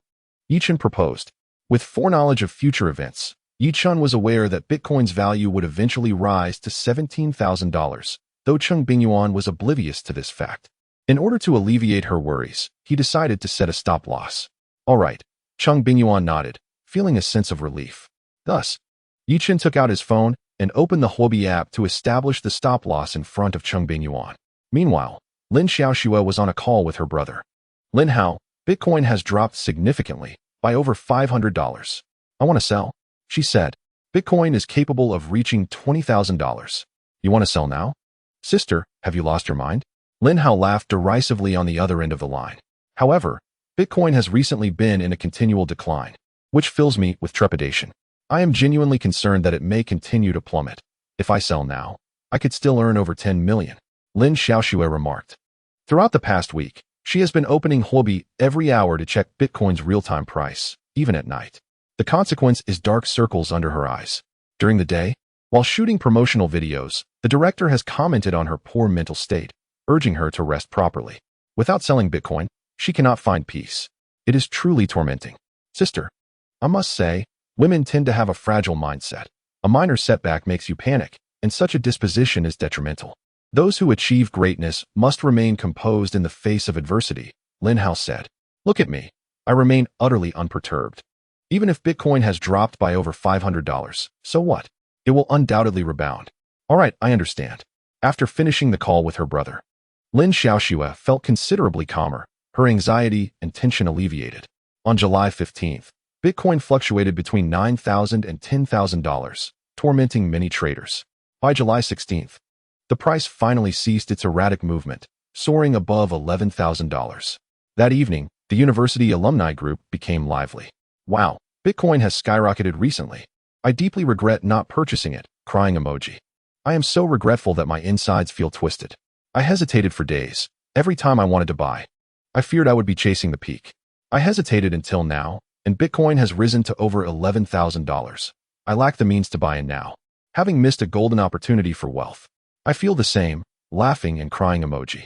When Bitcoin reached $6,000, I bravely bought one. However, when it dropped to $9,500 the other day, I panicked and sold it. Seeing the current price of Bitcoin, I'm devastated. Classmate, I suspect you are boasting about earning over $2,000, which translates to more than $10,000 in soft currency. That's enough for a new phone. I can't handle Bitcoin. I'm afraid my heart won't take it. Laughing and crying emoji. Xia Ranran interjected, classmates, a brief announcement. I have joined Zhongjiang Real Estate. If anyone is looking to buy a house, feel free to contact me.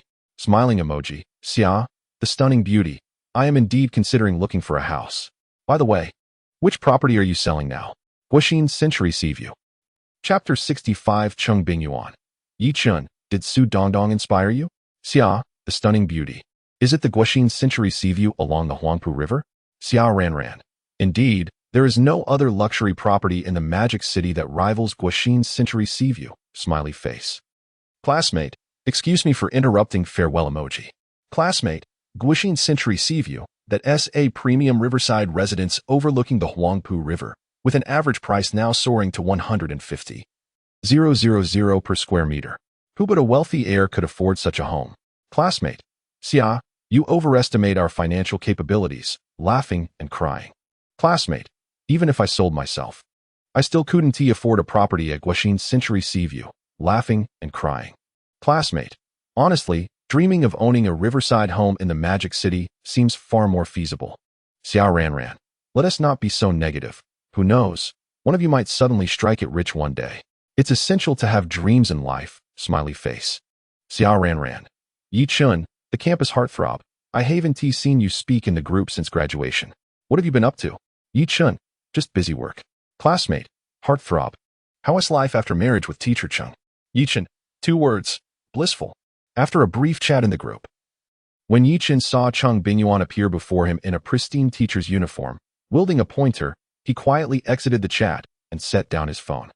In the blink of an eye, 3 days had passed, and it was now July 19th, with Bitcoin prices skyrocketing to 15,000. However, the following day, Bitcoin unexpectedly plummeted, dropping below 14,000. Darling, should we just sell? At this rate, I feel like I'm on the verge of a heart attack. It was a weekend, and Cheng Bingyuan was in poor spirits. Truly, she hadn't enjoyed a single restful night in recent days. Conversely, Yechen slept soundly each night. She admired his composure. Despite being 14 years his senior, she lacked his steadiness. Seeing Cheng Bingyuan's haggard appearance tugged at Yechen's heartstrings. Don't worry, teacher Cheng. Now is not the time to act. All right, Cheng Bingyuan replied with a bitter smile. This experience was indeed a blend of pain and pleasure. The pleasure stemmed from the unrealized profits in her account, representing a fortune that could take lifetimes to amass. The pain arose from the fact that this money had yet to actually materialize, which meant restless nights were still ahead. Meanwhile, at Jiangcheng Happy Valley. Stop. Director Li Sheng rose from in front of the monitor and approached Lin Xiaoxue. Miss Lin, what is troubling you? Your current state is failing to convey the effect I envisioned. Li Sheng's expression darkened. Upon learning from Zhang Yinan that this Lin Xiaoxue was a rising star among young actresses, he had eagerly agreed to cast her in his promotional video, trusting in Zhang's discerning eye for talent. After all, look at the previous leading ladies groomed by Zhang Yimou. Each one has ascended to the pinnacle of the industry. The moment he laid eyes on Lin Xiaoxue that day, he was instantly captivated. The discerning gaze of an astute veteran had not dulled with time. Lin Xiaoxue was indeed a rare gem of pure and youthful beauty. Her visage, unmistakably natural, stood in stark contrast to the uniformity of the angular faces often seen in the industry. With the endorsement of Zhang Yimou, it was certain that Lin Xiaoxue would ascend to the forefront of stardom. It was a most fortuitous opportunity for him to have a rising star featured in his promotional video for the scenic spot, and he held immense hope for this collaboration. However, with great expectations often come profound disappointments. When the time arrived for the official filming at Jiangxing Happy Valley, he was dismayed to find Lin Xiaoxue appearing inexplicably lethargic each day. During the shoot, she often seemed to be in a daze, as if in a dream, producing results that diverged significantly from his aspirations. Miss Lin, while one's complexion can be concealed with cosmetics, a person's gaze is something that no makeup can disguise. Your eyes betray a clear exhaustion, devoid of any spark. This renders your overall appearance rather lifeless, which is unacceptable for our filming, Li Xiaoxue asserted, struggling to suppress his rising irritation. Had Lin Xiaoxue not been recommended by Zhang Yinan, he would have unleashed a torrent of criticism. Director, I apologize. I haven't been sleeping well these past few days, Lin Xiaoxue responded apologetically. The turmoil surrounding Bitcoin had robbed her of restful nights, leaving her unable to find peace in slumber, often waking intermittently or even plagued by nightmares. Miss Lin, I must ask, if you're not sleeping well at night, what are you doing in your room? Li Xiaoxue queried, exasperated. Director, I have a bit of trouble adjusting to new beds, Lin Xiaoxue offered a vague excuse. How about this? If you could point out which scenes were poorly executed, we can reshoot them. Reshoot? We simply do not have that luxury of time. We shall proceed as is, Li Xiaoxue replied, fraught with frustration. In the afternoon, Yechen accompanied Cheng Bingyuan to a large shopping mall. As they perused the stores, Yechen's phone suddenly rang. After the call, facing Cheng Bingyuan's curious gaze, he smiled and said, that was a call from Wang Zhigua. Uncle Wang informed me that on August 1st, the brand ambassador for Yechen will officially be changed to Su Dongdong. On the same day, new packaging featuring Su Dongdong's likeness will be launched nationwide. I hope that with Su Dongdong as the new face, the sales of Yechen will see an uptick. Cheng Bingyuan remarked. If the sales remain stagnant or even decline following this change, then when the contract expires, Yechen Group will undoubtedly choose not to renew with Su Dongdong. Conversely, if the sales experience a significant boost, they will likely extend the contract upon its expiration. Moreover, when the time comes for contract renewal, Su Dongdong's endorsement fee will undoubtedly increase. I am confident that once Coconut Tree is represented by Su Dongdong, the sales of Coconut Tree coconut juice will certainly experience a significant surge, Yechen declared with conviction. Do you have such unwavering faith in Su Dongdong? Cheng Bingyuan remarked, a hint of jealousy in her tone. Teacher Cheng, are you feeling a bit envious? You truly are a little vinegar pot, Yechen chuckled. Having grown up drinking Coconut Tree coconut juice, I now genuinely question the authenticity of that advertisement slogan, which seems tailor-made for Su Dongdong, Cheng Bingyuan said, gazing at Yechen with a teasing smile.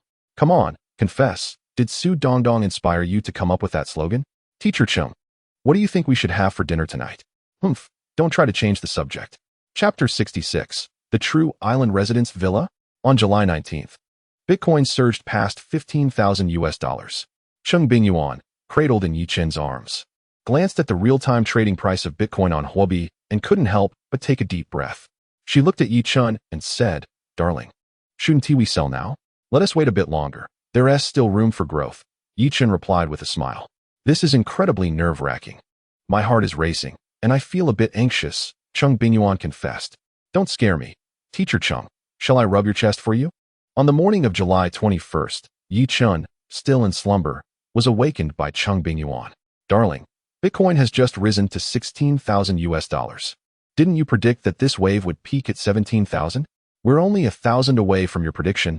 Let us sell now, she urged. Noticing the dark circles under her eyes and the visible blood vessels in her gaze, Yechen felt a pang of concern. Wife, you didn't stay up all night, did you? Cheng Bingyuan nodded. I couldn't sleep. Darling, if we sell now, we could earn 20 million. Yechen gently pulled Cheng Bingyuan into his embrace, softly patting her back. Wait a moment. I will set the take-profit price at 16,900 US dollars. Trust me, my dear, everything will be fine. The reason Yechen opted for a take-profit price of 16,900 instead of 17,000 was to play it safe. The forecast indicated that once Bitcoin reached 17,000 US dollars, it would immediately peak and begin to decline. Thus, Yechen was concerned that if he waited for the 17,000 mark, and if his Bitcoin had not sold by then, it might plummet, leaving him in a state of confusion. Therefore, to ensure security, he decided to set the take-profit price at 16,900 US dollars, which felt much safer. All right, darling, Cheng Bingyuan obediently nodded. Teacher Cheng, is your chest still feeling tight? If it is, I can give you a massage. Lin Hao, Bitcoin has now risen to 16,000 US dollars, and I am preparing to sell. On the other side, Lin Xiaoxue, having concluded the filming of a promotional video and returned from Jiangxing to the bustling metropolis of Shanghai, alighted from the high-speed train and promptly checked the real-time price of Bitcoin on Huobi. Upon discovering that Bitcoin had surged to $16,000, her breath quickened with anticipation. She could no longer wait and was eager to liquidate her holdings immediately. If she sold now, she stood to gain nearly 20 million.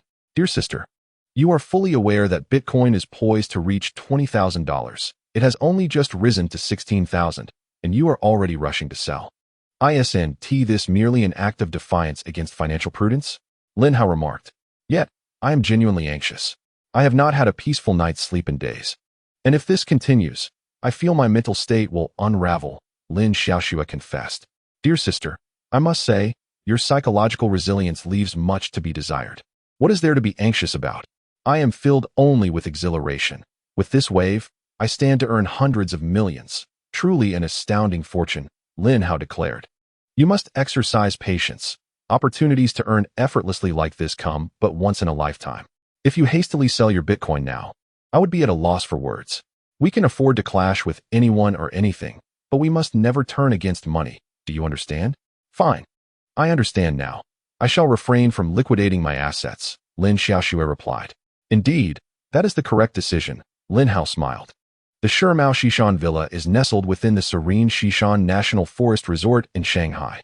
It is the only estate in the metropolis boasting the unique natural scenery of 3 mountains and a lake, comprising a collection of standalone villas. The estate features 72 villas, each averaging 6 acres, with the largest villa sprawling across a staggering 40 acres. These 72 villas are distributed across nearly 20 small islands, interconnected by bridges, creating a genuine island villa experience. At that moment, in Villa number 8, a charming young woman with dimples, lying on the leather sofa in the living room, was idly playing with her phone. Suddenly, a young man wearing a baseball cap entered the villa and approached the living room. Upon seeing the cap-wearing young man, the dimpled girl quickly sat up, her face lighting up with surprise. Cousin, when did you arrive in Shanghai? I arrived yesterday, the young man replied as he walked in. Jia, come on, I'll take you out for some fun. Where are we going? Jia asked, rising with curiosity. We're going to set sail on a yacht. Are you interested? Jia's eyes sparkled at the suggestion. That sounds great. Before long, the young man was driving a sleek silver sports car, ferrying Jia away from the Shimao Xishan Villa. Jia, how much Bitcoin did you purchase this time? I don't have as much money as you do. I only bought 1 million worth of Bitcoin. What about you, cousin? How much did you acquire? Jia inquired from the passenger seat. Not much, just 100 million. Is 100 million considered insignificant? Cousin, you certainly know how to show off. Zhou Jia rolled her eyes, speechless. Just then, a notification sound from WeChat on Zhou Jia's phone suddenly rang. Taking out her phone, she saw it was a message from brother Yechen. It was a voice message. As Zhou Jia clicked to play, Yechen's voice emanated from her phone. Jia, if you trust me, set your Bitcoin account's take-profit price at $16,900. Who is this guy, Jia? Asked the man in the baseball cap, laughing. Is he your little boyfriend? Cousin, please don't talk nonsense. This is my brother Yechen. Upon hearing this, the man in the baseball cap paused for a moment. Yechen, is he the one who used to tutor you in mathematics? Although he had never met Yechen, Zhou Jia had mentioned him frequently, speaking with admiration and gratitude. Yes. Seeing her cousin nod, the man in the baseball cap continued. Jia, did you share this insider information about Bitcoin with Yechen? Zhou Jia shifted her tone. However, before I could tell brother Yechen, he had already purchased Bitcoin, and his prediction regarding the price trend differs from our insider information. He predicts the peak price of Bitcoin will be $17,000, not the $20,000 mentioned in the insider news. Chapter 67. Breaking the take-profit point. Transaction completed. After hearing his cousin's words, the man in the baseball cap couldn't help but chuckle. This Yechen is quite interesting. You shared the insider news with him, yet he still firmly believes in his prediction, even advising you to set the take-profit price at $16,900. I wonder where his confidence comes from. Such a person is either foolish or naive. Hearing this, Zhou Jia's delicate brows furrowed. Cousin, I want to allow you to speak ill of my brother Yechen. He is not foolish, he is very intelligent, and he is not a bad person at all. He is truly a wonderful person. I say, Jia, why do I feel that your cousin holds less significance in your heart than an outsider? The man in the baseball cap spoke with a hint of jealousy. That's because you speak ill of my brother Yechen. Zhou Jia shot her cousin a glare as she spoke. Jia, don't blame me for being blunt. The man in the cap replied while driving. I'm merely stating the truth. If I remember correctly, your brother Yechen hails from a humble background. Normally, someone from such circumstances, upon hearing insider information about Bitcoin from you, would certainly choose to believe the information rather than hold on to their own judgment. That is not confidence. It's arrogance. In my opinion, arrogance and foolishness are synonymous. After a brief pause, the man in the baseball cap continued. If he believes in the insider information you mentioned, and conversely advises you to sell your Bitcoin early, isn't that rather dubious? Therefore, my previous assessment of your friend Yechen was entirely justified. Jia, you are still too young, too easily swayed by others. It is also a fault of your uncle and aunt for having sheltered you so well over the years. Cousin, if you continue to speak ill of Yechen, I will truly be upset. Zhou Jia shot a fierce glare at her cousin. I now find Yechen's previous analyses quite reasonable. I will heed his advice and set my profit-taking price at $16,900. The man in the baseball cap dismissed his cousin's words, believing she was merely speaking out of anger. Pray tell, what insights does your Yechen have regarding the current Bitcoin market? My Yechen asserts that this time, not only retail investors are being taken advantage of, but we, the larger players, are also being treated as fodder. Upon hearing this, the man driving was taken aback. Are you suggesting that this insider information is deliberately disseminated misinformation intended to harvest us larger investors? Indeed, I find Yechen's skepticism quite reasonable, Zhou Jia replied. Jia, your Yechen is clearly indulging in conspiracy theories, the man in the baseball cap scoffed. I refuse to believe that those pulling the strings behind the scenes would dare target us larger investors. They are savvy enough to know that certain profits are unattainable. Hey, Jia, what are you doing? Are you truly going to trust Yechen and change your profit-taking price to $16,900? As he spoke, the man in the baseball cap noticed that his cousin was indeed holding her phone, opening the Huobi platform to adjust her profit-taking price. Of course, when I say I trust Yechen, it is not mere lip service, Zhou Jia remarked while focused on her phone. Cousin, this truly saddens me. You would rather believe a stranger than your own cousin. I am your blood relative. The man in the baseball cap said, feigning hurt. I simply find Yechen more reliable than you. With her profit-taking price adjusted, Zhou Jia raised her chin defiantly. Very well, Jia. When Bitcoin rises to $20,000, you will see whose words hold more credence, your cousin's or Yechen's. Meanwhile, after sending a voice message to Zhou Jia, Yechen promptly called Wang Zhigua. At the headquarters of Coconut Tree Group, in the chairman's office, Wang Zhigua placed his phone on the desk after the call, rhythmically tapping his index and ring fingers on the surface, a habit cultivated over years of contemplation. Li Xiaolan sat quietly across from Wang Zhigua, having overheard the conversation between him and Yechen. In the vast office, only the sound of fingers tapping on the desk remained. Moments later, as the tapping ceased, Li Xiaolan understood that her husband had made a decision in his heart. Curiously, she inquired, Old Wang, do you intend to heed Xiao Ye's advice or not? Wang Zhigua chuckled in response. Lan, I have 10 Bitcoin contracts in my account.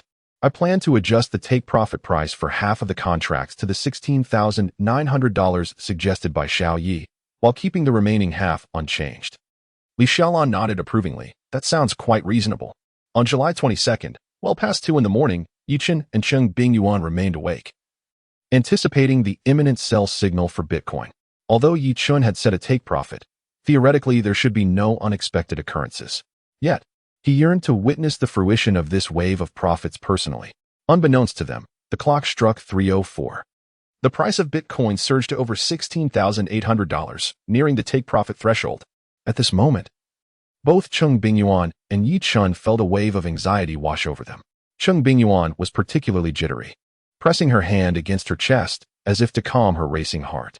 Half an hour passed, yet the take-profit point stubbornly resisted breaching, as though an invisible wall stood in its way. "Darling, shall we sell?" Cheng Bingyuan, unable to contain her nerves, urged Yechen with wide, reddened eyes. After a moment's contemplation, Yechen smiled. "All right, I'll follow my wife's lead." Although he was confident that the take-profit point would eventually be surpassed, he did not wish to prolong the wait any longer, prioritizing Cheng Bingyuan's peace of mind for a good night's sleep. Just as Yechen finished speaking, Bitcoin's price suddenly surged by over $30, decisively breaking through the take-profit point. "Darling, the take-profit point has been breached," Cheng Bingyuan exclaimed in delight. "Yes, I see it," Yechen replied. "How long until the transaction completes?" she inquired, knowing that only upon completion could their profits be securely counted. "It should be very soon." Just then, the successful transaction notification popped up on Yechen's screen. Chapter 68. Short Selling, Zhou Jia's Bet. Seeing this, Cheng Bingyuan's anxious heart finally settled. "Darling, how much have we earned this time?" Her voice trembled slightly. As a senior accountant, she had already calculated the profits in her mind, yet she couldn't resist asking. "Let me check," Yechen replied, opening his account. At that moment, he too felt an exhilarating thrill. It was the first time he had seen such a substantial sum of money. Initially, Bitcoin was purchased at the price of 4,312. It has recently been sold for 16,900. With a five-fold leverage, after deducting transaction fees, Yechen's account now boasts a staggering total of 31.67 million. When converted to RMB, this amounts to approximately 217.94 million yuan. Among this, the principal investment was 1.5 million. Thus, after this wave of trading, he has netted an astonishing profit of 202.94 million yuan. Such remarkable returns. "My dear, we have struck it rich." The couple embraced tightly. "All right, my love. You haven't had a proper rest these past few days. Hurry and get some sleep," Yechen gently said, patting Cheng Bingyuan's back. Within a minute, Cheng Bingyuan drifted into slumber. However, Yechen remained awake. The prophetic message he had received clearly stated that Bitcoin would reach a peak of 17,000 before quickly rebounding and subsequently declining, ultimately stabilizing around 6,000. Given this, he was certainly inclined to short sell. Thus, Yechen commenced his trading activities. This time, instead of placing a single contract for the entire 31.67 million, he opted for multiple contracts, also utilizing five-fold leverage. Soon, he successfully purchased 8 short sell contracts at the price of 16,980. According to the prophetic information, after reaching its peak, Bitcoin would immediately begin to decline, not merely to 6,000, but would plunge below that threshold, hitting rock bottom before recovering to stabilize around 6,000. Uncertain about the exact nadir of Bitcoin's decline, Yechen thoughtfully set his 8 short contracts to automatically liquidate once the price reached 6,000. This was the most prudent approach. Having settled everything, he glanced at the peacefully sleeping Cheng Bingyuan in his arms and couldn't resist planting a gentle kiss on her forehead. Yechen intended to keep this short selling of Bitcoin a secret from Cheng Bingyuan. It was not that he wished to deceive her, but rather he feared that revealing this would disrupt her peace of mind in the days to come. Thus, he decided to keep it under wraps for as long as possible. After placing his phone on the bedside table, he held Cheng Bingyuan close and soon fell asleep as well. However, he was awakened by the alarm after just a few hours.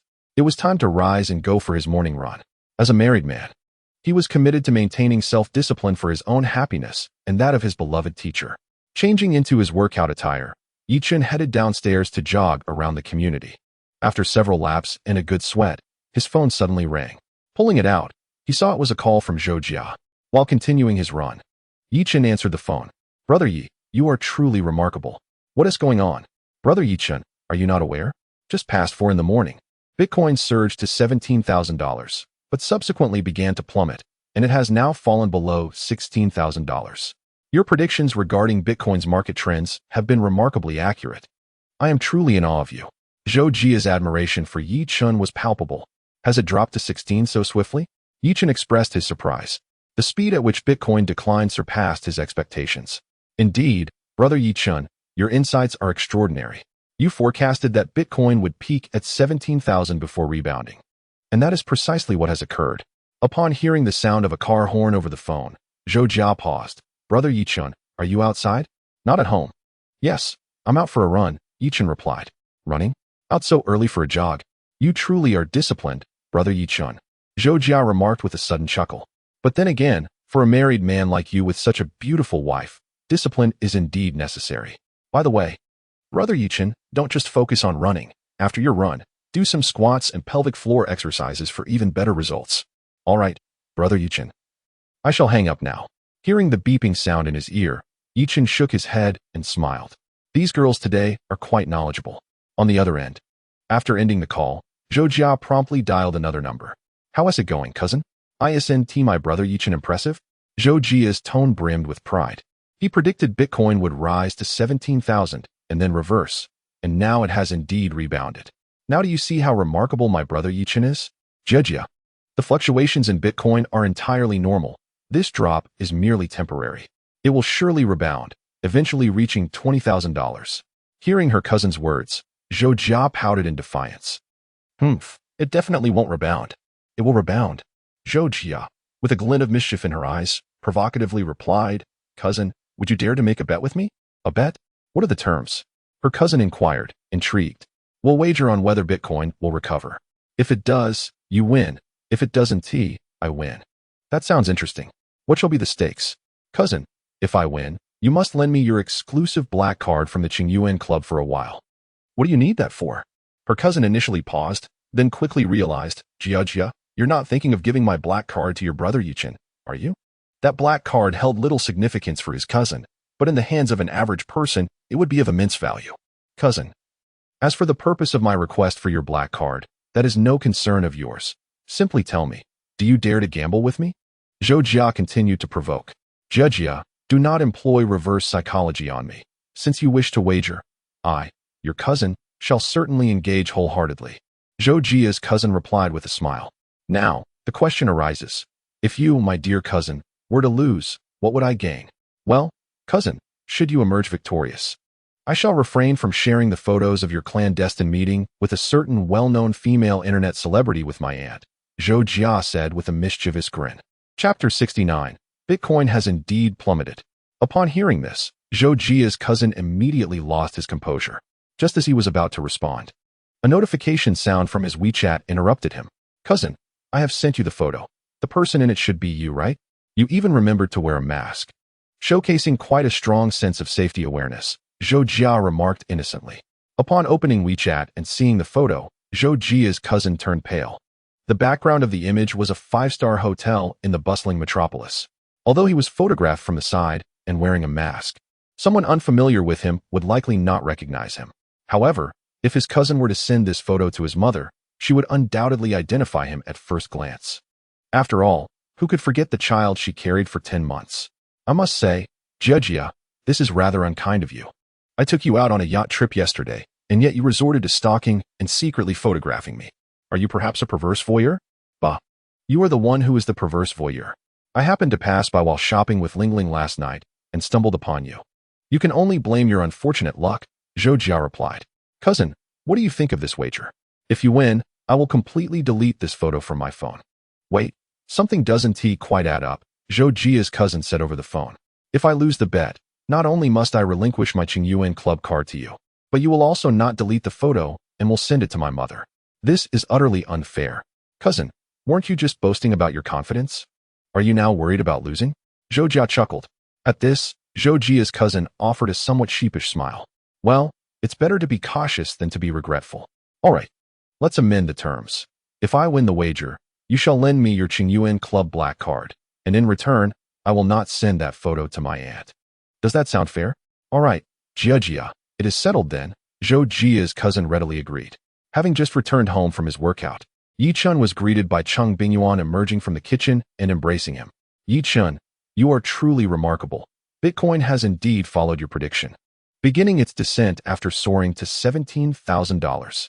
Yechen looked at Cheng Bingyuan with earnestness and replied, Indeed, Teacher Cheng, Your complexion appears significantly improved today. After a good night's sleep, one's complexion naturally improves. Cheng Bingyuan, filled with enthusiasm, suddenly exclaimed, "Darling, now that we have financial stability, and since today is the weekend, shall we go house hunting together?" With 20 million, they could easily purchase a spacious apartment of over 100 square meters in the vibrant metropolis, particularly in a desirable location. "Dear, could we perhaps postpone the house buying for a while? Our company is still in its infancy, and I anticipate that we will have numerous financial obligations in the future. I believe it prudent to wait until our business is firmly established before making such a significant investment. What do you think?" Yechen replied thoughtfully. After a moment's reflection, Cheng Bingyuan nodded in agreement. "You are indeed the more considerate one, my husband. As the head of our household, I will defer to your judgment." "All right, sweetheart. You've worked up quite a sweat. Do take a quick shower. I have already set out some clothes for you in the bathroom," she added. Meanwhile, Lin Xiaoxue was alarmed to see Bitcoin plummet by over 1,000 in a single night. In her panic, her instinct was to liquidate her holdings. Just then, Lin Hao's call came through. "Sis, you're aware that Bitcoin dropped over $1,000 last night, right?" Lin Hao's calm and composed voice resonated as soon as the call connected. "I just saw it," Lin Xiaoxue replied. "Don't panic, sis. You must remain composed. Just because Bitcoin has dipped, you shouldn't rush to sell," Lin Hao advised. "Such fluctuations are a normal part of Bitcoin's behavior. Like stock trading, one must not succumb to the urge to buy high and sell low. You need to maintain your poise, just as I do." "But Lin Hao, I worry that Bitcoin will continue to decline," Lin Xiaoxue expressed her concerns. "It won't. Do you recall what Director Zhang mentioned during that call with Director Xiao?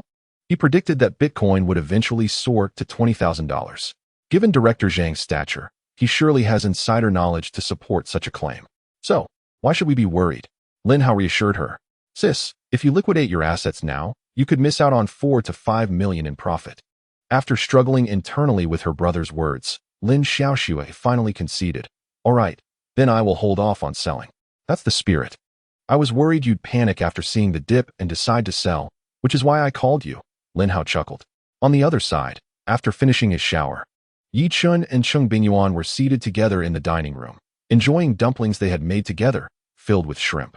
"Darling, Sister Monli returned from Jiangxing after filming the promotional video yesterday.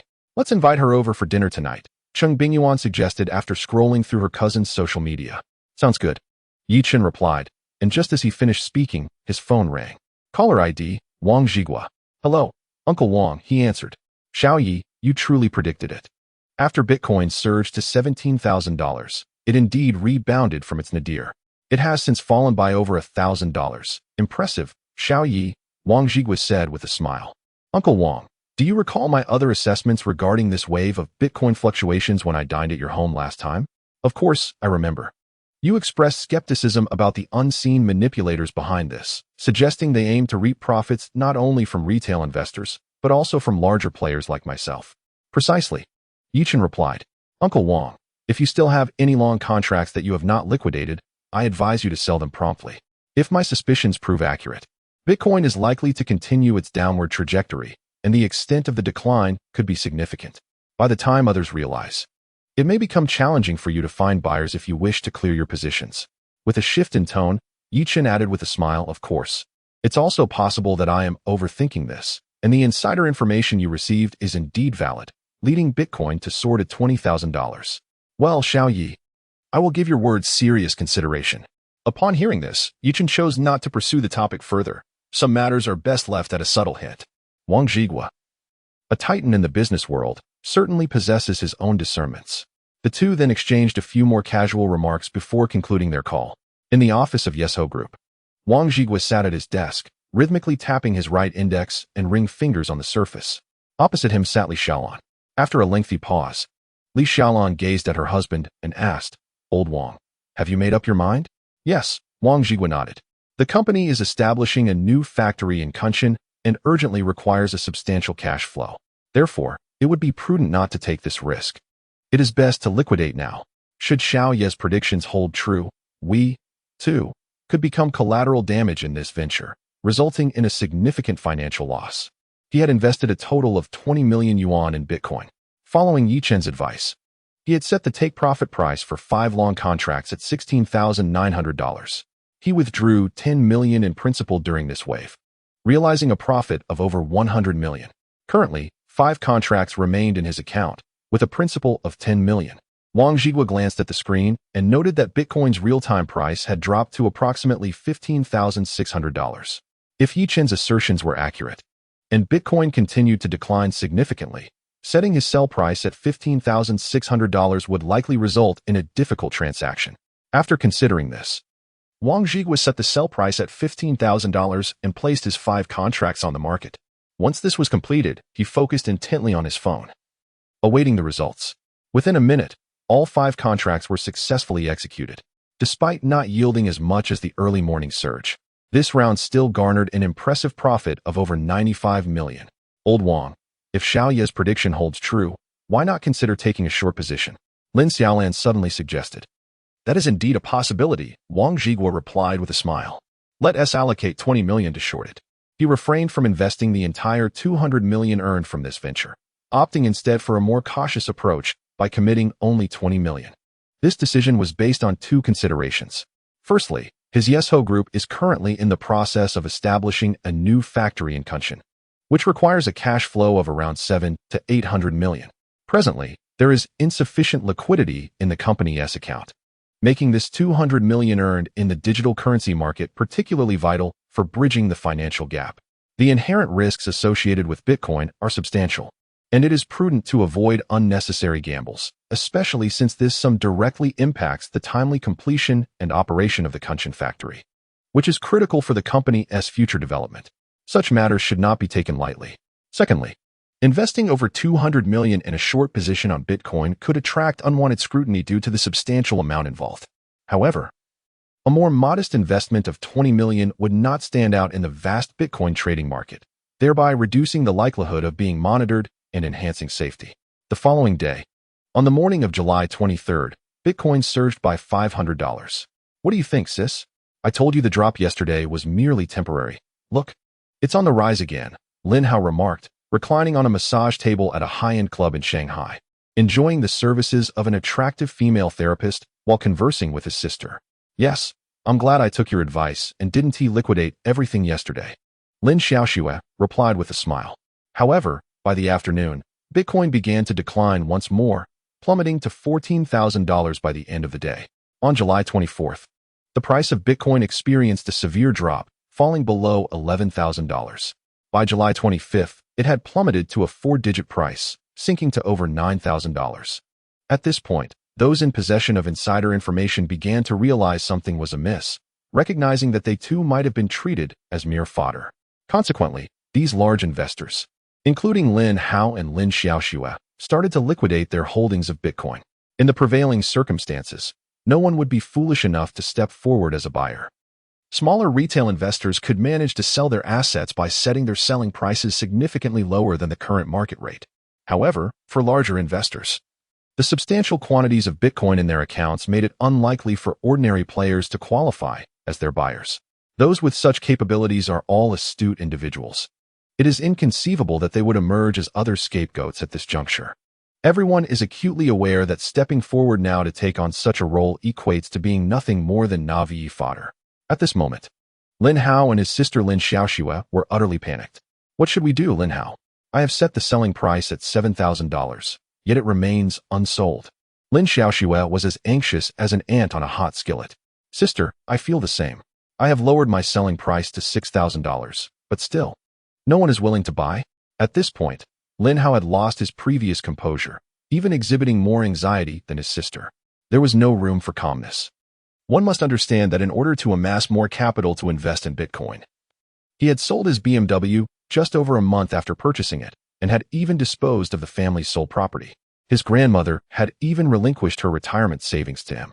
It can be said that he had liquidated all his family's assets to invest in Bitcoin. He initially believed that this venture would undoubtedly lead him to wealth, perhaps even making him a billionaire. The rising Bitcoin prices had further solidified his conviction that his dreams of affluence would soon materialize.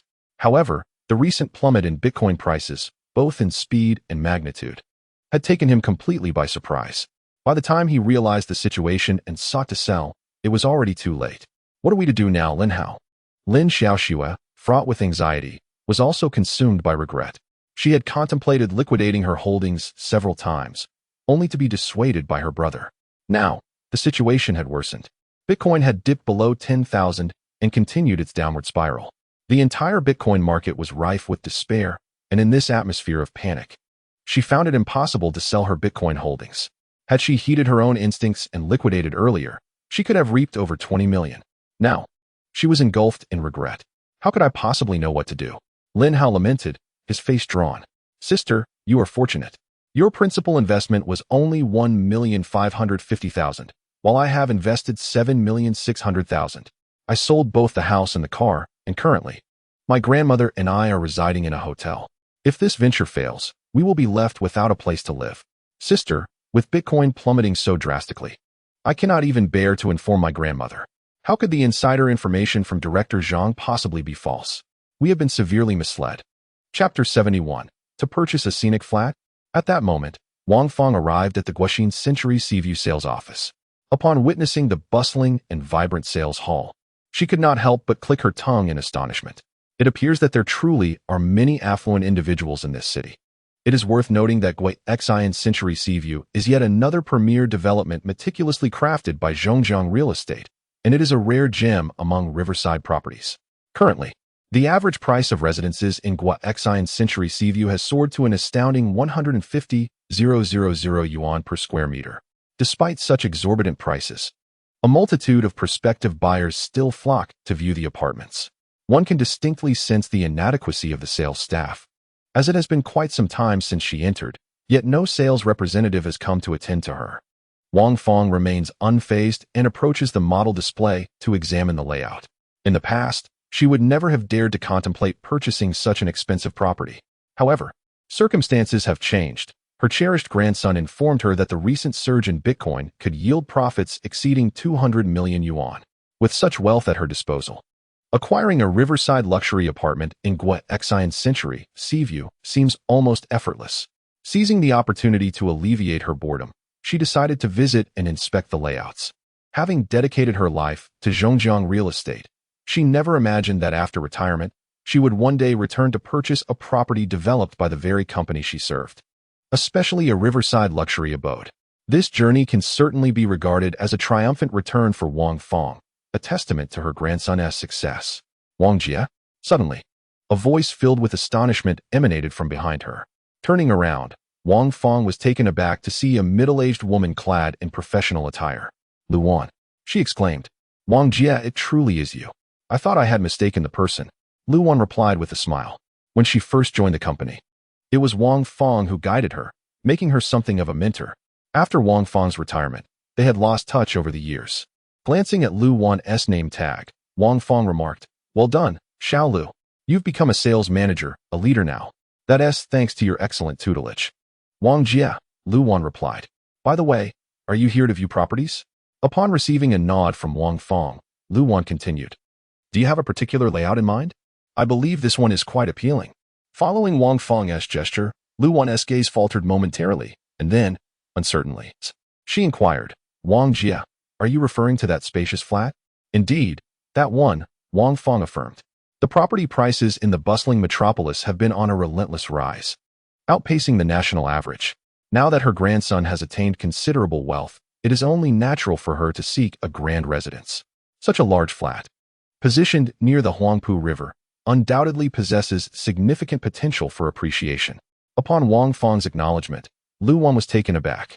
It is essential to recognize that the flat Wang Fong is interested in spans over 300 square meters, with a total price approaching 50 million yuan. Lu Wan is well aware of Wang Fong's family circumstances. They are not from a particularly affluent background. The husband passed away early, and in the year of his retirement, both the son and daughter-in-law tragically perished in a car accident. Over the years, Wang Fong single-handedly raised her grandson, which was no small feat given Wang Fong's financial background. It is astonishing that she now seeks to purchase a spacious flat at Guoxin Century Seaview. Initially, upon hearing her intentions, I assumed she merely aimed to acquire a modest apartment of around 100 square meters. As a native of the bustling metropolis, Wang Fong naturally owns a residence. I thought she was likely considering exchanging her old home for a new one at Guoxin Century Seaview, a common practice among many original residents of the city. However, I could hardly fathom that Wang Fong would audaciously express her desire for a grand flat. That property is valued at a staggering 50 million. Even if she sold her old house, it would be far from sufficient to purchase such an opulent riverside flat. Sister Wang, it seems you have struck it rich in recent years, I mused with a smile, eager to engage her in conversation. I haven't achieved wealth during my working years.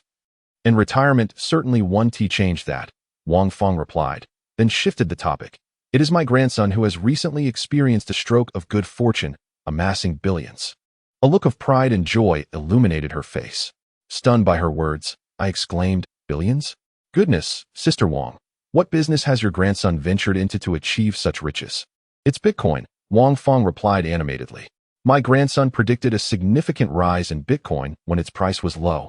So he sold our house and pooled together some funds to invest entirely in Bitcoin. Who would have thought that it would indeed skyrocket as he anticipated? Bitcoin? I paused, taken aback. I was aware that Bitcoin had surged recently, but I also knew it had plummeted in the past few days, and the decline had been quite severe. Furthermore, I had heard that many large investors would be left as fodder for the market. With Bitcoin experiencing such a drastic drop, one would expect Wang Fong to be concerned. Yet she appeared unabashedly proud and even approached me to discuss purchasing a riverside flat. Xiaolu, what is the matter? Wang Fong noticed my reaction was not as she had expected. I didn't exhibit the envy she anticipated. Rather, I seemed hesitant to speak. Sister Wang, are you unaware that Bitcoin has been in freefall lately, and quite dramatically? Upon hearing my words, Wang Fong was momentarily taken aback before quickly rebutting, that is impossible. Bitcoin has clearly been on the rise. Just this morning, Xiaohao informed me that it was increasing. Sister Wang, Bitcoin has indeed been plummeting these past few days, and it has now fallen below 5 digits. Your grandson is likely deceiving you into believing that Bitcoin is on the rise simply to spare you worry, Lu Wan remarked. What? This revelation unsettled Wang Fong. Lu Wan would never resort to such trickery. Realizing this, Wang Fong's face quickly turned pale. Xiaolu, I must take my leave, she stated. Observing Wang Fong's intent to depart, Lu Wan spoke up. Sister Wang, as you can see, we are currently short-staffed here. If you are willing, you could come and lend a hand, and I would ensure a monthly salary of 4,000 for you. She surmised that Wang Fong's grandson would likely face a significant loss with Bitcoin this time, especially since Wang Fong had mentioned that he sold the family home to invest in it. Thus, she contemplated that Wang Fong might no longer enjoy her retirement life. Nevertheless, when she first joined the company, Wang Fong had indeed imparted a great deal of knowledge to her. Now, seeing Wang Fong in distress, she felt compelled to offer assistance. Chapter 72. Yechen, make your parents happy. In the bustling metropolis, at the Four Seasons Hotel, within a business suite, Lin Hao clutched his phone, his eyes bloodshot as he paced the room. At this moment, Lin Hao was too anxious to remain seated. I set the price at $5,000. Why can't I sell it? Hurry, where have all the buyers gone? Lin Hao muttered in frustration. Suddenly, the doorbell rang. Lin Hao approached and peered through the peephole, discovering his grandmother standing outside. Taking a deep breath, Lin Hao forced a smile onto his face before opening the door. Grandmother. Upon entering, Wang Fong wasted no time and directly asked her grandson, Xiaohao, tell me honestly, has Bitcoin seen a significant drop these past few days? Lin Hao could no longer maintain the facade. His head drooped as he weakly replied, Grandmother, you already know. Hearing this, Wang Fong grew anxious and quickly inquired, Xiaohao, what is Bitcoin's current price? It has just fallen below $9,000. Lin Hao responded. Xiaohao, you must lower the price and sell it quickly. No, grandmother. I have set the selling price at $5,000, yet it still won't sell. Lin Hao lamented, his spirit diminished, resembling a wilted plant. What? Unable to sell even at 5,000? This completely alarmed Wang Fong.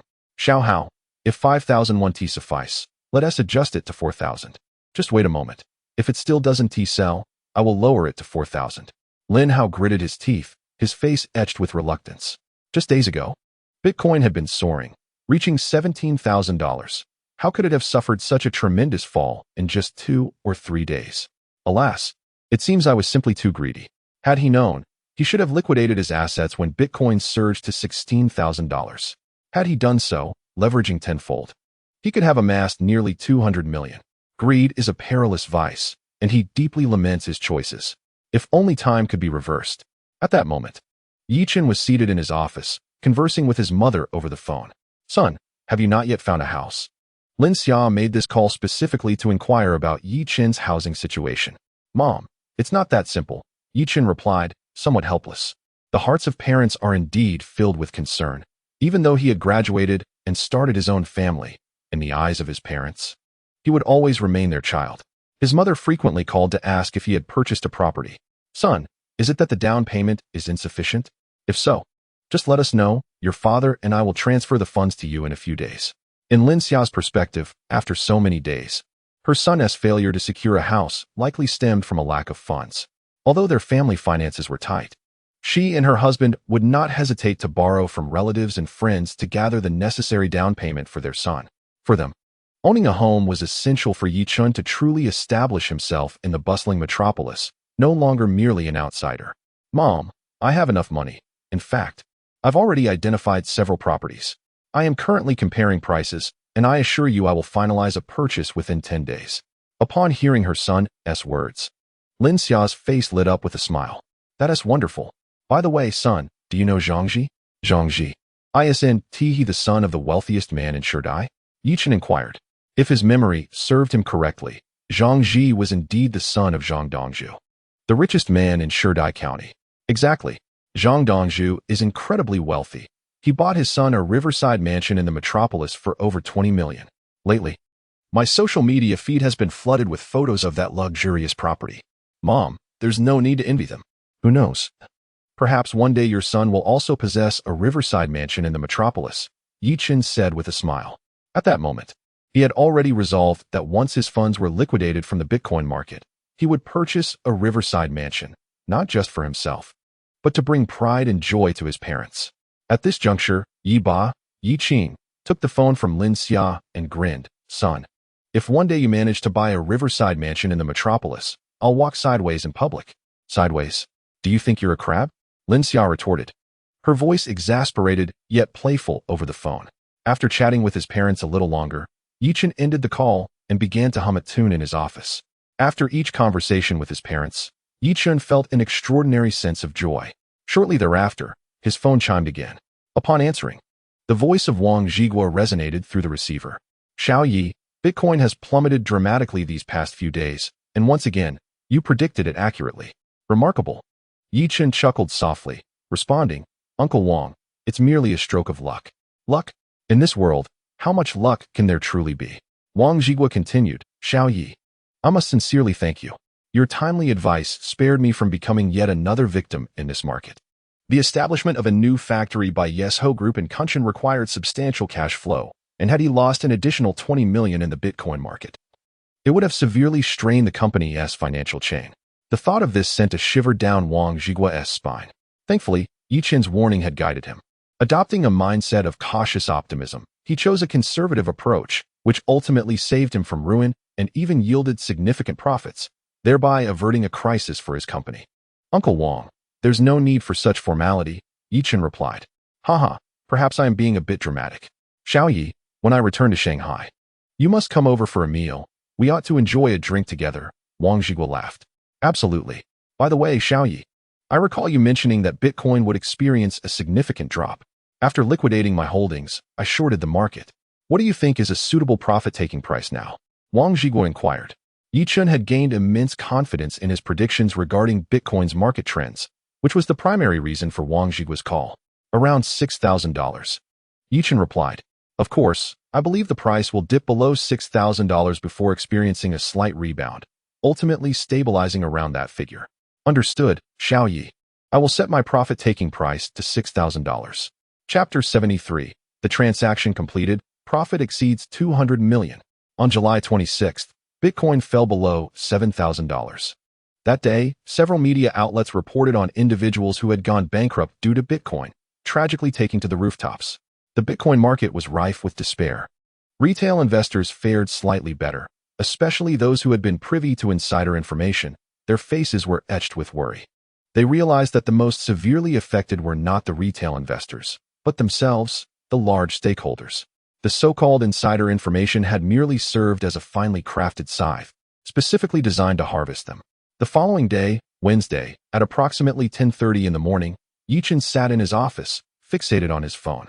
Bitcoin's price had descended to $6,043, drawing ever closer to his predetermined profit-taking point. At precisely 10:42, Bitcoin plummeted by over $60, reaching the profit-taking threshold set by Yechen. Within less than a minute, a notification confirming the completion of the transaction popped up. $28,963. Upon seeing the sum in his account, even the well-prepared Yechen could not suppress his exhilaration. $28,963 translates to a staggering 273 million yuan. While such an amount might merely represent minor goals to some business magnates, to Yechen, it was an astronomical figure. He had never laid eyes on such wealth in his lifetime. Taking a deep breath to steady his emotions, Yechen opted to withdraw the entirety of his account balance to his bank card. After initiating the withdrawal request, all he could do was wait. On non-holidays, the funds would arrive within 24 hours, though typically, they would be credited within 2 to 3 hours. In the best-case scenario, it could even take less than 2 hours. At 1:03 in the afternoon, the notification tone of Yechen's mobile phone resonated. He pulled out his phone, and his eyes lit up. The Bitcoin withdrawal had been credited. Now, his bank card held over 273 million yuan. He had struck it rich. Remain composed, Yechen. You possess a system now. Is it truly worth such excitement for just over 200 million? Calm yourself.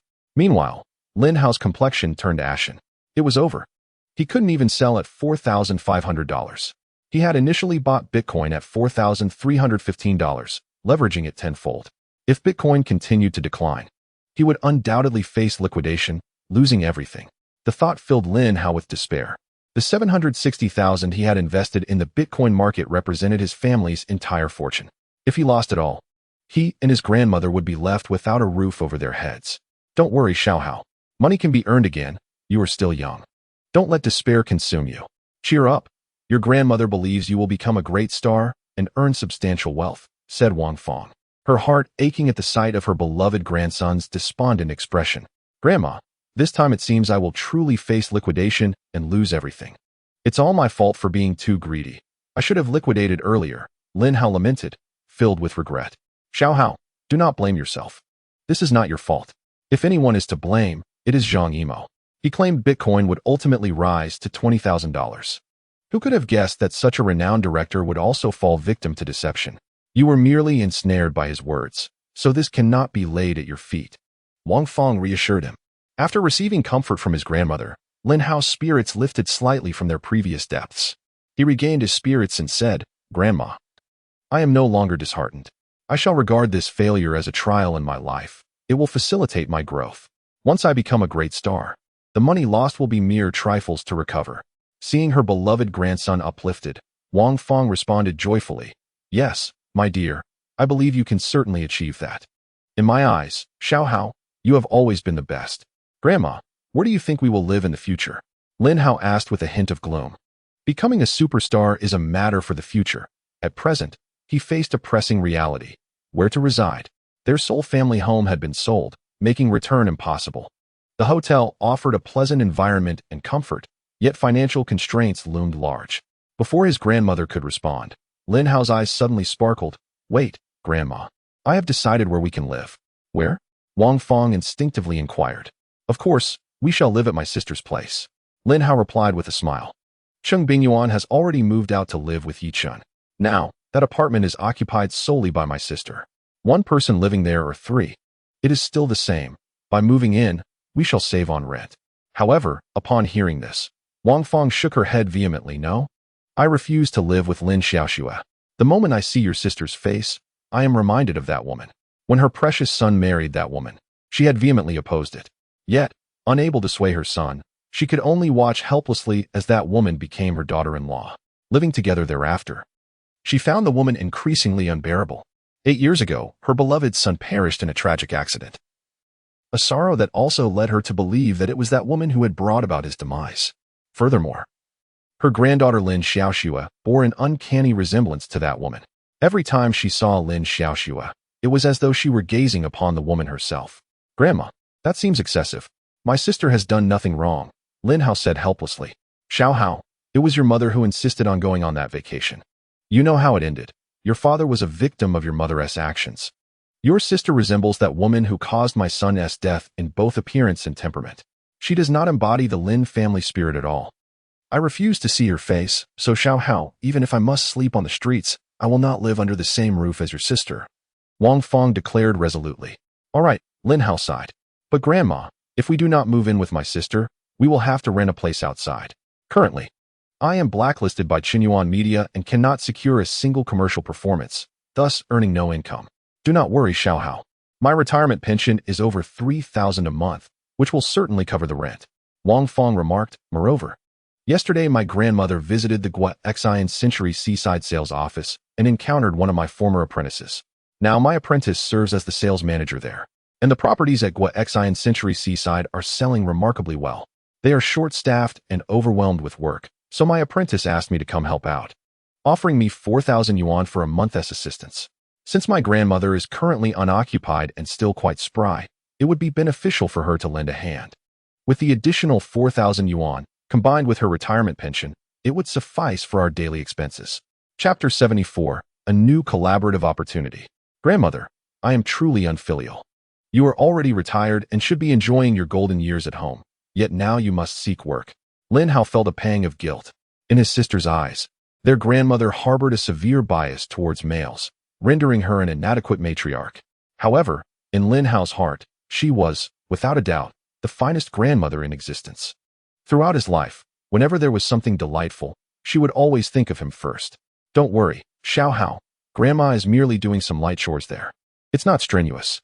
Besides, at her age, staying at home all the time isn't ideal. Getting out and moving about can actually promote longevity. Wang Feng said with a smile. By the way, Xiaohao, you lent 1 million to your sister, right?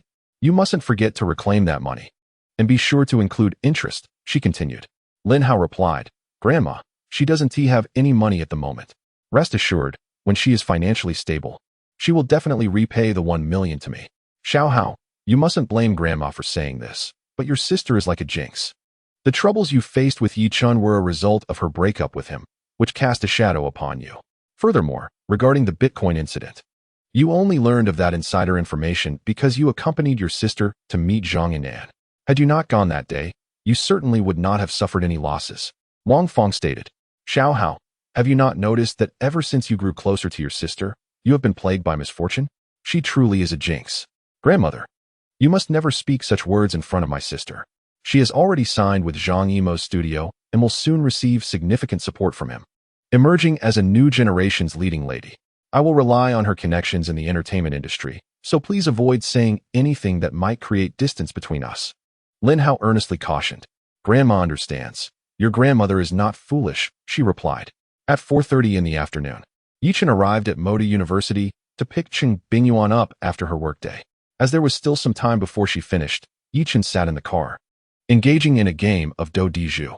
After playing a couple of rounds, he received a WeChat message from Cheng Bingyuan. Darling, have you arrived? Yechen typed back. Yes, I'm waiting for you in the car. Cheng Bingyuan responded, come on up. Professor Li wants to speak with you. After responding with a cheerful emoji, Yechen alighted from the vehicle and made his way towards the teacher's comprehensive building. The Professor Li mentioned by Cheng Bingyuan was none other than Li Xiaoxue, her esteemed doctoral advisor during her studies, who commanded deep respect from Cheng Bingyuan. What could Professor Li want with him? With this curiosity in mind, Yechen swiftly arrived at Cheng Bingyuan's office, where he encountered Li Xiaoxue. The woman, with her graying hair, exuded an elegant demeanor, immediately revealing her status as a distinguished intellectual. Professor Li, she greeted warmly, please have a seat, Xiaoyi. After settling into a chair beside Cheng Bingyuan, Yechen cast an inquiring glance towards Li Xiaoxue. Xiaoyi, are you aware of what my husband does? Noticing his head shake, Li Xiaoxue smiled and continued without hesitation. My husband works at the Jianjun film studio. You know, Xiaoyi, you are currently in the same circle as him. Yechen raised his gaze slightly, attentively listening for more. Li Xiaoxue took a sip of her tea and elaborated. Xiaoyi, the Jianjun film studio wishes to collaborate with other film companies on a modern military-themed television series aimed at patriotic education. Given that you are now the owner of Bingyuan Media, I wonder if you might be interested? Was he interested? Of course. The stature of the Jianjun film studio was well understood within the industry, which film company wouldn't he desire to collaborate with them and strengthen their ties? Professor Li, I believe there isn't a single peer in the industry who wouldn't wish to partner with the Jianjun Film Studio, and Xinyuan Media is no exception. However, I assume that collaborating with the Jianjun Film Studio may not be so straightforward, Yechen remarked. Given the unique position of the Jianjun Film Studio, once they disseminated the news, numerous film companies would undoubtedly seek them out for collaboration. Indeed, Li Xiaoxue nodded. This collaboration with your film company will actually be led by you. The Jianjun Film Studio will provide the necessary weaponry and some financial support for the production, but everything else will be managed by your company. A formal announcement will be made in a week. At that time, the Jianjun Film Studio will review the screenplays submitted by various companies and, after internal discussions, determine the final partners. So, Xiaoyi, if you are interested, you can begin preparing your screenplay now. The sooner you prepare, the more advantageous it will be for you, as the Jianjun Film Studio will base their decision on the quality of the screenplays submitted by your company. Upon hearing this, Yechen earnestly thanked Li Xiaoxue, Professor Li. I am grateful for your advance notice regarding this information. 7 days is ample time to accomplish much. Knowing a week in advance signifies that he has already gained an advantage over his peers at the starting line. Xiaoya, your wife, Teacher Cheng, is not only my most accomplished student, but has also held a special place in my heart over the years. I have regarded her as my own daughter. Now that Teacher Cheng has married you, I genuinely wish for both of you to thrive and find happiness in the days to come. This is all I can offer you at this moment, Li Xiaoxue expressed. Her words deeply touched Cheng Bingyuan. Rising to her feet, Li Xiaoxue embraced her, saying, Yuan Yuan, I can sense that each day you spend with Yechen will bring you joy. For us women, marrying the right person is one of life's greatest blessings. And thus I share in your happiness. Xiaoya is a fine young man. As long as you both work together, I believe you will undoubtedly secure a brilliant future. Cheng Bingyuan felt her eyes redden, overwhelmed with emotions that words could not fully express, and she could only nod repeatedly. At 5 o'clock, Yechen and Cheng Bingyuan emerged hand in hand from the teaching complex and settled into the car. Dear, how about we go house hunting this weekend? Yechen suggested while fastening his seatbelt. What? But didn't you say we would wait until the company is on stable ground before buying a house? Cheng Bingyuan replied from the passenger seat, taken aback. I can't stand it any longer, Yechen stated as he drove away from the teaching complex. Can't stand what? Cheng Bingyuan asked, puzzled by his words. The bed in our rental is of such poor quality. It makes too much noise, Yechen chuckled. Upon hearing this, Cheng Bingyuan's eyes lit up with a crescent shape, as this was also a point she had longed to voice. As they exited the campus gates of Magic Capital University and had not traveled more than 10 meters down the road, Cheng Bingyuan suddenly turned to Yechen and asked, Have you seen Aunt Zhang? I have, he replied. The Aunt Zhang she referred to was named Zhang Chui. 2 years ago, one evening, Cheng Bingyuan encountered 2 drunken men on her way home. Just as they attempted to harass her, it was Zhang Chui who appeared at that crucial moment, saving her from an uncomfortable situation. At that time, Zhang Chui was working as a street cleaner.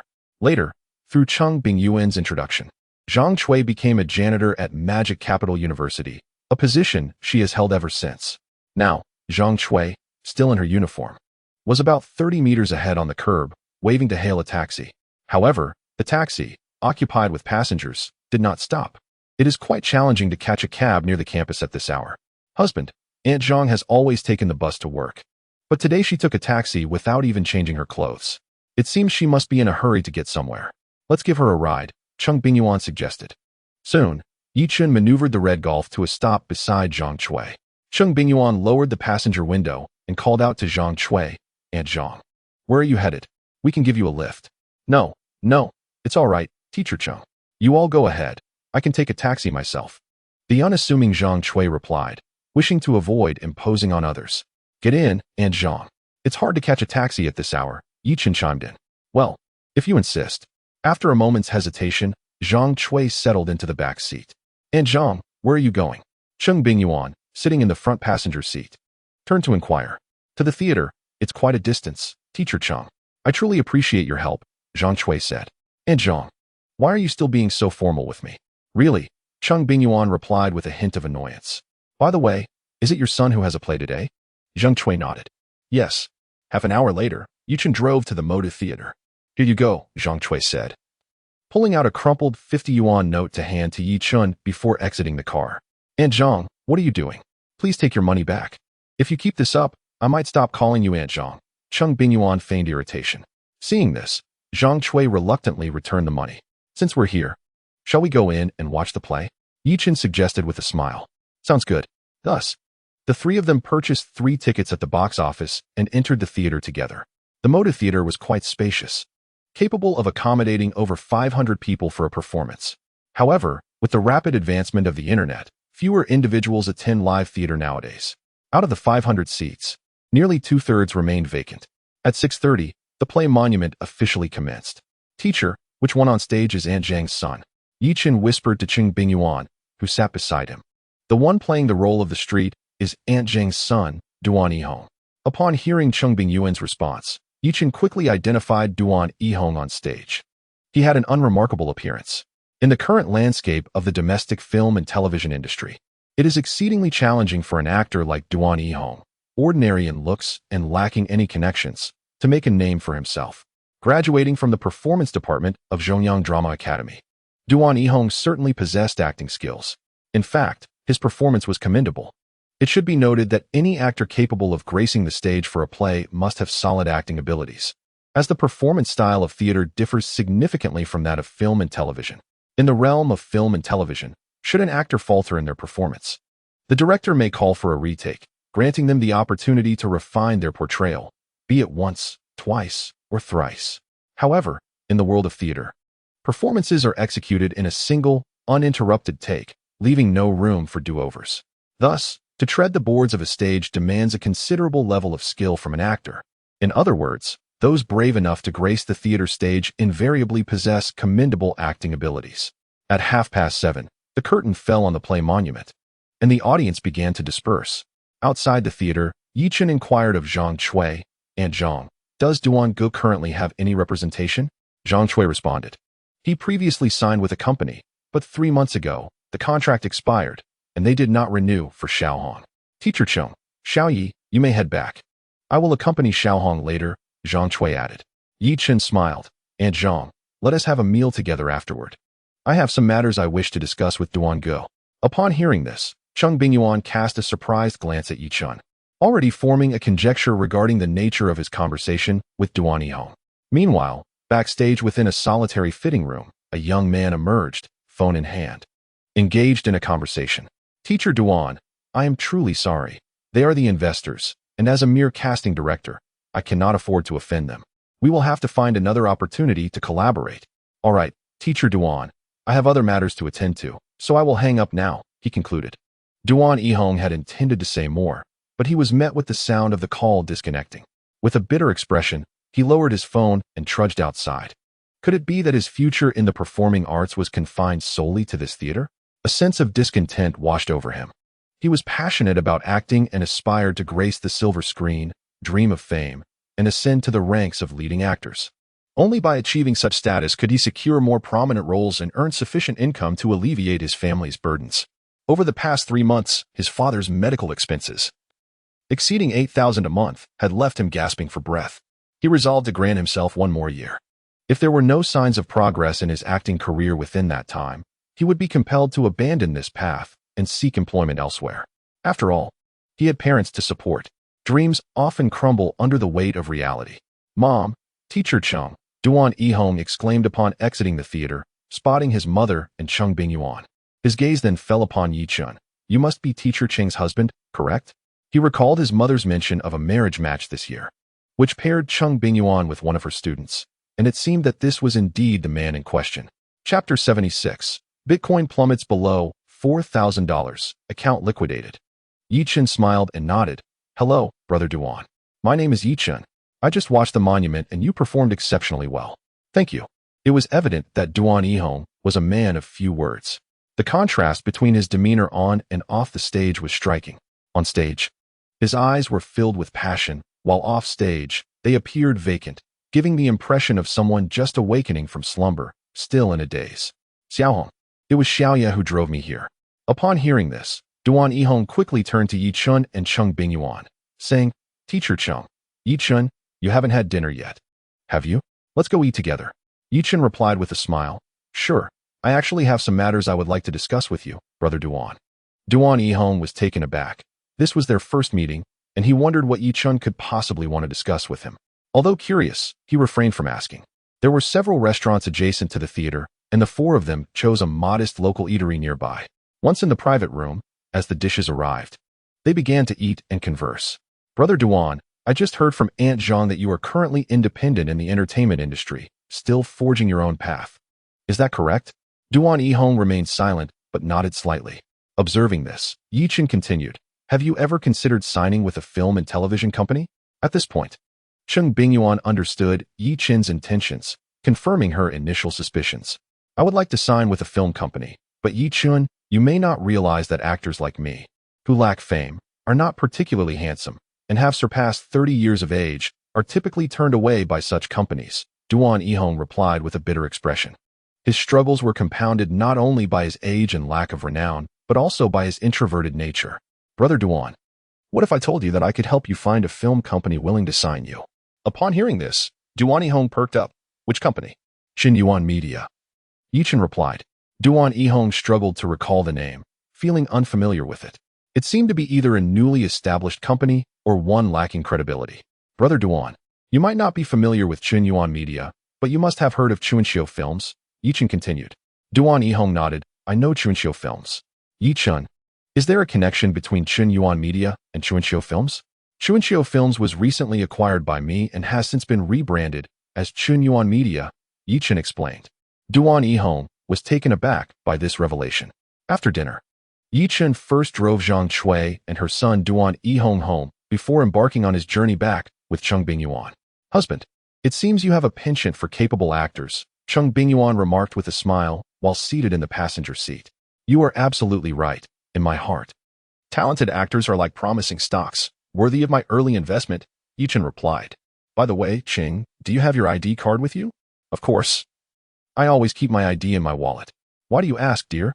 "Wait, no, you've taken a wrong turn. We should be going straight home. Why have you veered onto the left turn lane?" Hearing this, Yechen chuckled. "Cheng, we aren't heading home tonight. We're going to a hotel.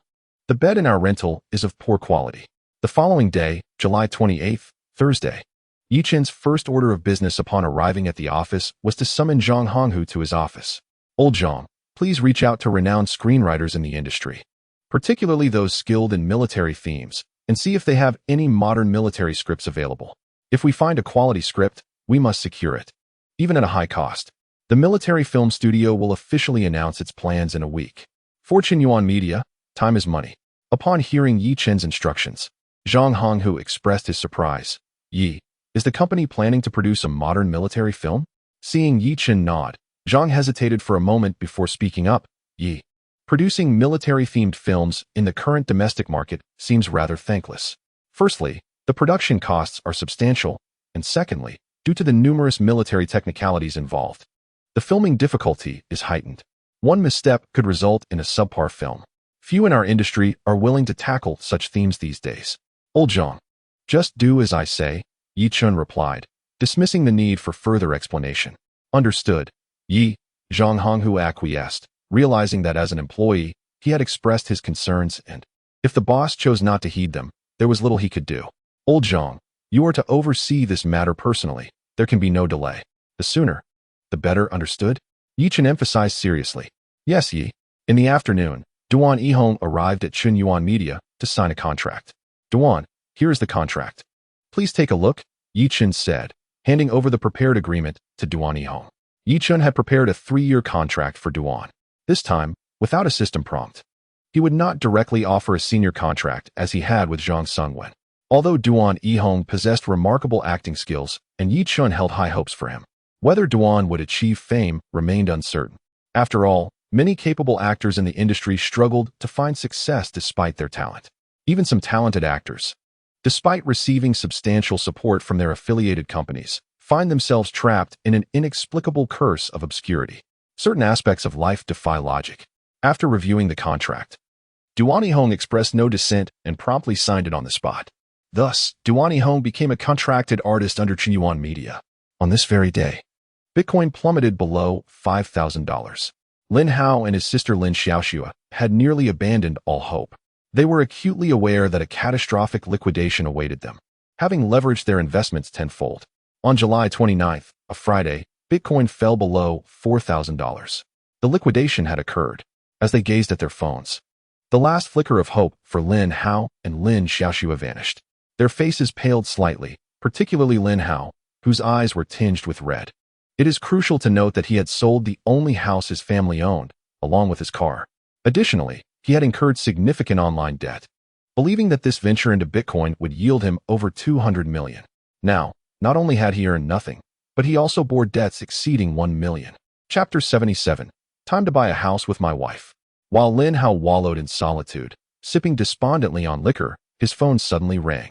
Upon checking, he saw it was a call from Zhang Yinan, and he quickly pressed the answer button. Director Zhang, he said, a habitual ingratiating smile adorning his face despite Zhang Yinan's absence. Lin Hao, do you have any plans for tomorrow? Zhang Yinan inquired. No plans at all, Director Zhang. Please feel free to instruct me if you need anything, Lin Hao replied, eager to please. I'm considering purchasing a house in the bustling metropolis. Will you accompany me tomorrow? Don't forget to bring your sister along, Zhang Yinan proposed.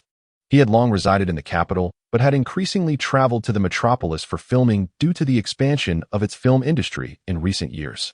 Initially, he always stayed in hotels during his visits, but he eventually decided it would be prudent to buy a property, especially as housing prices in the metropolis soared, making it a seemingly foolproof investment. Certainly, Lin Hao responded without hesitation. By the way, Director Zhang, which development are you considering? I haven't decided on a specific development yet, Zhang Yinan replied. Let us visit several riverside properties tomorrow. At this, Lin Hao's eyes brightened. Director Zhang, since you're interested in purchasing a luxurious riverside residence, I have a recommendation for you. Which development is that? Zhang Yinan asked. Yechen Century Seaview. Lin Hao chuckled. Hey, Director Xiao Zhang, to be honest, my grandmother is starting her job at the Yechen Century Seaview sales office next Monday. If you happen to buy a house there, you can credit it as a sale for her. Although his grandmother was taking on a temporary position at the Yechen Century Seaview, she would still earn a commission if she introduced a client who purchased a property there. Isn't your grandmother retired at home for many years? Why is she going back to work? Lin Hao replied casually. Oh, she's been feeling too idle at home lately and insisted on finding something to do. I couldn't dissuade her. He concocted a flimsy excuse to evade the truth. If he revealed the actual circumstances, Zhang Yinan would learn that he and his sister had overheard the conversation between him and his father that day. All right, then let's visit the Yechen Century Seaview tomorrow. If we find a suitable riverside property, I shall purchase it. Great. Thank you, Director Xiao Zhang, Lin Hao responded joyfully. His grandmother had worked her entire life at Zhongjiang Real Estate, so he was aware that the commission for real estate agents was 1%. With the average price at Yechen Century Seaview reaching 151,000 per square meter, and given Zhang Yinan's status, any property he purchased would certainly be no less than 100 square meters. Calculating based on 100 square meters, the transaction price would exceed 15 million. Consequently, the commission would amount to at least 150,000. This sum would be a tremendous boon for him at this moment. That evening, Yechen and Cheng Bingyuan sat on the bed discussing the house hunting plans for the next day. Darling, the projects at Shanghai Bay, Kelly C. Huafu, Jiu Yunjing, and Pujianghade are all quite appealing. The prices are reasonable, and the surrounding facilities are comprehensive. I believe these projects offer excellent value for money. Shall we visit them tomorrow? During her leisure time, Cheng Bingyuan had kept herself well informed about the various available properties in the bustling metropolis. Honey, it seems that all 4 projects you mentioned are located in the central ring, right? Yechen noted. Generally, major cities are divided into inner, middle, and outer rings. But this metropolis is different. It is categorized into inner, central, and outer rings. It is evident that the prices in the inner ring are higher than those in the central ring, and the central ring surpasses the outer ring. Indeed, properties in the central ring offer the best value for money, Cheng Bingyuan affirmed. However, I still prefer to buy in the inner ring. Hearing Yechen's preference, Cheng Bingyuan smiled. Sure, do you have a specific property in mind? Although she had considered properties in the inner ring, they were prohibitively expensive, making her lean towards the central ring for its better cost-effectiveness. Nevertheless, since Yechen desired to purchase in the inner ring, she would support his decision. We could consider Wealth Seaview Garden, Kafko Seaview No. 1, Binjiang Triumph Gate, and Yechen Century Seaview. Yechen listed 4 property names in one breath. Upon hearing the words, Cheng Bingyuan's expression shifted subtly. Darling, What you mentioned pertains to the luxurious residences along the inner ring of the city. Although they are all situated within the inner ring, the prices of different developments vary significantly. Those that sit atop the real estate hierarchy in our metropolis are predominantly located along the banks of the Huangpu River. Historically, the people of our nation have favored living by the water, as reflected in the popular saying that wealth is found where water flows. In traditional thought and feng shui, water and wealth are intimately connected. Consequently, in any major city across our nation, riverside properties are a scarce resource, with their prices often leading the market. Our metropolis is no exception. The 4 developments that Yechen just mentioned are currently available luxurious riverside residences in the city, with prices that are astonishingly high. Teacher Cheng, do you not fancy riverside properties? Yechen inquired with a smile. Who wouldn't he appreciate a riverside residence? Cheng Bingyuan retorted with a playful glare. Very well. You are the head of the household. If you wish to purchase a riverside property, then let us proceed with that. The prices of the riverside luxury residences currently on the market hover around 150,000 per square meter. A unit of approximately 100 square meters would amount to nearly 15 million in total. Yechen had recently garnered over 20 million from cryptocurrency trading, making the purchase feasible. Oi. Teacher Cheng, we have preliminarily discussed the purchase of a property. Now, let us delve into other matters, Yechen suggested with a grin. The following day, July 30th, Saturday, dawned bright and sunny, perfect for an outing. At 9 a.m., Yechen and Cheng Bingyuan stepped out with car keys in hand. Their first destination was Zhongliang Haijingno. 1. Upon their arrival at the sales hall, they were warmly greeted by an attractive saleswoman. Darling, I find the layout of this apartment rather appealing. What do you think? Cheng Bingyuan remarked, referring to a 113 square meter unit. It featured 3 bedrooms and 2 living areas, with a conventional layout. However, Yechen felt somewhat dissatisfied. Firstly, the area seemed a bit small. Secondly, it was not a first-tier riverside property, but rather a second-tier one. In Yechen's mind, he envisioned a prime riverside residence situated in the front row along the riverbank. To him, second-row properties hardly qualified as true riverside homes. Thus, Yechen responded, My dear, this apartment's area is somewhat insufficient. If we were to have a 3rd child, there wouldn't be enough bedrooms. Upon hearing this, the saleswoman's eyes sparkled with excitement. This is a significant opportunity. Mr. Yi, if you and your wife are considering having a 3rd child, I strongly recommend this unit. It boasts an area of 148 square meters, with 4 bedrooms and 2 living areas, a layout that is well ventilated from north to south, situated on the 10th floor. Ensuring excellent natural light and remarkable livability, she enthused. However, Yechen displayed little interest in the house that was being strongly promoted. Had all the first-row properties already been sold?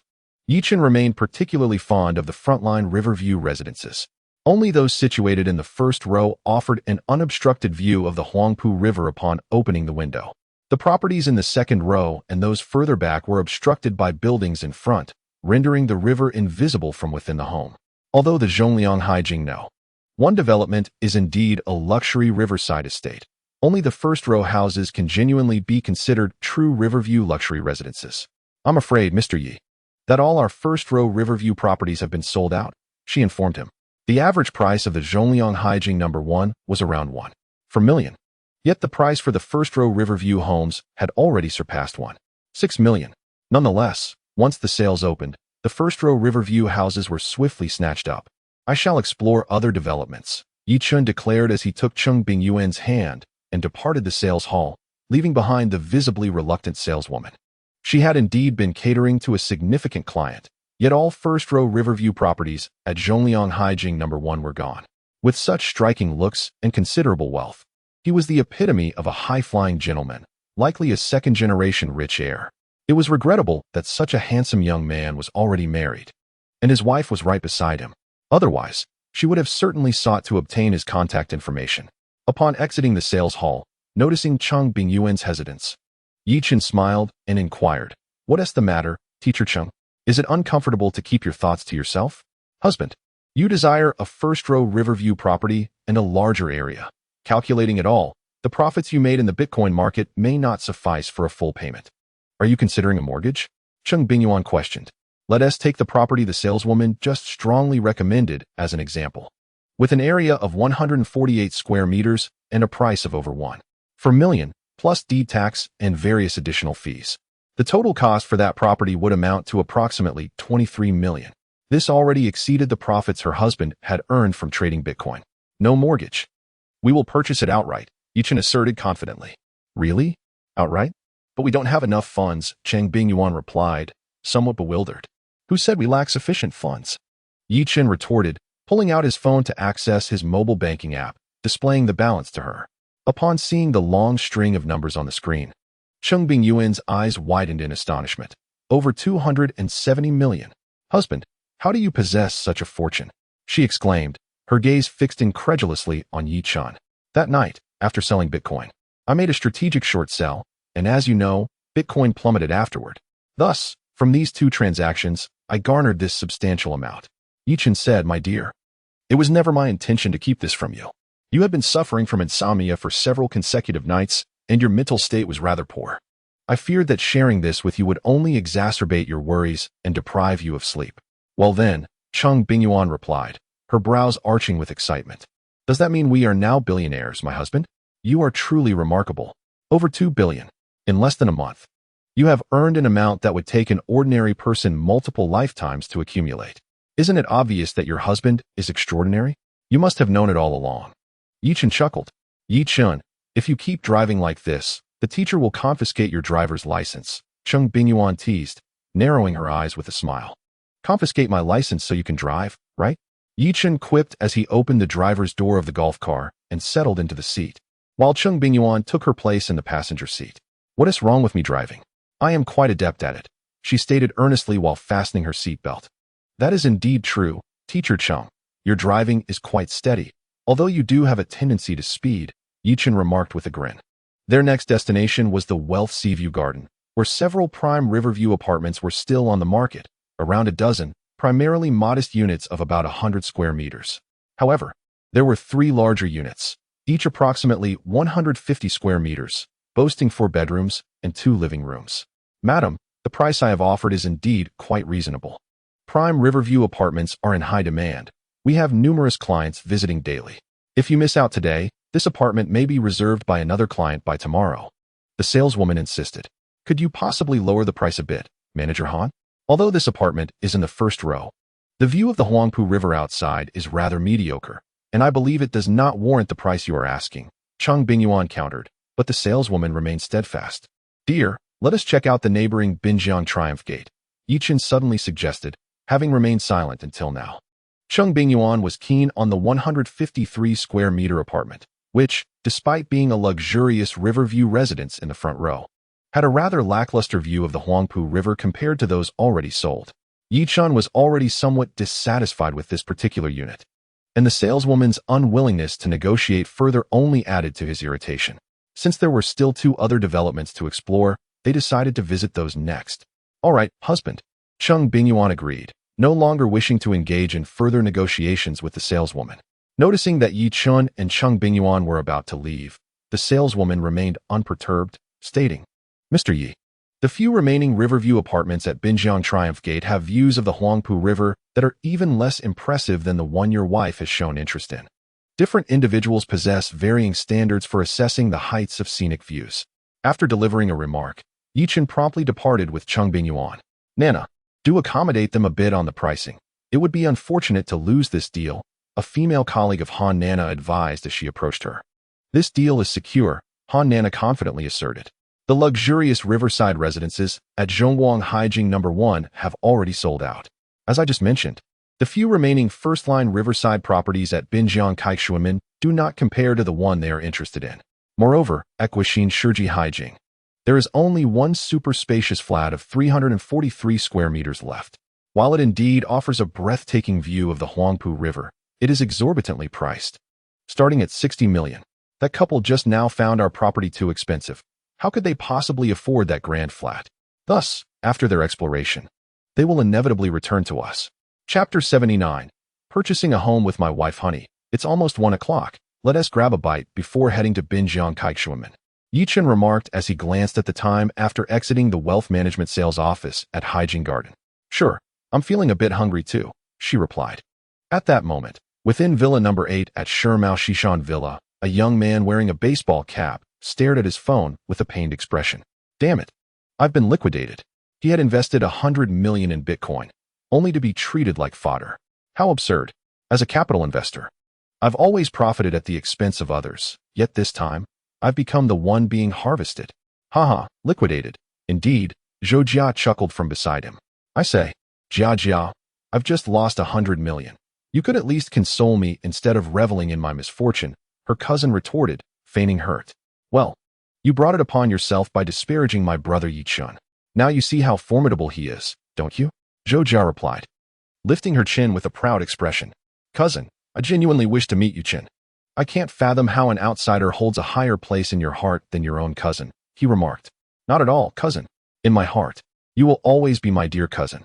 However, Yechen is indeed an exceptional person. You are both my brothers, and should either of you face adversity, I will always stand by you, Zhou Jia assured with a smile. That is quite flattering, he conceded. So, cousin, may the best man win. Zhou Jia extended her right hand before her cousin, palm up, her large eyes blinking playfully at him.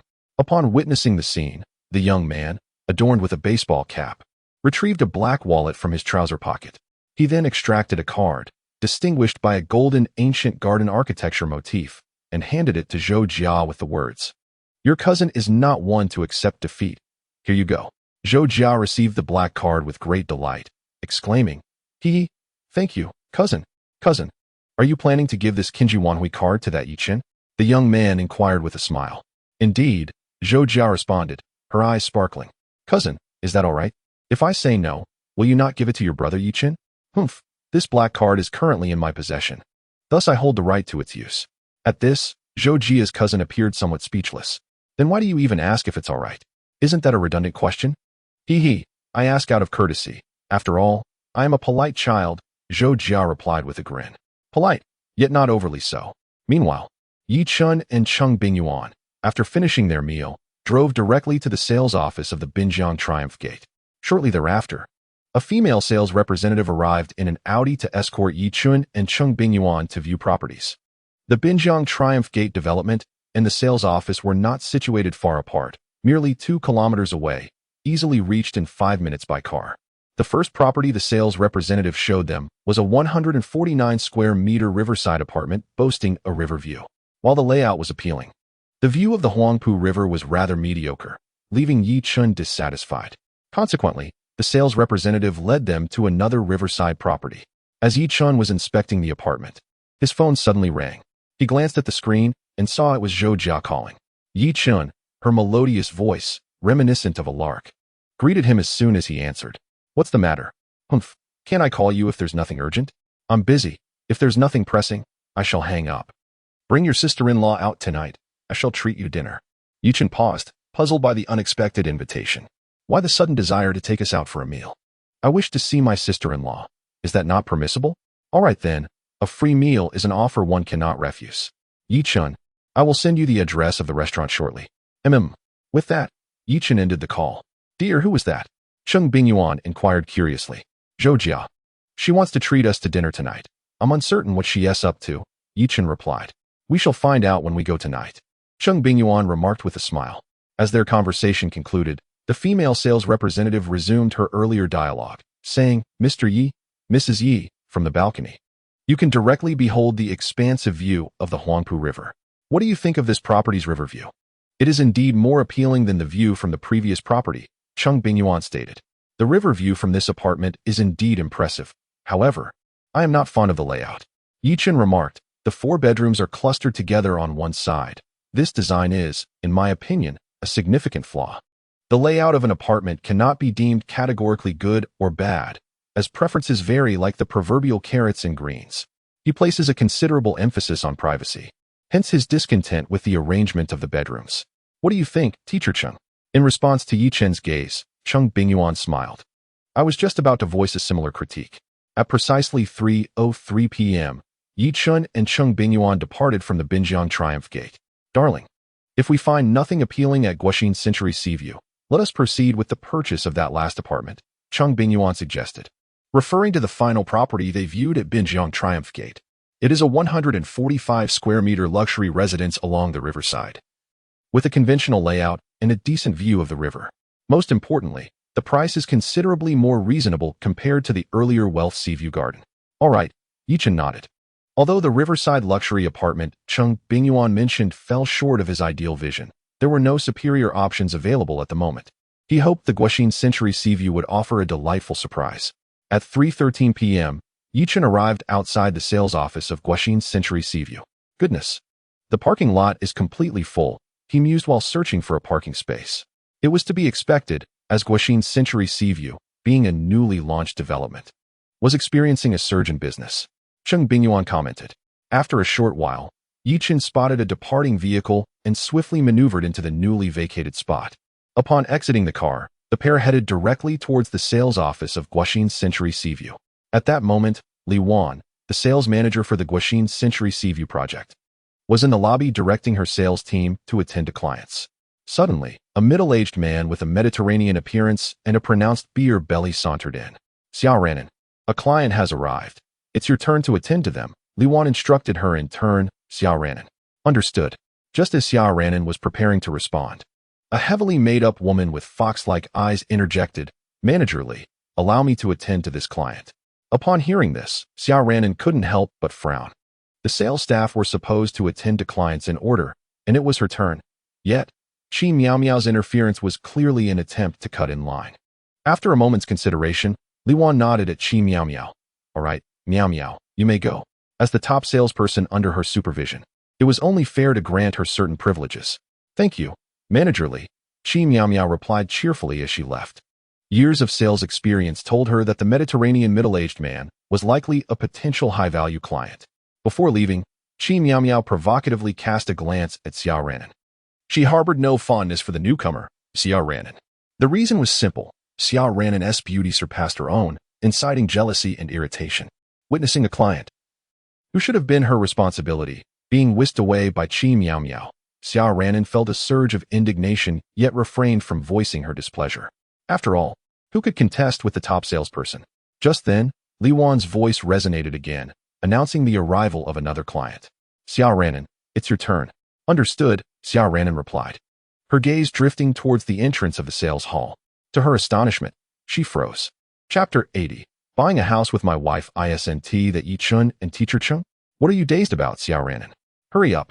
Li Wan's dissatisfied tone jolted Xiao Ranen back to reality, prompting her to hasten towards Yechen and Cheng Bingyuan.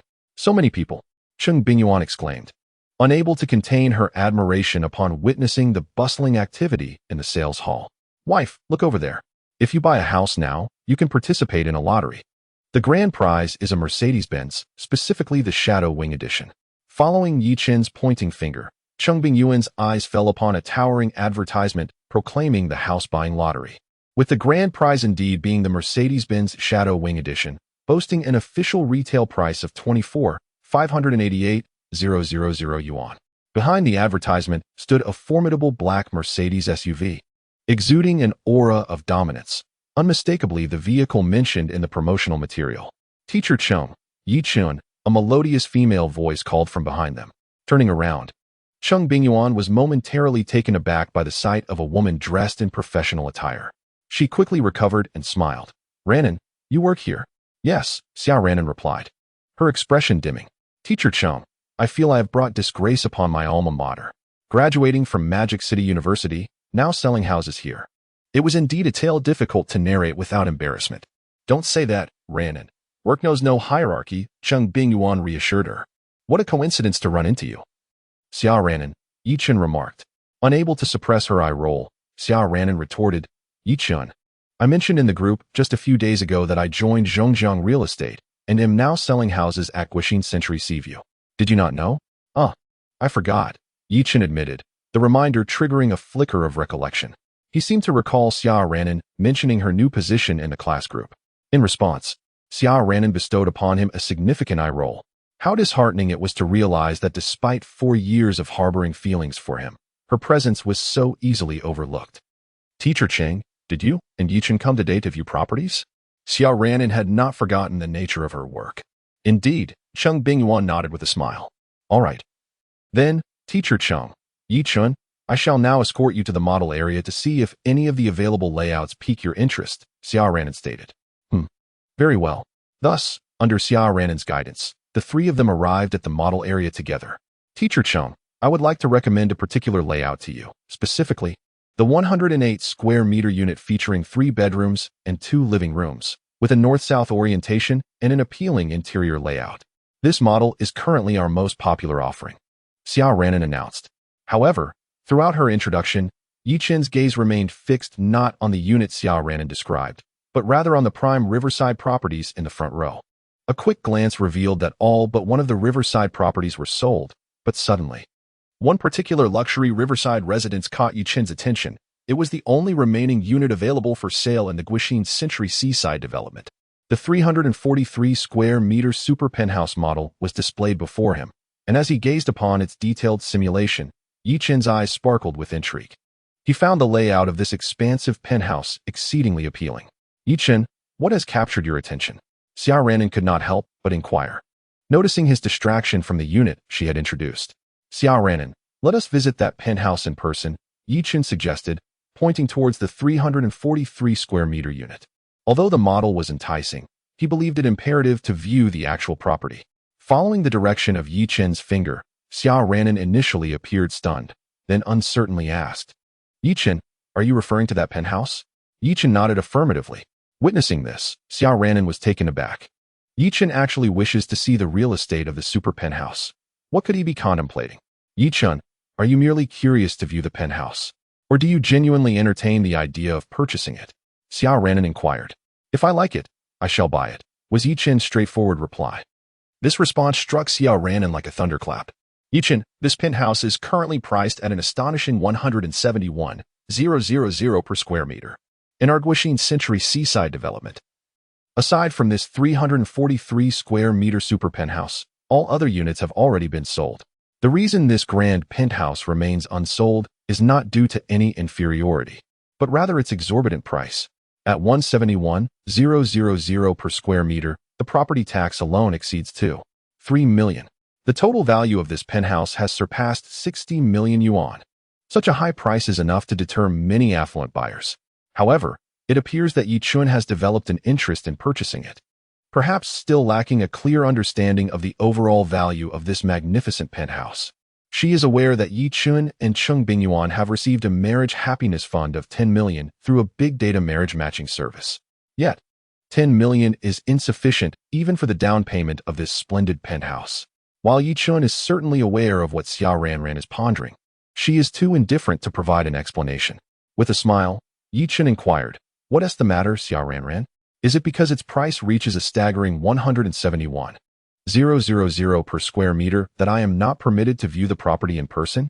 No, Xia Ranan shook her head. Yechen, Teacher Cheng, please wait a moment while I fetch the keys to the penthouse, and then I shall take you to see it. With that, Xia Ranan departed.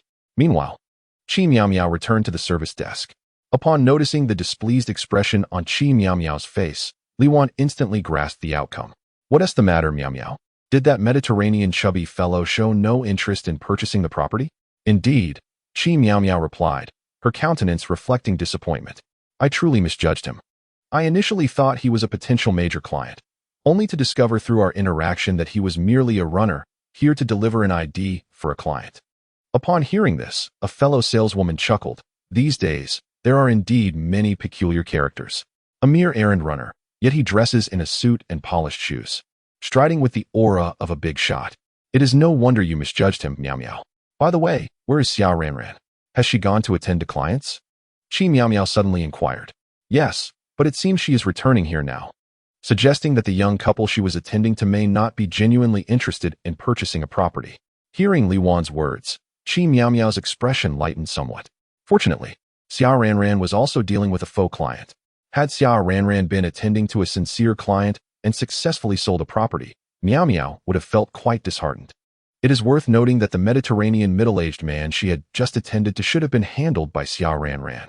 But she had seized the opportunity, using her sales champion privileges. In other words, had she not intercepted Xia Ranan, the young couple now with her would have been her original responsibility. She had, ironically, outsmarted herself.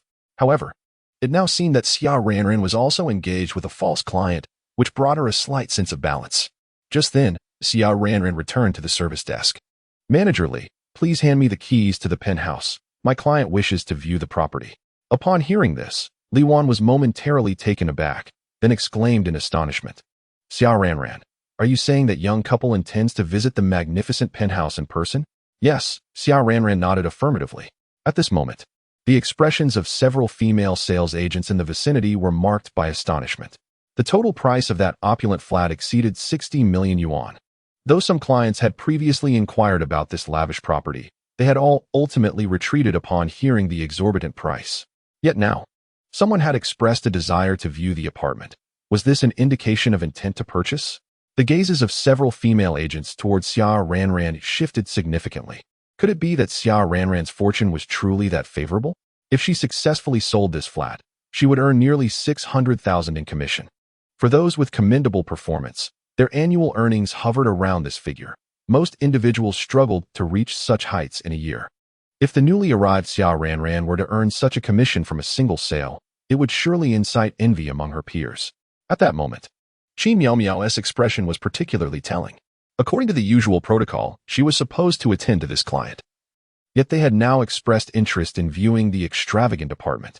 Was this some sort of jest at her expense? Managerly, please hand me the keys. I will take that couple to see the property, Qi Miaomiao asserted. After all, Xiao Ranran is new, and thus far, her performance has been non-existent.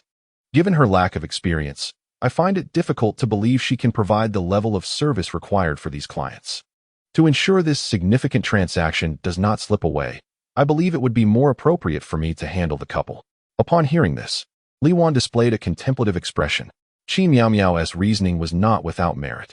Xiao Ranran was still an inexperienced newcomer, while Qi Miaomiao had proven herself as a top performer, rich in experience. Entrusting such a substantial sale to Xiao Ranran indeed posed considerable risk. Noticing Li Wan's evident hesitation, Xiao Ranran grew anxious. Qi Miaomiao, what do you mean? Previously, I overlooked your line cutting, and now you wish to usurp my client? Is this how you conduct yourself? Are you not bullying me? Several female agents exchanged glances, recognizing the unpleasantness of Qi Miaomiao's actions. Yet, given her status as a top performer, she held certain privileges in their profession. Unfazed by Xiao Ranran's ire, Qi Miaomiao replied coolly, Xiao Ranran, I am merely considering the company's interests, and I have no intention of bullying you. A newcomer daring to confront a top performer is simply unaware of her own limitations. Today, I shall impart a lesson to this novice in the workplace. Ranran, Miaomiao is correct. Such a significant deal is indeed beyond your current capabilities. Managerly, I believe I am the most suitable candidate to handle these clients. Li Wan paused, taken aback. Why? Give me a reason. Because one is my university classmate and the other is my professor, Xiao Ranran remarked. Upon hearing this, Li Wan swiftly changed her mind. Using her key to unlock the service desk safe, retrieving the keys to the luxurious penthouse and directly handing them to Xiao Ranran. Hurry along, Ranran. Do not keep your classmate and professor waiting. All right. Watching Xiao Ranran's departing figure, Qi Miaomiao's expression darkened. Who could know if Xiao Ranran's classmate merely wished to take a photo and broaden their horizons? Darling, do you truly wish to purchase that penthouse? Facing Cheng Bingyuan's gaze, Yechen smiled. Let us decide after viewing the property. If you like it, will you buy it? Cheng Bingyuan pressed further. If I like it, why not purchase it? Yechen countered. But that penthouse costs over 60 million. Cheng Bingyuan responded timidly. Teacher Cheng, purchasing property in the Magic City is inherently a lucrative investment. Moreover, one should buy what they love. Only then can living there bring joy, Yechen articulated. Upon hearing this, Cheng Bingyuan smiled, acknowledging the truth in his words. Before long, Xiao Ranran returned with the keys. Teacher Cheng, Yechen, I have the keys. Let us proceed now. Very well. The Yechen Century Seaview sales office is merely 300 meters from the Yechen Century Seaview development, hence the trio opted to walk. The Yechen Century Seaview consists of 300-meter-tall, similarly designed high-rise buildings, which have now become iconic structures in the Lujiazui area. Soon, the three entered the elevator of the residential building on the northern side of Yechen Century Seaview. When they emerged from the elevator, they found themselves on the top floor, the 30th. The 343-square-meter luxurious penthouse was situated on this floor. Unlocking the door, they stepped inside together. Passing through the foyer, they arrived at the living room. Yechen was momentarily dazzled. Wow, this living room is indeed spacious. At that moment, Xiao Ranran's voice chimed in, Teacher Cheng, Yechen. This vast living room spans over 8 meters in width, and combined with the balcony area, the total space of the living room and balcony is a remarkable 90 square meters. As she spoke, Xiao Ranran pulled back the curtains of the living room. Yechen immediately beheld the Huangpu River outside. A large ship was gracefully navigating the river, appearing as if it were within arm's reach. In reality, it was indeed close, as this building is merely 70 meters away from the Huangpu River. Pushing open the sliding door, the trio stepped onto the west-facing grand balcony. Yechen, teacher. This balcony measures a generous 24 square meters, complemented by these floor-to-ceiling scenic windows, allowing us to fully appreciate the view of the Huangpu River. Touring this luxurious penthouse enlightened Yechen on the true essence of opulence. The spacious and elegant apartment has captured Yichen's heart. With 3 south-facing rooms and 1 west-facing room, every window offers a breathtaking view of the beautiful Huangpu River. This is precisely the type of riverside luxury residence Yechen has always envisioned. What do you think, Teacher Cheng? Is this magnificent flat not nothing short of perfection? Suddenly, Xiao Ranran expressed her sentiments. If we could reside in such a splendid flat during our lifetime, it would truly make our existence worthwhile. I am quite fond of this flat, Yechen remarked while glancing at Cheng Bingyuan beside him. What about you, my dear wife? Being addressed as wife in front of her students caused Cheng Bingyuan's cheeks to flush with warmth, especially since Yechen was indeed one of her students. I too find it delightful. Who wouldn't be enamored by such a riverside flat? Yechen declared. Then it is settled. We shall purchase this one. Xiao Ranran's eyes widened in surprise. Yechen, are you serious? The asking price for this flat is currently 171,000 per square meter, and with various taxes and fees, the final cost exceeds 60 million. Yechen chuckled. Xiao Ranran, are you perhaps worrying too much? Upon hearing this, Xiao Ranran squinted her eyes and laughed. Yechen, it seems you have recently come into some fortune. Yechen simply smiled in response. The trio then departed from the grand flat and made their way to the sales office. Yechen, Teacher Cheng, it's getting rather late. We certainly won't be able to complete the entire purchasing process today. Why don't you leave a deposit now and return tomorrow to follow the standard procedures? Xiao Ranran suggested as they walked. Yechen nodded in agreement. Soon, they arrived back at the sales office.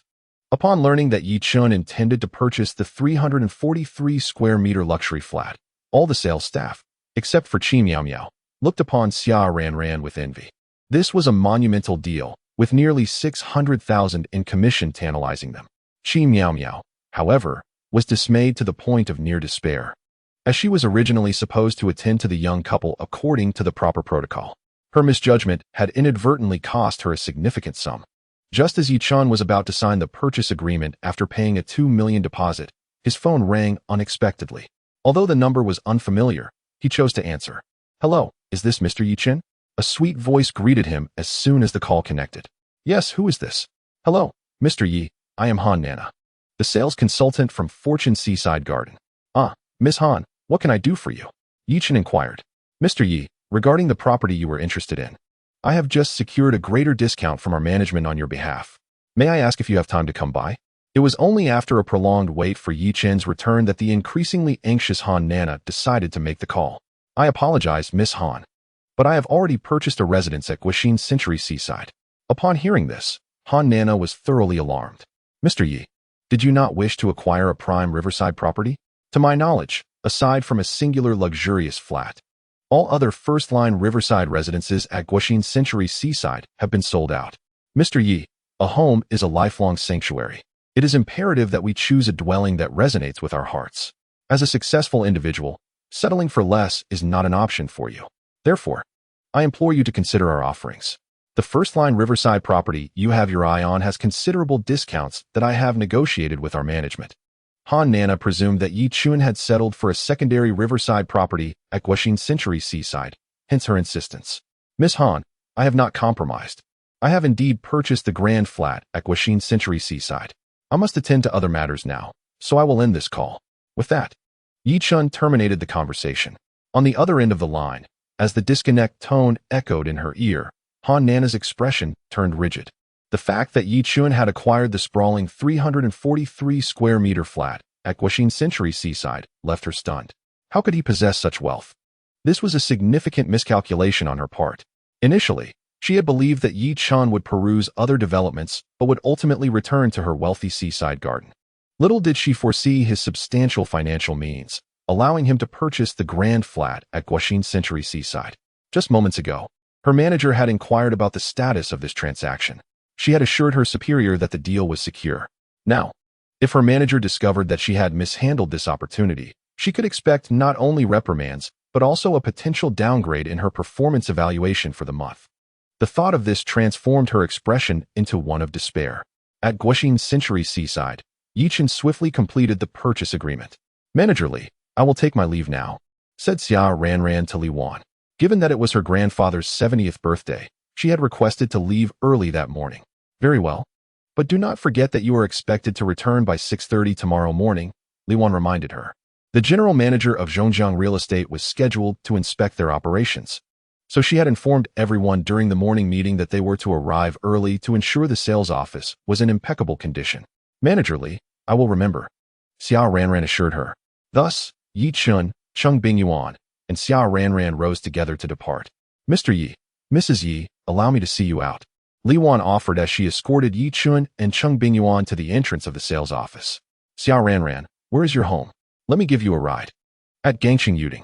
After boarding the vehicle, Xia Ranran, seated in the rear, remarked with a smile, "Yechen, Teacher Cheng, after you complete the house purchase procedures tomorrow, you will be eligible to participate in the lottery. I hope you win the grand prize and bring home that magnificent Mercedes-Benz." Cheng Bingyuan chuckled in response. What luck could there possibly be? There is only one grand prize available, and the odds of winning are exceedingly slim. One mustn't speak too soon. Perhaps Lady Luck shall unexpectedly embrace you, she countered. Meanwhile, Zhang Yinan, driving a sleek black Land Rover, arrived at the designated location to pick up Lin Xiaoxue, along with her brother Lin Hao and their grandmother, Wang Fong. After a long day, Lin Hao inquired, "Grandma, will we still make it in time?" "Surely. By the time we arrive, they must have already closed for the day." "Not at all. The properties at Yechen Century Seaview are selling like hotcakes, and they remain open until 9 o'clock tonight," Wang Fong assured him. "That's a relief," Zhang Yinan replied, steering the vehicle towards the sales office at Yechen Century Seaview. "Xiaozhang, you seem a bit under the weather. Have you been too busy lately and not taken enough rest?" Lin Hao attempted to strike up a conversation to draw closer to Zhang Yinan. "Oh, don't even get me started. I recently incurred a loss of 70 million in Bitcoin trading. My mother hardly recognizes me anymore. Do you think I can look well?" Zhang Yinan lamented with a frown. "Lin Hao, I notice you have quite pronounced dark circles under your eyes as well. What troubles you? Have you been losing sleep?" Upon hearing this, Lin Hao's mind raced. He knew he could not divulge the truth, or else Zhang Yinan would learn about the incident when his father overheard their phone conversation. Finally, Lin Hao replied, "I've been contemplating my future in the entertainment industry, and the more I think about it, the more troubled I become, which in turn leads to sleepless nights." Chapter 83. Are you referring to that 343 square meter spacious flat? Zhang Yinan laughed, saying, "Lin Hao, what could possibly trouble you? With me looking out for you in the entertainment sector, you are destined to become a future sensation." Lin Hao possesses both talent and charm. With a little investment and support, it wouldn't be difficult for him to emerge as a representative of the new generation of rising stars.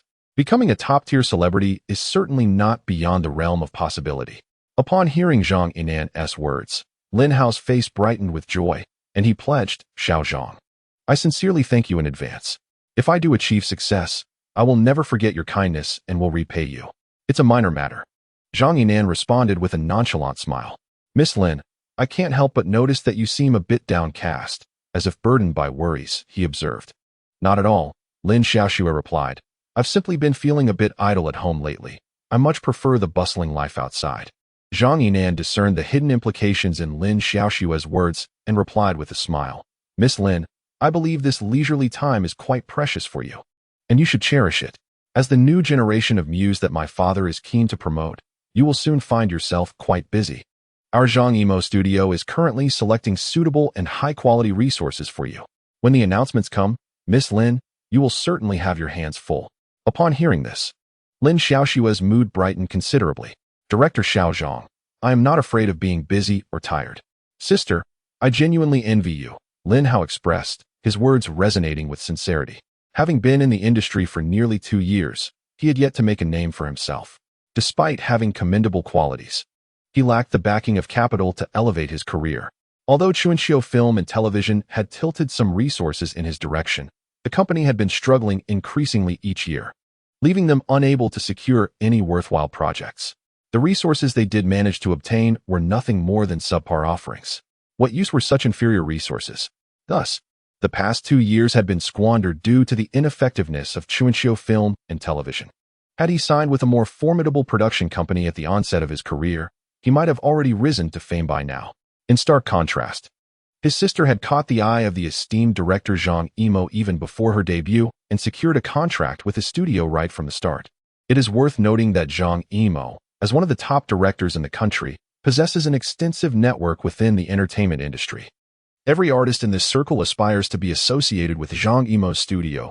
Every female artist dreams of becoming a muse. It is no exaggeration to say that his sister entered the entertainment world with a golden spoon in her mouth. Her future is destined to see her become a leading star. However, Lin Hao felt that fortune was finally turning in his favor. With a muse sister in the industry, his own path would undoubtedly become much smoother. Before long, Zhang Yinan drove to the Yechen Century Seaview sales office. After parking the car, the four of them entered the sales office together. Sister Wang? Upon seeing Wang Fong, Li Wan approached her. Sister Wang, these two must be your grandchildren, right? They've grown up so much, I hardly recognize them now. As Li Wan spoke, she appraised Lin Hao and Lin Xiaoxue. Li Auntie, Wang Fong replied. During her working years, she had considered Wang Fong as a mentor, and every festive season, Li Wan would bring gifts to visit the Lin family. Hence, Lin Hao and Lin Xiaoxue were not unfamiliar with her. Although Li Wan had not visited since their grandmother's retirement, the siblings still had a memory of her. Sister Wang, your grandchildren are truly handsome. They look just like stars, Li Wan remarked. Wang Fong smiled in response. Manager Li, to be honest, they are indeed making their way in the entertainment industry now. Upon hearing these words, Li Wan's expression subtly changed. When she spoke again, her enthusiasm was markedly heightened. Xiaoxue, it turns out you are not merely resembling big stars, but indeed are celebrities. I beg your pardon, Auntie misspoke earlier. Auntie Li, please do not flatter us. My sister and I are still newcomers in the entertainment industry, certainly not big stars, Lin Hao replied, gesturing towards Zhang Yinan beside him. Auntie Li, allow me to formally introduce this gentleman. He is Zhang Yinan, the eldest son of the esteemed director Zhang Yimou. You may refer to him as Director Xiao Zhang. Upon hearing this, Li Wan was taken aback. The son of Zhang Yimou? Goodness, what an influential figure. So it is Director Xiao Zhang. Welcome, welcome. In response to Li Wan's warm reception, Zhang Yinan merely nodded slightly, acknowledging her greeting. Manager Li, my grandson Xiao Hao mentioned that Director Xiao Zhang is interested in purchasing a riverside luxury apartment in Magic City, so he recommended our Yechen Century Seaview. Wang Fong interjected. We are here today to accompany Director Xiao Zhang in viewing the properties. Wang Fong's implication was clear. She intended for this commission to be attributed to her. Director Xiao Zhang, if you wish to acquire a riverside luxury apartment, you have certainly come to the right place. Several stars have already purchased properties in Yechen Century Seaview. As they spoke, under Li Wan's guidance, the group arrived at the display area. Director Xiao Zhang, please take a look and see which layout appeals to you. Zhang Yinan swept his gaze across the options, ultimately settling on a residence located in the prime riverside area. That one, he declared. Following the direction of Zhang Yinan's finger, Li Wan paused. Director Xiao Zhang, are you referring to the 343 square meter flat? Zhang Yinan nodded affirmatively.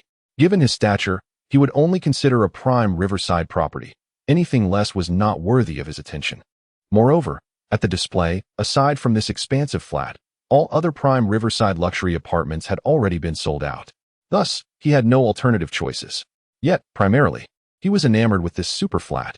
Seeing this magnificent flat stirred feelings akin to the first time he laid eyes on Lin Xiaoxue, an immediate desire to possess it.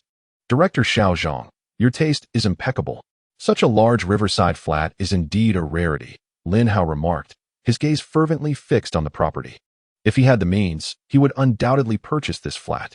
A prime riverside location, 343 square meters, offering a breathtaking view of the Huangpu River. This was the epitome of a luxury riverside residence. Lin Xiaoxue also gazed at the flat with fervor. This was the luxurious home she had always yearned for. She pondered when she might possess the wealth to acquire such a riverside luxury apartment. I must become a leading actress, Lin Xiaoxue vowed silently to herself. She could only hope to become a top-tier star, as that would be her only chance to earn enough to purchase such a magnificent riverside penthouse. Chapter 84. Lin Xiaoxue. If I only stay there occasionally, it should be fine, right? Upon seeing Zhang Yinan nod in affirmation, confirming that he truly intended to buy that penthouse, Li Wan's expression revealed a hint of regret as she said, Director Xiao Zhang, I truly apologize, but you have arrived a bit late. This stunning penthouse has already been reserved by someone else. Hearing this, Zhang Yinan furrowed his brow, questioning why it was still listed as available. Well, Director Xiao Zhang, this penthouse was only reserved less than half an hour ago, so we haven't had the opportunity to update its sales status, Li Wan explained. She continued, perhaps you could consider our other layouts. I believe this one is quite excellent. However, before she could finish, Zhang Yinan interrupted, stating that aside from the top-tier riverside property, he had no interest in any alternatives. Wang Fong, overhearing this, felt a surge of urgency. It seemed that if Zhang Yinan could not secure this penthouse today, he would certainly forego purchasing a property at Yechen Century Seaside. If that were to happen, her commission would vanish, and that was simply unacceptable. In a moment of quick thinking, Wang Fong proposed, Manager Li, you mentioned that the client who reserved this penthouse only paid a deposit. So why don't we refund the deposit to them? Upon hearing her grandmother's suggestion, Lin Hao's eyes brightened, and he eagerly chimed in, Aunt Li, I believe my grandmother's idea is quite feasible. Look how much Director Xiao Zhang adores this penthouse. We should facilitate this. Li Wan's face displayed concern, Sister Wang. You know that the client signed a purchase agreement upon paying the deposit. If we unilaterally refund the deposit, it would breach the agreement. And should the client decide to pursue legal action, we would be liable to pay 3 times the deposit as a penalty. Wang Fong fell silent, recognizing the validity of Li Wan's point. For such a luxurious penthouse, the deposit must surely be in the millions. A penalty of 3 times the deposit was no trivial sum. Even if Li Wan agreed, Zhongjiang Real Estate would certainly not consent, unless the penalty were covered by someone else. It appeared that Zhang Yinan's transaction was destined to fail, which left her feeling disheartened. Manager Li, may I ask how much the deposit was? Zhang Yinan suddenly inquired. 2 million yuan, Li Wan replied.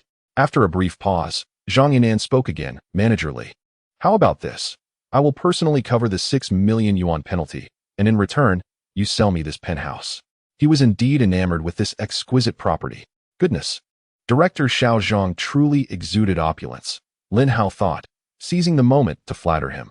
Manager Li and Director Xiao Zhang are both willing to personally bear the penalty for breach of contract on behalf of our company. Surely, this resolves the issue, right? Wang Fong chuckled. At that moment, Li Wan began to weigh the pros and cons in her mind. Since Zhang Yinan had expressed his position so clearly, if she were to refuse the breach and sell the spacious apartment to him, it would undoubtedly incite his displeasure. However, should she agree to the breach, it would clearly offend Yechen. After careful consideration, Li Wan had already reached a decision. She smiled at Zhang Yinan and said, all right. In order for Director Xiao Zhang to reside in the home he desires, I shall bear the consequences of offending someone. With that, Li Wan shifted her tone, however. Director Xiao Zhang, I need to inform our sales department manager at Zhongjiang Real Estate about this matter. Only with our manager's approval can we proceed. The rationale behind her choice was quite simple. Yichen's status could not compare to Zhang Yinan's. She had previously gathered some information about Yechen from Xiao Ranran. According to Xiao Ranran, Yechen came from an ordinary family.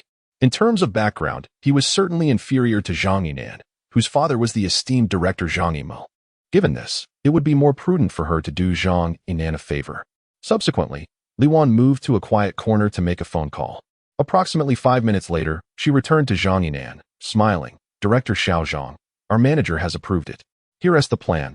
Once I finalize everything tomorrow, I will call you, and you can come over to sign the contract.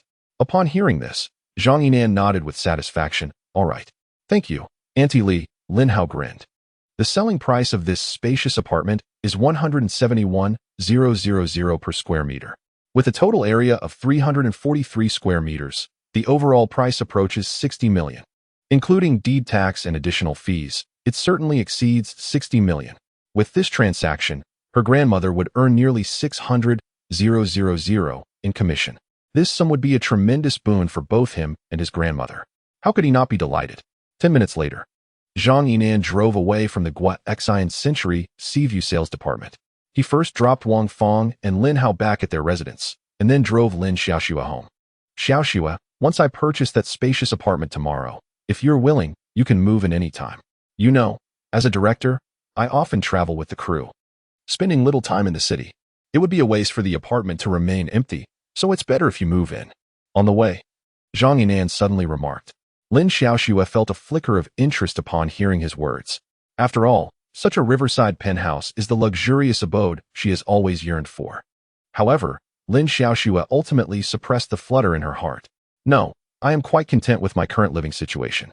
Zhang Yinan just mentioned that he hardly spends a few nights in the bustling metropolis throughout the year, which is indeed a reality. Yet, if she were to relocate there, what would become of the few nights Zhang Yinan spends in the city? Sharing the same roof with him? They are both adults, and she sees through his intentions clearly. If she were to move in, it would signify an unspoken acceptance. Taking that step could very well lead her, Lin Xiaoxue, into an abyss. How about this, Xiaoxue? Tomorrow when you receive the keys, I'll hand you another set. If you ever wish to change your living environment, you can spend a few days there. Consider it a hotel of sorts, Zhang Yinan suggested. Upon hearing his words, Lin Xiaoxue felt a surge of temptation. Staying occasionally should be harmless, right? Her heart was in turmoil. Director Xiao Zhang, I appreciate your kindness, but I'm not accustomed to residing in unfamiliar surroundings. In the end, Lin Xiaoxue managed to rein in her desires. If the path ahead appeared to be a precipice, even a half step forward would plunge her into endless darkness. She understood the principle of being slowly boiled like a frog. Thus, she could not afford to give Zhang Yinan any opportunity. Chapter 85, Brother Yechen. You must accept this black card. Repeatedly being declined, Zhang Yinan was not at all vexed. Rather, his interest in Lin Xiaoxue intensified. Things that come easily tend to lose their allure. The more challenging something is to attain, the more it ignites his desire for conquest. He relishes the gradual sensation of subduing. Lin Xiaoxue, this woman, he was determined to conquer. She would not escape his grasp. Meanwhile, Yechen drove Xiao Ranran to the port city Yuting before promptly heading to a restaurant named Tianfu. In a private room, Yechen and Cheng Bingyuan encountered Zhou Jia, who was dressed in denim shorts and a white blouse. Brother Yechen, Teacher Cheng, why are you so late? I've been waiting, and my stomach is growling. Zhou Jia pouted. Apologies, Jia. There was a traffic accident on the way, causing a jam, which is why Yechen and I arrived late, Cheng Bingyuan explained. Weren't you always clamoring about wanting to lose weight? Now, after a slight delay in dining, your stomach is already growling. I see no evidence of your commitment to dieting, Yechen remarked with a smile. Brother Yechen, it's clear you don't understand dieting. Zhou Jia retorted as she gazed at him.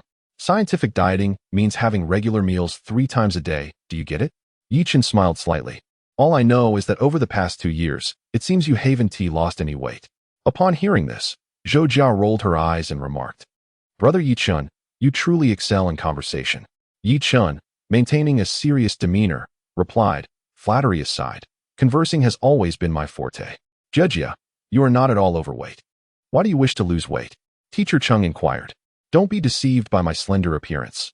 I harbor quite a bit of excess flesh on my abdomen. Whenever I sit down, a spare tire magically appears around my waist, which is utterly vexing, Zhou Jia confessed.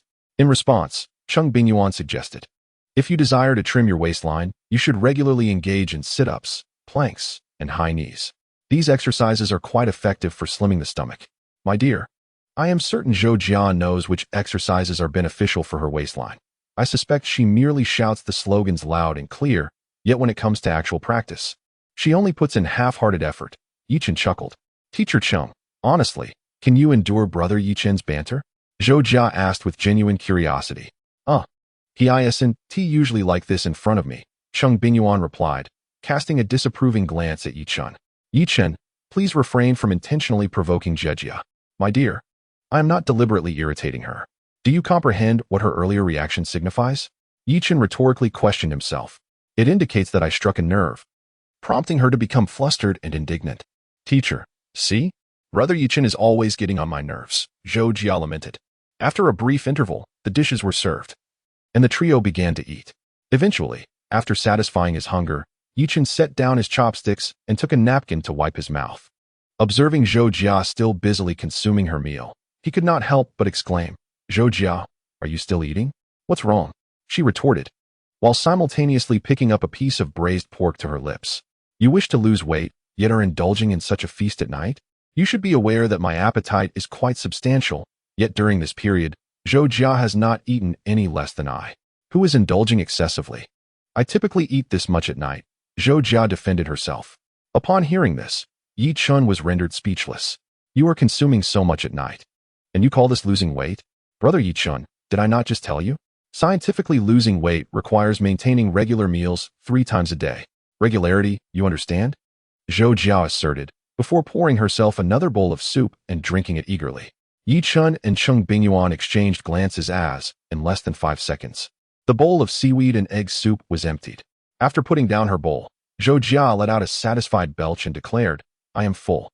After Zhou Jia finished wiping her mouth, Yechen remarked, "Jia, today's meal was not merely a gesture of hospitality, was it?" "Brother Yechen here," Zhou Jia said, pulling a black card from her pocket and handing it to him. Yechen examined the card in his hand, noticing a golden ancient garden architecture design emblazoned in the center. "What is this?" he asked. "Brother Yechen, this card will be beneficial to you," Zhou Jia assured him. Upon hearing this, Yechen inquired with curiosity, "What specific benefits does it offer?" "Brother Yechen, with this black card in your possession, should you decide to purchase property in the magical city, you will receive a generous 20% discount on all available developments," Zhou Jia explained. "Is this black card truly that powerful?" Yechen's expression shifted slightly. "Indeed," Zhou Jia affirmed, then continued, "However, there are certain limitations. The total price of the property you purchase cannot exceed 100 million yuan, and this black card can only be utilized for a discount on a home purchase once per year." "That is still quite impressive," Yechen remarked. "This black card is quite valuable," he added. "Brother Yechen, if you were to return it, I would be quite upset," Zhou Jia replied, biting her lip. "I had mentioned previously that I intended to gift you and teacher Cheng a wedding present. Initially, I planned to offer you insider information on Bitcoin as a gift, but that turned out to be a significant pitfall. Fortunately, you, Brother Yechen, are astute and detected the dangers lurking in the Bitcoin market. Otherwise, I would have led you astray. Thus, I present this black card as a wedding gift from me to you, Brother Yechen and teacher Cheng. Please do not dismiss its value. Had it not been for your earlier advice, I would not have profited over 100 million in the Bitcoin market and would have instead suffered substantial losses. In light of this black card truly pales in comparison. Therefore, Brother Yechen, teacher Cheng, you must accept this gift." Listening to Zhou Jia, Yechen smiled. "Very well. I shall accept it. Speaking of which, we viewed some properties today and even paid the deposit. With this black card in hand, we will save over 10 million tomorrow." Although Zhou Jia mentioned that as long as the total price of the property does not exceed 100 million, the black card would grant an 8% discount. Yechen did not intend to exploit the situation excessively. Such behavior would appear rather unsightly. Moreover, he genuinely adored the spacious riverside apartment with its magnificent view. "It seems this black card has arrived at a most opportune moment," Zhou Jia remarked cheerfully. "By the way, Brother Yechen, which development are you purchasing?" "Guaxian Century Seaview," Yechen replied. "Seaside property? That development is quite commendable." Chapter 86. If I were to encounter it, I would awaken laughing in my dreams. The trio emerged from the restaurant around 8:30 in the evening. "Jia, once we move into our new home, you must come over for a meal," Cheng Bingyuan said. "Absolutely," Jia responded. Zhou Jia chuckled. "Teacher Cheng, you may not know this, but when Brother Yechen tutored me, he often praised your culinary skills in my presence." "Jia, don't heed Yechen's flattery. My cooking skills are truly quite average." No. Brother Yechen seldom praises others. "So I have exceedingly high expectations for your culinary skills, teacher Cheng," Zhou Jia remarked with a smile. "Zhou Jia, we shall take our leave now," Yechen said, as he opened the driver's door of the golf car. "Brother Yechen, it's only 8:30 and it's the weekend. Are you heading home so early?" Yechen chuckled at her words, acknowledging the truth in them. "Then, teacher Cheng, shall we catch a movie before returning home?" "Sounds good." Cheng Bingyuan replied with a nod and a smile. "Zhou Jia, care to join us?" Zhou Jia rolled her eyes at Yechen's gaze. "No. I refuse to be a third wheel." Upon exiting the cinema after the film, it was already 11 in the evening. Passing by a milk tea shop, Cheng Bingyuan paused and said, "Darling, I would like some milk tea. I'll go in and buy it for you. What flavor do you want?" Yechen inquired. Just choose for me. I seldom drink milk tea. In a short while, Yechen emerged from the shop, holding a cup of milk tea. Why did you only buy 1 cup? Cheng Bingyuan asked, taking the drink from him. I'm rather indifferent towards milk tea. All right then. Before long, they arrived at the underground parking lot and settled into the car. Yechen picked up the half-empty bottle of Baisuishan water he had from earlier and drank it down in one go, finishing it completely. The heavier dishes from dinner had left him quite thirsty. Did you finish that bottle of water you had earlier, dear? Yes, but are you still thirsty? Then allow me to treat you to some imported milk tea. A few minutes later, Yechen drove out of the underground parking lot. Yechen, are you still thirsty? Do you need me to go down and buy you a bottle of water? Cheng Bingyuan, sitting in the passenger seat, asked with a cheerful smile. Having had the imported milk tea and water, I am no longer thirsty. By the time they returned home, took a shower, and settled into bed, it was past midnight. It has been quite a tiring day, Cheng Bingyuan said, stretching on the bed with a look of contentment. It's so much more comfortable lying down. Are you tired? Then let us retire early, Yechen suggested, reaching for the light switch, but Cheng Bingyuan stopped him. What is it? What do you think, Yechen? She said, gazing at him with a playful smile. Yechen understood. Truly, she was an exceptional teacher, and he felt an overwhelming surge of emotion. The next day, on July 30th, at 6 in the morning, Yechen rose promptly and headed downstairs for his morning run. It was yet another morning of self-discipline. Discipline strengthened him. Discipline brought him joy. At around 6:20, Xiao Ranran arrived at the Yechen Century Seaside Sales Office. At 6:30, Li Wan convened a morning meeting, assigning cleaning responsibilities to all sales personnel, including the temporary worker Wang Fong. Have all of you memorized the areas for which you are responsible? Everyone responded in unison, affirming their understanding. I am uncertain of the exact time Mr. Yang will visit our sales office, so I must insist that each of you maintain the cleanliness and order of your respective areas. Let me be clear, should Mr. Yang come to inspect our work and find any area lacking in hygiene, the responsible individual will see their performance evaluation for this month downgraded by 1 tier. Do any of you have objections? Seeing that no one spoke up, Li Wan's face revealed a satisfied expression, and she said, All right, the meeting is adjourned. Everyone, please get to work. Xiao Ranran, please come to my office for a moment. Thus, Xiao Ranran followed Li Wan to her office. Managerly, is there something you need? Xiao Ranran wondered, knowing that being called to the office often signified an important discussion, and she felt a surge of curiosity about the matter at hand. Please have a seat. Li Wan gestured toward a chair opposite her desk. Xiao Ranran complied and sat down. Meeting Xiao Ranran's gaze, Li Wan began, Xiao Ranran. I regret to inform you that the large flat cannot be sold to your classmates and teachers. Upon hearing this, Xiao Ranran's expression shifted dramatically. Manager Li. What do you mean? My classmates paid the deposit and signed the purchase agreement yesterday. Rest assured, our company will not allow your classmates to suffer a loss. Since we are the ones breaching the contract, we will strictly adhere to the terms and provide them with triple the deposit as compensation, Li Wan replied with a smile.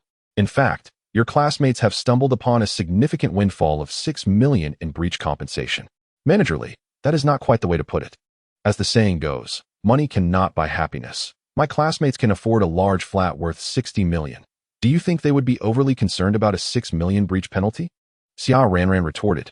We signed the purchase agreement just yesterday afternoon, and now we are suddenly reversing our decision. Manager Li, I would like to understand what has transpired. Alas, the fault lies with me. Li Wan began to recount the carefully prepared explanation. Before your classmates arrived at our sales office yesterday afternoon, Wang Fong sent me a message on WeChat, stating that someone wished to purchase the super large flat at Yechen Century Seaview, and requested that I reserve it for her, not to sell it to anyone else. Unfortunately, due to my busy schedule, I did not see Wang Fong's message in time. And it was only after returning home last night that I discovered it, but by then it was too late. Xiao Ranran expressed her hope that others would understand her predicament and offer assistance. Wang Fong's acquaintance is a person of substantial wealth and influence, deeply entrenched in the entertainment industry. If I fail to sell that spacious flat to him, I fear he may leverage his connections to tarnish our company's reputation. Should matters escalate to that extent, I would undoubtedly be the first to face repercussions, potentially even losing my job altogether. Yet, Manager Li, our actions seem unjust towards my classmate. How is this unfair? We are offering him a penalty fee thrice the amount of his deposit, which amounts to a staggering 6 million. In just one day, he stands to gain 6 million, essentially a windfall. If I were in such a fortunate position, I would wake up smiling from my dreams, Li Wan remarked. Chapter 87. How the black card came into his possession. Li Wan's words were heartfelt. If she were to stumble upon such an opportunity to obtain 6 million effortlessly, she too would be elated beyond measure. However, as Xia Ranan previously noted, Yechen's ability to purchase a grand flat worth over 60 million indicates he is not lacking in financial resources. While 6 million represents a significant sum for her, it may be trivial for someone of Yechen's stature. The deposit has been paid, and the purchase agreement signed. Now to renege on the sale? Should he be displeased and cause a scene, it would spell trouble. Under ordinary circumstances, this might be manageable, but today, Yang Hui from Zhongjiang Real Estate is scheduled to inspect our work. If this situation escalates and reaches General Manager Yang's ears, it could lead to complications. Given his well-known intolerance for incompetence, it was this concern that prompted her to appeal to Xia Ranan's emotions. Hoping she could soothe Yechen's feelings and ensure he leaves with his money without causing any disturbances. Manager Li, regardless of the circumstances, I believe our company is acting quite unscrupulously. You fear offending the client behind Wang Fong, but show no concern for my classmate Yechen. This clearly indicates a bias, picking the softest persimmon to squeeze. If my classmate were to possess greater power than Wang Fong's benefactor, would you still proceed in this manner? Xia Ranan said, her frustration evident. Xia Ranan, you have just stepped out of university, and many harsh realities of society remain unknown to you. Once you navigate the complexities of the world for several years, I am confident that if you find yourself in my position facing similar dilemmas, you would make the same choices I have, Li Wan replied. When she first left the campus for the workforce, she too shared a clear sense of right and wrong. Much like Xia Ranan. Yet, society is a vast melting pot, a sharpening stone that smooths out all one's edges, rendering one more astute. As for right and wrong, driven by self-interest, Yechen seized the car keys and departed with Cheng Bingyuan shortly after 9 o'clock. By 10 o'clock, a Mercedes Maybach was en route to the Guoxin Century Seaview sales office. Suddenly, a middle-aged man clad in a suit, adorned with silver-framed spectacles, seated in the rear, addressed the driver. Lao Zhang, are there any public restrooms nearby?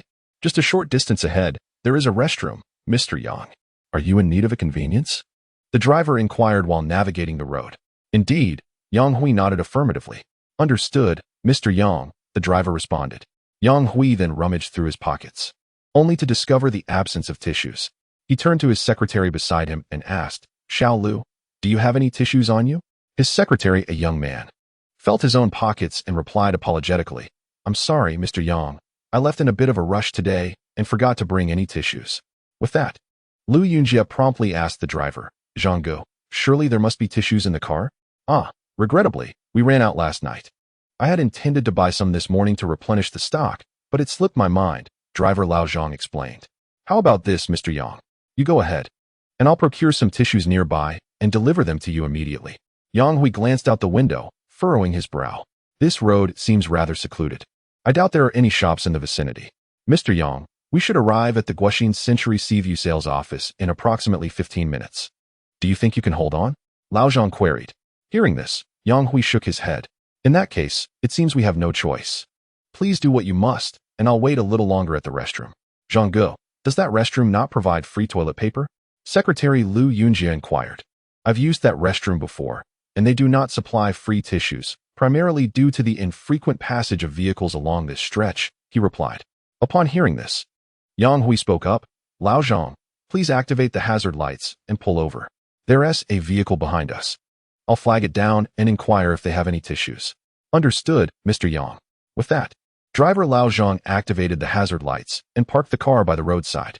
Yang Hui and his secretary Lu Yunjie exited the vehicle, waving their arms towards a red Volkswagen trailing behind them. Responding to their gestures, the Volkswagen reduced its speed and eventually came to a stop. Yechen lowered his window and addressed the suited middle-aged man who approached.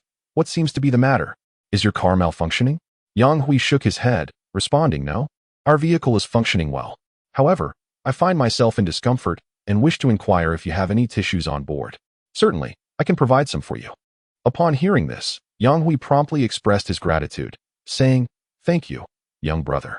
As the saying goes, there are 3 urgent matters for a person. He had not been caught off guard by something as trivial as a piece of toilet paper in many years. To be candid, it was indeed somewhat embarrassing. That morning, as Yechen departed, he noticed a small packet of tissue on the table, which he casually pocketed. Now, he retrieved the packet from his trousers. However, in his haste, he inadvertently pulled out a black card from his pocket as well. Noticing this, Yechen decided to keep the black card and offered the packet of tissues to Yang Hui outside the window. At that moment, Yang Hui paused, his attention wholly captivated by the black card in Yichen's hand. This was a Cheng Bingyuan club card. Upon confirming that he was not mistaken, Yang Hui felt a jolt of astonishment. The Cheng Bingyuan Club represents a premier commercial circle in the country, initiated by 8 titans of the real estate industry. To put it plainly, should these 8 members stamp their feet, the entire real estate sector of Xia country would tremble thrice. Each of the 8 members possesses a Cheng Bingyuan club card, which is not solely limited to their use.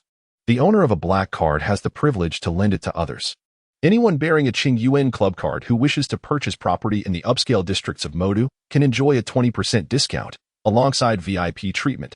Beyond these advantages, the card offers numerous other benefits. You need paper, don't you? Yechen couldn't help but remind Yang Hui, who was still fixated on the black card and had yet to take the tissues. It appeared that this fellow outside was likely familiar with the significance of the black card. Snapping back to reality, Yang Hui hastily accepted the packet of tissues from Yechen. By the way, may I ask your name? Yechen, with Yi as in leaves and Chen as in dust, he replied. Oh, Mr. Yi, Yang Hui responded. In this exchange, one could discern the shift in Yang Hui's perception of Yechen, as his address had transitioned from young brother to Mr. Yi. Who are you? Yang Hui wondered, taken aback. It was astonishing that a mere black card could elevate a man who had a driver and traveled in a Mercedes Maybach to such heights of respect. Mr. Yi, here is my business card, Yang Hui said, extracting a finely crafted card from his white shirt pocket and presenting it with both hands. Name, Yang Hui Zhongjiang Real Estate Group Contact, 182-2389. After glancing at the card, Yechen quickly grasped the identity of the middle-aged man before him. So he was Mr. Yang. Mr. Yi, are you heading to Yechen Century Seaview to view properties? Yang Hui inquired tentatively. His conjecture stemmed from the fact that this road was the only route to Yechen Century Seaview. Furthermore, since its opening, the properties there had been selling like hotcakes. And the sight of Mr. Yi, brandishing a Cheng Bingyuan club card, on this road inevitably led him to such a supposition.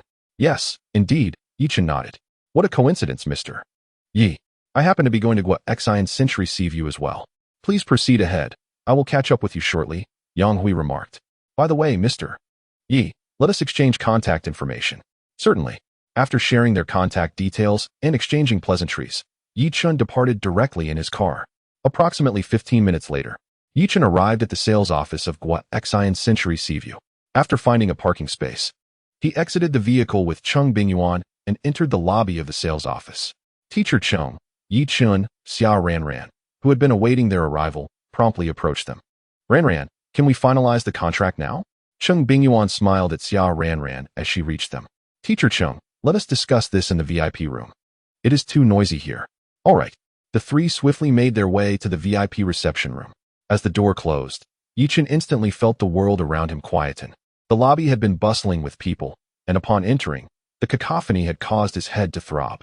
Now, at last, tranquility reigned. Xiao Ranran brought over 2 cups of tea, saying, Yechen, Teacher Cheng, here is your tea. Cheng Bingyuan accepted the cup with a grateful nod. Sitting down across from them, Xiao Ranran sighed. Teacher Cheng, Yechen, I am truly sorry, but it appears that you will not be able to purchase that spacious flat. As Yechen was about to sip his tea, he silently placed the cup back on the table upon hearing Xiao Ranran's words. What do you mean by that? Xiao Ranran. Cheng Bingyuan remained silent, but cast a questioning glance at Xiao Ranran. Yechen, Teacher Cheng, here is the situation. Xiao Ranran began to elucidate the background and details of the matter to them. After listening, Yichen's expression darkened. Xiao Ranran, does your company view me as an easy target? Yechen, Teacher Cheng, I am merely an intern who has been with the company for less than a month. My voice holds little weight, and although I have made attempts, I cannot influence the decisions of my superiors, Xiao Ranran said, her face reflecting helplessness. Ranran, this is not your fault. It is already commendable that you have shared all of this information with us candidly, Cheng Bingyuan reassured her. So, Teacher Cheng, Yechen, what are your plans now? Xiao Ranran remarked. If you wish to escalate this matter and exert pressure through public opinion to compel Zhongjiang Real Estate to sell that spacious apartment to you, I can unconditionally assist you. Her suggestion was essentially directed at Yechen and Cheng Bingyuan, advocating for the exposure of this situation, thus leveraging public sentiment to compel Zhongjiang Real Estate and ultimately achieve their rights. Had this occurred prior to yesterday, Yechen might have indeed considered such an approach. However, now that he possessed a black card, he found no necessity to pursue that course of action. Did Li Wan perceive him as a pushover? He was eager to observe how the situation would unfold. Noticing Yechen's silence, a sudden inspiration struck Xiao Ranran. She continued, "By the way, Teacher Cheng, Yechen, you could also consider this route. Our manager Yang from Zhongjiang Real Estate will be coming here today for an inspection. You could wait for his arrival and directly explain the situation to him. I believe he will handle it fairly." Upon hearing this, Yechen smiled. "Xiao Ranran, with your suggestions, aren't you concerned that your superiors might hold you accountable later?" "Accountability is no issue. It's merely a matter of finding a new job if necessary," Xiao Ranran replied. "You are not only my teachers and classmates, but also my clients, and I must uphold your rightful interests." "What a good girl you are," Yechen remarked with a smile. "What use is being a good girl if you have coldly rejected me twice?" she retorted. Her gaze towards Yechen tinged with evident melancholy. From the moment she entered university, she had been smitten with Yechen, fervently pursuing him. On the last day of military training, she boldly confessed her feelings before numerous classmates and instructors, only to be met with rejection. Shortly thereafter, Yechen began a relationship with Lin Xiaoxue, which left her heartbroken for an extended period. The day before graduation, upon learning of Lin Xiaoxue's breakup with Yechen, she eagerly proposed to him in their group chat, yet was met with another rejection. Subsequently, Yechen and Teacher Cheng were matched successfully in a big data marriage pairing, becoming a couple. However, as soon as she uttered those words, Xiao Ranran felt they were ill-timed, with Teacher Cheng present. "Teacher Cheng, please don't be upset. I was merely reflecting. I assure you, I harbor no inappropriate intentions towards Yechen now," she declared, raising a hand towards Cheng Bingyuan. "Do not worry, Ranran. I assure you, I am not upset," Cheng Bingyuan replied with a gentle smile. At that moment, a series of knocking sounds echoed through the room. Xiao Ranran rose to open the door, revealing Li Wan standing outside, holding a blue folder. "Manager Li," she greeted, as a smile graced Li Wan's face upon entering. "Mr. Yi and Mrs. Yi, I believe Miss Ya has just elucidated the matter to you. I sincerely apologize for wasting your precious time." As she spoke, Li Wan took a seat directly opposite Yechen and Cheng Bingyuan, the very place recently occupied by Xiao Ranran. "Mr. Yi," said General Manager Yang, "I have prepared the termination contract. I kindly ask you to sign it," Li Wan stated, placing her blue folder on the table. Unveiling a termination contract along with a black pen, which she extended towards Yechen. However, Yechen remained unmoved, his arms still crossed over his chest. "Mr. Yi?" Li Wan's smile faltered, becoming somewhat awkward. "Manager Li, I cannot sign this termination contract," Yechen declared. Li Wan paused, taken aback. "Why not, Mr. Yi? Did Miss Xiao not explain it clearly?" "Not at all. On the contrary, my classmate elucidated everything quite thoroughly." "Manager Li, you truly are adept at navigating these situations," Yechen replied with a hint of sarcasm in his smile. In that moment, Li Wan's smile completely froze on her face. She glanced at Xiao Ranran, her gaze turning icy. Earlier that morning, she had engaged Xiao Ranran in heartfelt conversation, hoping to persuade her to placate Yechen, ensuring he would not cause a scene and would quietly accept the termination fee. She had even subtly indicated that if Xiao Ranran helped her resolve this matter, she would ensure her successful passage through the internship assessment, securing her position as a formal employee of Zhongjiang Real Estate. Yet, she never anticipated that Xiao Ranran would divulge all the intricate details to her classmate. It felt like a stab in the back. How dare she? However, with the situation at hand, Li Wan knew she must first find a solution to the predicament, leaving the matter of Xiao Ranran for another day. "Mr. Yi, I did not wish for things to escalate to this point, but I hope you can empathize with my predicament. Furthermore, our company will compensate you for the breach of contract, every penny without exception," Li Wan continued. "Manager Li, I can comprehend your choice. Yet that does not imply I accept it," Yechen replied coolly. "Mr. Yi, as long as our company is willing to fully pay the breach fee, even if you are reluctant, we can unilaterally terminate the contract," Li Wan stated, her smile masking the underlying message that regardless of whether he signed, the outcome was already predetermined. Is this the way a large company treats its clients? How impressive, Zhongjiang Real Estate, Yechen retorted. Just as Li Wan was about to respond, her phone suddenly rang. Upon seeing it was a call from Qi Miao, her spirits lifted instantly. Moments ago, she had specifically instructed the other party to call her immediately if Mr. Yang arrived. Manager Li, I just saw Mr. Yang enter, came the notification. All right, I shall head over at once. With that, Li Wan hung up the phone and rose to her feet. Mr. Yi, I have matters to attend to, so I must take my leave. Please ponder carefully, she remarked, hastily departing from the VIP reception room. Once Li Wan had exited, Xiao Ranran spoke up. Teacher Cheng. Yechen, I suspect representatives from Zhongjiang Real Estate have arrived. Would you like me to escort you to Mr. Yang? No sooner had Xiao Ranran finished her sentence than Yichen's phone, resting on the table, began to ring. The caller ID displayed, Yang Hui. Mr. Yi. I have arrived at the lobby of the Guixin Century Seaview sales office. Where are you? On the other end of the line, Yang Hui spoke while scanning the vicinity. His secretary, Lu Yunjie, was also searching for Yichen's presence. Mr. Yang, I am in the VIP room to the north. How about this? I will come out to find you, Yechen proposed. Don't. Mr. Yi, please stay put. It's too noisy outside. I will come to you shortly. Yang Hui replied. Very well. Their conversation concluded as Yang Hui set his phone down and made his way toward the VIP reception room, a place he was already familiar with. However, after taking only a few steps, he unexpectedly encountered Li Wan and Qi Miao. Mr. Yang. Li Wan greeted with a beaming smile. Yang Hui did not halt in his stride. Instead, he continued walking and said, Join me in the VIP room. Without hesitation, Li Wan interjected, Mr. Yang, there are people in the VIP room. Let us proceed directly to my office. Upon hearing this, Yang Hui realized that Li Wan remained oblivious to the identity of the individual currently in the VIP room. Thus, he inquired, Manager Li, do we have anyone in the VIP room? Yes, Mr. Yang. You need not accompany me, she responded. Yang Hui glanced at Qi Miao. When meeting someone of Yichen's caliber, it was best to minimize the presence of uninvited guests. Qi Miao was momentarily taken aback. She had intended to take advantage of this opportunity to become acquainted with Yang Hui, but now Qi Miao, since Mr. Yang has spoken. You may attend to your own matters, Li Wan directed kindly. Catching up with Yang Hui, Li Wan urged, Mr. Yang, let us go to my office instead. There are clients in the VIP room, and it would be inconvenient for us to converse there. At that moment, anxiety swelled within Li Wan. As she was apprehensive about the encounter between Yang Hui and Yechen, she feared that if Yechen were to discover Yang Hui's true identity, he might inadvertently reveal sensitive information. Should that eventuality arise, the situation would spiral entirely beyond her control. As they walked, Yang Hui remarked, Li Wan, the very person I intend to meet is seated in our VIP room. Upon hearing this, Li Wan's heart skipped a beat. Initially, she believed that Yang Hui intended to visit the office to engage in a conversation with her. However, the implications of Yang Hui's words revealed that his purpose for entering the VIP room was to meet someone. Who could this individual be that Yang Hui sought? Could it be Xiao Ranran? The likelihood seemed minimal. Dismissing Xiao Ranran, if the person Yang Hui wished to see was neither Yechen, then it must surely be Cheng Bingyuan. These two were, after all, a married couple.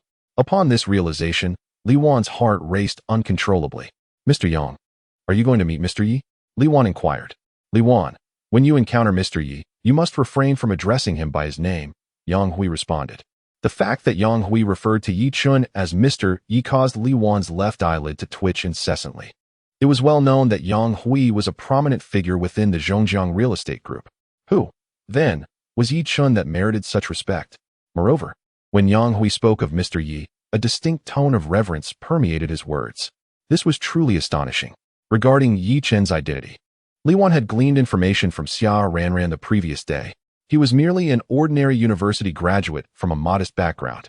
As for how he managed to afford a luxury apartment worth over 60 million, Xiao Ranran speculated that her classmate must have come into a fortune from some unexpected source. Consequently, in Li Wan's eyes, Yechen appeared to be a nouveau riche. When she had bid farewell to Yechen yesterday, she observed that his vehicle was merely a Volkswagen Golf. This detail further solidified her perception of him as an upstart, lacking even a respectable car. How could he be anything but one? Yet now, Mr. Yang referred to Yechen with such formality. This indicated that Yechen was certainly not the sort of nouveau riche she had envisioned. Cautiously, Li Wan asked, Mr. Yang, What exactly is Mr. Ye's status? I am still uncertain about the specifics of Mr. Ye's identity, Yang Hui replied, before shifting the subject. However, Mr. Yi possesses a black card from the Qingyuan Society. At this moment, Li Wan was taken aback, her mind reeling as if struck by a heavy hammer, causing a ringing in her ears. Her complexion paled visibly.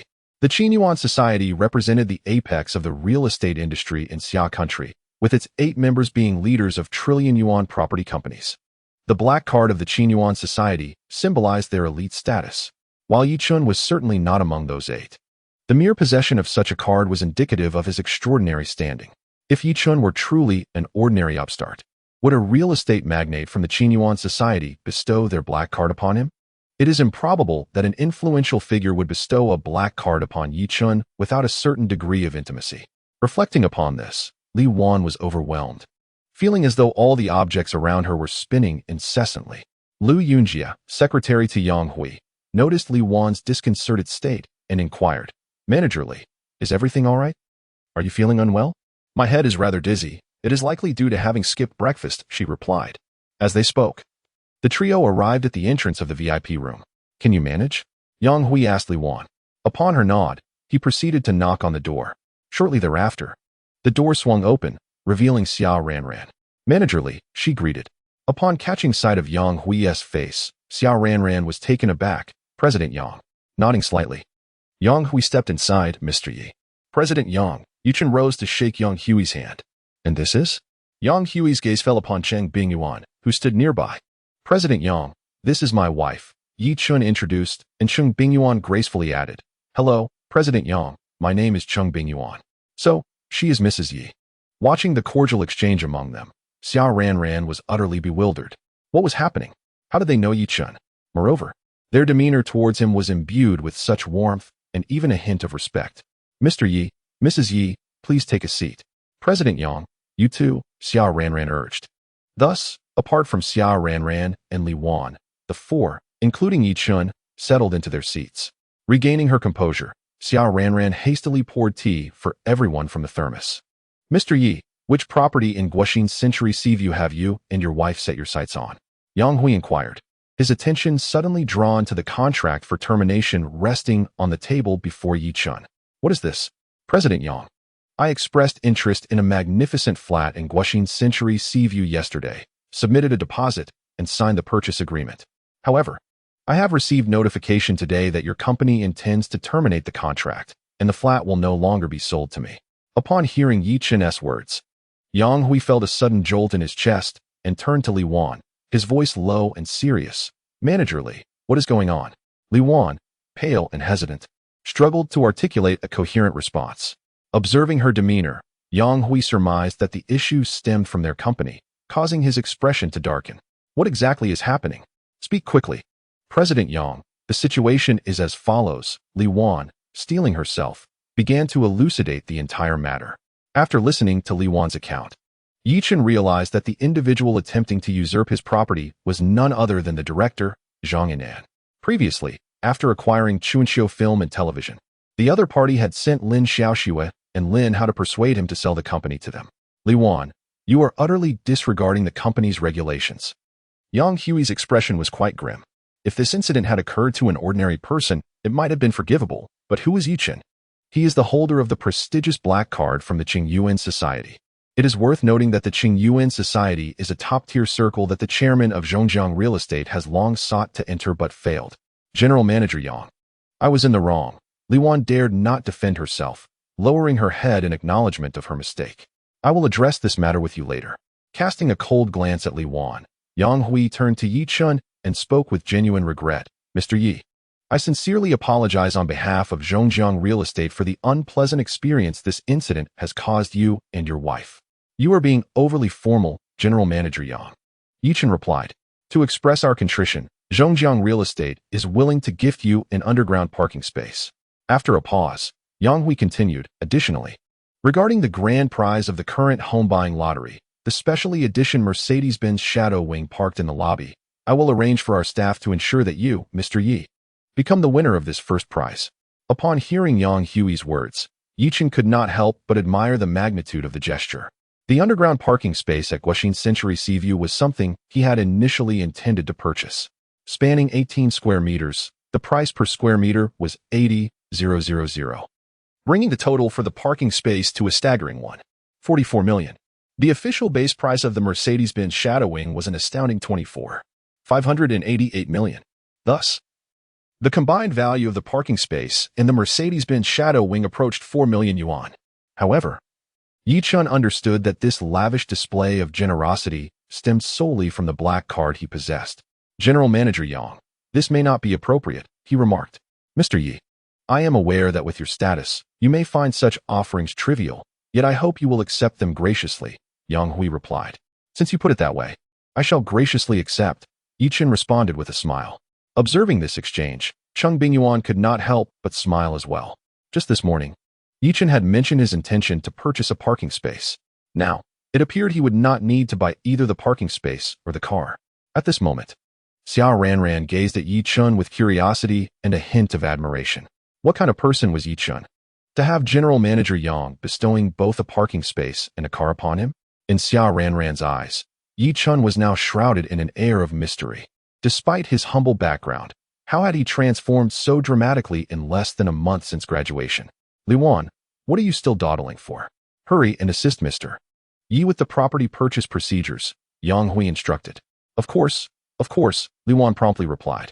Mr. Yi, could you kindly present the Qingyuan Club card in your possession? After we register it here, you will be entitled to an exclusive discount of 20% on your property purchase. Certainly. Chapter 91. Navigating the social sphere requires connections and relationships. During the ensuing moments, Liwan busied herself with the formalities of Mr. Yechen's property acquisition. Meanwhile, Yechen and Cheng Bingyuan engaged in casual conversation with Yang Hui in the VIP lounge, while Xiao Ranran attended to their needs, pouring tea and offering refreshments. Approximately half an hour later, Liwan arrived at the VIP lounge, bearing the prepared contract. Yechen glanced at it briefly before signing his name and affixing his fingerprint in the requisite places.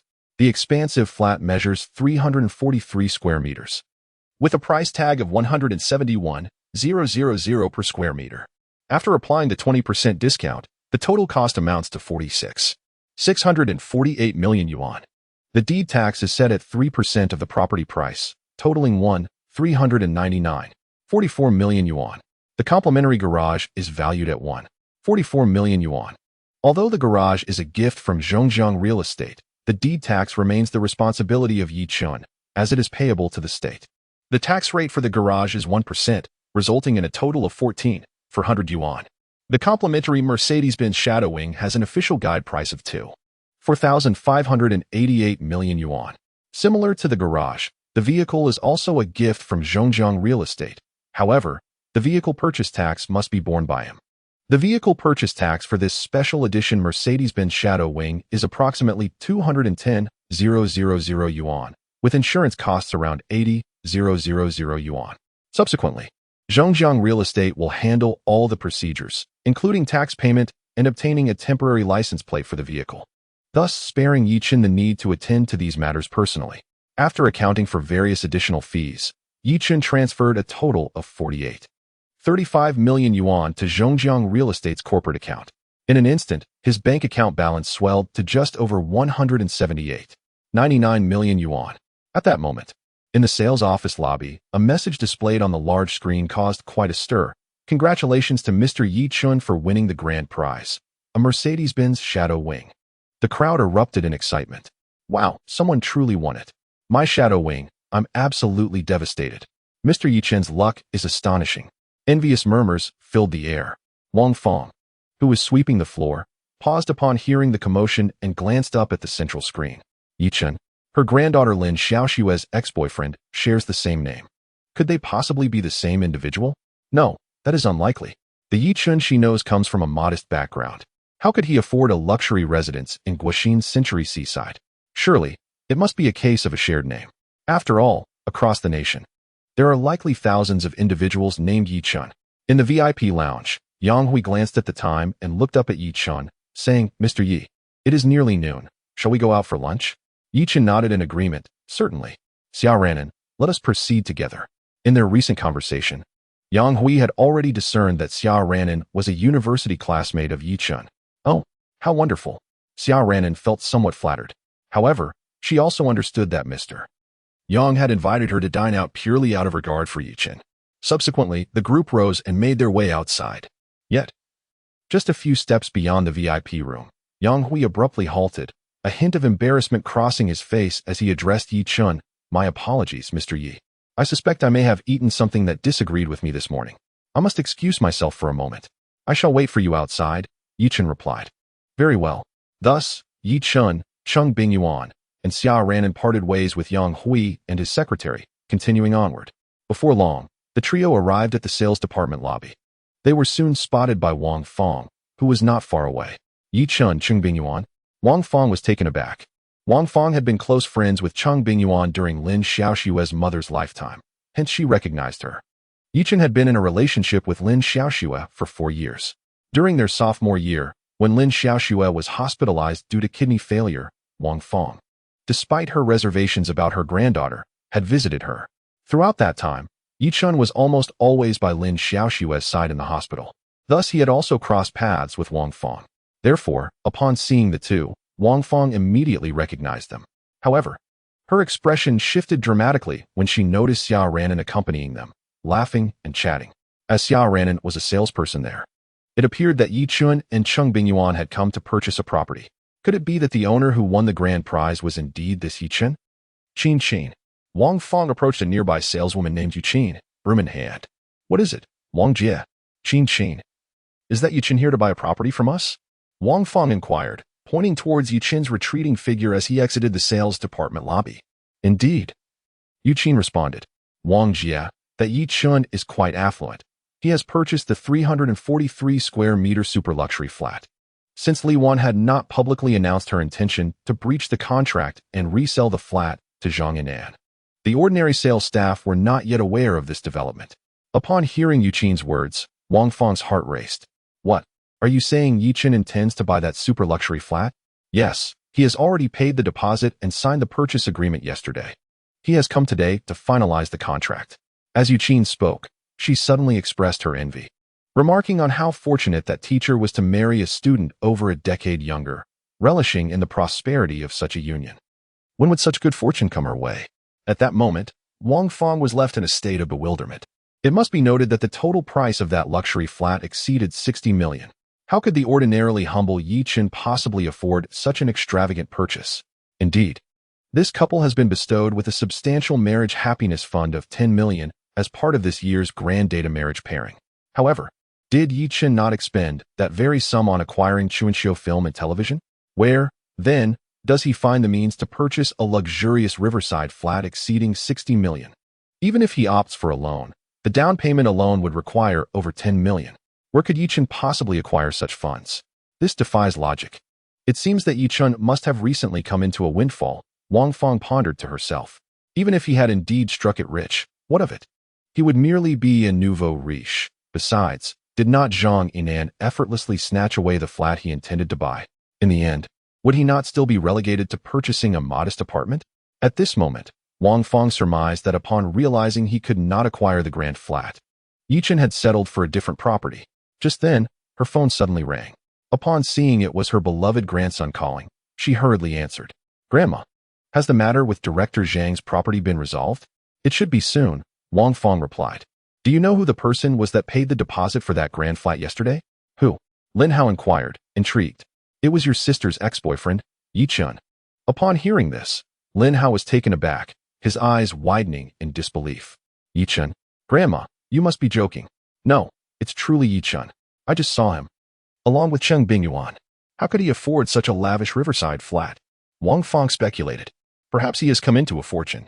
However, she continued, Yechen is, at best, a nouveau riche, and he pales in comparison to Zhang Yinan. You see, he was easily outmaneuvered by Zhang Yinan for that grand flat. In this society, it is paramount to cultivate connections and relationships. Your sister's decision to part ways with Yechen was wise. Should she end up with Zhang Yinan, it would undoubtedly benefit your career as well.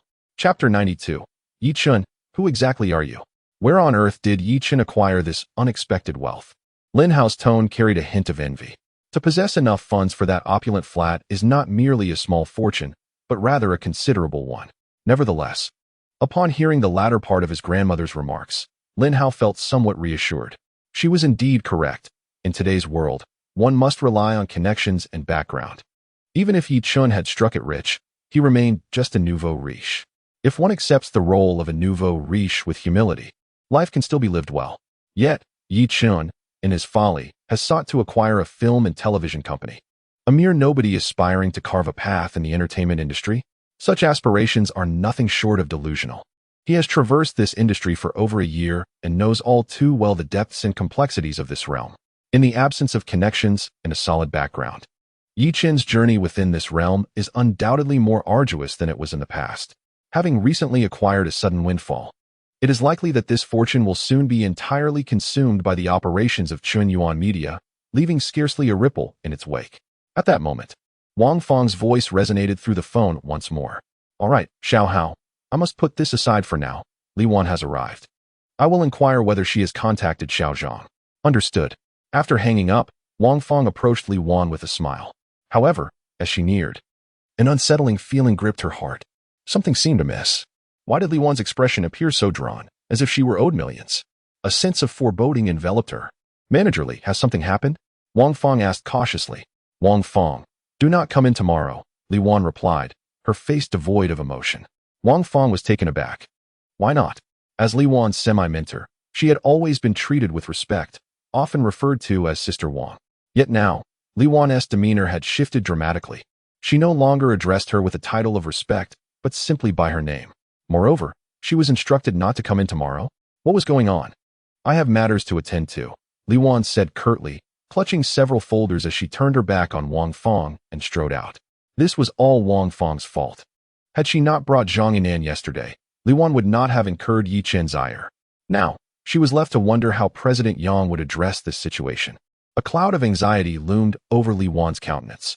Having navigated the corporate world with trepidation for most of her life, she had now stumbled into a significant pitfall. Just as Wang Feng was at a loss, Qi Miao Miao's figure passed by her.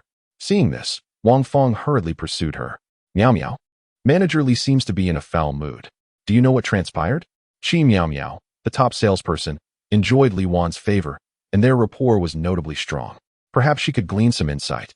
"Sister Wang, I am also in the dark," Qi Miao Miao replied. "I only know that after Manager Li returned from the VIP room with President Yang, her demeanor changed drastically. When I asked her about it, she remained tight-lipped. I was actually hoping to ask you, as you are Manager Li's senior. I thought you might have some knowledge of the underlying circumstances." The VIP room, Wang Feng pondered. Recalling that Yechen, Cheng Bingyuan, and Xia Ranran had just emerged from that very direction, she quickly queried, "Miao Miao, were there any other individuals present in the VIP room?" Indeed, Qi Miao Miao confirmed. Xia Ranran and her two clients were in the VIP room. Upon hearing this, Wang Feng felt a sudden clarity. She believed she was beginning to understand the situation. It is likely that Yechen reported Li Wan to General Manager Yang, which led to Li Wan being reprimanded and possibly even facing punishment. After all, Yechen made a deposit yesterday and signed the purchase agreement, yet today, Zhongjiang Real Estate intends to unilaterally breach the contract and refuse to sell that spacious apartment to Yechen. In this matter, Zhongjiang Real Estate is undoubtedly in the wrong.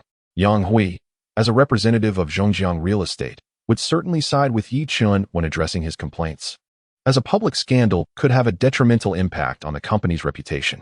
Upon realizing this, Wang Feng felt a pang of anxiety. Does this mean that the spacious apartment has indeed been sold? She inquired tentatively. "Yes, it has been sold," Qi Miaomi responded without hesitation. "Our manager Li just went out to personally handle the purchase procedures for that apartment." Wang Feng's heart sank at the revelation. The buyer is Yechen? Indeed. But I have things to attend to, so I must take my leave, Qi Miao Miao said before departing, leaving Wang Feng standing there in a daze. The apartment has truly been bought by Yechen, and her commission of 60,000 yuan has vanished into thin air. Furthermore, this incident has likely resulted in Li Wan's punishment by Yang Hui, which explains why Li Wan had displayed hostility towards her and instructed her not to return tomorrow. Consequently, she has lost this temporary job. This realization turned Wang Feng's face pale. Outside the sales office, Yechen refrained from immediately entering his car, as it felt akin to an oven inside. After starting the engine and cranking the air conditioning to its maximum, he, along with Cheng Bingyuan and Xiao Ranran, retreated to the shade of a nearby tree. Yechen, do you know our general manager Yang? Xiao Ranran asked, her large eyes filled with curiosity. This question had been bubbling in her mind for quite some time, and she had wanted to ask Yechen earlier, but the circumstances hadn't allowed it. Now, she finally found the opportunity. Seeing Yechen nod, Xiao Ranran continued, the way you two interact is quite unusual. Our general manager addresses you as Mr. Yi.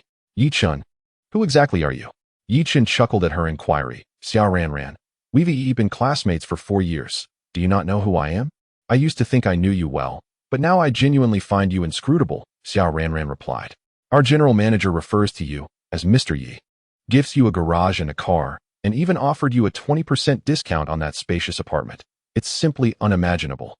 Suddenly, Xiao Ranran speculated, Yechen, could it be that you have some kind of favor with our general manager? Are you his benefactor? For the first time, Yechen realized that Xiao Ranran was quite innocent. Yes, Xiao Ranran, you guessed correctly. I indeed hold a favor with your general manager. Indeed, I have accurately guessed it. I am simply remarkable. Xiao Ranran first indulged in self-praise before curiously gazing at Yechen. What exactly do you owe to our President Yang? She inquired. If it is inconvenient to share, then never mind. There is nothing inconvenient to disclose. Upon hearing Yechen's words, Xiao Ranran's spirits lifted. She surmised that Yechen's favor toward their President Yang must be significant. Perhaps it could even be a matter of life and death. Meeting Xiao Ranran's inquisitive gaze, Yechen replied with a smile, this morning, while on the road, your President Yang felt the urgent need to relieve himself but lacked toilet paper. In the end, I provided him with a pack of tissue, which spared him from a rather embarrassing predicament. At this revelation, Cheng Bingyuan shot an annoyed glare at Yechen. Could you not speak in such an unrefined manner? Xiao Ranran was left momentarily stunned. Their President Yang's desperate need for paper. And then Yechen providing him with a pack? What on earth was this? Regaining her composure, Xiao Ranran rolled her eyes dramatically. Yechen, are you jesting with me? I assure you, I am not joking. If you do not believe me, you may inquire with your President Yang when he arrives. Yechen stated earnestly. Moreover, Xiao Ranran, do not underestimate the significance of this small act of kindness. Everyone experiences urgent needs. Should you find yourself one day in dire straits without paper, you will undoubtedly be grateful to whoever extends a helping hand. Upon hearing Yechen's words, a contemplative expression crossed Xiao Ranran's face. You may have a point there. It seems I ought to carry a pack of tissues with me at all times, for one never knows when they might encounter a benefactor. Indeed, Yechen replied. Such an innocent girl, Cheng Bingyuan remarked. Meanwhile, Wang Fong received a call from Lin Hao. Grandma, how is it? Has Aunt Li already contacted Director Zhang to have him sign the purchase agreement? Lin Hao's tone was cheerful. Alas, Wang Fong sighed. Xiao Hao, there has been an unforeseen incident. On the other end of the line, Lin Hao, who had been smiling, could no longer maintain his cheerfulness upon hearing his grandmother's words. An unforeseen incident? What has happened? Xiao Hao, here is the situation. Wang Fong proceeded to explain the outcome along with her speculations to her beloved grandson. How could this be? Lin Hao found it difficult to accept the outcome. The luxurious riverside flat, priced at over 60 million, had ultimately been purchased by Yechen. This effectively meant that his grandmother had incurred a substantial loss of 600,000 in commission from the sale. The money belonging to his grandmother was, after all, his money, and he was currently in dire need of funds. He was still waiting for this money to pay off his credit card, settle his online loans, and recharge his beauty and gym cards. Xiao Hao, that Yechen has won the grand prize. Upon hearing this, Lin Hao's eyes widened in disbelief. What?